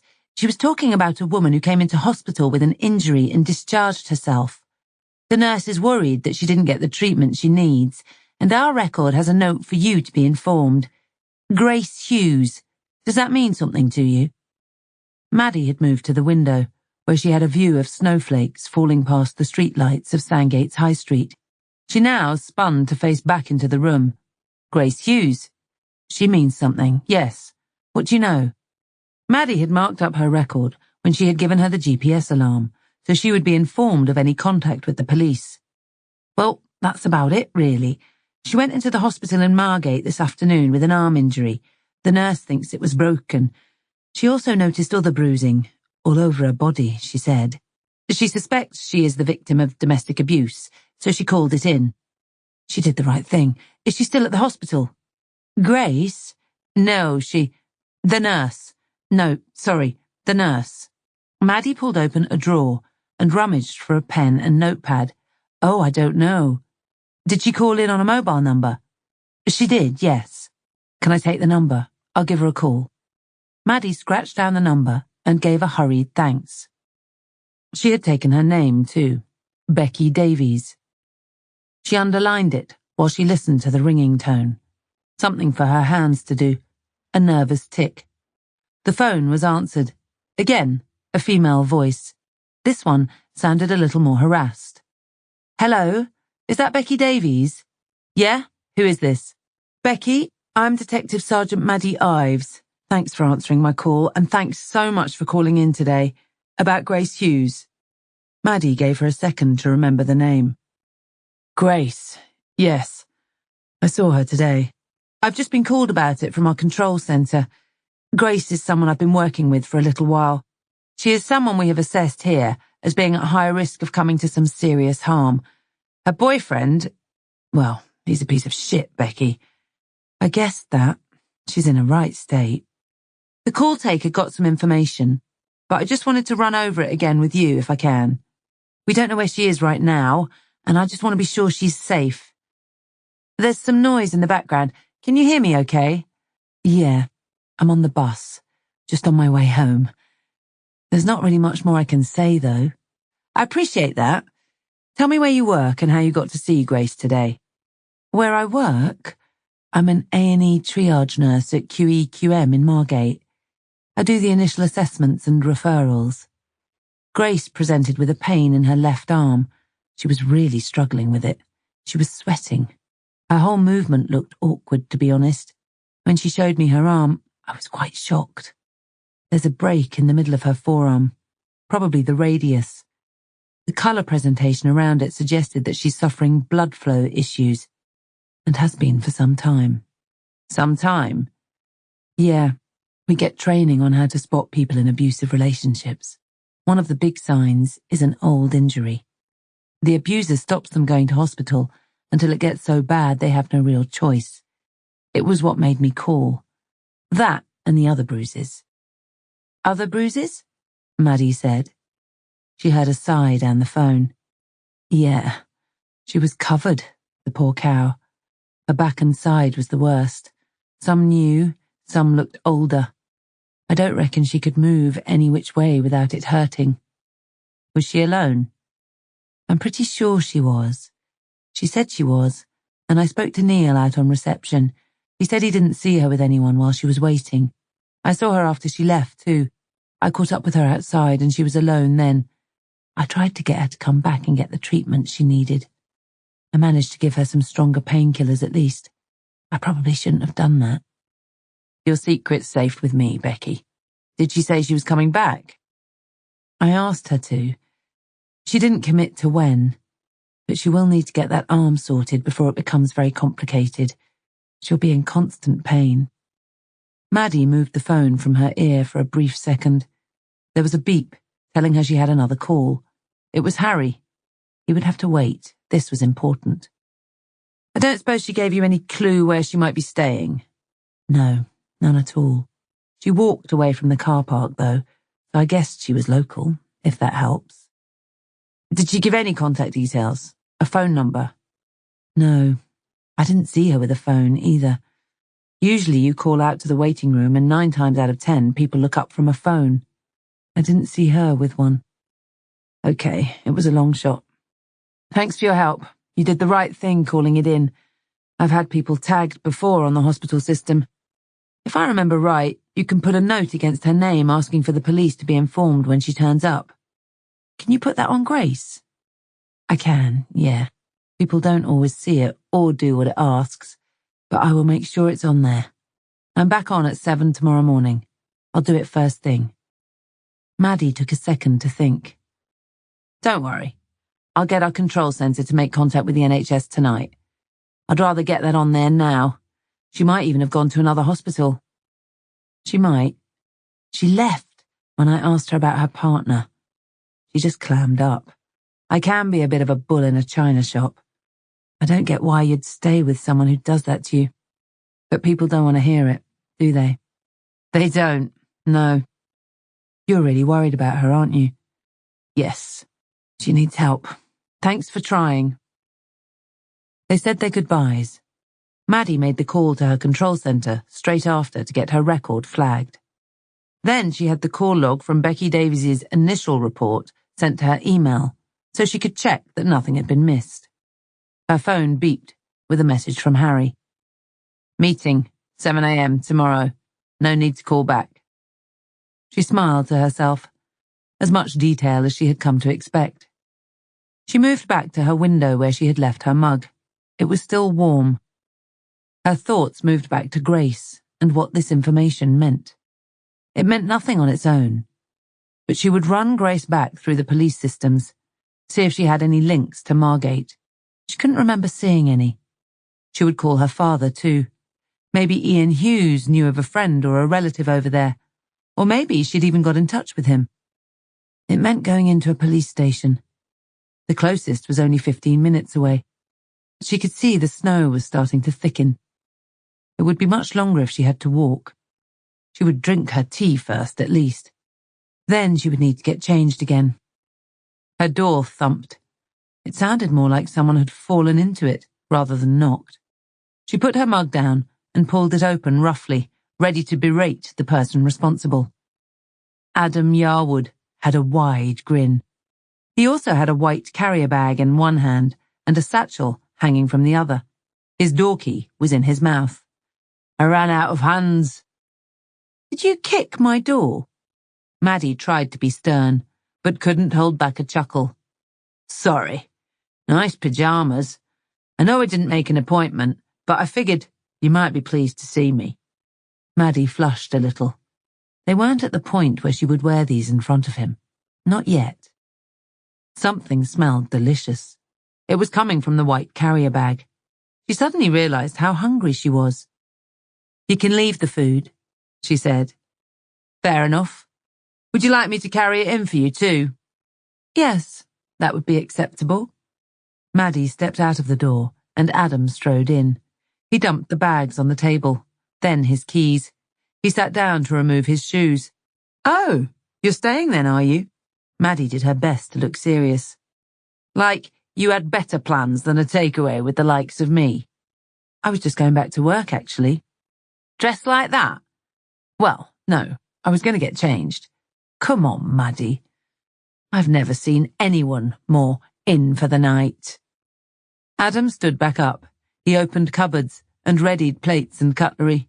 The delicious smells got stronger as he emptied the carrier bag and pulled off lids. She didn't think she could achieve much tonight anyway. She would look at Grace and any Margate links first thing in the morning. "Fine," she said. "I'm still getting changed, though." Chapter 29. Grace took a deep breath. She had felt the impact of falling into the chair through her arm. She needed a moment for the wave of pain to pass, but the man had no intention of providing it. "Make noise, and I will hurt you. Understand?" The man was close. Once more she felt his breath on her face. She turned sideways to be away from it and opened her eyes. He stepped back, and his eyes moved over her whole body. "You are Grace." She nodded. "Then I know you are one who does what she is told. You are here for Sally." She nodded again. "Who else knows you are here?" She shook her head. A tear fell onto her cheek, and she gently rubbed it away. "Do you have phone?"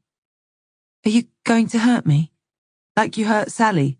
"Do as you are told." Maybe she did not. "Are you Victor?" Grace said. She chastised herself inside for her voice sounding weak. "I am Victor, sure." "What do you want from me?" "Where is your phone?" Grace was trying to think fast, trying to be one step ahead, but she couldn't think straight. This wasn't how it was supposed to play out. "In my pocket," she said. Lying already seemed pointless. "Hand it to me." She took it out. He snatched it from her and checked the screen. "It is switched off," he said. "Yes.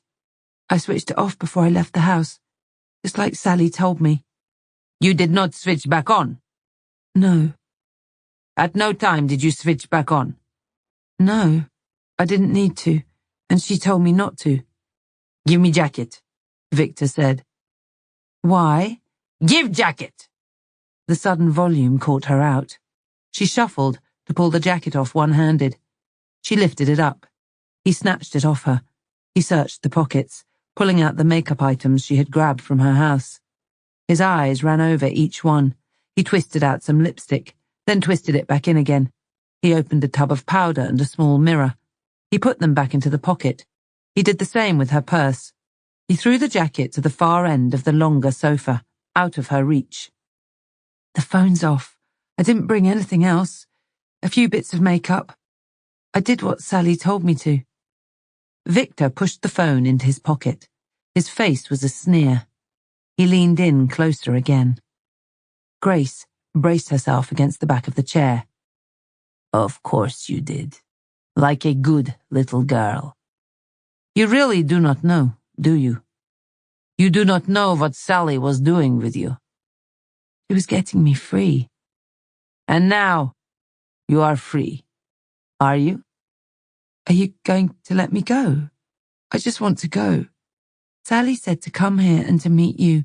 She said I would get some money, enough for me to set up a new life. But I don't want anything. You can keep it." "Oh, I can keep it. I know this. £10 million is good money for me. But Sally, she thought I was worth less than half of this. She needed me. For explosives, for access to the cars. I sent boy burglar in for the keys and then set explosions. He got your keys too, so I could put explosive on the husband's car. But Sally, she convinced you to be the one who set it off. She said it was easy. You hate him. He's not my husband. Now he is nothing. I just wanted to be free. Sally said I could have some of the money to help me set up, to start over. She said she was getting it from Craig's brother. I didn't know how much. I don't care either. Give you money to start over. She did not need you. Why give you money? She was not your friend. She understood. She found me when I was with Craig. She was kind to me. She went through the same things I did. She knew what it was like. I was going to leave him, just like she did. But Sally made me see that there would be someone else. Someone next. I couldn't live with myself. But she made me see there was another way. She was kind. She booked me a hotel and made me go to the hospital. And you killed her. Victor sneered. She talked with me. She uses you. Your phone, contract has your name. She used your details. You make call to bomb from this phone. You have reason to want him dead. She makes sure the police will know it was you. Grace shook her head. It's not right. The diary. She knew all about it. She told me to send it to the police with pictures, to write a note saying that I was leaving him and to go to the hospital. She told me to speak to the police, to tell them everything that had been going on so they would understand. It would just look like I was leaving him. She was making sure I wasn't involved. On the same day, he go boom. Ha! You dumb bitch. Sally was using you, yes? She needed you to access brother's computer. She got you to provide police with motive. You send book of bad things he does, photos too. She tells me this. He clamps you to some chair, hurts your arm. You want him dead. This is not difficult to believe. She made sure you bring your phone today. Yes? She insists? And it turned off so no trace your journey here? She book hotel in your name, uses your account you gave for money to be sent. You blow up boyfriend, then spend nice night in hotel. Why not go to police? Sally tell you not to, right? This was never for you. Not for your freedom. This for her. Grace was still shaking her head, but she was less sure. His words were swimming around in her mind. Sally had been very adamant that she brought the phone, that she switch it off. She was clear on her instructions with the photos. She had told her how to save them straight to the memory card, so she could just take that out and send it off. Most phones didn't have memory cards. Sally had chosen it specially. It had come with a messaging application on it, and Sally's details already in it. They had talked. Her instructions were simple. She needed to make the call to detonate at 2 p.m. The time seemed really important to her. Grace hadn't liked to ask why. She just thought it was symbolic, maybe. She told me to keep the phone on me so we could destroy it. She wanted to know herself that it was destroyed. And for safety. Safety? Victor laughed loud. Your safety is not for her. She was not going to give you money. She was getting you here, and I was supposed to remove you. Just like I removed the boy who got car keys. Remove? Dead. All of them. This is what Sally said. She did not want witness to plan. We have agreement for half of money left. She told me it would be easy. She knew rich man would not pay to stop his wank video on webcam. But it was good test. To be sure we had his computer and his attention. She knew he wouldn't pay for brother either, so you would get your chance to make him go boom. But she said he would pay for his freedom and for his money. She was right.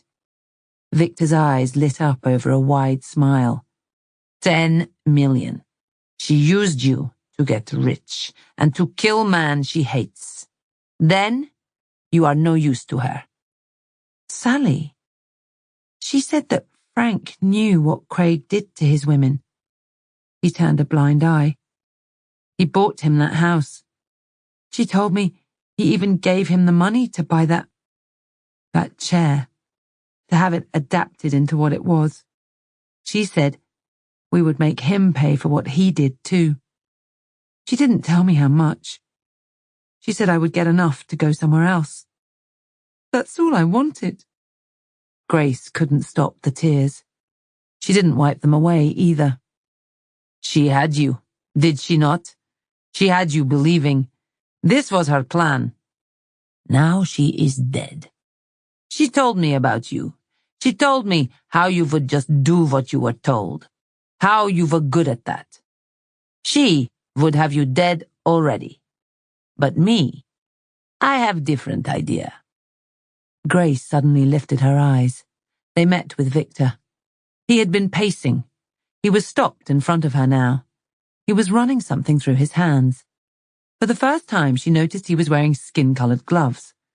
What he was holding looked like strips of plastic. Cable ties. You don't need me either, do you? Grace's voice was a whisper, resigned. The boy who had helped him set the bombs, the woman who came up with the idea in the first place. If he was to be believed, they were both dead, and by his hands. She was the only one left. You are wrong. I have job for you. What job? Sally, she make plan for you to be blamed, for the police to come for you. This was a good plan. You want me to take the blame? For everything? They'll know. They'll ask questions I can't answer. I can't take the blame for you. He held his hands up for her to stop. He was smiling and shaking his head, as if telling her not to worry, that everything would be okay. I help you disappear, if you do what you are told. If you do not, if you are bad, then I will not help and I will get angry. You do not want me to get angry. Sally, she make me angry. I choked her until she was dead. I used cable tie. I used this cable tie. I tie this around your hands. Your DNA, yes? Yours and Sally's. You came here and you killed her. You killed husband with your phone. You got access to computer at brother's place and you set bombs. Everything pointing at you. You understand? Grace couldn't find any words. She was trying to make sense of it all, trying to work out how she'd got into this situation. Suddenly, he took hold of her good arm. He was rough, and she cried out in surprise. He slammed his hand over her face again, silencing her instantly. We stay here until early morning. The building is busy now. People come and they go. We leave first light. I cannot be seen here. We take Sally. You will be silent. Unless you would rather I tie down the other hand. Grace shook her head into his hand. She could taste the rubber from his gloves. He pushed off her, turning her face as he did so. She closed her eyes as he grabbed her arm again. She felt the cool plastic wrap round her right wrist. Then it was yanked across to the radiator. The plastic was pulled tight, and he stepped away. She was now pulled tightly against the radiator. It was solid. She looked away from him, down at her left arm.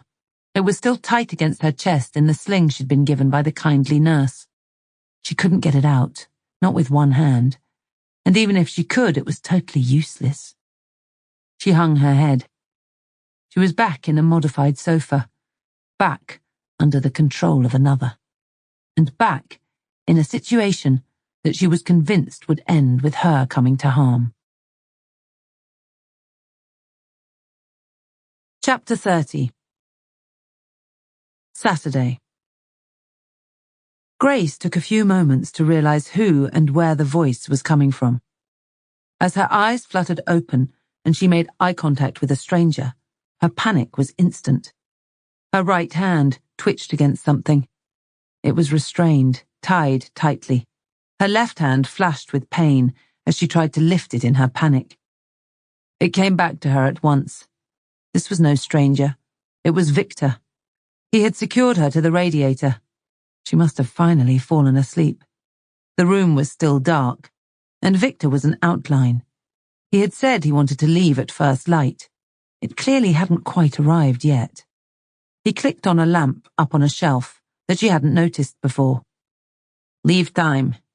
We must be silent. I warn you not to cause me problem. You know what I can do. He pulled a knife from his pocket. The blade folded out of the handle in a slick movement. He cut the cable tie. She was trying to think. She couldn't just accept that this was it, that she had come so far and been through so much for it all to end with him. Her eyes moved to her jacket, lying in a heap on the floor on the other side of the room. I need to freshen up. I can't go out like this, she blurted. We do not have time. This is the time to go before people wake. You want me to blend in? Look at me. I should at least stick a bit of makeup on or people will stare, and not just at me. I know I look pale and rough. People have called the police before when I was out with Craig and I looked like this. He never let me wear makeup. Let me have a shower and put some makeup on. A few minutes. Victor's eyes ran her up and down. A few minutes. My coat. The makeup things from the pocket. Can I have my coat? She pointed to where it lay. He walked over to it and scooped it up, but he seemed to change his mind. He threw it back down immediately. She will have. You can use what you find. Come on, Victor. It will be quicker. Girls have their own... You know how it is. There are different skin tones and... Okay. He snatched the jacket back up from the floor and threw it onto the sofa next to her. Skin tones. Like I care about this. Be quick. I checked bathroom already. The window is very small. You might make it out. Then you have 3-story fall. Keep window closed. I will be listening. If I hear window open, I come in, and maybe I will help you get through. He laughed heartily. Grace struggled to her feet. And leave your makeup things in bin in there. This will be good. Police will find them. They will know you were here even more. You take nothing with you. Grace nodded and turned towards the corridor. The bathroom was the furthest door from the living room. She shut the door and exhaled loudly.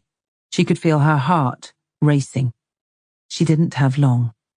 She turned the shower on as hot as it went. It came through quicker than she expected. By the time she had struggled to get herself undressed, the room already contained a heavy mist. Harry moved to the back of the briefing room. That suited Maddie. She followed him, keeping her head down until she found a seat. She'd been in since just after 6 a.m. The intelligence system had shown nothing to link Grace with Margate. She hadn't called Ian Hughes yet. She would give it an hour or so. Harry himself had suggested she wait until after the meeting, saying that it would be worth waiting until she had all the information. Other than that, he had told her nothing about what might be contained in the early morning briefing. She had heard rumours the previous day that the CT team were taking a step back, having found nothing to link the bombings with any known terrorist organisations. It was suggested that Gold Command would soon be handing the lead back to Major Crime. And, from a conversation she had overheard at the coffee machine just a few moments earlier, this meeting was expected to be part of that. Looking around the room, that could make sense. She recognised a couple of officers who had shown up in the last couple of days and had made it clear they worked as part of counter-terrorism, as if that made them special. Their body language this morning was relaxed. The man in the row in front of her sat with his arms stretched out along the back of the chairs on either side. His legs were crossed towards the man with whom he was laughing. The only coppers looking tense or even interested were detectives she recognised from Major Crime. Some worked in Canterbury Police Station, where the briefing was taking place. Others were from further away. They all had their books open, ready to take notes, and they all sat up straighter as someone walked to the front of the room and asked for attention. The man in front of Maddie was still laughing.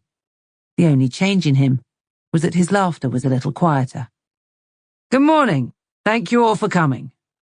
The man now stood at the front was tall, in his late 50s, and wore a sharp-looking suit. He embraced the group, looking relaxed and authoritative at the same time. Maddie didn't think this was his first attempt at addressing a room full of police officers. Some of you will know me and may know the content of this briefing. I make no apologies for that. You are here to receive an update on Operation Minotaur, and for those who have already been involved, to make sure that nothing is missed. I'm DCI Ian Clark. I work in counter-terrorism, and I've been the SIO to this point. Operation Minotaur is the ongoing investigation into the detonation of 3 explosive devices in the Round Hill tunnels, just outside of Langthorne. It has been a massive operation from a resource and investigative point of view, and at this point we are able to state that there are no links from this incident to any known terrorist organisation or activity. We've had the usual crackpots calling in and claiming responsibility on behalf of numerous terror groups, but nothing has been confirmed. We did have someone claim the attack on behalf of the independent nation of Glaucoma, but we're not looking into that one too seriously. He paused for a smattering of nervous laughter. So, with terrorism no longer suspected to be the main motivation, this operation will be led by Lanarkshire Police from this point, and specifically Detective Chief Inspector Julian Lowe. DCI Lowe stepped in from the wings. Maddie hadn't noticed him to that point. He nodded. He had his hands thrust firmly in his pockets and wore the expression of a man suddenly under pressure. Ian Clark still had the floor, and he continued. DCI Lowe is fully up to speed. He's been involved throughout. But we deemed it right that we provide you all with an update as part of any handover. It is important to understand that the resources of my team remain available. We still have search teams carrying out their work, and they will continue to do so until finished. We also have our expert in all things explosive here, and he will remain available too. He is perhaps the best man to provide the update at this point. Mark, if you would. The man who had seemed so relaxed, with his arms along the tops of the chairs, snapped to his feet. He moved to the front and nodded at DCI Clark before turning to address the room. He was shorter than Maddie had reckoned when he was sitting down. His eyes were bright with excitement. His hair was shorn close to his scalp and had a hint of red to it. He stood with his feet slightly apart, and his arms fell behind his back, like he was at ease. Maddie could tell a soldier when she saw one. Good morning. I am Mark Buchanan, and some of you I know. A little bit about me. I am a civilian officer now, but I was a cop for 20 years and I retired around 5 years ago. So thank you all for continuing to pay into my pension pot. There was a ripple of laughter. Buchanan's eyes were still bright with mischief. He pulled his arms apart and round the front to wring them together over the beginnings of a pot belly as he now paced. Before I was a copper, I was in the military, and I did tours all over the world. I spent a lot of time in Ireland, both as a soldier and a copper, and sort of by accident became a bit of an expert in all things explodey. I'm almost freelance now. I go where the explosions are, or where they might be, and I was asked by your CT unit to come down here when the first devices were activated in the Round Hill tunnels in Langthorne. He spent a few silent moments, looking up and out. He had a captivated audience. Maddie was sure of that. It seemed that he liked to be sure, too. The Round Hill tunnels, then. I'll talk about that incident first. We've spent a lot of time in there over the last few days, although it is still early in the investigation, and we're certainly nowhere near an evidential package. Today, then, is merely conversational. Merely my current thoughts and opinions, given to assist you and maybe direct you in your investigation. With that in mind, this is perhaps a good time to remind you that this briefing is marked confidential, and I do ask that nothing is written down, or if it is, not removed from this room. You will be searched on the way out. Another ripple of laughter. This time, however, it was accompanied by the sound of dropping pens and closing notebooks. The officers Maddie recognized from Major Crime seemed to lean in, their expressions suddenly much more interested. The word confidential invariably had that effect. Buchanan moved off to one side, as a projector screen behind him lit up white momentarily, and then was filled with a high-definition image. It looked to Maddie like a clump of dark metal lying in the road. She could see the tunnels in the background, unmistakable despite being out of focus. This is the site for the first explosion. My early conclusion is that this is a VBIED, a vehicle-borne improvised explosive device. We've been able to find debris from the device, enough to identify some components, and I can tell you that it was an adapted phosphorus grenade. A phosphorus grenade is standard issue in the British Army and also readily available on the black market, if you know which stall to go to. I've used these myself, and I can tell you that you don't want to be anywhere near one when it's angry. It burns quick and it burns hot, and it's the perfect choice for lighting up a secondary power source, in this case, the vehicle's fuel tank. Petrol, diesel, it doesn't matter a jot. It'll go up big style, and it'll make a lot of noise and a lot of smoke. And that brings me on to the methodology. Buchanan took time to do another sweep of the room. He needn't have bothered. His audience was hanging on his every word. The vehicle you see on the screen was empty when the device was activated.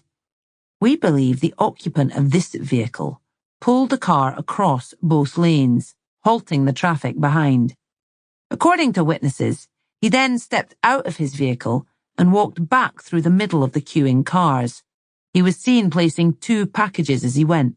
One under a vehicle that we know to be a red Ford Focus, and which we also suspect had contained an accomplice. Certainly the occupant of that vehicle was seen leaving the car and walking out of the tunnels prior to any of the explosions. She's described as a white female, and I will come back to her a little later.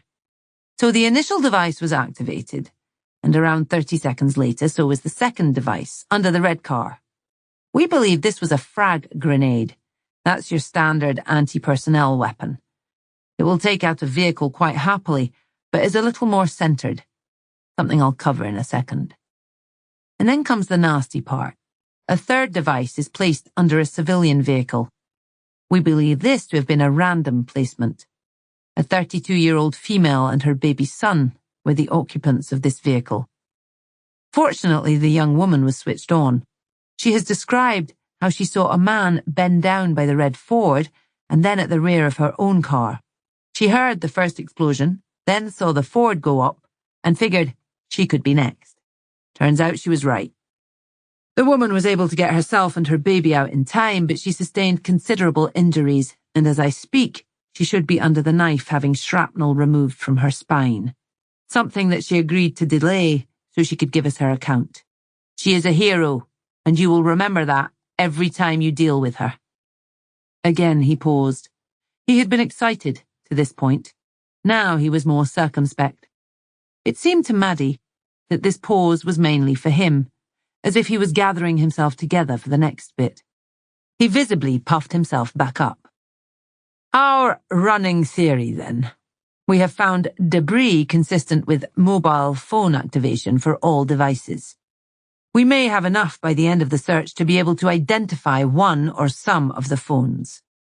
This was an attack designed to terrify, first, to injure, second, and to kill as a last priority.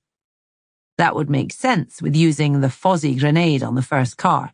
It went up big and loud. There would have been lots of bright white smoke. You wouldn't have missed it.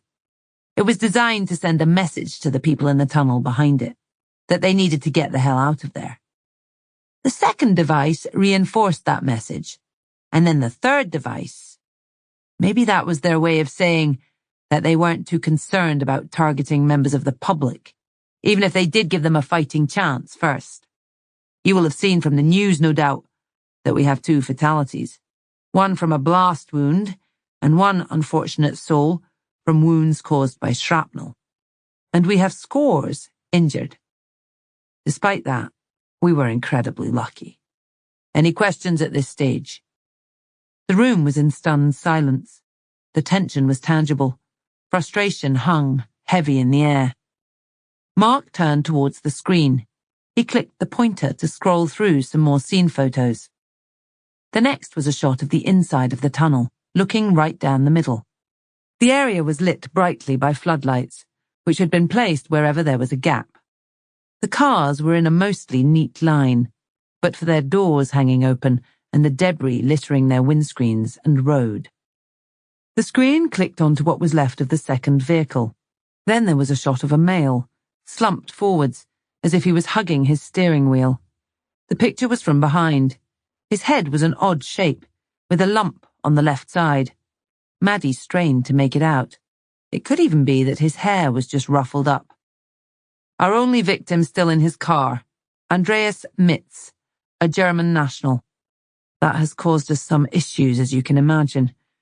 We've been in regular contact with the German embassy and their foreign minister, who is concerned that one of their citizens might have been killed in a terrorist incident in a foreign country. Which brings me to the motivation. Following the tunnel bombing, we were waiting for someone to claim responsibility. No convincing claim came forward from the usual suspects. All our sources were silent, here and abroad. Then we had the second incident. Buchanan clicked his pointer again, and the image on the screen changed. This is the fourth car bomb, which yesterday claimed the life of a local man, Craig Dalton. Mr. Dalton was a 2-minute drive from his home address and was being stopped by the police at the material time. We know then that no one dropped a package under the vehicle on this occasion. Sorry, I should say that all of the 3 vehicles in the tunnel had the explosive device underneath them, external. Mr. Dalton was killed when a bomb exploded from inside his vehicle. The blast patterns are quite different, as you can imagine. Of note, from this location you can almost see the Roundhill tunnels, albeit this is a different road that leads over them. Buchanan paused. Maddie tried to make out details in the photograph. Again, it was a dark husk of scorched metal, but the contortion in the roof and panels overall, where the explosion had pushed outwards, was clear. She found herself shaking her head. The killer must have had access to that car. She turned to Harry, who met eyes with her briefly. He had been quick to point out that Grace would be a suspect. This new information could only add to his theory. Buchanan continued. Again, we know this was a grenade device, but the bomber has made some amendments to all of the devices. The standard grenade activation you will all be familiar with, up to a point at least. A pin, pulled from the body, primes the weapon. But not like the movies. No soldier will pull a grenade pin out with his teeth. Not twice, at least. More laughed around the room. It's awkward. It's designed to be. Buchanan mimed the pulling of a grenade pin. He bent forward, the backs of his hands coming together, his elbows pointing out. He then pulled them apart. He lifted his right hand in a tight fist, his eye fixed on it, as did every other set of eyes in that room. He licked his lips before he started up again. The body of a grenade is about 1 pound in weight. It feels lovely, sits nicely in the palm of your hand. All the while, you hold on to that clasp. Nothing's gonna happen. Let go of it, and you've got about 4 seconds before all hell breaks loose. In this case, our man decided he didn't want to be holding his weapon. He didn't even want to be near it. So he took out the pins, the clasp too, and replaced it all with a mobile phone primer. It's actually easily done. I mean, it takes a steady hand. You wouldn't get me showing you. Put it that way. There was too much tension in the room now for laughter. For him, though, activation was simple. A simple phone call. Boom. From what we can tell so far, all 4 devices are identical in their operation. The phosphorus grenade used for the first detonation is the only one of that type. Craig Dalton is interesting, as the device that took his life was already inside his car. For how long? Why was it there? What's the story? That's your job to understand. The one thing I can be certain of is that the 2 incidents are linked. You're looking for the same person. All my years of experience tells me that bombers create bombs in a way that is as individual as they are. And for that reason, you need to understand that anyone who sets a bomb wants only one thing. No matter what they say, no matter what they demand in exchange for not detonating, They want that device to go off. It is the only way to cover their tracks. We're getting pretty good at piecing them back together, but we're not quite there yet. Bombs are hard to make, even simple adaptations like these. It takes time, touching, breathing over, and sweating on the device. You will leave forensic evidence. A bomber will know this, but they will also know that forensic evidence is lost the moment it detonates. So, I will say it again. The one thing every bomber wants when they create a device is for that device to reach its potential, to explode. Buchanan held up his right fist, as if he was inspecting it. When he released his fist and spread his fingers, it was like breaking a spell. Maddie saw heads move, some turning to the person next to them, some shaking. There was a murmur of low voices, too. Right, I will pass you back to the boss, who can talk to you about where the investigation is right now, unless there are any questions. There was another stunned silence. Buchanan brought his hands together in a sort of bow. Ian Clark was already moving in behind him. When Maddie called out, "Sorry, can I just ask?" Buchanan had made it to his seat, but turned to face her. He looked a little surprised. "Sure." Why would he use a phone? For the first three, I mean. If he was there. What do you mean? The first three in the tunnel. The phone makes sense to me for Dalton. You could be anywhere. But in the tunnel, could you not just set the grenades on timers? Buchanan nodded. You could. And evidentially that would be better, wouldn't it? That way you would have no worries about your phone being traced. You wouldn't. I've had the same conversation, and it's something that we won't get a definitive answer to until we speak to the bomber. But I would say it depends on what they were trying to achieve. A timer is not a very precise method, and it doesn't allow for a plan B. Maybe they needed that. Ian Clark was stood beyond Mark. He looked impatient. Okay, he said. Yes, thank you, Maddie said. Ian took up the talking. The twisted husk of charred metal, all that was left of Dalton's car, remained on the screen behind him. There's been a lot of work going on, as you can imagine. Too much to list up here. You'll be given your own individual briefings depending on what part you are to play. The key focus has been phone work. We've been able to get a data dump from the mast that covers that area. We requested all of the cellular activity going through that mast at the material time. It was a lot, as you can imagine. That mast is the main source for the town.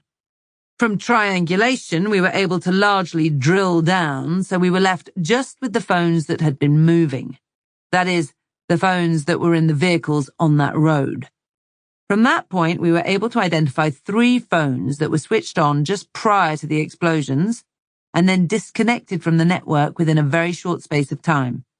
Any savvy bomber will know that if we can identify the phone that detonated the device, then we will look to track it backwards to get a picture of where it's been. You can get around this by only turning the phone on when you need it. We can be sure that was what happened in the Round Hill tunnels. We are still working on finding out where the phones were purchased and by whom, but they're burner phones, as you would expect, no contract. My guess is we won't be able to link them to anyone quickly. The phone that armed the device that killed Craig Dalton, however, that had to be turned on earlier. The CT analysts are still working on that. They'll provide a very detailed product, but the early indication is that the device connected to the network while at Craig Dalton's home address the previous night. He lived there with his partner. Ian now turned towards the screen. It changed. A picture of Grace appeared. She was smiling. She looked fuller in the face. Her skin tone was healthy, her hair longer and straightened. She was smiling, and her eyes had a sparkle. She looked happy, so different to how Maddie had seen her last. This is Grace Hughes. She is Craig Dalton's partner. This picture was provided by her father and is a couple of years old. She doesn't have any social media that we could find. It's quite likely that she wasn't allowed it. We've been provided a document by Inspector Blaker that was received into this police station. having been sent by Grace on the day of her boyfriend's death. It is a diary. It gives a detailed account of her treatment over several months at the hands of Craig Dalton. It is not comfortable reading. The very last entry is only 2 days old and details Craig knocking Grace Hughes unconscious and raping her. As I have already discussed with Harry and DCI Lowe, this document elevates Grace Hughes to where we must suspect her involvement in the bombings and the murder of 3 persons. We believe a male walked away from the first vehicle and subsequently laid another device. We now have reasonable grounds to believe that Grace Hughes was the female seen walking from the second vehicle in the Round Hill Tunnel. She also has a strong motive regarding Craig Dalton's death, and of course, easy access to his vehicle. DCI Lowe will provide you all with a document with some key details about Grace. Our main task now is to find this woman. Harry and I have also discussed the action plan for if she should be located, and I urge you all to read that part carefully. In summary, she is to be treated as extremely dangerous, and her arrest will be carried out by armed officers only. Firearms are having a separate meeting this morning where officers will be made aware that they are authorized to take the necessary actions if she is seen in possession of a mobile phone and does not obey commands. Maddie spun to Harry, as if she had been stung. He was still peering forward. He would be aware of her stare. She held it. Her mouth fell open. She burned hot. She could feel it in her neck and cheeks. There was more to the briefing, an update on Grace's associates and movements among other things, but Maddie wasn't listening anymore. She didn't take any of it in. She couldn't wait for it to finish, and when it did, she was the first one out of the double doors. She almost fell through them and heard them clatter off the wall behind her. She heard Harry's voice, too. "Maddie," he called out. She kept walking. She could see daylight through a glass panel in a fire exit at the end of the corridor. She made for it. She pushed this one just as hard. It was early morning, and the temperature was still below freezing. It took her breath away. The black path had a thin layer of glittery frost that crunched under her feet as she walked towards the car park. She was making for a coffee shop she'd used before as a bolt hole. She hadn't needed one for a while, not since her first weeks after transferring down to the area. She'd felt lost then, out of her depth, and lonely. Harry had been a big part of getting her past that. Now, he was the reason she needed it again. The coffee shop was already busy. The cold weather and the early morning combined to cajole people through the door for a hot drink to start the day. Maddie had to join the back of a queue. She kept her head down.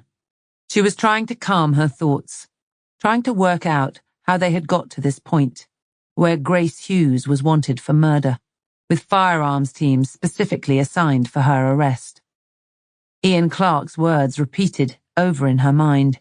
She should be treated as extremely dangerous, and firearms are authorized to take necessary action if she is seen in possession of a mobile phone and does not obey commands. Maddie knew what that meant. It meant Grace was in a lot of danger. It meant she would need to find her first. Black, no sugar. Harry Blaker's voice filled her ear. She jerked her head towards it. Her lips parted to snarl a reply, but he was already moving away. She stared at his back. Her teeth gritted. He had the collar on his wax jacket pulled up, his hands pushed firmly into deep pockets. He took a seat at an empty table at the far end and pulled a discarded newspaper idly towards him. He didn't look over. She had to break from staring at him. Someone was talking to her from behind the counter. They were asking her what she wanted. Maddie put both drinks down on the table. She didn't sit. Harry sat back from his paper and looked up. "Are you going to sit down so we can talk about this?" Harry said. Maddie didn't want to. She wanted more time. She knew she was still furious. "I'm so angry." "I know that. It wasn't quite like the boss made it sound." "Oh, really?" because it sounded like you went running to him with Grace's diary, with her heart and soul poured out on that paper, and you used it to bolster your theory about how Grace sought some diabolical revenge for which she should be shot. Is that not what happened? Harry's head moved right and left, like he was checking around him.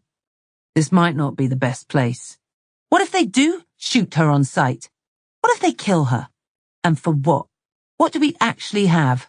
Circumstantial evidence at best. There's no way she was responsible for what we just saw. Harry was still fixed on her. At least sit down, Maddie. She sniffed, pulled the chair out, and perched on the edge. I'm worried about her too, Harry said. You're not the only one. You don't get the monopoly on that. You met her once. 5 minutes in her kitchen. I've been working with her, building her trust. I told her I would keep her safe. I gave her my word. I'm not saying I'm the only one who can care about the girl, just that other people don't know the half of it. They can't. I've seen what he's done to her, and I've read those words, what she went through. Maddie was starting to run out of steam. She was aware that she had cut him off, that she wasn't letting him talk. I did warn you. I'm angry. I read it too. I met her too. Yes, it was only 5 minutes, but don't think I don't care. I know that you think a lot of her. I know you want to help her. But we have to look at it as police officers, not, don't start patronizing me. Don't start telling me what I'm thinking and why. I'm not some rookie that just walked in off the street. Harry sat back, and he put up his hands as if he was surrendering. The anger that had rushed back left just as quickly. An apology shot to her lips. She held it back. When we look at this as police officers, we see a woman who has been through hell at the hands of Craig Dalton, raped the night before, beaten until she lost her baby. Then we see him murdered the same day that she finally leaves him. Surely you could see that could well be circumstantial, that the bomb incidents are linked, but the victims are random, part of something much bigger. Besides, where is she supposed to have found a grenade when she wasn't even allowed out of the house? When she wasn't allowed to talk to even her neighbors? She wasn't physically capable of making a bomb anyway, let alone putting it in his car. And she's a victim, Harry. I've never seen more of a victim than her. She's terrified. Just the thought of doing something to harm her abuser would be enough to send her over the edge. I hear what you're saying, but we just don't know. We have a lot more questions than answers. Grace gives us some of those answers, Maddie, and that brings us to the obvious question. Where is she? If she was leaving her abusive partner to get herself safe, surely she would come to the police. She would have come to you. Maddie rubbed at her face. Her climb down was complete. She had asked herself the same question. Of course she had. I don't know. I do know that she's scared and confused. She has to be. She must know he's dead. The whole world does by now. I don't know why she hasn't made contact. I think maybe she's taking some time out from it all. She's got herself somewhere safe, and she's just getting her head straight before she makes contact. Who knows what she's thinking? Maybe she's put two and two together and is scared she's in the frame. I don't know. We need to find her. We knew that earlier. So nothing's changed since before that briefing this morning. The tactics have. Clark and Lowe in there want to send twitchy firearms officers to front her up and shout in her face. I think she's had just about enough of that. Don't you? I know, Maddie, it's not ideal. I said that I didn't think it would be necessary, but he's twitchy himself. Can you imagine the fallout if she detonated another device because we took a softly approach? Why would she detonate another device? Jesus, I know. The commanders need to be doing everything they can to stop her if that is her intention. It's how you survive in that role. Maddie finally relaxed enough to take a swig of her coffee. Now she was calmer. She knew Harry was right. Not that she would admit that. Not here. She needed to get back to work. She needed to be the one who found Grace. At least then, she could be sure how it would end. She pushed down on the plastic lid to secure it on her drink. I need to get back to work. Damn it. Maddie's phone was vibrating in her pocket. She lifted it out. The display showed the same prefix for when she had received a call from the force control room. Hello? Yes, Ives? The low din in the background, the clattering of keys. The voice was different, but she recognized this as the FCR calling her again. She stiffened a little. Yes? Sorry to bother you, Sergeant. I'm calling from the FCR. We've had an alarm activation, one of your DV alarms. It's assigned to Grace Hughes, and the notes say to let you know. Grace Hughes? Yes. Where is it showing? Maddie made eye contact with Harry. He stood up immediately. She started walking to the door. A block of flats in Margate, according to GPS. It's called Roller House, opposite a bowling alley on our mapping system. This Grace Hughes is marked up as a firearms response only. We do have a firearms patrol on their way on immediate status, but they're coming from Maidstone. Did you want me to ask them to make contact with you when they know a bit more? Yes. Can you also show me en route too, please? And send through the log with the address on it. Of course. I will mark you up as attending. When was the activation? 40 minutes ago. We were sending a local patrol, but the inspector up here stood them down. There's a very clear response plan for this woman, firearms only, and they were on changeover, so not close. Okay, let's hope they're closer now. She pushed her phone into her pocket.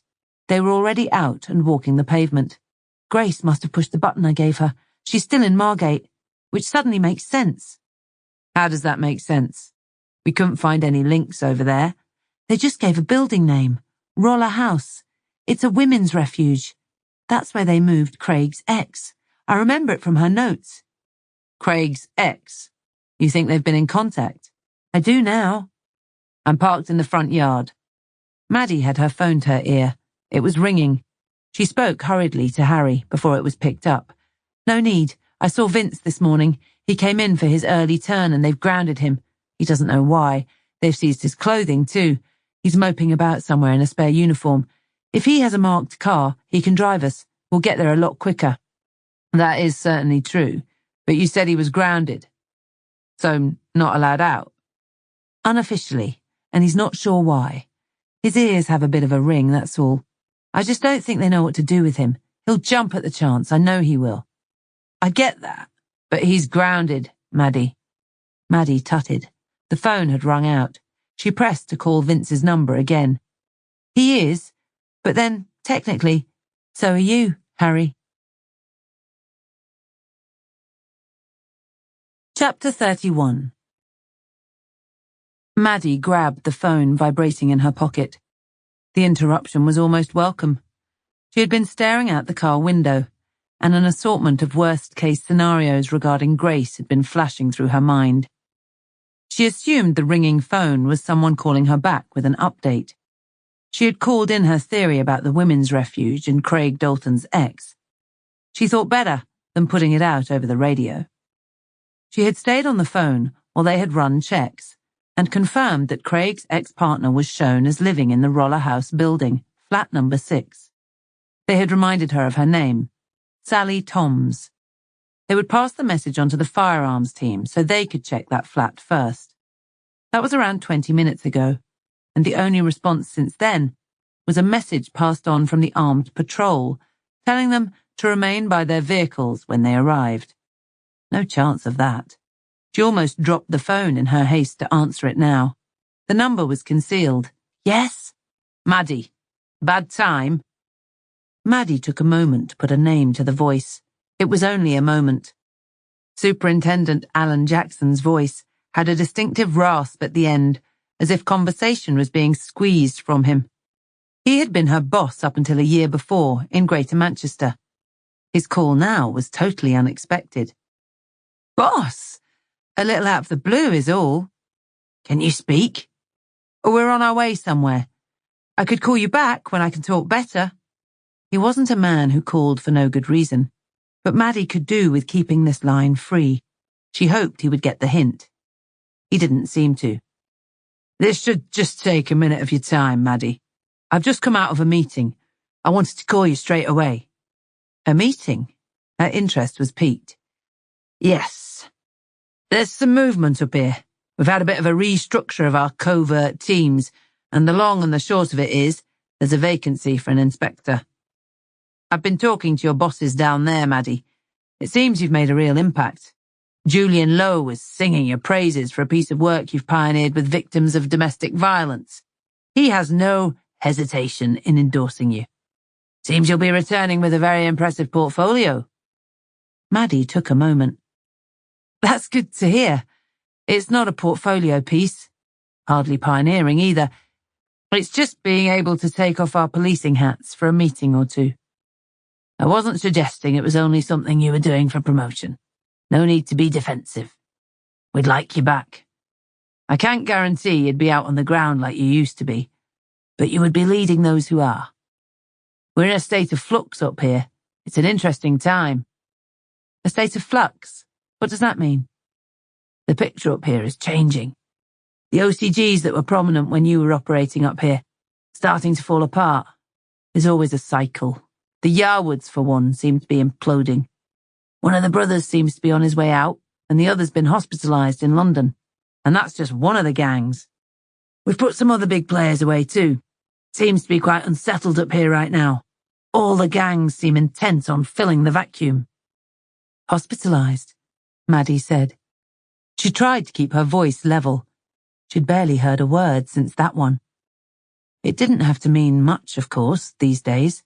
Hospitalised could be a sprained wrist or a funny turn. But she knew the Yarwoods. She certainly thought she knew Adam well enough. He would have to be dragged to one of those places, or taken there without his knowledge.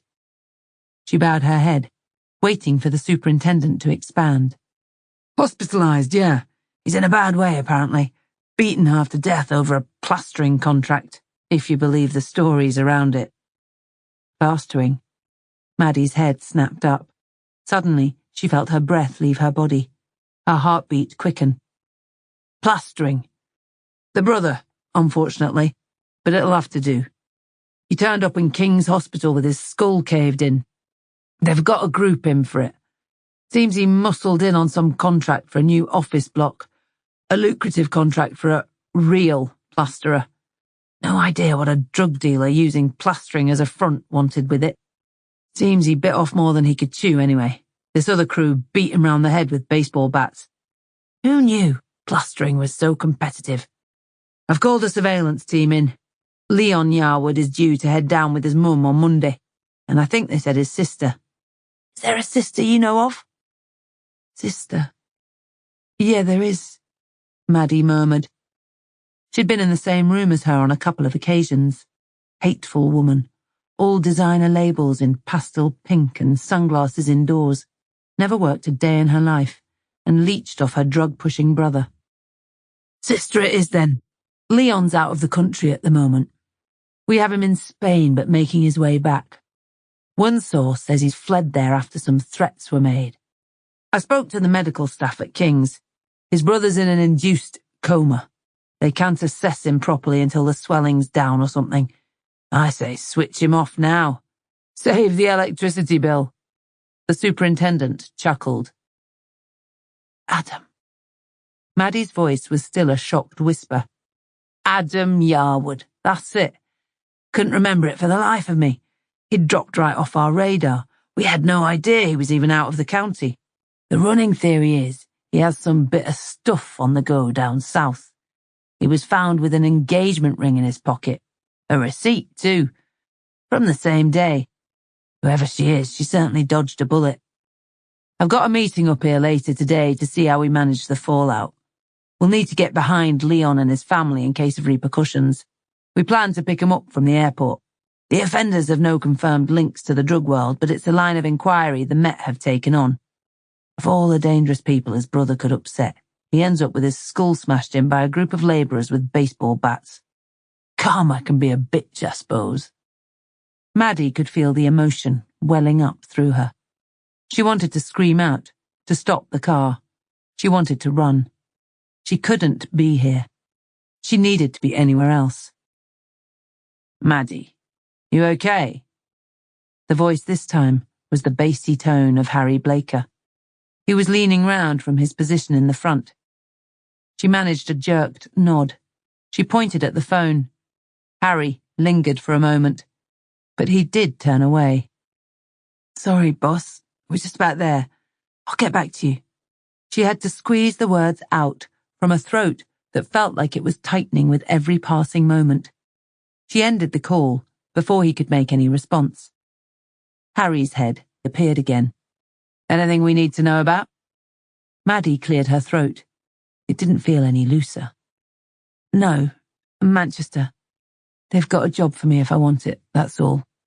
And that's terrible news, is it? Harry said. No. Maddie somehow managed to sound brighter. I just don't need anything else to think about right now. You're right. We're here. And we need to be focused. Maddie stuffed the phone back in her pocket, then sucked in a lungful of air. She was here for Grace. She would deal with one person at a time. They pulled into a car park with numbered bays, and she saw that 2 firearms cars were already parked up. Both cars were silent and empty. Their occupants would already be sweeping the building. Maddie stepped out and took time to run her eyes over the building. It was bland and flat-fronted, with windows of different shapes and sizes in what seemed to be a repeat pattern. It was of brick, mainly, but the windows and doors were framed in dark brown wood, typical of a 90s build. Looking around, she assessed they were in a run-down part of Margate, close to a road that was steady with cars. On the other side of this road was an empty car park that led up to a warehouse-style building labelled as a bowling alley, which fitted with what she'd been told from mapping. The frontage looked tired. The H in Hollywood Bowl had slipped to rest at an angle. The car park was punctured with weeds. The lines marking the bays were mostly rubbed out. She would have assumed it had shut down, were it not for the catering vehicle with its door open to a side entrance. Their chaperone wasn't long in coming. A tall woman, her sidearm hung on her hip, and with her primary weapon, a rifle, across her front at an angle. Hey, she called out cheerily. Hey, Maddie said. Her eyes had glazed, her attention drifting elsewhere for a few seconds. She scolded herself, mentally. She needed to focus. The building is clear. We've knocked everyone up, and we got to speak to someone in all but 2 flats. One of them we've been able to ascertain isn't occupied. The other one was the address we were given. The woman reached for her notebook. Number 6, Maddie said. The woman nodded. Yeah, in the circumstances we've forced entry. There's no one there. Maddie let out a breath. She tried to consider what that information meant. Grace wasn't there, but she must have been there, and she'd been concerned enough to press her panic alarm. We spoke to FCR, the firearms officer continued. They're still showing a GPS signal, pinging at this address. We haven't done a good search, but if I'm honest, I don't know what we're looking for. They said you would. Yeah, I gave it to her. Can we come up and take a look? The woman led the way. She still held her rifle like she was covering the trigger. There was probably no other way to hold it comfortably, but it made Maddie nervous. She hung back a little. Harry was with her. Vince had stayed reluctantly with the car. You okay? Harry whispered into Maddie's ear. Yeah, of course. Just worried about Grace. The flat was 2 flights up. The landing had another door with a buzzer system. It was wedged open now. Was this door secure? Maddie asked. No. It was like that when we got here. We haven't touched much, to be honest. Maddie stepped onto the landing. One thing they had definitely touched was the front door to flat number 6. It had been forced inwards. The sides were splintered, and the letterbox had come loose with the force. The steel enforcer that had been used for the job was still out on the landing. The officer gestured for them to go in first. Maddie took the lead. In the living room, she was met by another officer, holding his rifle with the same intent. He nodded at her and must have recognized Harry, greeting him with a nod and a polite, "Boss?" Maddie peered around. The flat seemed small overall, but tidy. Everything seemed to be in its place. The living room was the largest space, and at its far end was a door leading into a hallway. It had glass panels on the left side, so she could see most of the hall, and at least 2 doors that came off it. She moved towards it. "Are these the bedrooms?" she called out. "1 bedroom and a bathroom," came the reply. "It's all been checked." Maddie didn't doubt it. The first door was almost directly opposite where she entered. She pushed it open to reveal the bathroom. Again, it was all in order as far as she could see. There was a bath on the right with a shower hung over it. The bottom of the bath looked damp, and the shower still dripped. On the opposite wall was a sink with a small cabinet above it and a window over the toilet to the left of that. It was cold. The window was pushed wide open, and the blinds shuffled in a freezing breeze. Her eyes dropped to a small bin, where a lipstick stood at the bottom, held up by a white plastic bin liner, puffed with air either side of it. She stepped back out. The next door was the bedroom. It was big enough for a double bed, and a small fitted wardrobe with doors that slid into each other to reveal a neat rack of clothes behind. There was an empty cup on a bedside shelf. It had a tea stain in the bottom. So far, it was the only thing that looked out of place. There was a crease running up the middle of the bed, too, as if it had been made and then had something laid on top of it. Someone this tidy would have just needed to run a hand over the crease to remove it. Maddie couldn't quantify it, but something didn't feel right. "Not much here," Harry growled. Maddie had to agree, on the surface. Except a panic alarm, somewhere. She wouldn't have pressed that lightly, Harry. There's something wrong. Maybe it was an accident. The button's on the inside. It's possible, just not likely. And why leave it here? And where is Grace? Or Sally, for that matter, the woman who actually lives here? "All we are getting from Grace are more questions," Harry said, his frustration clear. Maddie walked back out into the hall and cast her eyes left again, running them over the bathroom as she continued through the flat. She got back to the front door.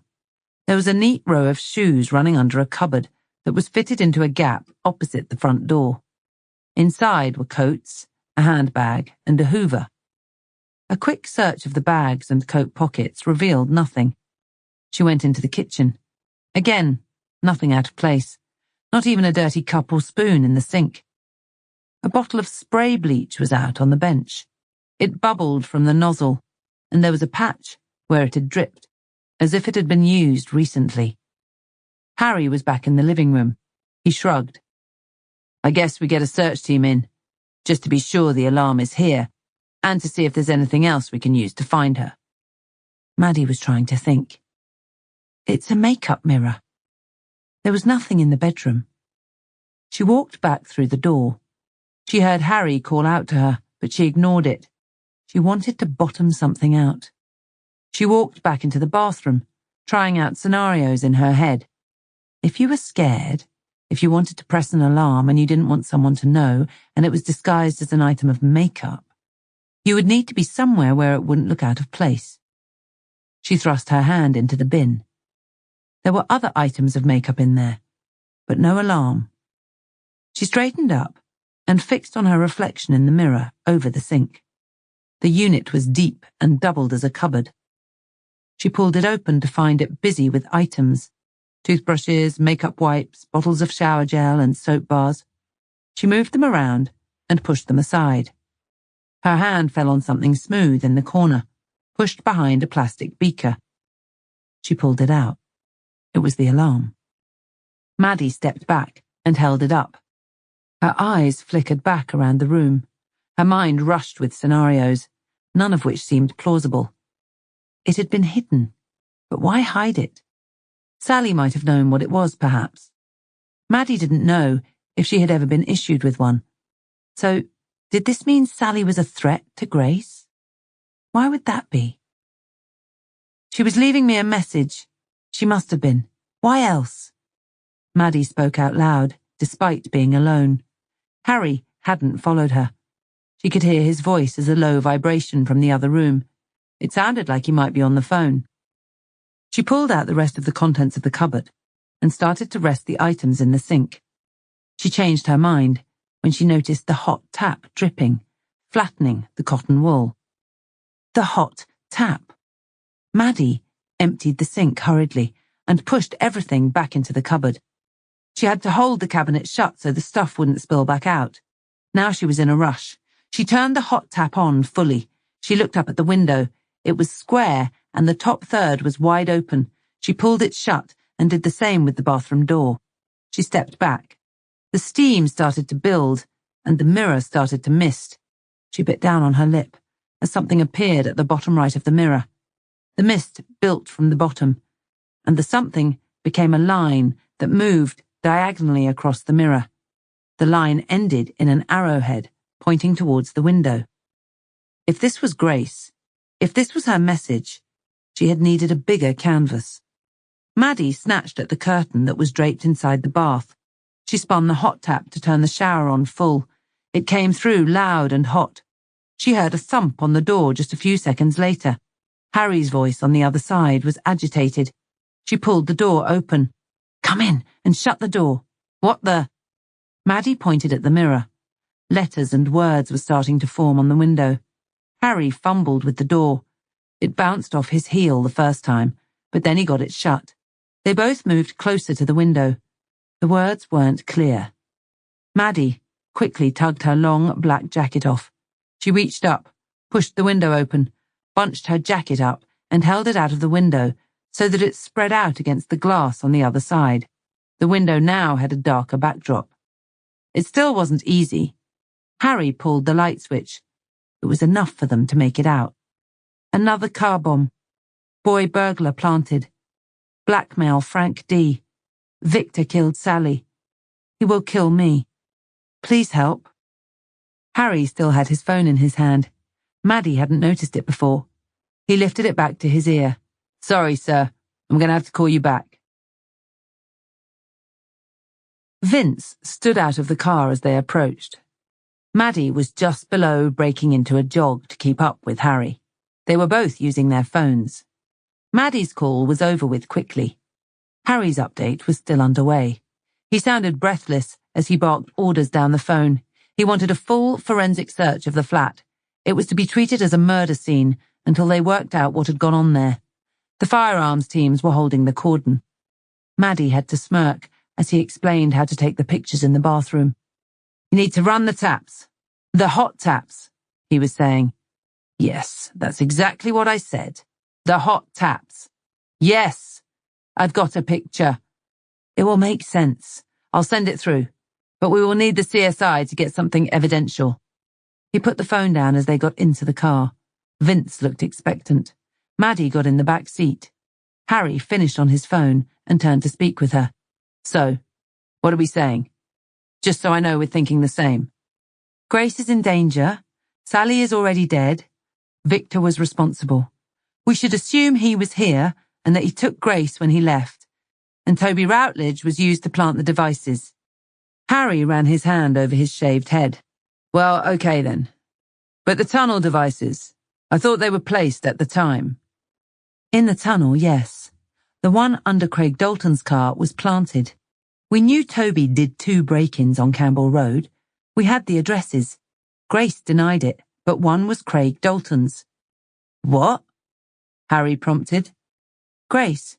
She denied it." "She did. We need to find her, Maddie." Maddie's head continued to spin. "And the key fob, the stolen property from Dalton's address. It looked like nothing, worthless. A few old phones and a keyring, a Volkswagen keyring. Toby was trying to tell us. He was trying to tell me. He could have just told you. He was terrified. I guess he thought that if we worked it out, maybe he would be off the hook. He was in it too deep, and he had no idea how to get out. I guess he didn't want to be blowing people up." "That wasn't him at all. He laid out the stolen property. He took mail with the addresses on them. The burglary was a front, Harry. He was there to get access to their cars." "For Victor." "Yes, for Victor. So we have another device, and we know where that is, don't we?" "The car at number 21. I called it in already, to the control room. They're deploying the right people. But we might just have had a stroke of luck there." "She was going away, remember?" "Yes, she was. Lake Garda, for a wedding. Harry was suddenly animated. I tried calling her direct, too. Her phone switched off, but that's hardly a surprise. The house should still be empty. She said she had an early morning taxi coming. That car should still be sat there. We'll have confirmation soon. I told them to get hold of one of us as soon as they get eyes on. I remember it. It was parked badly. What are they doing with it? I was put through direct to Gold Command. When they confirm it's there, they'll put in a 200-meter cordon and evacuate the houses around it. They were going to call MOD as soon as they got off from talking to me. Harry was rubbing his head again. And who's this Victor? Maddie was shaking her head. I bet I know. When Toby was nicked a few nights ago, some fella got himself involved. Vince here nicked him. We got him in for drunk and disorderly. His name was Victor. It's too much of a coincidence. It has to be him. Vince had been sat in the driver's seat, taking it all in. He chipped in now. I meant to tell you about him. His prints came back from the European databases. He's wanted abroad. Some blackmail and kidnap thing. Heavy stuff. Me and Tim were going to go out looking for him when we had some downtime. He gave an address a few doors up from your boy. The Victor part was right, but he gave us a duff surname. It didn't come back at the time. He would have had prints taken in custody. Harry's tone was thick with frustration. We took his prints, but searches on foreign databases still ain't automatic. You have to fill out a form and justify it. It costs money, apparently, every time you submit one. I always do it. You never know. But it takes a little while. Normally, they're still in by the time we get the details back. But he was out first thing with a ticket. We don't interview for D&D. We made a few inquiries about him with our Hungarian colleagues. This fella ain't nice. Vince flicked through the pages of his pocketbook. Victor Lizorski, he read. We had him in custody, Maddie mused. She shook her head. Thinking back, Toby's body language, the fear I saw in him, it came on after we had the run-in with Victor. His whole demeanor changed. You think this Victor did it on purpose? Harry said. It would make sense. If he was living nearby, he could have seen us there and hatched some sort of plan to get himself nicked for something minor. That way, he gets his opportunity to remind Toby not to say anything to the police. Jesus, Harry. When I think back, this Victor said exactly that. Right in front of me. I didn't think anything of it. Why would you? We couldn't know he had an agenda. We know him now, though, don't we? This time, he won't be leaving quite so quickly. Finding him won't be easy now. Even assuming he doesn't know we're onto him, he still has Grace. He'll be trying to stay low. He will. We still have one good line of inquiry from in there. Frank D. Seems Mr. D knows more than he was telling us after all. Maybe he can fill in the blanks. Where is he? Vince said. Work or home. Both the Canterbury area. We go on Blues. Vince gunned the engine. No other way to travel.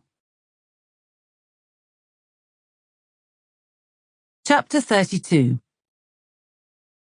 From the impression Maddie had gained of Frank Dalton, his house seemed to suit him perfectly. Stout gates barred access, and there was a polished metal panel off to the right, demanding that you press and ask for permission to enter. The gate was held up by brick posts at either end. On top of each were matching stone boxer dogs. The gates themselves were made up of black metal railings with faux gold tips. They yawned inwards before Vince even had the chance to drop his window. Dalton must have had a phone call. He was expecting them. Maddie had called the number she had for Frank as they left Margate, expecting it to be his direct number. Instead, she recognized the voice of Claire, his stern PA. It seemed that Claire was still very much the point of contact for her boss, even on a Saturday. She had been quick to explain that Frank was away on business until Monday at least. Her response sounded well rehearsed. The first part of her response uttered far too quickly. Well, you won't find him at home, I'm afraid. Maddie had told her not to worry, that it could wait. But it couldn't wait, and she was now pretty sure where they would find him. The front door opened. Frank's figure all but filled it. It was noticeable that he stepped out quickly and closed the door behind him. The handshake was firm, but his palms felt a little clammy. Harry spoke first. "Mr. Dalton. Maddie you already know, of course. This is PC Arnold." Frank looked past them to the marked car that Vince had pulled at an angle across his gravel drive. "Do you have to leave that there?" Harry shrugged. "Yes. I assume you're here with an update about my brother's death." "Well, not really, Mr. Dalton. If I'm honest, I was rather hoping you would be providing us with an update about that subject." Frank's eyes darted over all three of them. They lingered on Vince before switching back to Harry. "Are you here to arrest me?" "Why would I be here to arrest you, Mr. Dalton?" Harry said. Frank seemed to hesitate with his reply. "That's what the police do, isn't it?" "There's a lot more to it than that," Harry said. "Well, I don't know what you're talking about. I'm waiting for you to offer some clue as to who killed my brother. This is a difficult time for me. If you don't have anything of use, then I must ask you to leave. I'm a very busy man." Dalton was fidgeting the whole time, the stones crunching under his feet. Maddie reckoned they were the same three-colour stones that furnished the approach to his office building. It was clear that he had no intention of inviting them back into the house. "I can assure you, we are very busy too," Harry replied. "It seems there is a little more going on here than you told us previously. Maybe you know a bit more about how your brother died. You need to tell us what you know." Harry used silence for the point to hit home. Maddie watched Dalton closely. It looked to her like his face was losing colour. He took in a couple of rushed breaths, and his lips bumped together like he was struggling to find a reply. "I don't know what you mean. Explain yourself." The second part of the sentence was delivered with much more force than the first. Harry gave him another few seconds of silence. "Well, come on. You can't just come round here with your accusatory tone and not back it up." "Maybe not. I want to help, Mr. Dalton." Dalton's lips pulled back over his teeth. Maddie couldn't tell if it was anger or fear. "I'm sure you do," he said. "But I can wait here until the search team arrive in their large, highly visible van to carry out a full search of your home. Maybe someone sees it and tips off the press. I appreciate that could be damaging for someone in your situation.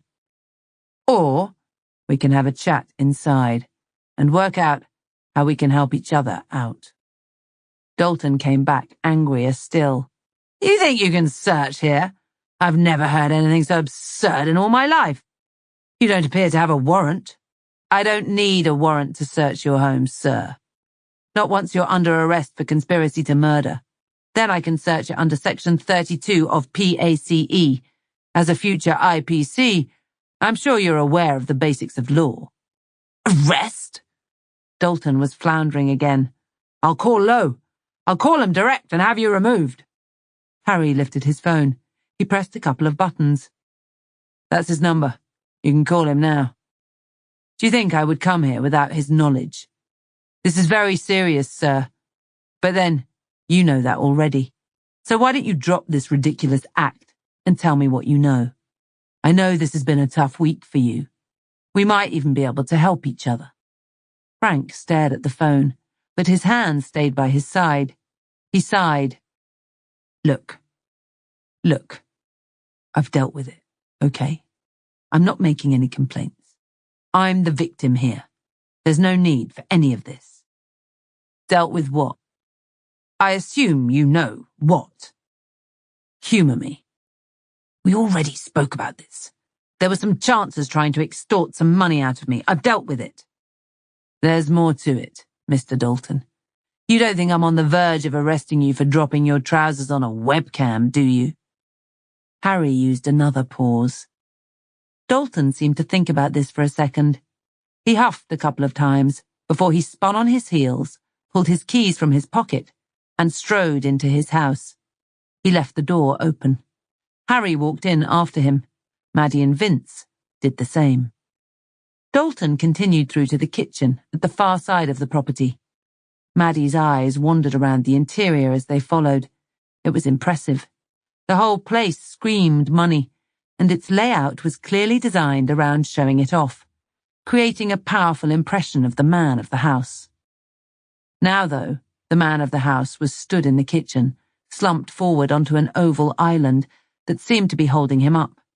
He pushed a half-empty glass of red wine to the middle. The open bottle was near to it. His movements looked slower, more laboured. It was as if he had run out of steam all of a sudden. "Bit early to be having a drink," Harry said. "It's been that sort of week." "A problem shared, so they say. I think you could do with telling someone else what is going on." Dalton suddenly looked tired, like a man who might have gone a couple of days without sleep. His heavy eyes hunted the kitchen surfaces. "Can I offer you anything to drink?" "No. I have a feeling we might be up against it a little bit, Mr. Dalton. I have information that suggests the residents of this area are facing a bomb threat, and that you know something about it. Now, you may be a victim, or you may be in collusion. Either way, you need to start talking to me, or you will be leaving here in cuffs, and very soon." "I like a man who talks straight," Dalton said. He chuckled a little. It was empty, and Maddie recognized someone who was stalling for time. "Well, where do I start?" "From the place that allows us to save lives, Mr. Dalton, and quickly." "Yes, I suppose that would make sense. But you should know that I've dealt with the matter. This is all over. You have my word." "All over?" "I was the victim of a crime. You know this. We talked about it. There was some escalation after we spoke. These people wanted more and more money. In the end, we came to some arrangement. I paid some money, and they have gone away." "Gone away?" "They took over my computer. Had you come here first, rather than my place of work, I might have been able to show you. As it stands, my computer has now crashed and appears to be beyond repair. I guess they thought they would have the last laugh. Maybe it was punishment for taking my time." "Show me." "Show you what?" "The computer. Where is it?" Harry turned back towards the hall. He started across the kitchen. "Looking at my computer. That would constitute a search, would it not?" Dalton called out. "Yes." "Then you'll be needing a warrant." Dalton reached in his pocket and pulled out a mobile phone. "I think I should take some advice from my solicitor. I'm pretty sure you can't." Harry stepped back to Dalton, and his hand shot out and grabbed Dalton's wrist, tight enough to make him shout out. Harry twisted it, and Dalton arched his side. It looked as if he might drop to his knees. His phone clattered onto the slate floor.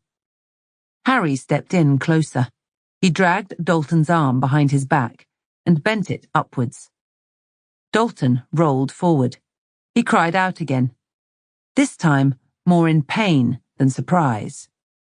"Vince," Harry said. Vince took cuffs from his vest and snapped them on.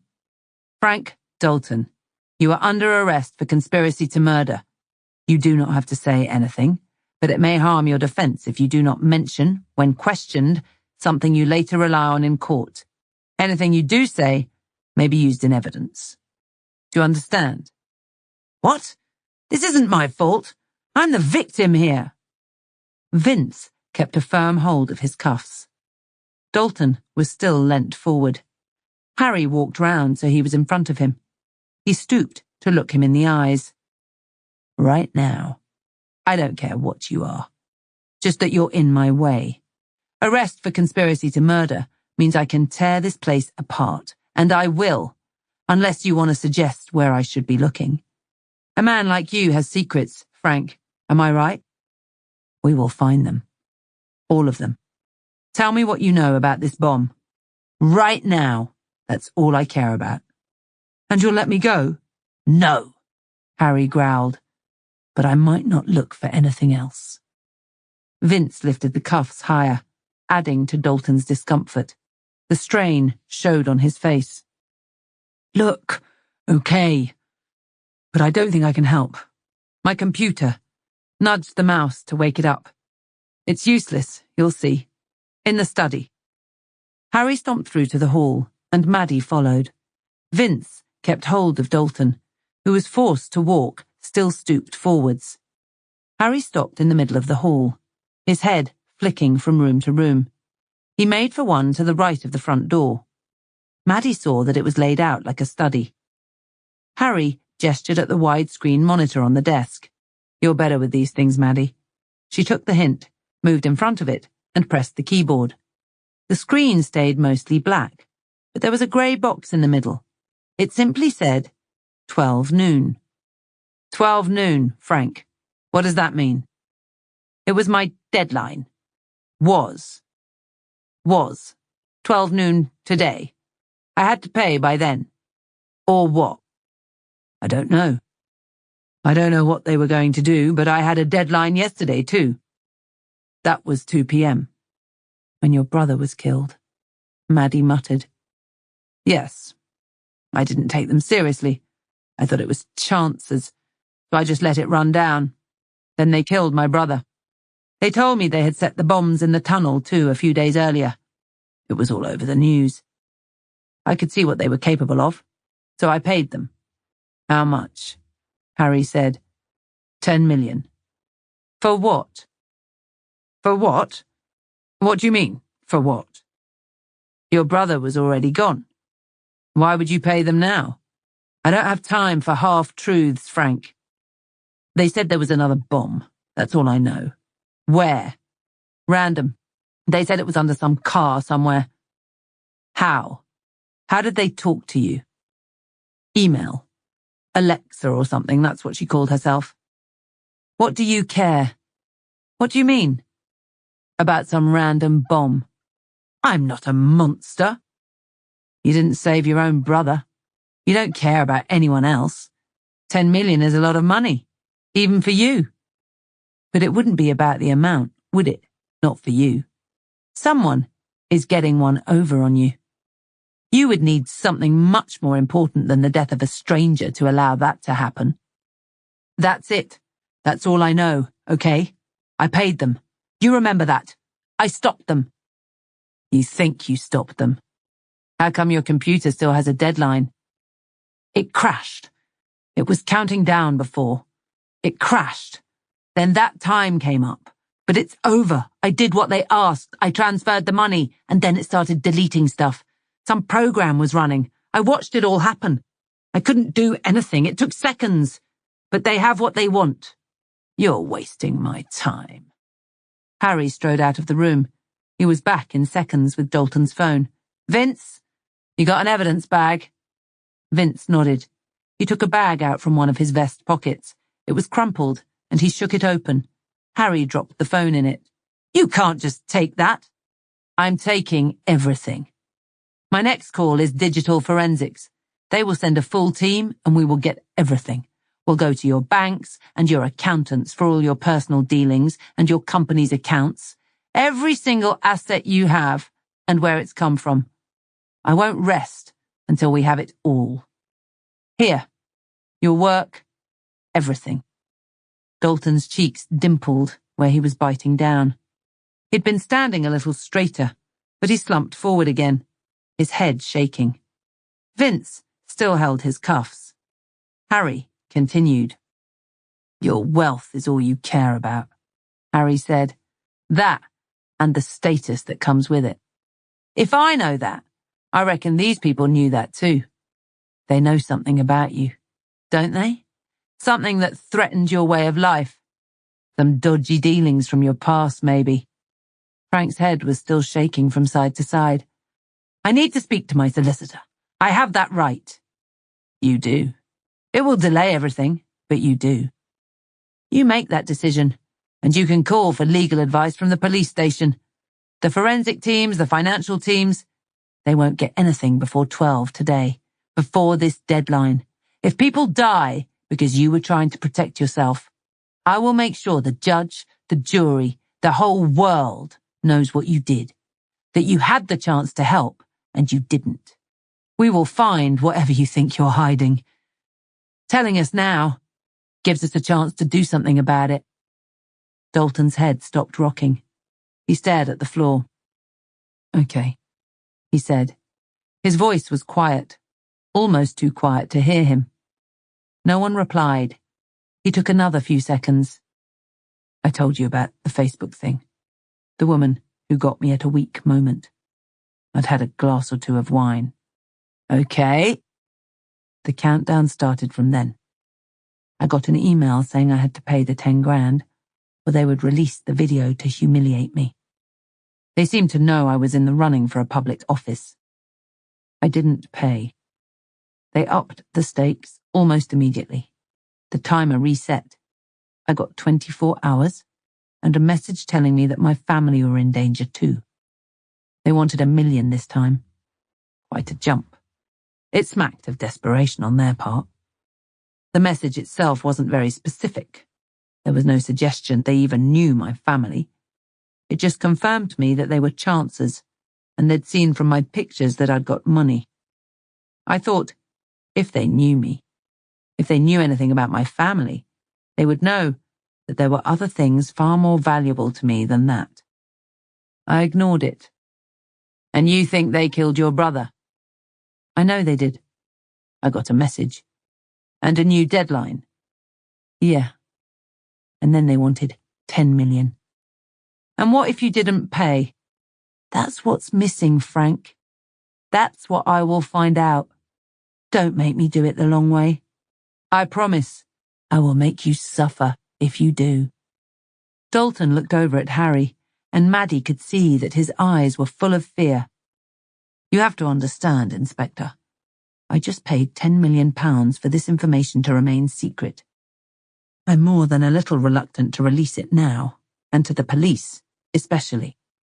You're out of options, Frank, Harry said. You might think so.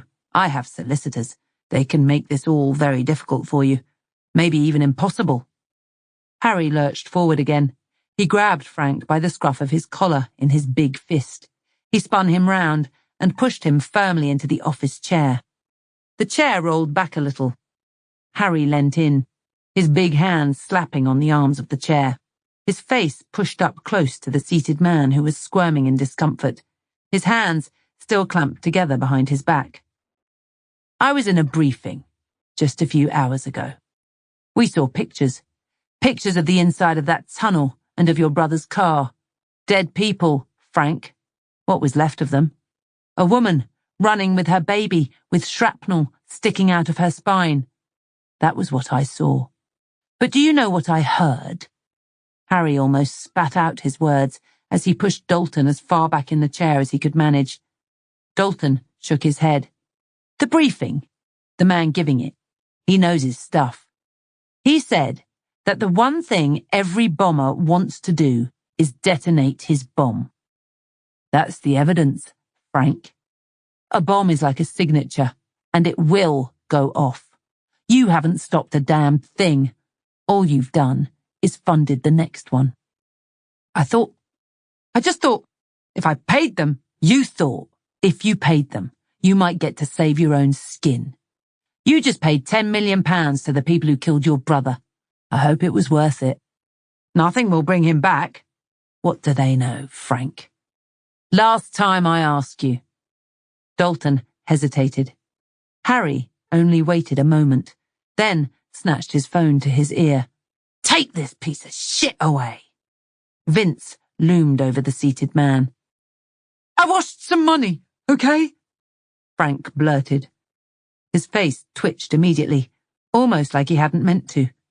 Vince stepped slightly to the side. I washed some money for some people. It was a long time ago. It was a mistake. A big mistake. I didn't expect to be paying for it almost a decade later. Money laundering. Yeah. How much? I don't know. I really don't. Hundreds of thousands, okay? A couple of brothers. Drug dealers. They had some cash to get rid of, and I was in the property game. I had some land. They put up the money to have some places built on it. When I sold them, I gave it back, and it was clean. And you made a nice profit, I'm sure. I'm a businessman. I saw an opportunity. So the brothers, who are they? Dead, I heard. Or at least one is. Overdose. The other is 3 years into a life sentence by now. I had nothing to do with them since that day. So someone else knew? My computer. These people got into it to take control of my webcam and install their timer, or whatever they did. They must have had a bit of a look around. They got hold of some documents I thought I'd deleted, some bank statements too, and paperwork confirming the house construction and sales. It would have been enough to show what I did. They sent it all attached to an email, showing me what they had. They were going to go public with it. So your brother wasn't worth £1 million to keep him alive, but your freedom is worth 10 million. My freedom?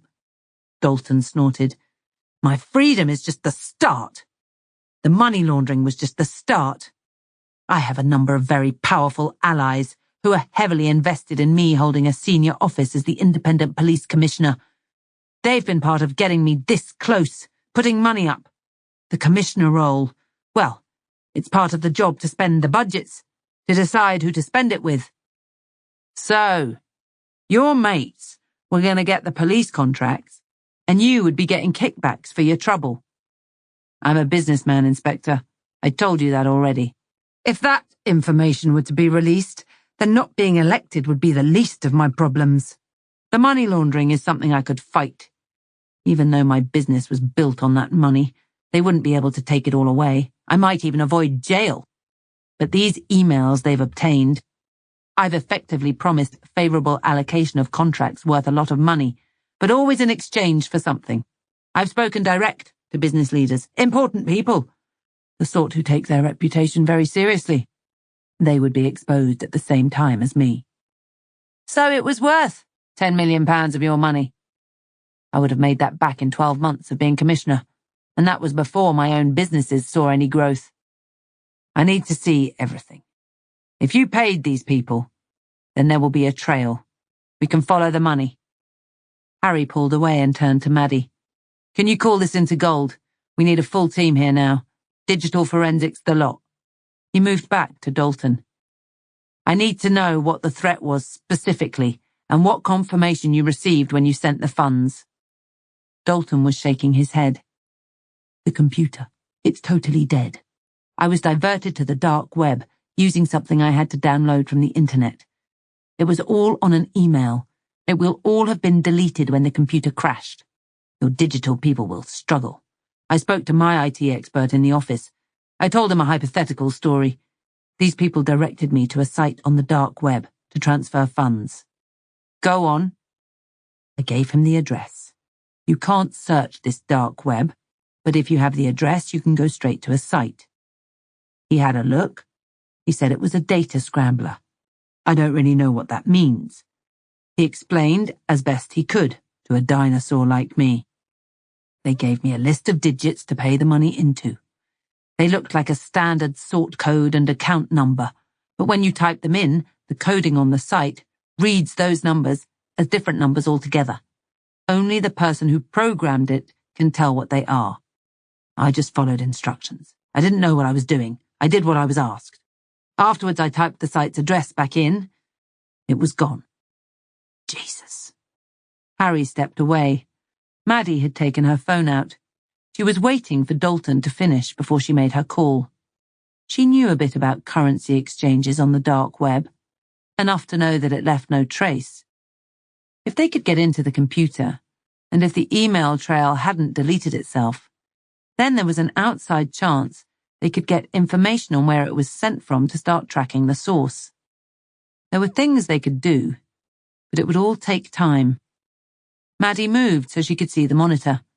Time was not something they could rely on. 12 noon was just over an hour away. Harry fiddled with his own phone. It had been pinging and had rung at least once. She still had her phone in her hand from Harry's instruction, but she was frozen to the spot, trying to work out where they went next. Harry looked up. The screen of his phone shone against his shirt. His face was suddenly ashen. Maddie. The car at 21 Campbell Road? It's not there. Chapter 33. Josh Haynes rolled the window down a little further. Thick white smoke arched through it. Dan, you got your window down back there, mate? It's like an Amsterdam coffee shop in here. Josh heard laughter from his two mates in the back. He could feel the cannabis having an effect. He leaned back in his seat and let his head roll to the right so he was facing out. His eyes moved around the shuffling greenery. He smiled at the branches as they dipped and waved at the car with their leafy fingers. He grinned back. What time are we heading back, Josh? The question drifted over him. He didn't look away from the scenery. He had always liked the woods. He found them calming. Nature moving in unison with a gentle shushing noise. He could sleep here. Finally, the question registered. What time were they leaving? He needed to get the car back to his house, then get back to his dad's before he got in from work. He looked at the clock on the dash. 11:35 a.m.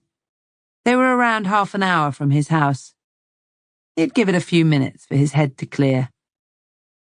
We do need to get back. Leave the windows open for a bit. I don't want the car smelling of weed.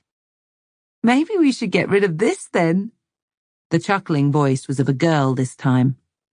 Alison Woolgar was in the front passenger seat next to Josh. He looked over at her. She was so pretty. His face slipped into a lopsided smile. He couldn't help it. He would never have dreamed of taking his mum's car out just a few months before. He could get into so much trouble. But it was all for Allie. As soon as he saw her look of amazement and the beaming smile when he turned up in it, he knew it was worth the risk. She had called him badass. He loved that. It had been easy, too. He and his car had blended effortlessly into the choked roads and motorways that took them to their concert. Now, he was just a short drive from home. He would drop the two mates in the back off first, then park the car on his drive and head over to his dad's. Allie had said she would come with him. They could watch Netflix. She had suggested it. He had never been with her on his own before. She had never shown any interest. Now, she was holding a large, clear bag of cannabis. Her pretty eyes were rested on him. There was still a lot of stuff left. Enough for another couple of meets. Keep it sealed, Allie. It'll be cool. We can all meet up again to finish it off. Yeah? He heard a cheer from the back. You got someplace to stash it, Josh? Josh thought about it. He didn't really. The last thing he needed was his mum finding drugs in his room. But Allie was still looking over at him. She was biting down on her bottom lip. And then she tucked an errant strand of auburn hair behind her ear. He didn't want to say no, not in front of her. Yeah, leave it with me. I'll drop you boys off and then stash it at my house. You're not dropping Allie back? No, he's not. We're going to his dad's. Allie said. Ah, I getcha. There was laughter from the back, and then a wolf whistle. You have fun then, won't ya? Josh could feel his cheeks flushing a little.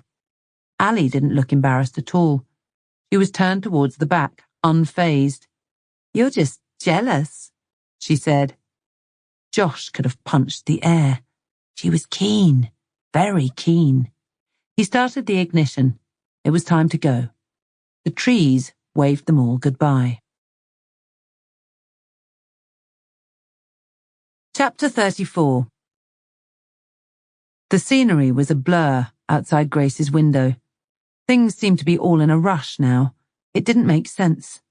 They had left the flat as the first morning light was struggling to break through the layers of grey clouds. It was obvious why. Victor needed to move Sally. He had wrapped a winter coat around her and put the hood up. He'd also messed up her hair so it fell over her face before he threw her over his shoulder like he was carrying out an old sack.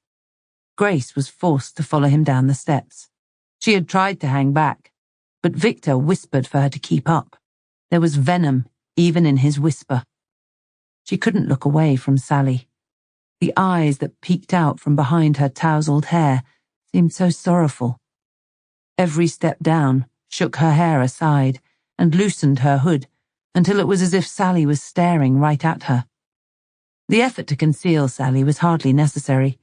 Grace didn't see or hear another soul in the block, or in the short dash across the frosty ground to where Victor had parked a red saloon car with its boot up. He dropped her in the boot with a thud, like you might discard a heavy bag of rubbish at a refuse centre. She landed with her eyes up, her face now completely exposed. Still, Grace couldn't look away. It had been snowing, steady flakes, bigger than the day before.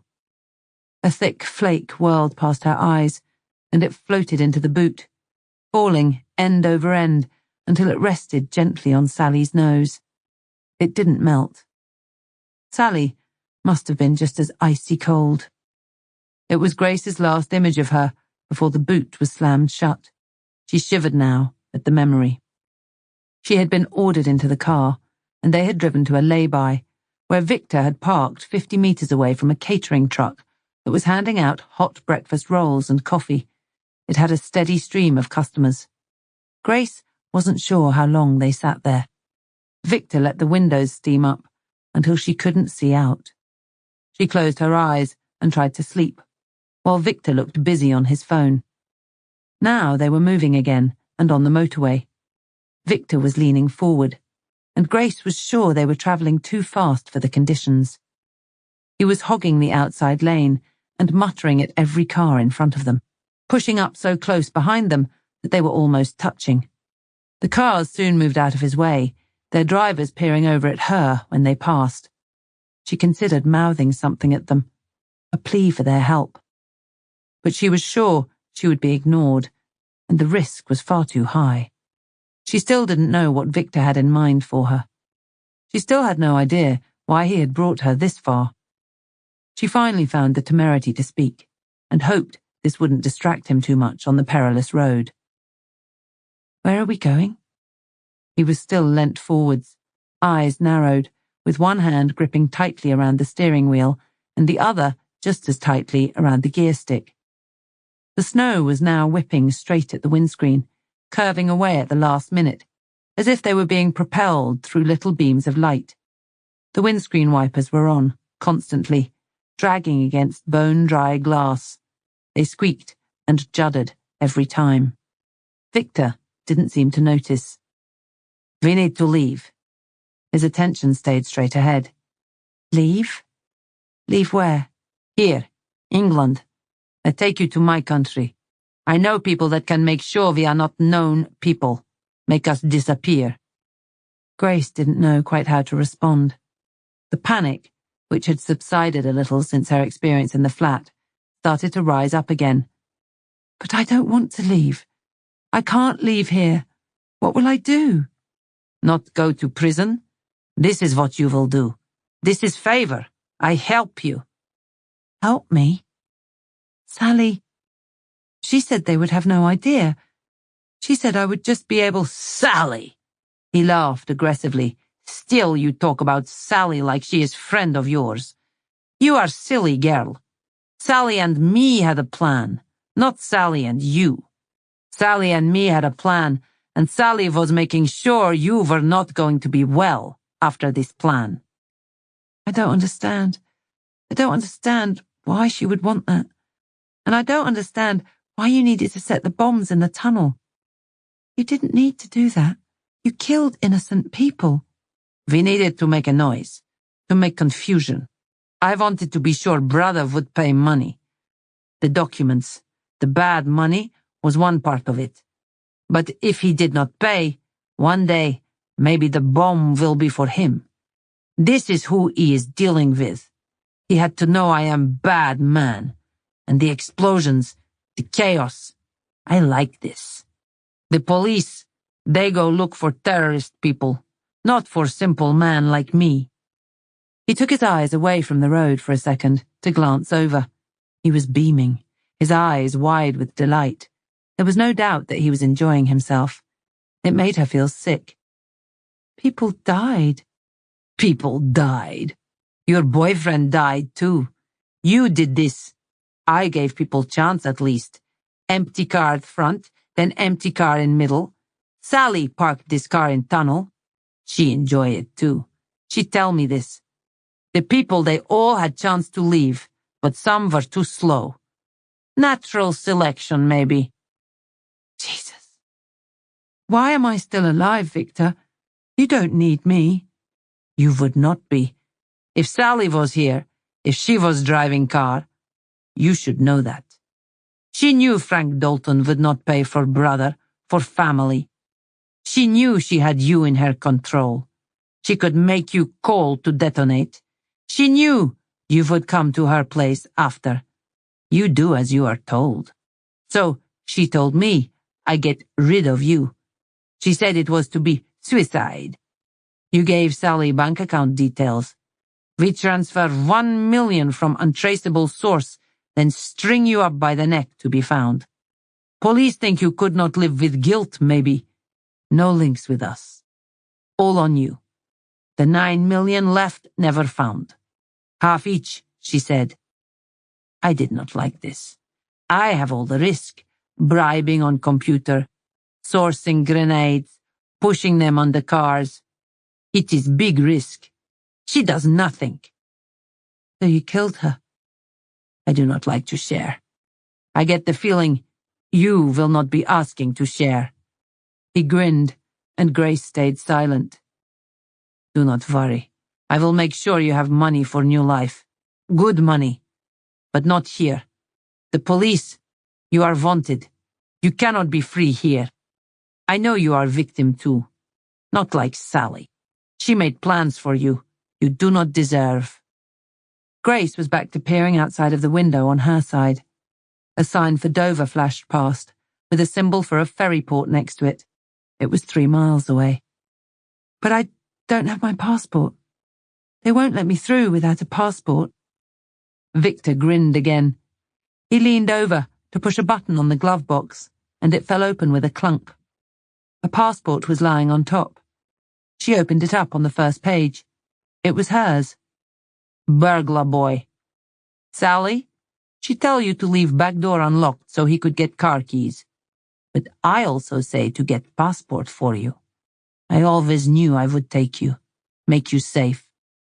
I can't go away. I don't know what I'll do. You can. There was menace back in his tone, and you will. I make sure of this too. There is one more bomb. When we are clear of tickets, when we are through to board, you can make a call. The bomb, it arms at 12 o'clock, 25 minutes from now. This is under a car. It arms, but will not detonate until car is moved. This car, this is Ian Hughes's car. This is who Sally told me. This is your father, no? Grace felt her breath leave her all at once. Her hand flashed to her mouth. He glanced at her, and in that brief instance, she felt like he was looking deep into her soul. I can see this is right. You can stop him moving car, Grace. You can make call. I do not need to hurt him. But you need to do what I say. You understand? I only did this to make you see. You need to do what I say to be safe. You cannot be safe here. When we go through tickets, you can call your father. I give word, okay? Grace still held one hand tightly over her mouth. Her injured arm was still wrapped against her chest. She nodded her head in a jerk.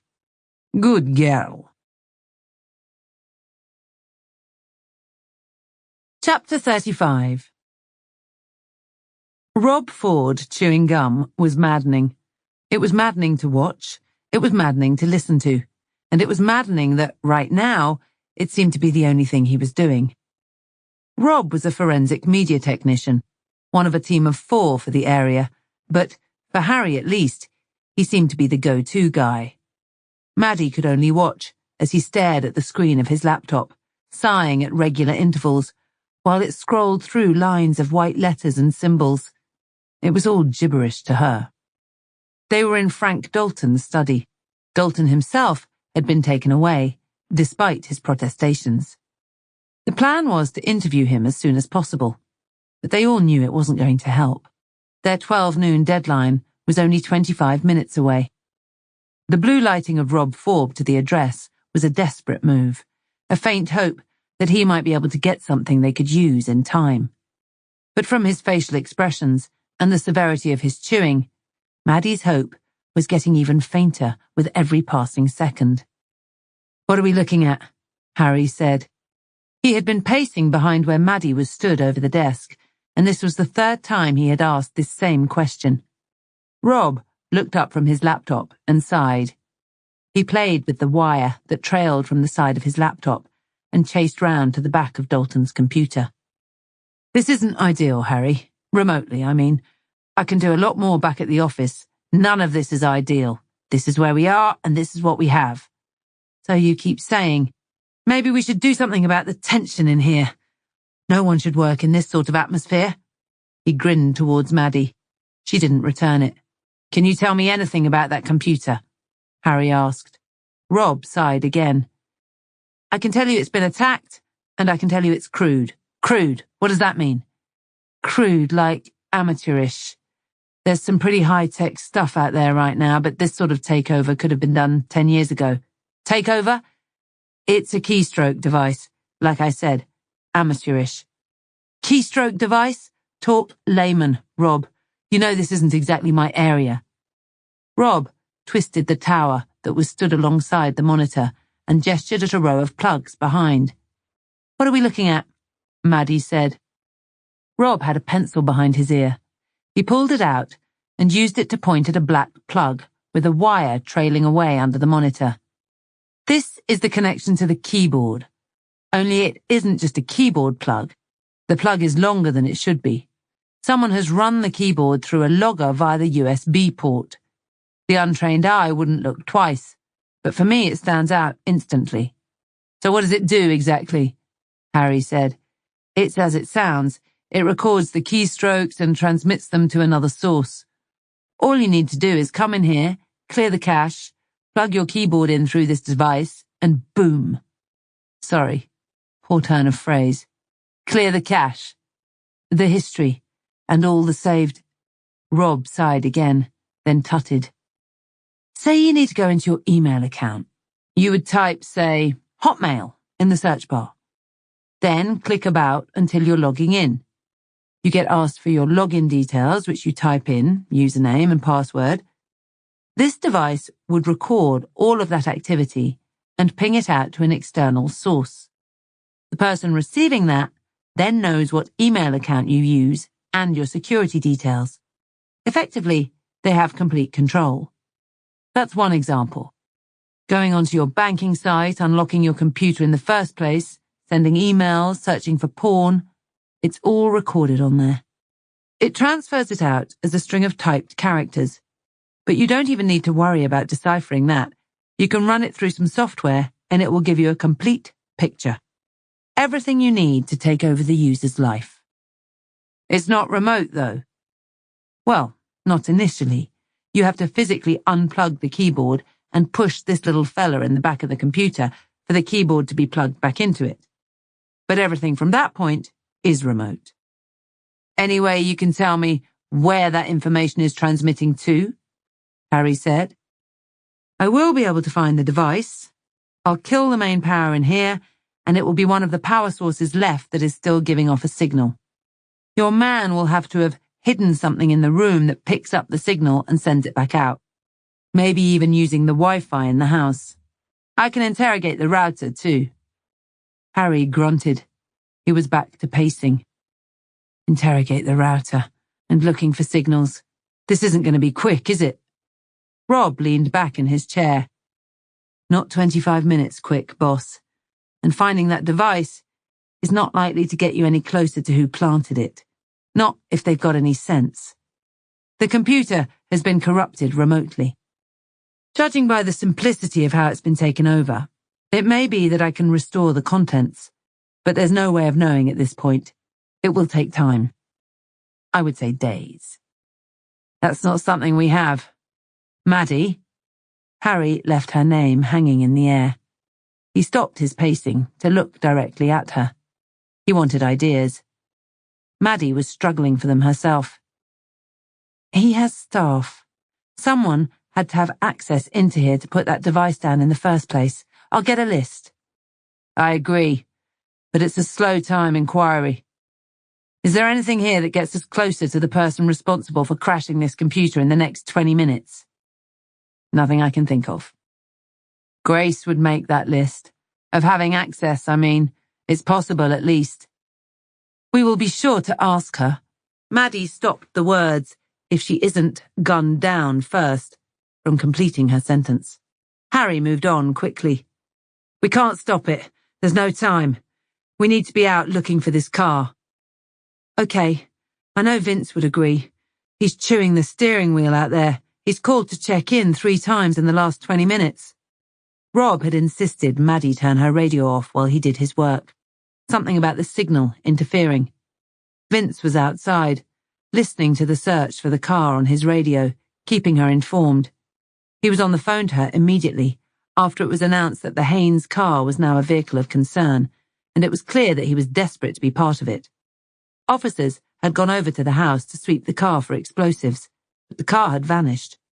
A search revealed this same car had been captured by ANPR, the automated number plate recognition technology used by police, heading London-bound the previous day, towards the venue. It had also been captured coming away this morning, but ANPR coverage was patchy at best. That was at 09:47 hours this morning, heading in the general direction of home. Since then, nothing. With Nikki Haynes out of the country, officers had got in contact with her ex, and what he suspected had happened to it was not good. Joshua Haynes had bought 4 concert tickets on a credit card registered to his dad. His dad knew he was planning on going and had given his blessing, but he was now convinced that Josh had taken his mother's car. Every available resource with a vehicle had been sent out across the southern part of the country, while efforts were ongoing to speak to the boy's mother. Contact had been made with the Italian police at Lake Garda so they could find and inform Nikki Haynes. The team's biggest concern right now was that if the car had been headed directly home, it would have been there by now, which left them hundreds of square miles to search for a car that could be carrying explosives. Let's get on the road then. Any updates from Gold? Gold Command had also taken responsibility for leading the vehicle search. This included contacting every associate they could find for Joshua Haynes via known friends and neighbours, social media and his school. Any source that might know something about Josh, about where he was right now and, just as importantly, who he might be with. If they couldn't get hold of him, maybe they could reach someone else in that car, assuming they were still together. Maddie had heard nothing. She needed to get back to her radio. I've not been able to listen in. Vince should be able to give us an update. I'll leave you to it here, Rob. If anyone turns up, the housekeeper or whatever, can you take their details and pass them on to me straight away, and don't let them in. You'll be on your own for a little while. You do realise I'm not one of your detectives, Harry, right? I'm not even one of your coppers. I can't be telling people to do anything. More importantly, I just don't want to. I get that. I know it's not ideal, but we can't spare anyone up here right now. I'll try and get that rectified. I'll do what I can. I'm sure that will be enough.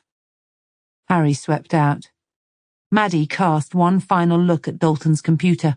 The sullen grey box still consumed the middle of the screen, and it still contained their deadline. She passed a grand-looking clock on her way out. They had 22 minutes. Chapter 36. Josh Haynes suddenly stiffened in his seat. They were on the M20 motorway, and hadn't long joined it again after coming off to drop his 2 mates home. It was just him and Ali left, and they were just 20 minutes from home. 20 minutes from returning his mother's blue Ford hatchback to where she had left it on the drive, and walking away as if nothing had happened. He had even taken a picture on his phone so he could make sure it was in exactly the same place.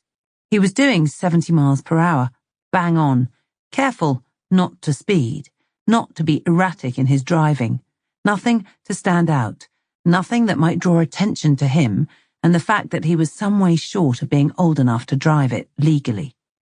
He was in the middle lane and in a stream of traffic. The inside lane had been concealing a marked police car, tucked in close to the front of a lorry. He was coming up to overtake it. He hadn't seen it until it was too late. He couldn't brake now.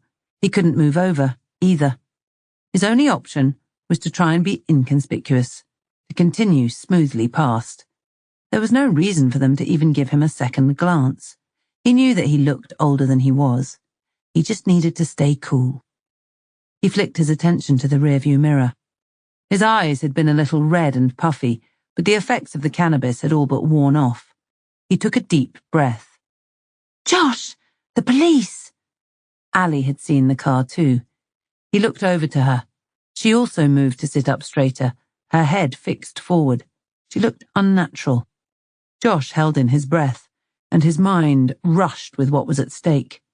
Right now, the fact that he was driving at 15 years old was only half of a story, completed by the significant amount of cannabis stuffed in the glove box. His car slunk past. It seemed to take an age. He watched his speedo intently. It was stuck on 70 miles per hour. He reckoned the police car must be doing 68. Finally, he was clear. The stream of traffic he was in all moved over to the near side, the same lane as the police car. Josh did the same. His eyes moved to his mirror. He was still pulling away, slowly but surely. He just needed to get out of sight, and he would put his foot down a little more, get a little distance between them. There were 2 officers in the car. They didn't seem to react, and he continued to edge away. He let out his breath. The blue lights flicked on. "Shit," Josh said. "The lights are on. They want me to stop." "Maybe it isn't for us." Allie was hopeful, desperate more like. She spun in her seat to peer out the back. The police car had suddenly gained on them. The female cop in the passenger seat must have seen her movement and immediately pointed to the near side. They flashed past a sign for an upcoming exit. Josh knew they wanted him to take it. The police car surged forward and pulled out. He snatched his head right as it pulled level. The cop was still gesturing for him to come off the motorway. Nervously, Josh gave a thumbs up. The police car slunk back and took up a position close behind. "What are we going to do?" Allie's voice broke with the tension. He met her panicked eyes for just a second. "I'll get done. For the cannabis. I can't get done." Allie pulled open the glove box. The clear plastic baggie of drugs was immediately on display. The police car moved back in behind them. "You have to pull over, Josh. Maybe they won't look in there." "Of course they will." "I'll chuck it out the window." "They'll see, Allie. They're right up my arse." "Well, fine then. What else is there?" Josh considered their options for a second. His panic-stricken mind settled on what seemed like the best one. He pushed the accelerator to the floor. "Josh, don't!" Allie squealed. It was too late. The car was already picking up speed. The police car seemed to drop away. Josh had seen the news and heard stories. They don't pursue kids. He could lose them. This could still work out okay. "Shit! I told you." Thomas Ing was driving the marked police car. His colleague Amy Moses was in the passenger seat. "I told you they would make off if we put the lights on. We had no choice." Amy had dropped the radio handset and raked around the floor to pick it back up. Thomas quickly checked the clock. 11:38. "Are the other units in position in front?" Thomas's question was ignored. Amy was updating their situation on the air. He cursed. The whole force was out looking for this car, but it seemed like no one had considered what could be done with it once they found it. The decision had been made to pull it over immediately. Units had been sent behind them to close the road off. They were going to isolate the car and call out the Ministry of Defense to deal with the threat of the explosives. They needed the car stopped and the kids away from it as early as possible. Thomas had voiced his concerns about putting the pressure on them, about making them panic. But Gold Command were convinced that a 15-year-old lad with no previous police record would immediately pull over at a police officer's instruction. He could tell from the pause on the radio that they were back to not knowing what to do next. Amy spoke into the radio again, to prompt a reply. Zulu 3 to control. Confirm you received my last? The vehicle is now making off. 2 occupants, a white male driver and a white female front passenger. Driver matches the description for Josh Haynes. The female looks to be the same age. Our speed is now 90, that is 90 miles per hour. The traffic is medium. The conditions are below freezing and the snow is now heavier, but does not appear to be settled on the surface. At this time, the risk assessment is medium. Medium, my arse, Thomas thought. He had never liked chasing cars. He thought he would, but he had seen some things. He had seen them end badly. He didn't think he could cope if 2 15-year-old kids lost it in front of him. We need to back off. I don't want to be putting him under pressure. It's kids in there. We were supposed to have patrols in position already. I agree. So did the radio operator. They would have taken advice from the inspector based at the FCR, and the message transferred back was to ease off and to keep the car in sight. They were trying to get marked vehicles in front of it so they could box it in. They were promised an update on when the cars were in position. Thomas checked the clock again. They had 20 minutes. That was enough time to get a row of police cars in front and for the tactic to play out, as long as nothing went wrong. Josh Haynes, it seemed, had a different idea. The blue Ford suddenly jerked left. It ran over the thick white line and zigzag markings, kicking up a trail of dark spray as it went, careering up the slip lane. Thomas had to accelerate hard to be sure it stayed in sight. Zulu 3 to control. Vehicle is left. Left at the Ashford slip. That is, left. Left at the Ashford slip. Stand by for direction of travel. Thomas swore again. The slip led up to a busy roundabout. The blue Ford slowed enough for them to get closer, but it didn't stop. Instead, it squeezed between 2 rows of cars waiting at a red traffic light to join the roundabout. Thomas heard the sound of car horns as it spewed out onto the bustling roundabout, clipping something hard enough for debris to scatter over the road after it. Thomas watched in horror as it looked to be going too fast to make the left turn. It rocked up onto 2 wheels, but somehow made the turn. All 4 wheels planted back down on the tarmac, and then it sped out of sight. The police car was now at a standstill, loitering at the back of the 2 rows of cars. The blue lights reflected off every sign in the dark morning. The siren bounced off the stationary cars in front to whine back at them. When the Ford had pushed its way through, the 2 rows of cars had become untidy as each driver tried to get out of the way. It meant that there was no longer a way through. The noise and lights from the police car seemed to confuse the situation more. Drivers were reacting by edging forward, closing the gaps even tighter. We're going to lose them here, Thomas shouted. He beat the steering wheel as he tried to see through the gaps but couldn't. The blue Ford was gone. Chapter 37.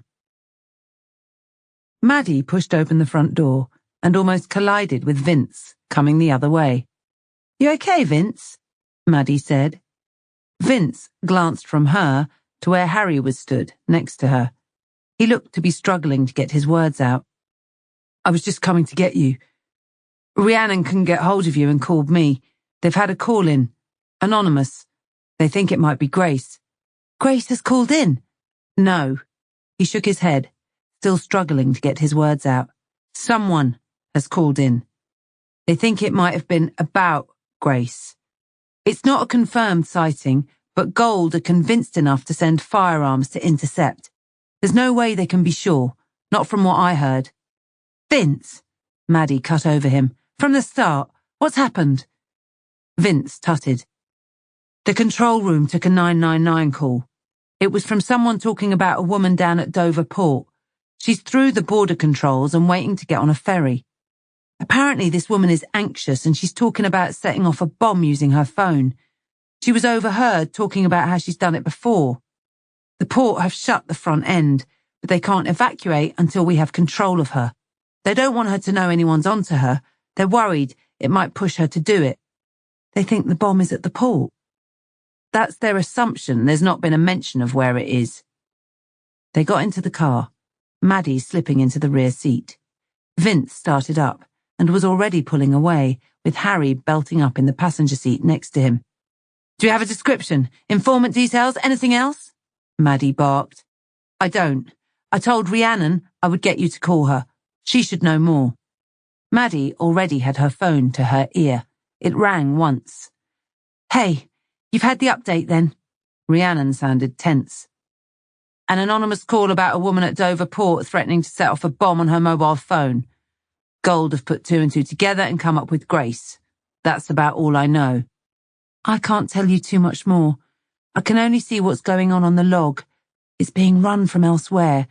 It could just be someone having a mental health crisis." "What makes you say that?" "The reports are of a young woman acting odd, muttering to herself, that sort of thing. The informant dismissed her as crazy, but then she was challenged direct. She said she can detonate a bomb just by using her mobile phone. She's telling people she'll be making a call at noon. Then everyone will see." The log describes her as constantly checking the time and muttering to herself. "Okay. Can you mark up the log that we're attending? I don't want to draw attention to us going by calling up on the radio." "You're heading to the port?" "Yes. We can't do anything more at the house." "Do you think it's Grace?" "It can't be," Maddie said, but she knew her voice betrayed her. "You don't sound so sure." "I don't know what's going on. It doesn't make sense for it to be Grace." "There's more going on the log. Hang on." Rhiannon started mumbling, and Maddie could hear the sound of a clicking mouse. "There's a description coming up. Dark hair, slim build, a loose hooded top and leggings, open jacket, and one arm in a sling." "Okay, I guess that changes things. That certainly sounds like our Grace, doesn't it?" "So what is going on?" Rhiannon said. "I have no idea. We're heading there now on Flash. Hopefully I'll get some answers soon." Grace tried to keep her head down.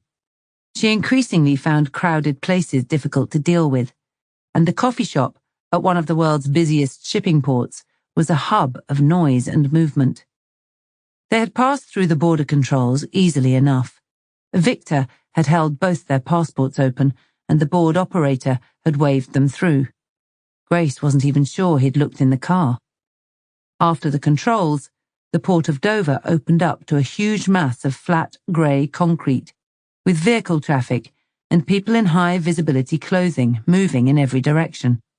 Victor seemed to know his way around, his confidence plain as he navigated the maze of white and yellow lines until they emerged onto a flat expanse of concrete, surely the size of 20 football pitches, and divided up into narrow straight lanes. Victor had taken them down one with a few cars parked at the far end. They were all in a line. It was the queue for the ferry. He had parked behind a high-backed van, and the lanes either side of the car were largely empty. Grace had seen 50 or more articulated lorries parked in silent formation on the far right of the expanse. Directly in front was the huge blue and white ferry, its steel ramp reaching out like a forked tongue to rest on the hard standing. Traffic was moving down it in a steady stream. Each one announced their arrival on UK shores with a thump of metal on stone as they moved off the end of the ramp, then turned right to filter away. The two huge docks either side of it were empty, but she could see another ferry skulking silently towards it in the distance. The docked boat would be replenished and readied for the return journey to Calais. Victor had told her that once they were in France, they wouldn't need to worry anymore. He had also told her that they had time for a coffee, that it would do her good. He had pointed to a building over to the right-hand side of the loading lanes. She had declined initially, but it quickly became clear that he wasn't giving her a choice. "I need to make call," Victor said. They had just walked into the building that was signed up as Passenger Services Building West, and now he was keen to walk back out again. "You stand here. You do not move." Grace tried to remonstrate, but he was already moving towards the door. They were still near the entrance. He had pointed to a space right next to the floor-to-ceiling glass window at the front of the building. She took her place. She looked out, where Victor stood in snow that was falling thicker and faster. His breath was visible as he talked into his phone. He came back in. His call had been less than a minute long. His face was flushed red with the cold. He blew into his hands. "You sure you not want coffee?" he said. Grace shook her head. "The time, Victor. I've done everything you said. Please let me make that call. I'm coming with you, I swear. I won't make any trouble." "I get coffee first. Patience." "I've been patient," Grace snapped. But she backed down immediately. She was getting desperate. "Please, Victor, just let me call him now. What if I don't get him the first time? He can be a nightmare with his phone. He doesn't always take it out." "Ah." Victor clapped his hands together, suddenly beaming as if he was thoroughly enjoying himself. "In England, you say, the fickle hand of fate. I heard this. I asked for this to be explained so I know what it means. I love this. Here it is. The fickle hand of fate is here. Your boyfriend was bad man. He was chosen. People died in tunnel. They were chosen. Maybe your father is not. You will have time to call, but say a word to one person and your father will know nothing. You understand?" Grace nodded. Victor led her over to the counter. He ordered his coffee. Black, as strong as they could make it. He then led her out of the front of the building, taking a dog-legged route, his attention lifted to the CCTV cameras that jutted out from the lip of the roof. Grace stuck close. Her desperation was starting to consume her. She had to fight to keep it down. There were a couple of huge digital signs towering over the lanes where they had parked. They were standing at each end with angry red displays that looked like they were branded with fire against a sky that was now a constant blur of white. They told her the ferry departure times. They told her it was -3 degrees Celsius. They told her it was 11:56. "Please, Victor, let me make this call. You gave me your word." Victor was looking away from the building now, back over towards the port controls they had passed through. He looked back to her. "I keep my word. You can call." Grace couldn't keep her desperation at bay anymore. "My phone." She thrust out her hand. Victor felt in his pocket and fished out the car keys. "I put your phone in armrest. Your father is only number saved on there. Just press his name." Victor chuckled and threw the keys. Grace caught them, and for a second was rooted to the spot, her eyes on Victor. He waved at her. "Shoo," he said. Her eyes lifted to the clock. 3 minutes now. She broke into a sprint. Maddie snatched at her phone. Rhiannon's name was written across the screen. "Rhiannon?" Maddie was fighting to hold onto the car's grab handle with her other hand. They were coming down Jubilee Way, the main route into Dover Port. It was a steep hill, and fast as a result. They flashed past an escape lane on the near side. The deep sand that filled it had a top layer of white snow. The road surface, too, was starting to whiten, despite the heavy traffic. It would be slippery, maybe even with patches of black ice. The road here continued out from the cliff face on stilts. Dover's busy shipping port was a long way below, and the sea was now visible as a mass of tumultuous grey in front.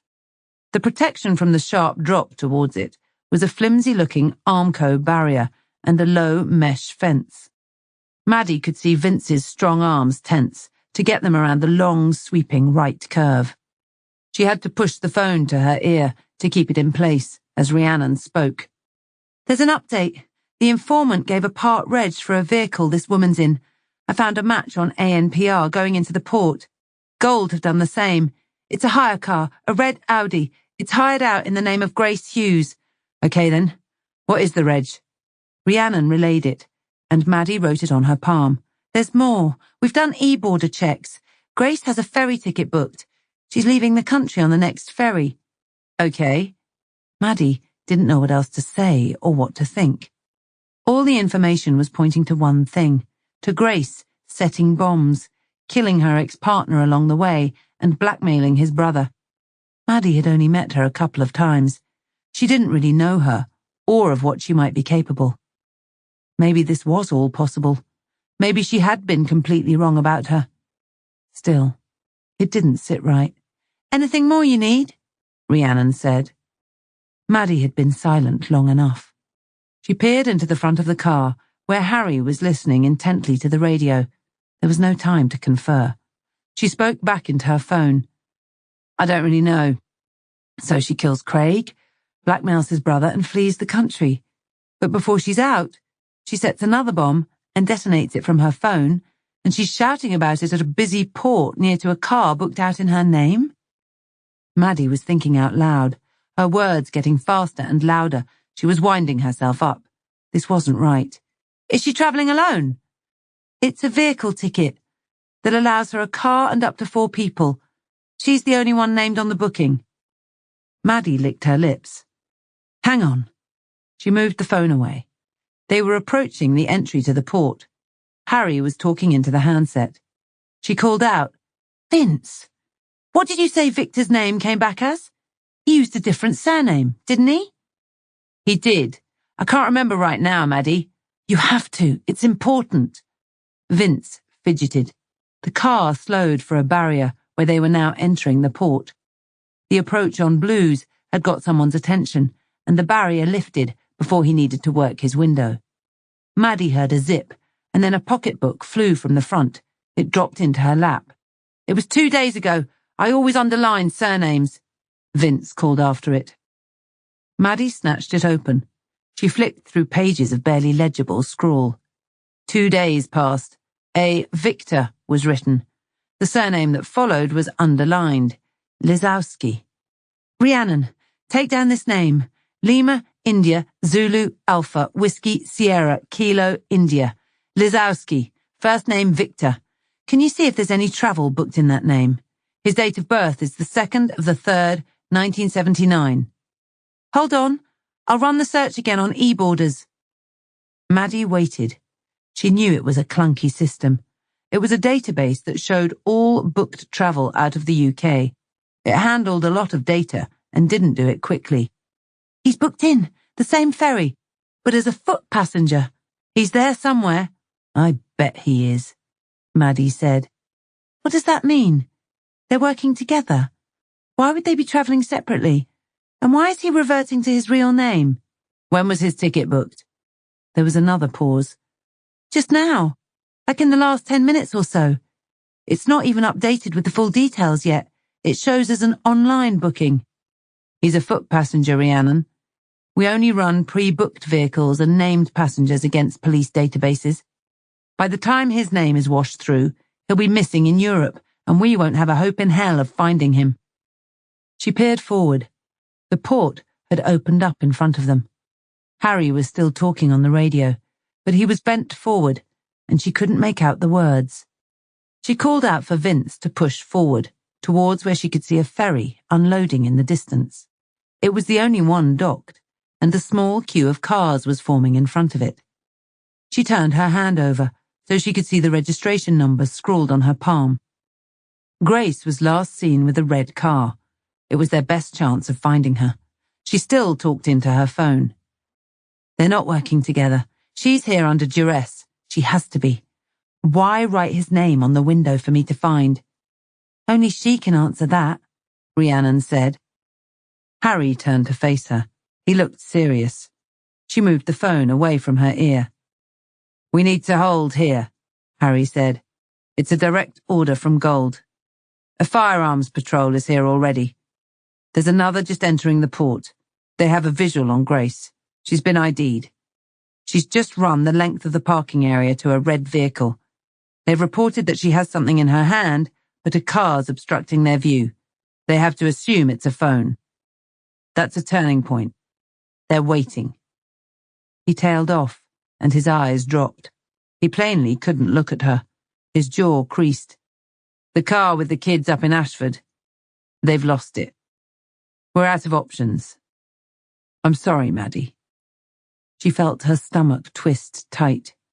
She knew exactly what that meant. The firearm patrol's obstructed view meant through a sight on a high-powered rifle.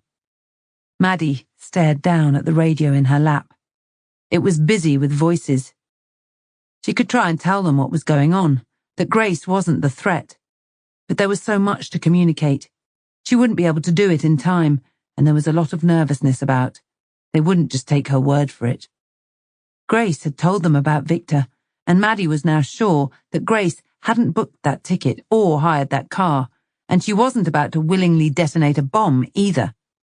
But everything pointed to that. It was supposed to. Suddenly, everything made sense. Grace wasn't here to travel. She was here to die, and at the hands of a police marksman. She was the end of the trail, so Victor could slip out of the country while everyone's attention was elsewhere. Maddie lifted the phone so she could see the screen. Her call was still connected. She could hear Rhiannon's tinny voice, small and distant. She was saying her name. At the top was the time. 11:57. It flicked over to 11:58. 2 minutes. There was no time for orders over the phone or explanations over the radio. They were just waiting to get a clear shot, and it was all over. Maddie hung up her phone. Grace made it back to the car, but slipped on the thin layer of snow that had now formed on the concrete, crashing to the ground. She felt the pain through her arm, and it was enough to stop her for an instant, but only an instant. She scrambled back to her feet. The snow was falling thick and hard, and the wind was brisker here, freezing cold, and blowing straight off the sea, with nothing to repel it. She had unlocked the car remotely some way back. Now, she tore open the passenger door and thrust her hand to the armrest. She raised it to access the storage area underneath. Her phone was there. She grabbed it, backed out of the car, and bent over the phone. The wind direction was against her, blowing snow into her face. She squatted low, using the car to shield her from the weather. It made her thighs burn almost immediately, and she let one knee drop to the floor. It was sodden and freezing cold, but she barely noticed. She steadied herself enough to unlock the phone. It took a couple of goes. She pressed for the phone directory. It was as Victor had said. Dad was now the only one listed. He must have deleted everything else in case she got hold of it. "Grace! Stay down!" Her head snatched up. Sergeant Maddie Ives was a few feet away. She was beyond the rear of her car, and she skidded to a stop. Her arms were out towards her, palms up, as if she was already trying to reason with her. She was gasping heavily, and she could hardly speak. "What are you doing here?" "Put the phone down, Grace." "I can't." Maddie turned to look across to where Grace knew the border control area was on the other side of the car. She started to get up to see what she was looking at so intently. "Stay down!" Maddie screamed and took a step closer. Grace dropped back to her knee. "What's going on, Maddie? Listen to me. You have to stay kneeling. Then we can talk. Okay?" There was genuine fear in her voice. Grace checked her watch. She was just about out of time. "I don't have time to talk." "There is a sniper. They're here to kill you, Grace, as soon as they can get a shot." "What? Who?" Maddie lifted her hand. It had a police radio in it. Suddenly, it was blaring. "DS Ives, this is a lawful order. Get the fuck out of there. What are you doing? Foxtrot teams, move forward and engage the target." "The police, armed police, they're coming for you, Grace. They don't care that I'm here. You need to throw the phone down or they will shoot you right here." "I can't. I have to call my dad. I have to. There's a bomb under his car. He's already killed people, Maddie." Grace's panic and desperation flooded back. She didn't have time to explain. She didn't have time to make Maddie understand. She just needed to make the call. Then she could tell her why. "You have to trust me, Grace. There is a bomb. But it's not your dad in danger. It's a bunch of kids in their mum's car. They don't have a clue. You dial that number and you'll kill them all. DS Ives, this is your final warning." Maddie spun a dial on top of the radio. The sound of the voices diminished, and then she threw the radio down. She lifted her arms out, high and wide. She still faced Grace, and her stare had real intensity. "Maddie, what the hell are you doing?" A man's voice. It came from behind Maddie and a little further away. It was the man who came to her house with Maddie before. The surly-looking one. He sounded furious now. Maddie raised her voice, but didn't take her eyes off Grace. "Tell them to back off, Harry. It's not how it seems." "I can't call them off," the man shouted back. Maddie was still staring right at her. Grace's grip on her phone was tighter than ever. The time was now. The air fizzed. There was a loud noise and a thudding sound like something had been thrown at the car. She saw Maddie squat instinctively. "Grace, do not move. They're trying to force you out. Stay there." "Why are they shooting at me? I haven't done anything." "If you call that number, you will kill a car full of teenagers, Grace. You have to trust me." "Trust," Grace snorted. Her eyes suddenly streamed tears. "Trust. I've been trusting people my whole life. Look where it's got me." The air fizzed again. The thud was closer this time, and it made a different sound, as if it had struck something firmer. Maddie still didn't look away from her. "I know, Grace, but I told you I would keep you safe. I gave you my word.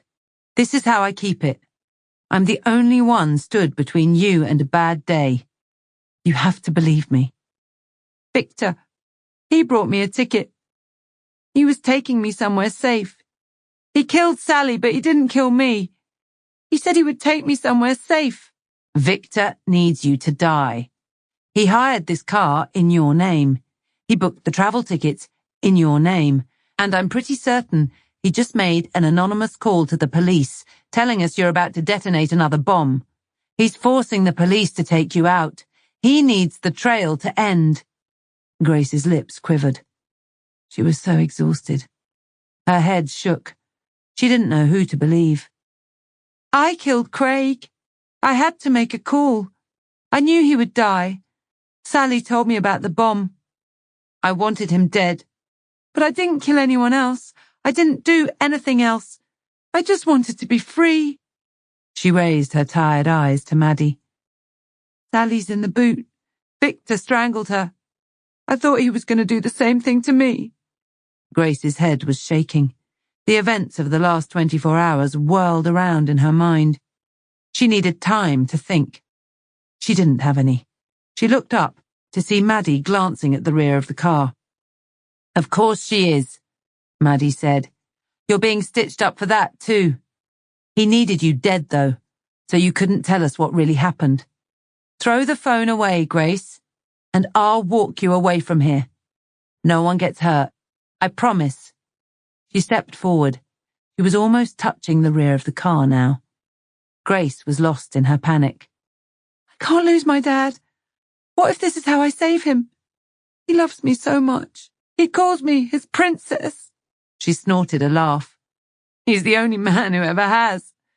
That's all any of us want, right? To be someone's princess. It's the least you deserve, and you can have that. Please, Grace, you have to trust me." Maddie stepped forward again. Grace started to speak, to tell her not to come any closer. "Armed police! Armed police! Do not move!" Grace could hear boots pounding the ground towards her. She spun to the sound, and a masked man appeared beside the van in front, his weapon fixed firmly against his shoulder. It was pointed directly at her. She tensed, still gripping the phone tightly in her hand. "Hands where I can see them." Beyond him, etched high over his head with its blood-red display, was the digital clock. The huge numbers ticked over to 12 noon. She had delayed too long. It had to be now. Her eyes dropped to the phone. Her thumb twitched to make the call. She heard a man shout, and in the same instant, she felt a blow to her right side that took her clean off her knee. Her head banged off the side of the car on the way to the ground, and she heard her phone clatter along the ground. "She's dropped the phone!" Maddie screamed.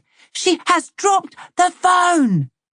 Grace felt herself grabbed roughly in what felt like a hug, with strong arms wrapped around her chest and back in a crushing grip, including her injured arm.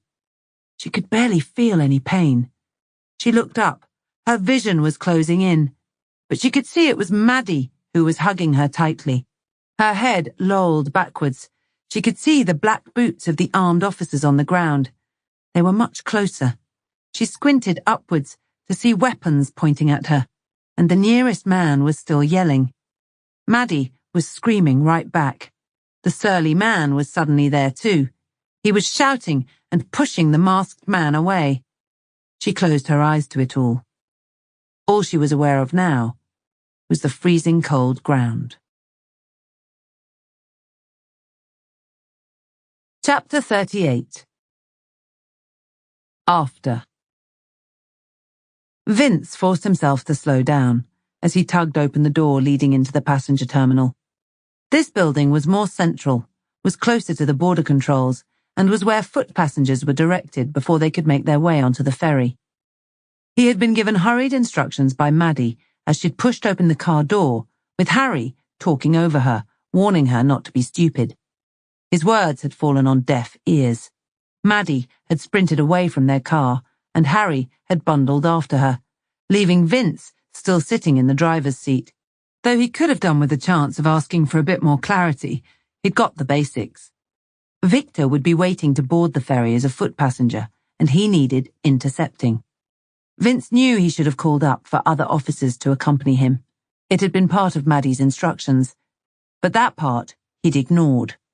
Gold Command were running the show, and so, technically, every decision should be run through them. In his experience, that meant everything slowed down, with the final decisions being taken by the most risk-averse. He didn't have the time to bring them fully up to speed either. The ferry was about to start loading its foot passengers. He had to act now. And besides, if Gold Command were given the opportunity to be involved in the arrest, there would be no way that Vince, as a response officer from the next town over, would get anywhere near the action. It would be a firearms team for sure. And Vince wanted this. He had walked Victor into custody once already, and he had been taken for a fool. This was personal. The waiting area was busy. It was a wide, open area with two large supporting beams in the middle, with benches wrapped round their thick base. The benches were full of people and their baggage. There was another clump of people at a coffee pod over to the right. There were vending machines against the far wall, and the toilets were off to the left. Vince attracted attention. An out-of-breath police officer in full uniform, having wrenched open the door and now scanning the room with fists clenched. Everyone suddenly looked guilty. A natural reaction. But only one man moved. From the far bench, he stood up and stepped away. He walked with his hood up, his head bent, and with an obvious limp. He looked to be making for the far exit. He didn't look back. Vince set off after him immediately. His footfalls echoed through a room that had fallen as silent as it was still. "Victor!" Vince's voice now filled the space. "Armed police! One more step and I open fire!" The man in the hood stopped. He stayed facing away, his arms by his side. "Put your hands in the air, palms open!" Vince was striding forward. The hooded man raised his hands slowly. Vince could see they were empty. He was still facing away.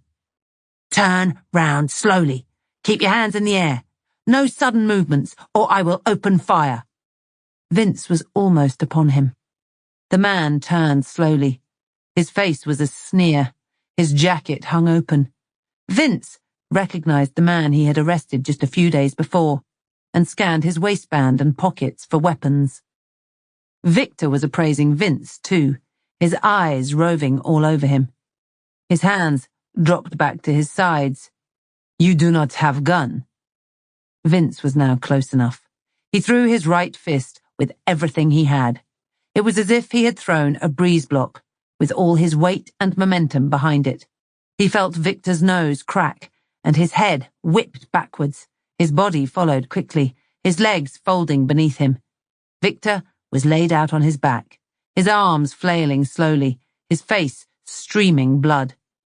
Vince reached down to take a firm hold of both Victor's hands. He dragged the cuffs from his vest and knelt over Victor with one knee close to his hip. He paused long enough to tense his bicep in front of Vince's blinking eyes. "Some coppers are armed, and some have guns," he said. "Oh, and you're under arrest." From Maddie's elevated view, the port seemed to be enjoying business as usual. The police had one of the original buildings on the site that served as their base, and Maddie found herself in its loft space, which seemed to function as the break room. It had a small kitchen off to the side, and the main area was hogged by a square table, where mismatched and untidy chairs had it surrounded like an unruly group of outlaws. There was a sorry-looking sofa, too, the sort that wouldn't look out of place discarded in a front garden or hanging out of a skip. It faced a small, flat-screen television that Maddie had clicked off straight away. She'd been here almost an hour and had spent the time pacing, punctured with short periods of staring out of the window. The traffic was incessant. The double-glazed windows and the vastness of it all gave a sense of detachment, as if she was looking in from the outside. Some of the bigger lorries caused the building to shake as they passed, giving an inkling of the activity on the outside. The port as a whole was a diesel-stained cacophony of noise and movement. Much of the movement now involved police vehicles. She longed to be part of it. "Maddie?" She spun to the coarse growl of Harry Blaker. "Hey," she said, then turned back to the window. "If you came up here to rip into me, or you want some sort of apology, then you should wait around. The ACC's on his way from headquarters. You could take it in turns. He's not going to make it today, it seems.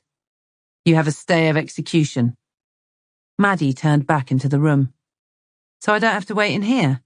"You do. You're released back to me, and we need to talk. This is as good a place as any." Maddie huffed. "It's all bollocks, this. It's not a bad thing you're not seeing the ACC today. Maybe you can work on improving your attitude before you do." "My attitude? They would have shot her dead." A silence hung over them for a minute or two. Maddie didn't care. She had nothing more to say anyway. It was Harry who broke it first. "They got that car stopped, the car with Josh Haynes, only a few minutes ago. They reckon the kid had just been driving around. Seems he didn't know what to do once he'd given us the slip. He had his 15-year-old girlfriend in the passenger seat the whole time. You saved their lives, Maddie." "We know that for sure." "There's a device under the driver's seat. It's not confirmed as viable yet, but it will be. The MOD are doing this right, so it'll take some time. The number registered in Grace's phone as Dad wasn't the number for Ian Hughes like she was told. She thought she would be saving her dad's life, when she was actually going to take out those kids. But you had already worked out the lies she'd been spun, hadn't you?" "I had an idea."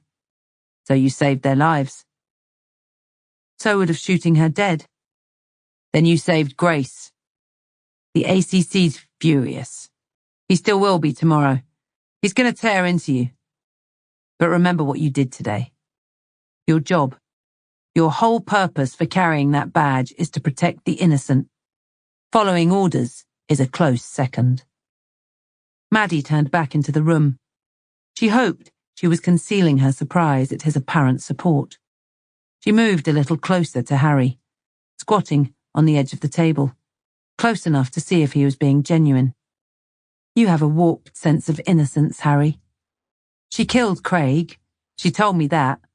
I think she had been planning to for a while. She'll have her defense. Certainly, she has quite a story. She was played, Harry.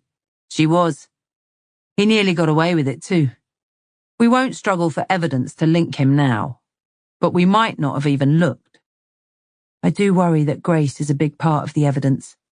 It's not like it's going to be difficult to discredit her, is it? Once she's convicted of killing her partner, I mean.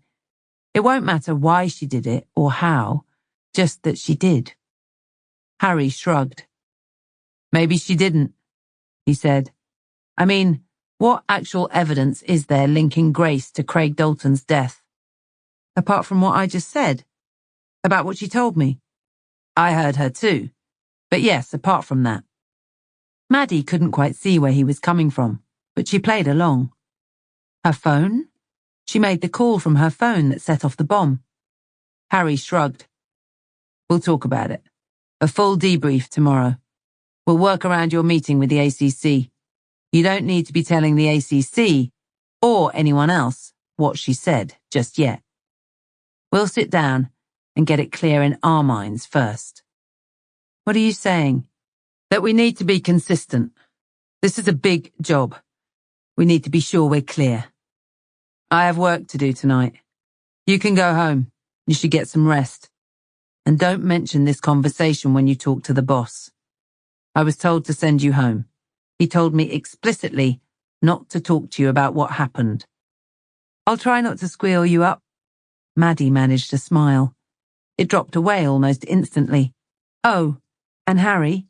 He had started back for the stairs, but turned in the doorway. I can't make tomorrow. I'm in London. Something I can't get out of. It has to be tomorrow?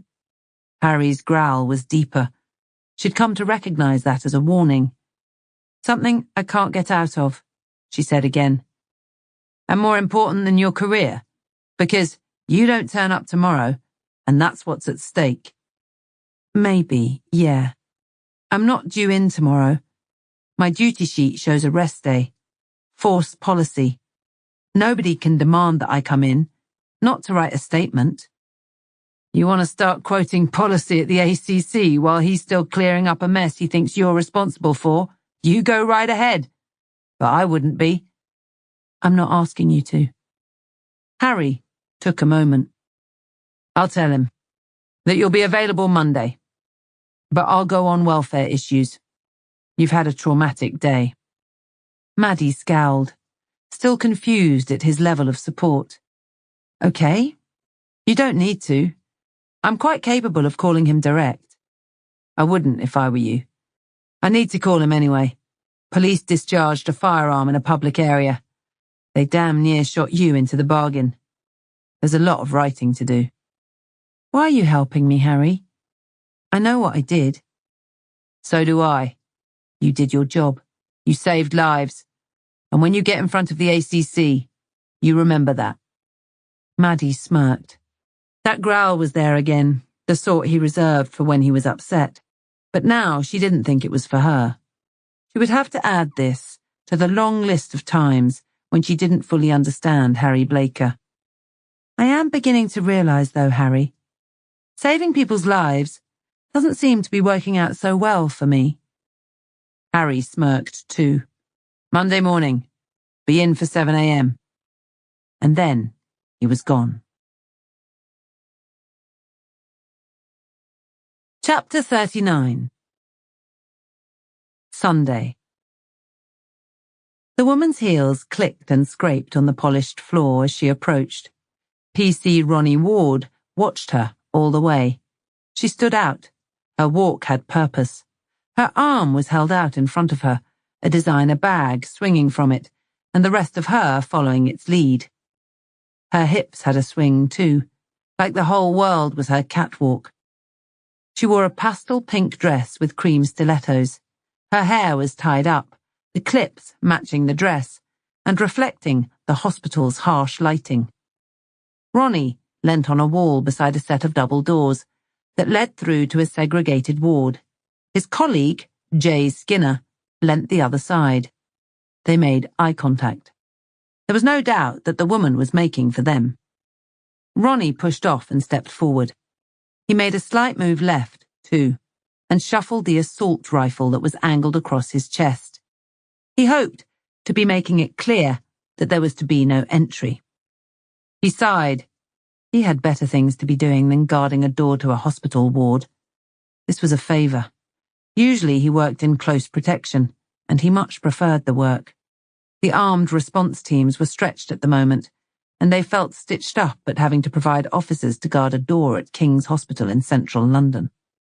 An armed guard was a requirement for assault victims where there was a genuine concern that someone might want to come back and finish the job. In this case, the job had been started by a number of men swinging baseball bats. Their victim was badly beaten. The damage mainly focused on his skull. His family were due in the next day. His condition was serious. No one was supposed to be visiting until then. Ronnie had been told of suspected links between their victim and a drug gang in the north of the country. At that point, he had lost a lot of sympathy. He spoke first. "Can I help you, miss?" The woman stopped short. She lifted her sunglasses, just enough to look at him from the top down. "I'm here to see my kid brother. I don't need the police." Her accent had a northern drawl, the Manchester area. Their victim was from the same part of the country. "Sorry, love. Visits are in for tomorrow." "I know. I had a call from my mum. The doctors told her that he's serious. We've been told to come down as soon as we could. We've been told..." She gripped her nose and looked like she was holding her breath, fighting back tears. She sniffed. The tears didn't materialize, and her voice came back level. "We've been told that he might not recover, that we should be prepared for that. Me mum, she won't deal with it well. Me brother will just get angry." She lifted her sunglasses and wiped at her eyes. She seemed to get a hold of herself quickly. "I just want to see him. I can't be here when they are. If I can just see him on me own. I just want him to know that someone's here for him, from the family." She stopped to wipe her eyes again. Ronnie cast a look back over to his mate. Jay had picked up a clipboard. It had a handwritten record of any movements on the top. There were some details on the family underneath. "What's your name?" Jay said. He moved to stand next to Ronnie. Anita Yarwood." "You got a date of birth?" 1st of September 1981. "Hang on." She pulled open the bag and started a rummage. She pulled out a driver's license. Jay took it off her and wrote something down. "It don't matter, does it?" Jay said. Ronnie recognized he was talking to him. He shrugged. "We were supposed to call it in." "We will. No need to hold her up, though. If you show her the way, I'll do it now." Ronnie nodded to the woman. "Okay, I'll need to take you through." "Can I be alone, though? Just me and him? I just want to talk with him." She brushed away a loose strand of hair that had fallen over her face. "These moments, they're private." "I'm supposed to stay with you, love. We might be able to arrange a minute or two." Ronnie led the way. The other side of the door was a long corridor, with more doors coming off it. The second door on the right was labelled ITU. It had a buzzer on the wall. Ronnie pushed for attention. He shuffled from one foot to another. He didn't know what to say. Mercifully, a nurse was quick to answer. "Hey, a visitor for Adam Yarwood, his sister. She came down a day early." "Oh, yes. We're not expecting anyone today." The nurse looked unsure, a little apologetic even. She glanced at Anita and then over her shoulder. "Hang on," she said. The door fell closed. Ronnie shot an awkward smile that wasn't reciprocated. The nurse was quick to return. "I can't give you long, I'm afraid. We're appointment only here, really." Ronnie thanked her. The nurse led them through a ward of just 8 beds, all of them on the right-hand wall, with a long desk on the left side. Instruments bleeped next to each of the beds. They were all occupied. 2 of the occupants were sitting up. Both were bare-chested. Both looked pale and weak. They followed with their eyes, but there was no other movement. Ronnie knew this ward. It was where treating serious illnesses and injuries often merged into managing pain and giving a peaceful end. He'd seen victims and even colleagues transferred here before. Very few of them had come back out again. They kept walking. They passed more beds in another ward area and came to some private rooms. Adam Yarwood was in the first. The air was cooler in his room, less stuffy. There was more bleeping. The bed was a half turn to the right. A machine on the opposite side had moving parts that seemed to rise and fall in a breathing pattern. 15 minutes, okay? The nurse said. Sorry, Anita called after the nurse, who stopped. Is there any update you can give me? I know our mum took the call, but she isn't very good. At all this, I mean. Oh, update. She glanced over towards the bed. The machine rose and fell with a hiss another time. Mr. Yarwood is very ill. He has a fractured skull and they found a bleed on the brain. Surgery was deemed a success as far as the doctor was able to stop the bleeding, but it won't be possible to tell what damage has been done. Maybe not for some time. He's going to recover, though, in time. The nurse sighed. You have to be prepared that he may not recover. A full recovery is the least likely outcome here. If he does wake, Mr. Yarwood's injuries are highly likely to have a lasting or permanent effect. For now, you should just be with him. Try not to worry about that. Not today. Just be with him. Talk to him and tell him you're here. He may well be able to hear you. Ronnie hung his head, wishing he could disappear. He looked up to give the nurse a subtle nod as she stepped past him to walk away. It was just him now with the sister. He couldn't think of anything to say. He looked at her as she took off her sunglasses and hooked them by the arms onto her dress. She gazed at him, and his discomfort increased. He was desperate to get out. I can give you a few minutes, but that's all. Rules, you see. I should stay with you all the time, really. Can I just... He gestured at her bag.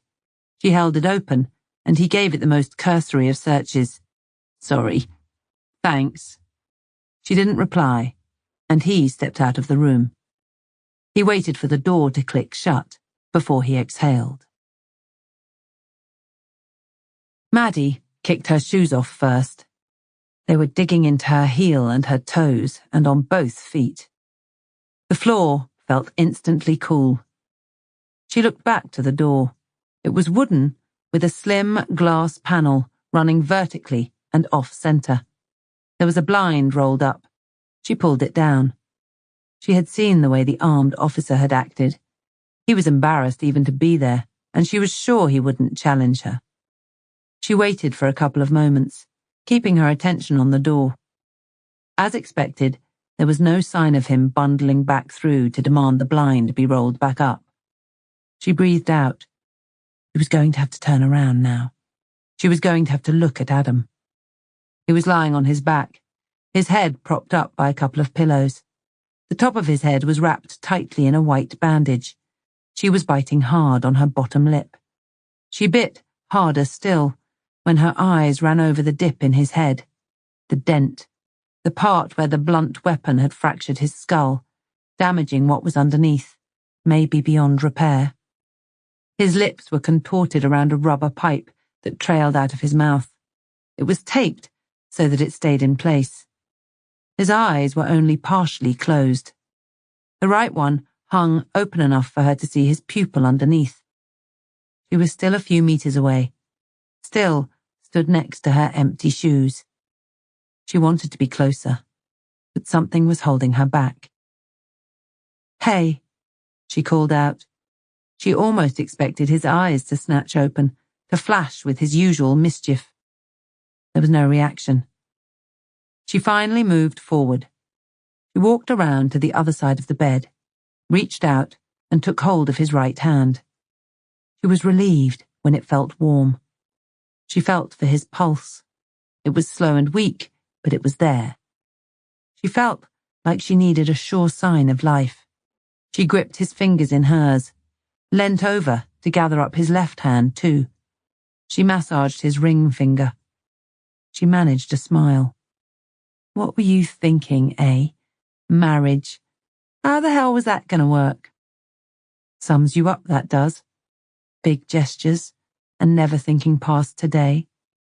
She lifted his right hand, brushed her hair away from her face, and rested his fingers on her cheek, just like he used to do.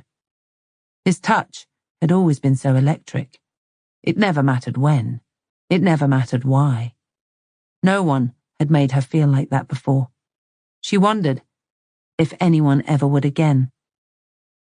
I'm going to miss that. She put his hand back down. She had already been here too long. This had been a stupid idea, but she had to see him. I'll be seeing you, Adam. You get better. You hear me? She said. Maddie pushed her sunglasses back on. And my answer? You'll have to ask me properly to find that out. One thing I do know is that we're no good for each other. We never have been. But who wants to be good? Maybe it could work. Somehow. She fought her emotions and struggled to speak. I do love you. She leaned in and pressed her lips to his cheek, lingering with her eyes tightly shut. When she stood back up, she moved away quickly. She picked up her heels rather than sliding them back on. She pulled the blind up roughly and pushed up close to the window. She couldn't see the officer. Quietly and carefully, she opened the door. She could hear the officer's voice, a murmur, and then a stifled female giggle. It was to her right, back the way she had come. She pulled the door open further and moved into the corridor. She cast a quick glance to the right. The officer had his back to her and was talking to a slim nurse. Maddie turned quickly left. She didn't look back, her footsteps almost silent on the floor. She made it to a set of double doors and slipped through them. Hey, miss! The shout came from behind her. It was the officer. The closing door cut him off. Maddie couldn't answer, even if she had wanted to. The tears had come. Her eyes were blurred, and she broke into a run. She could just make out the lurid green of the fire exit signs hanging from the ceiling, and she followed their direction through another set of doors. She came out into a busier corridor and ducked her head down as she ran, keeping to the green signs. Though the corridor seemed to go on forever, somehow she found her way out onto the streets of London, where the roads and pavements bustled with noise and movement. Her senses were blurred, her head full of noise and confusion. She was still running when she felt an impact. Someone bundled over in front of her, and the shoes she had been clutching spilled onto the pavement. She held her hands towards the blur of colour now laid out on the pavement as a sort of apology. Someone was yelling at her, and she broke back into a run. Her head still swirled, the world around her still distorted by her thick tears, her bare feet pounding on the damp concrete. Maddie was still out of breath when she stumbled onto the train at Victoria Station. She felt hot, too, despite the freezing weather. But overriding it all, she felt exhausted, entirely spent. She flopped into a seat. She felt like she had nothing more to give, as if just standing back up would be too much effort. She let her head lean against the window and dumped her bag on the table in front of her. The train was quiet. It was at the start of its route, and it wouldn't be setting off for a few minutes yet. She stared out of the window. Foot traffic was still busy, but she was only seeing blocks of colour rather than people. Her mouth hung open. She felt like she might cry again. She had lost her sunglasses at the same time she had lost her shoes. There would be nothing to conceal her tears. But she didn't care anymore. They didn't come, anyway. She just felt empty. That was risky. Maddie flinched at the rumbling growl. A man had taken the seat next to her. She hadn't even noticed. Harry? She wiped her face instinctively and sat up straight, now desperate to think of her story, her reason for being there. Years of conditioning. Normally, she would have one ready to go. What do you think happens now? Harry continued, while she still floundered. What do you mean? If those officers start making calls, asking questions, you might have got away with it today. But tomorrow, when his real sister turns up? Maddie fixed on him. She knew better than to try a pretense. Even a well-practiced story wouldn't get her anywhere. Not with Harry. She relaxed, conceded. Her body slumped. Her apathy returned. You tell me. They might ask questions, sure. More likely those two officers will figure they've been duped and play the whole thing down.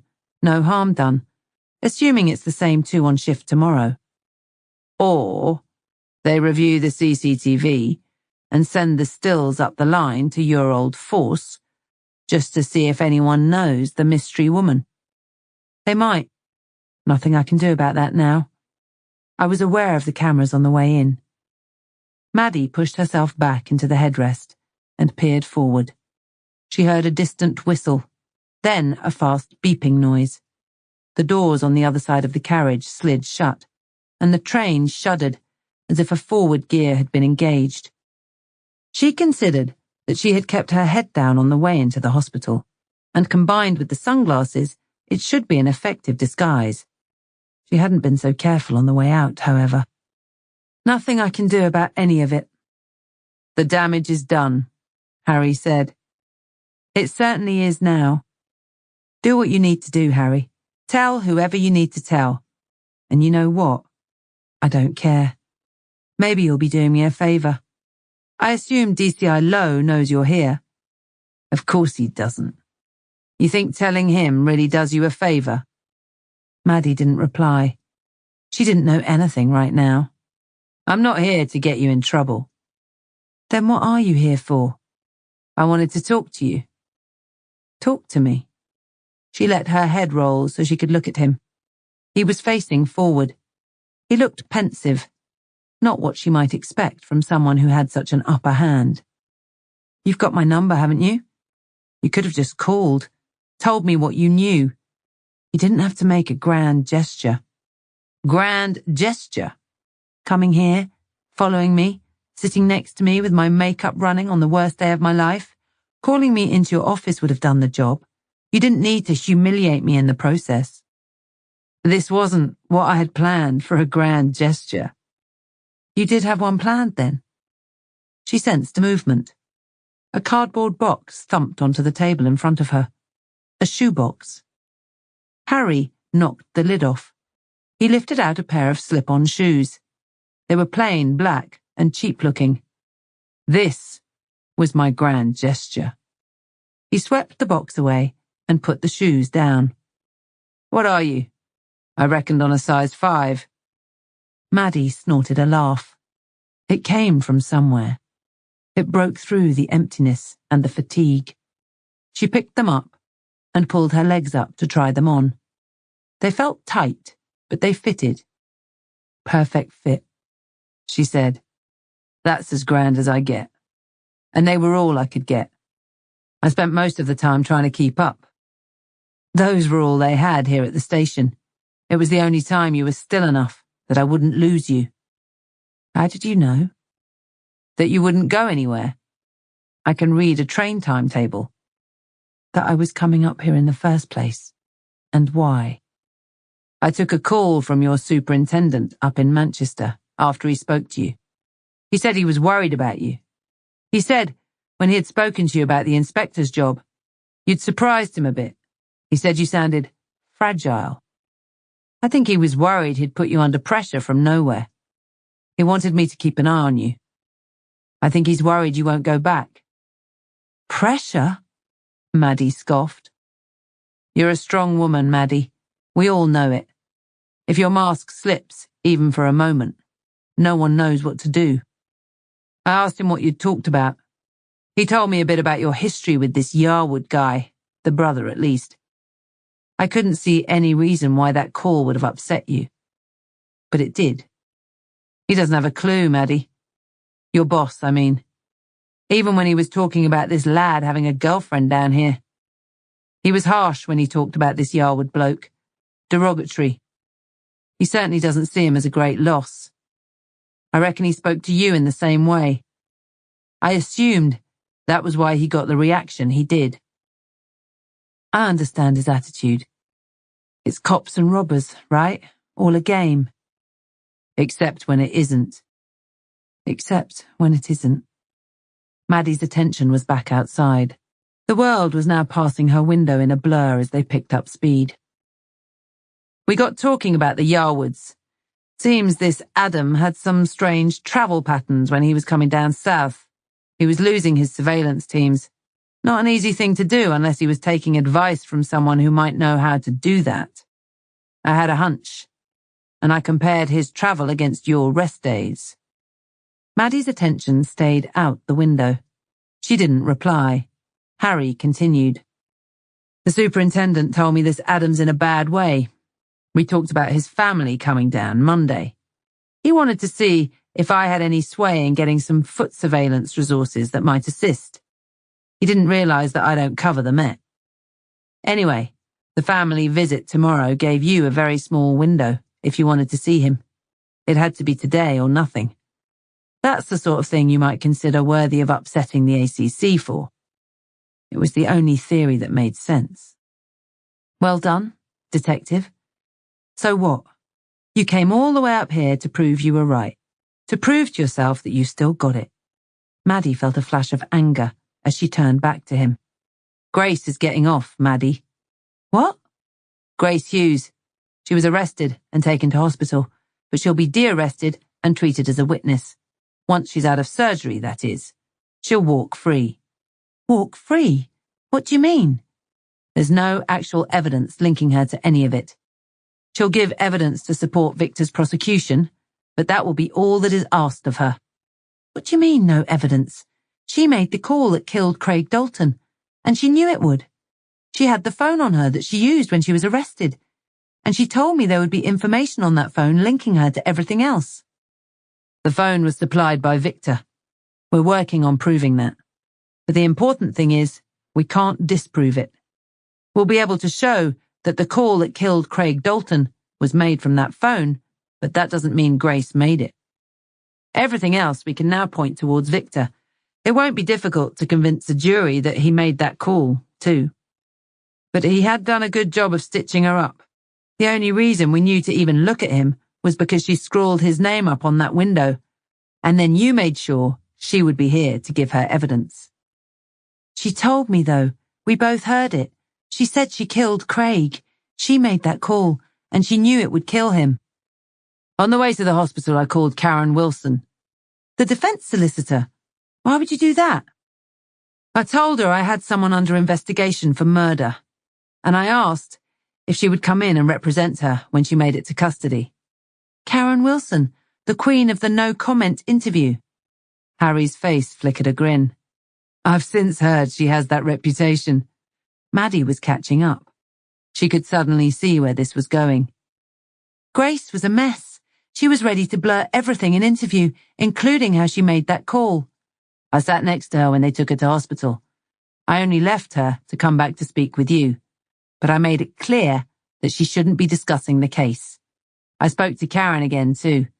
I told her what we had. I also told her what we didn't have. You mean any actual evidence? Not with regard to her client. Not unless she wanted to make a full and frank confession in the interview that will follow. She won't be doing that then. Maddie was conscious that she was smirking. Harry shrugged. Who knows what she'll do? But she thanked me. I bet she did. I've never had a defense solicitor thank me before. It was a little disconcerting.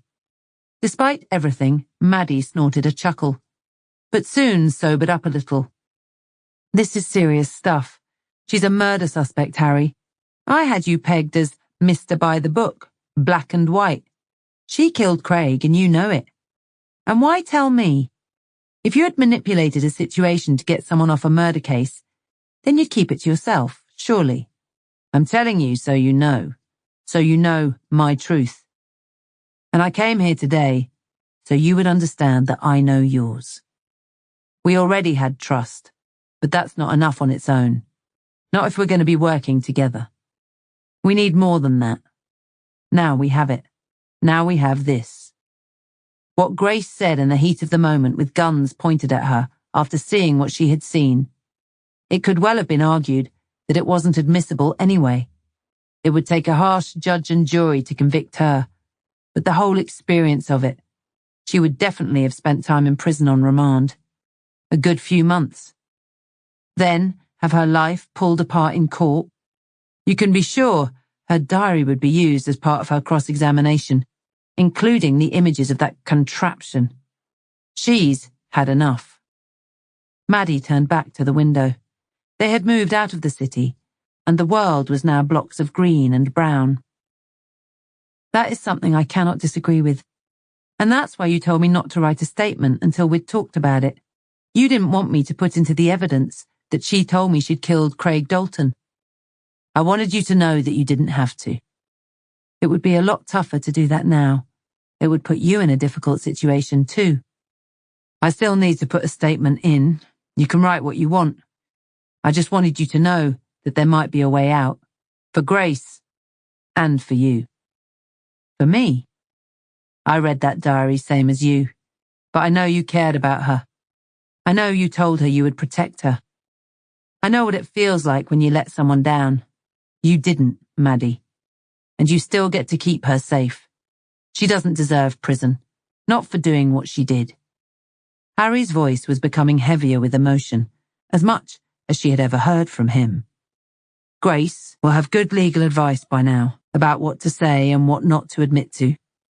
Right now she's a witness. I assumed you would want to keep her on that side of the courtroom. Well, of course I do. That's what I don't understand.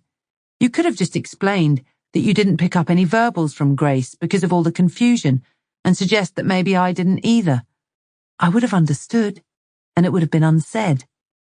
An understanding. That's how this works, I know that. You didn't have to come up here and show your position of power. I'm a little offended that you felt the need to strong-arm me. I guess I thought we trusted each other by now. We do have trust already, but we need more if you and I are to work together. This is more. We're working together now, are we?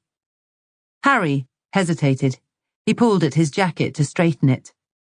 I have a vacancy coming up in major crime. One of my sergeants wants to move on for development reasons. Really? Who's that? Well, I'm not sure yet. Whoever I choose to move out of your way.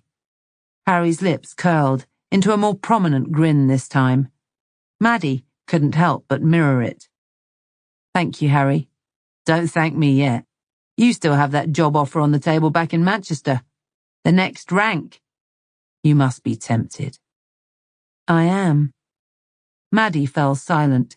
She let her head roll against the headrest with the movement of the train. Right now, I can't be making decisions. I can't even think straight. A silence fell over them. Maddie's mind moved away from Grace. She was safe and she was free. Inevitably, it moved on to Adam. She gazed out of her window, where she now had an elevated view of a river with cattle grazing lazily either side. I love him, you know. But however this plays out, today was the last time I'll ever see him. How so? He might die, Harry. The nurse said as much. She played it down with her words, but I could tell what she was really thinking. But even if he doesn't, it will be a long recovery. I've seen people with head injuries. He will be laid up, his family buzzing around him back up in Manchester. There's no way I could get anywhere near him. It would be too dangerous for us both. I always knew it was going to end. I didn't think it would be like this. In a perverse way, this might all be for the best. You don't know this is the end. I do. Suddenly, Maddie couldn't speak. Her lips quivered. She stifled her emotion, took a deep breath, and swallowed. And you're the last person I wanted to see me like this. Stupid and weak. No one ever fell in love and got weaker, Maddie. You didn't. I didn't. No one does. And when you lose someone, you get stronger still. Because you have to. The emotion in his voice was back, and it was genuine. And suddenly, she didn't feel so empty, so alone in her grief.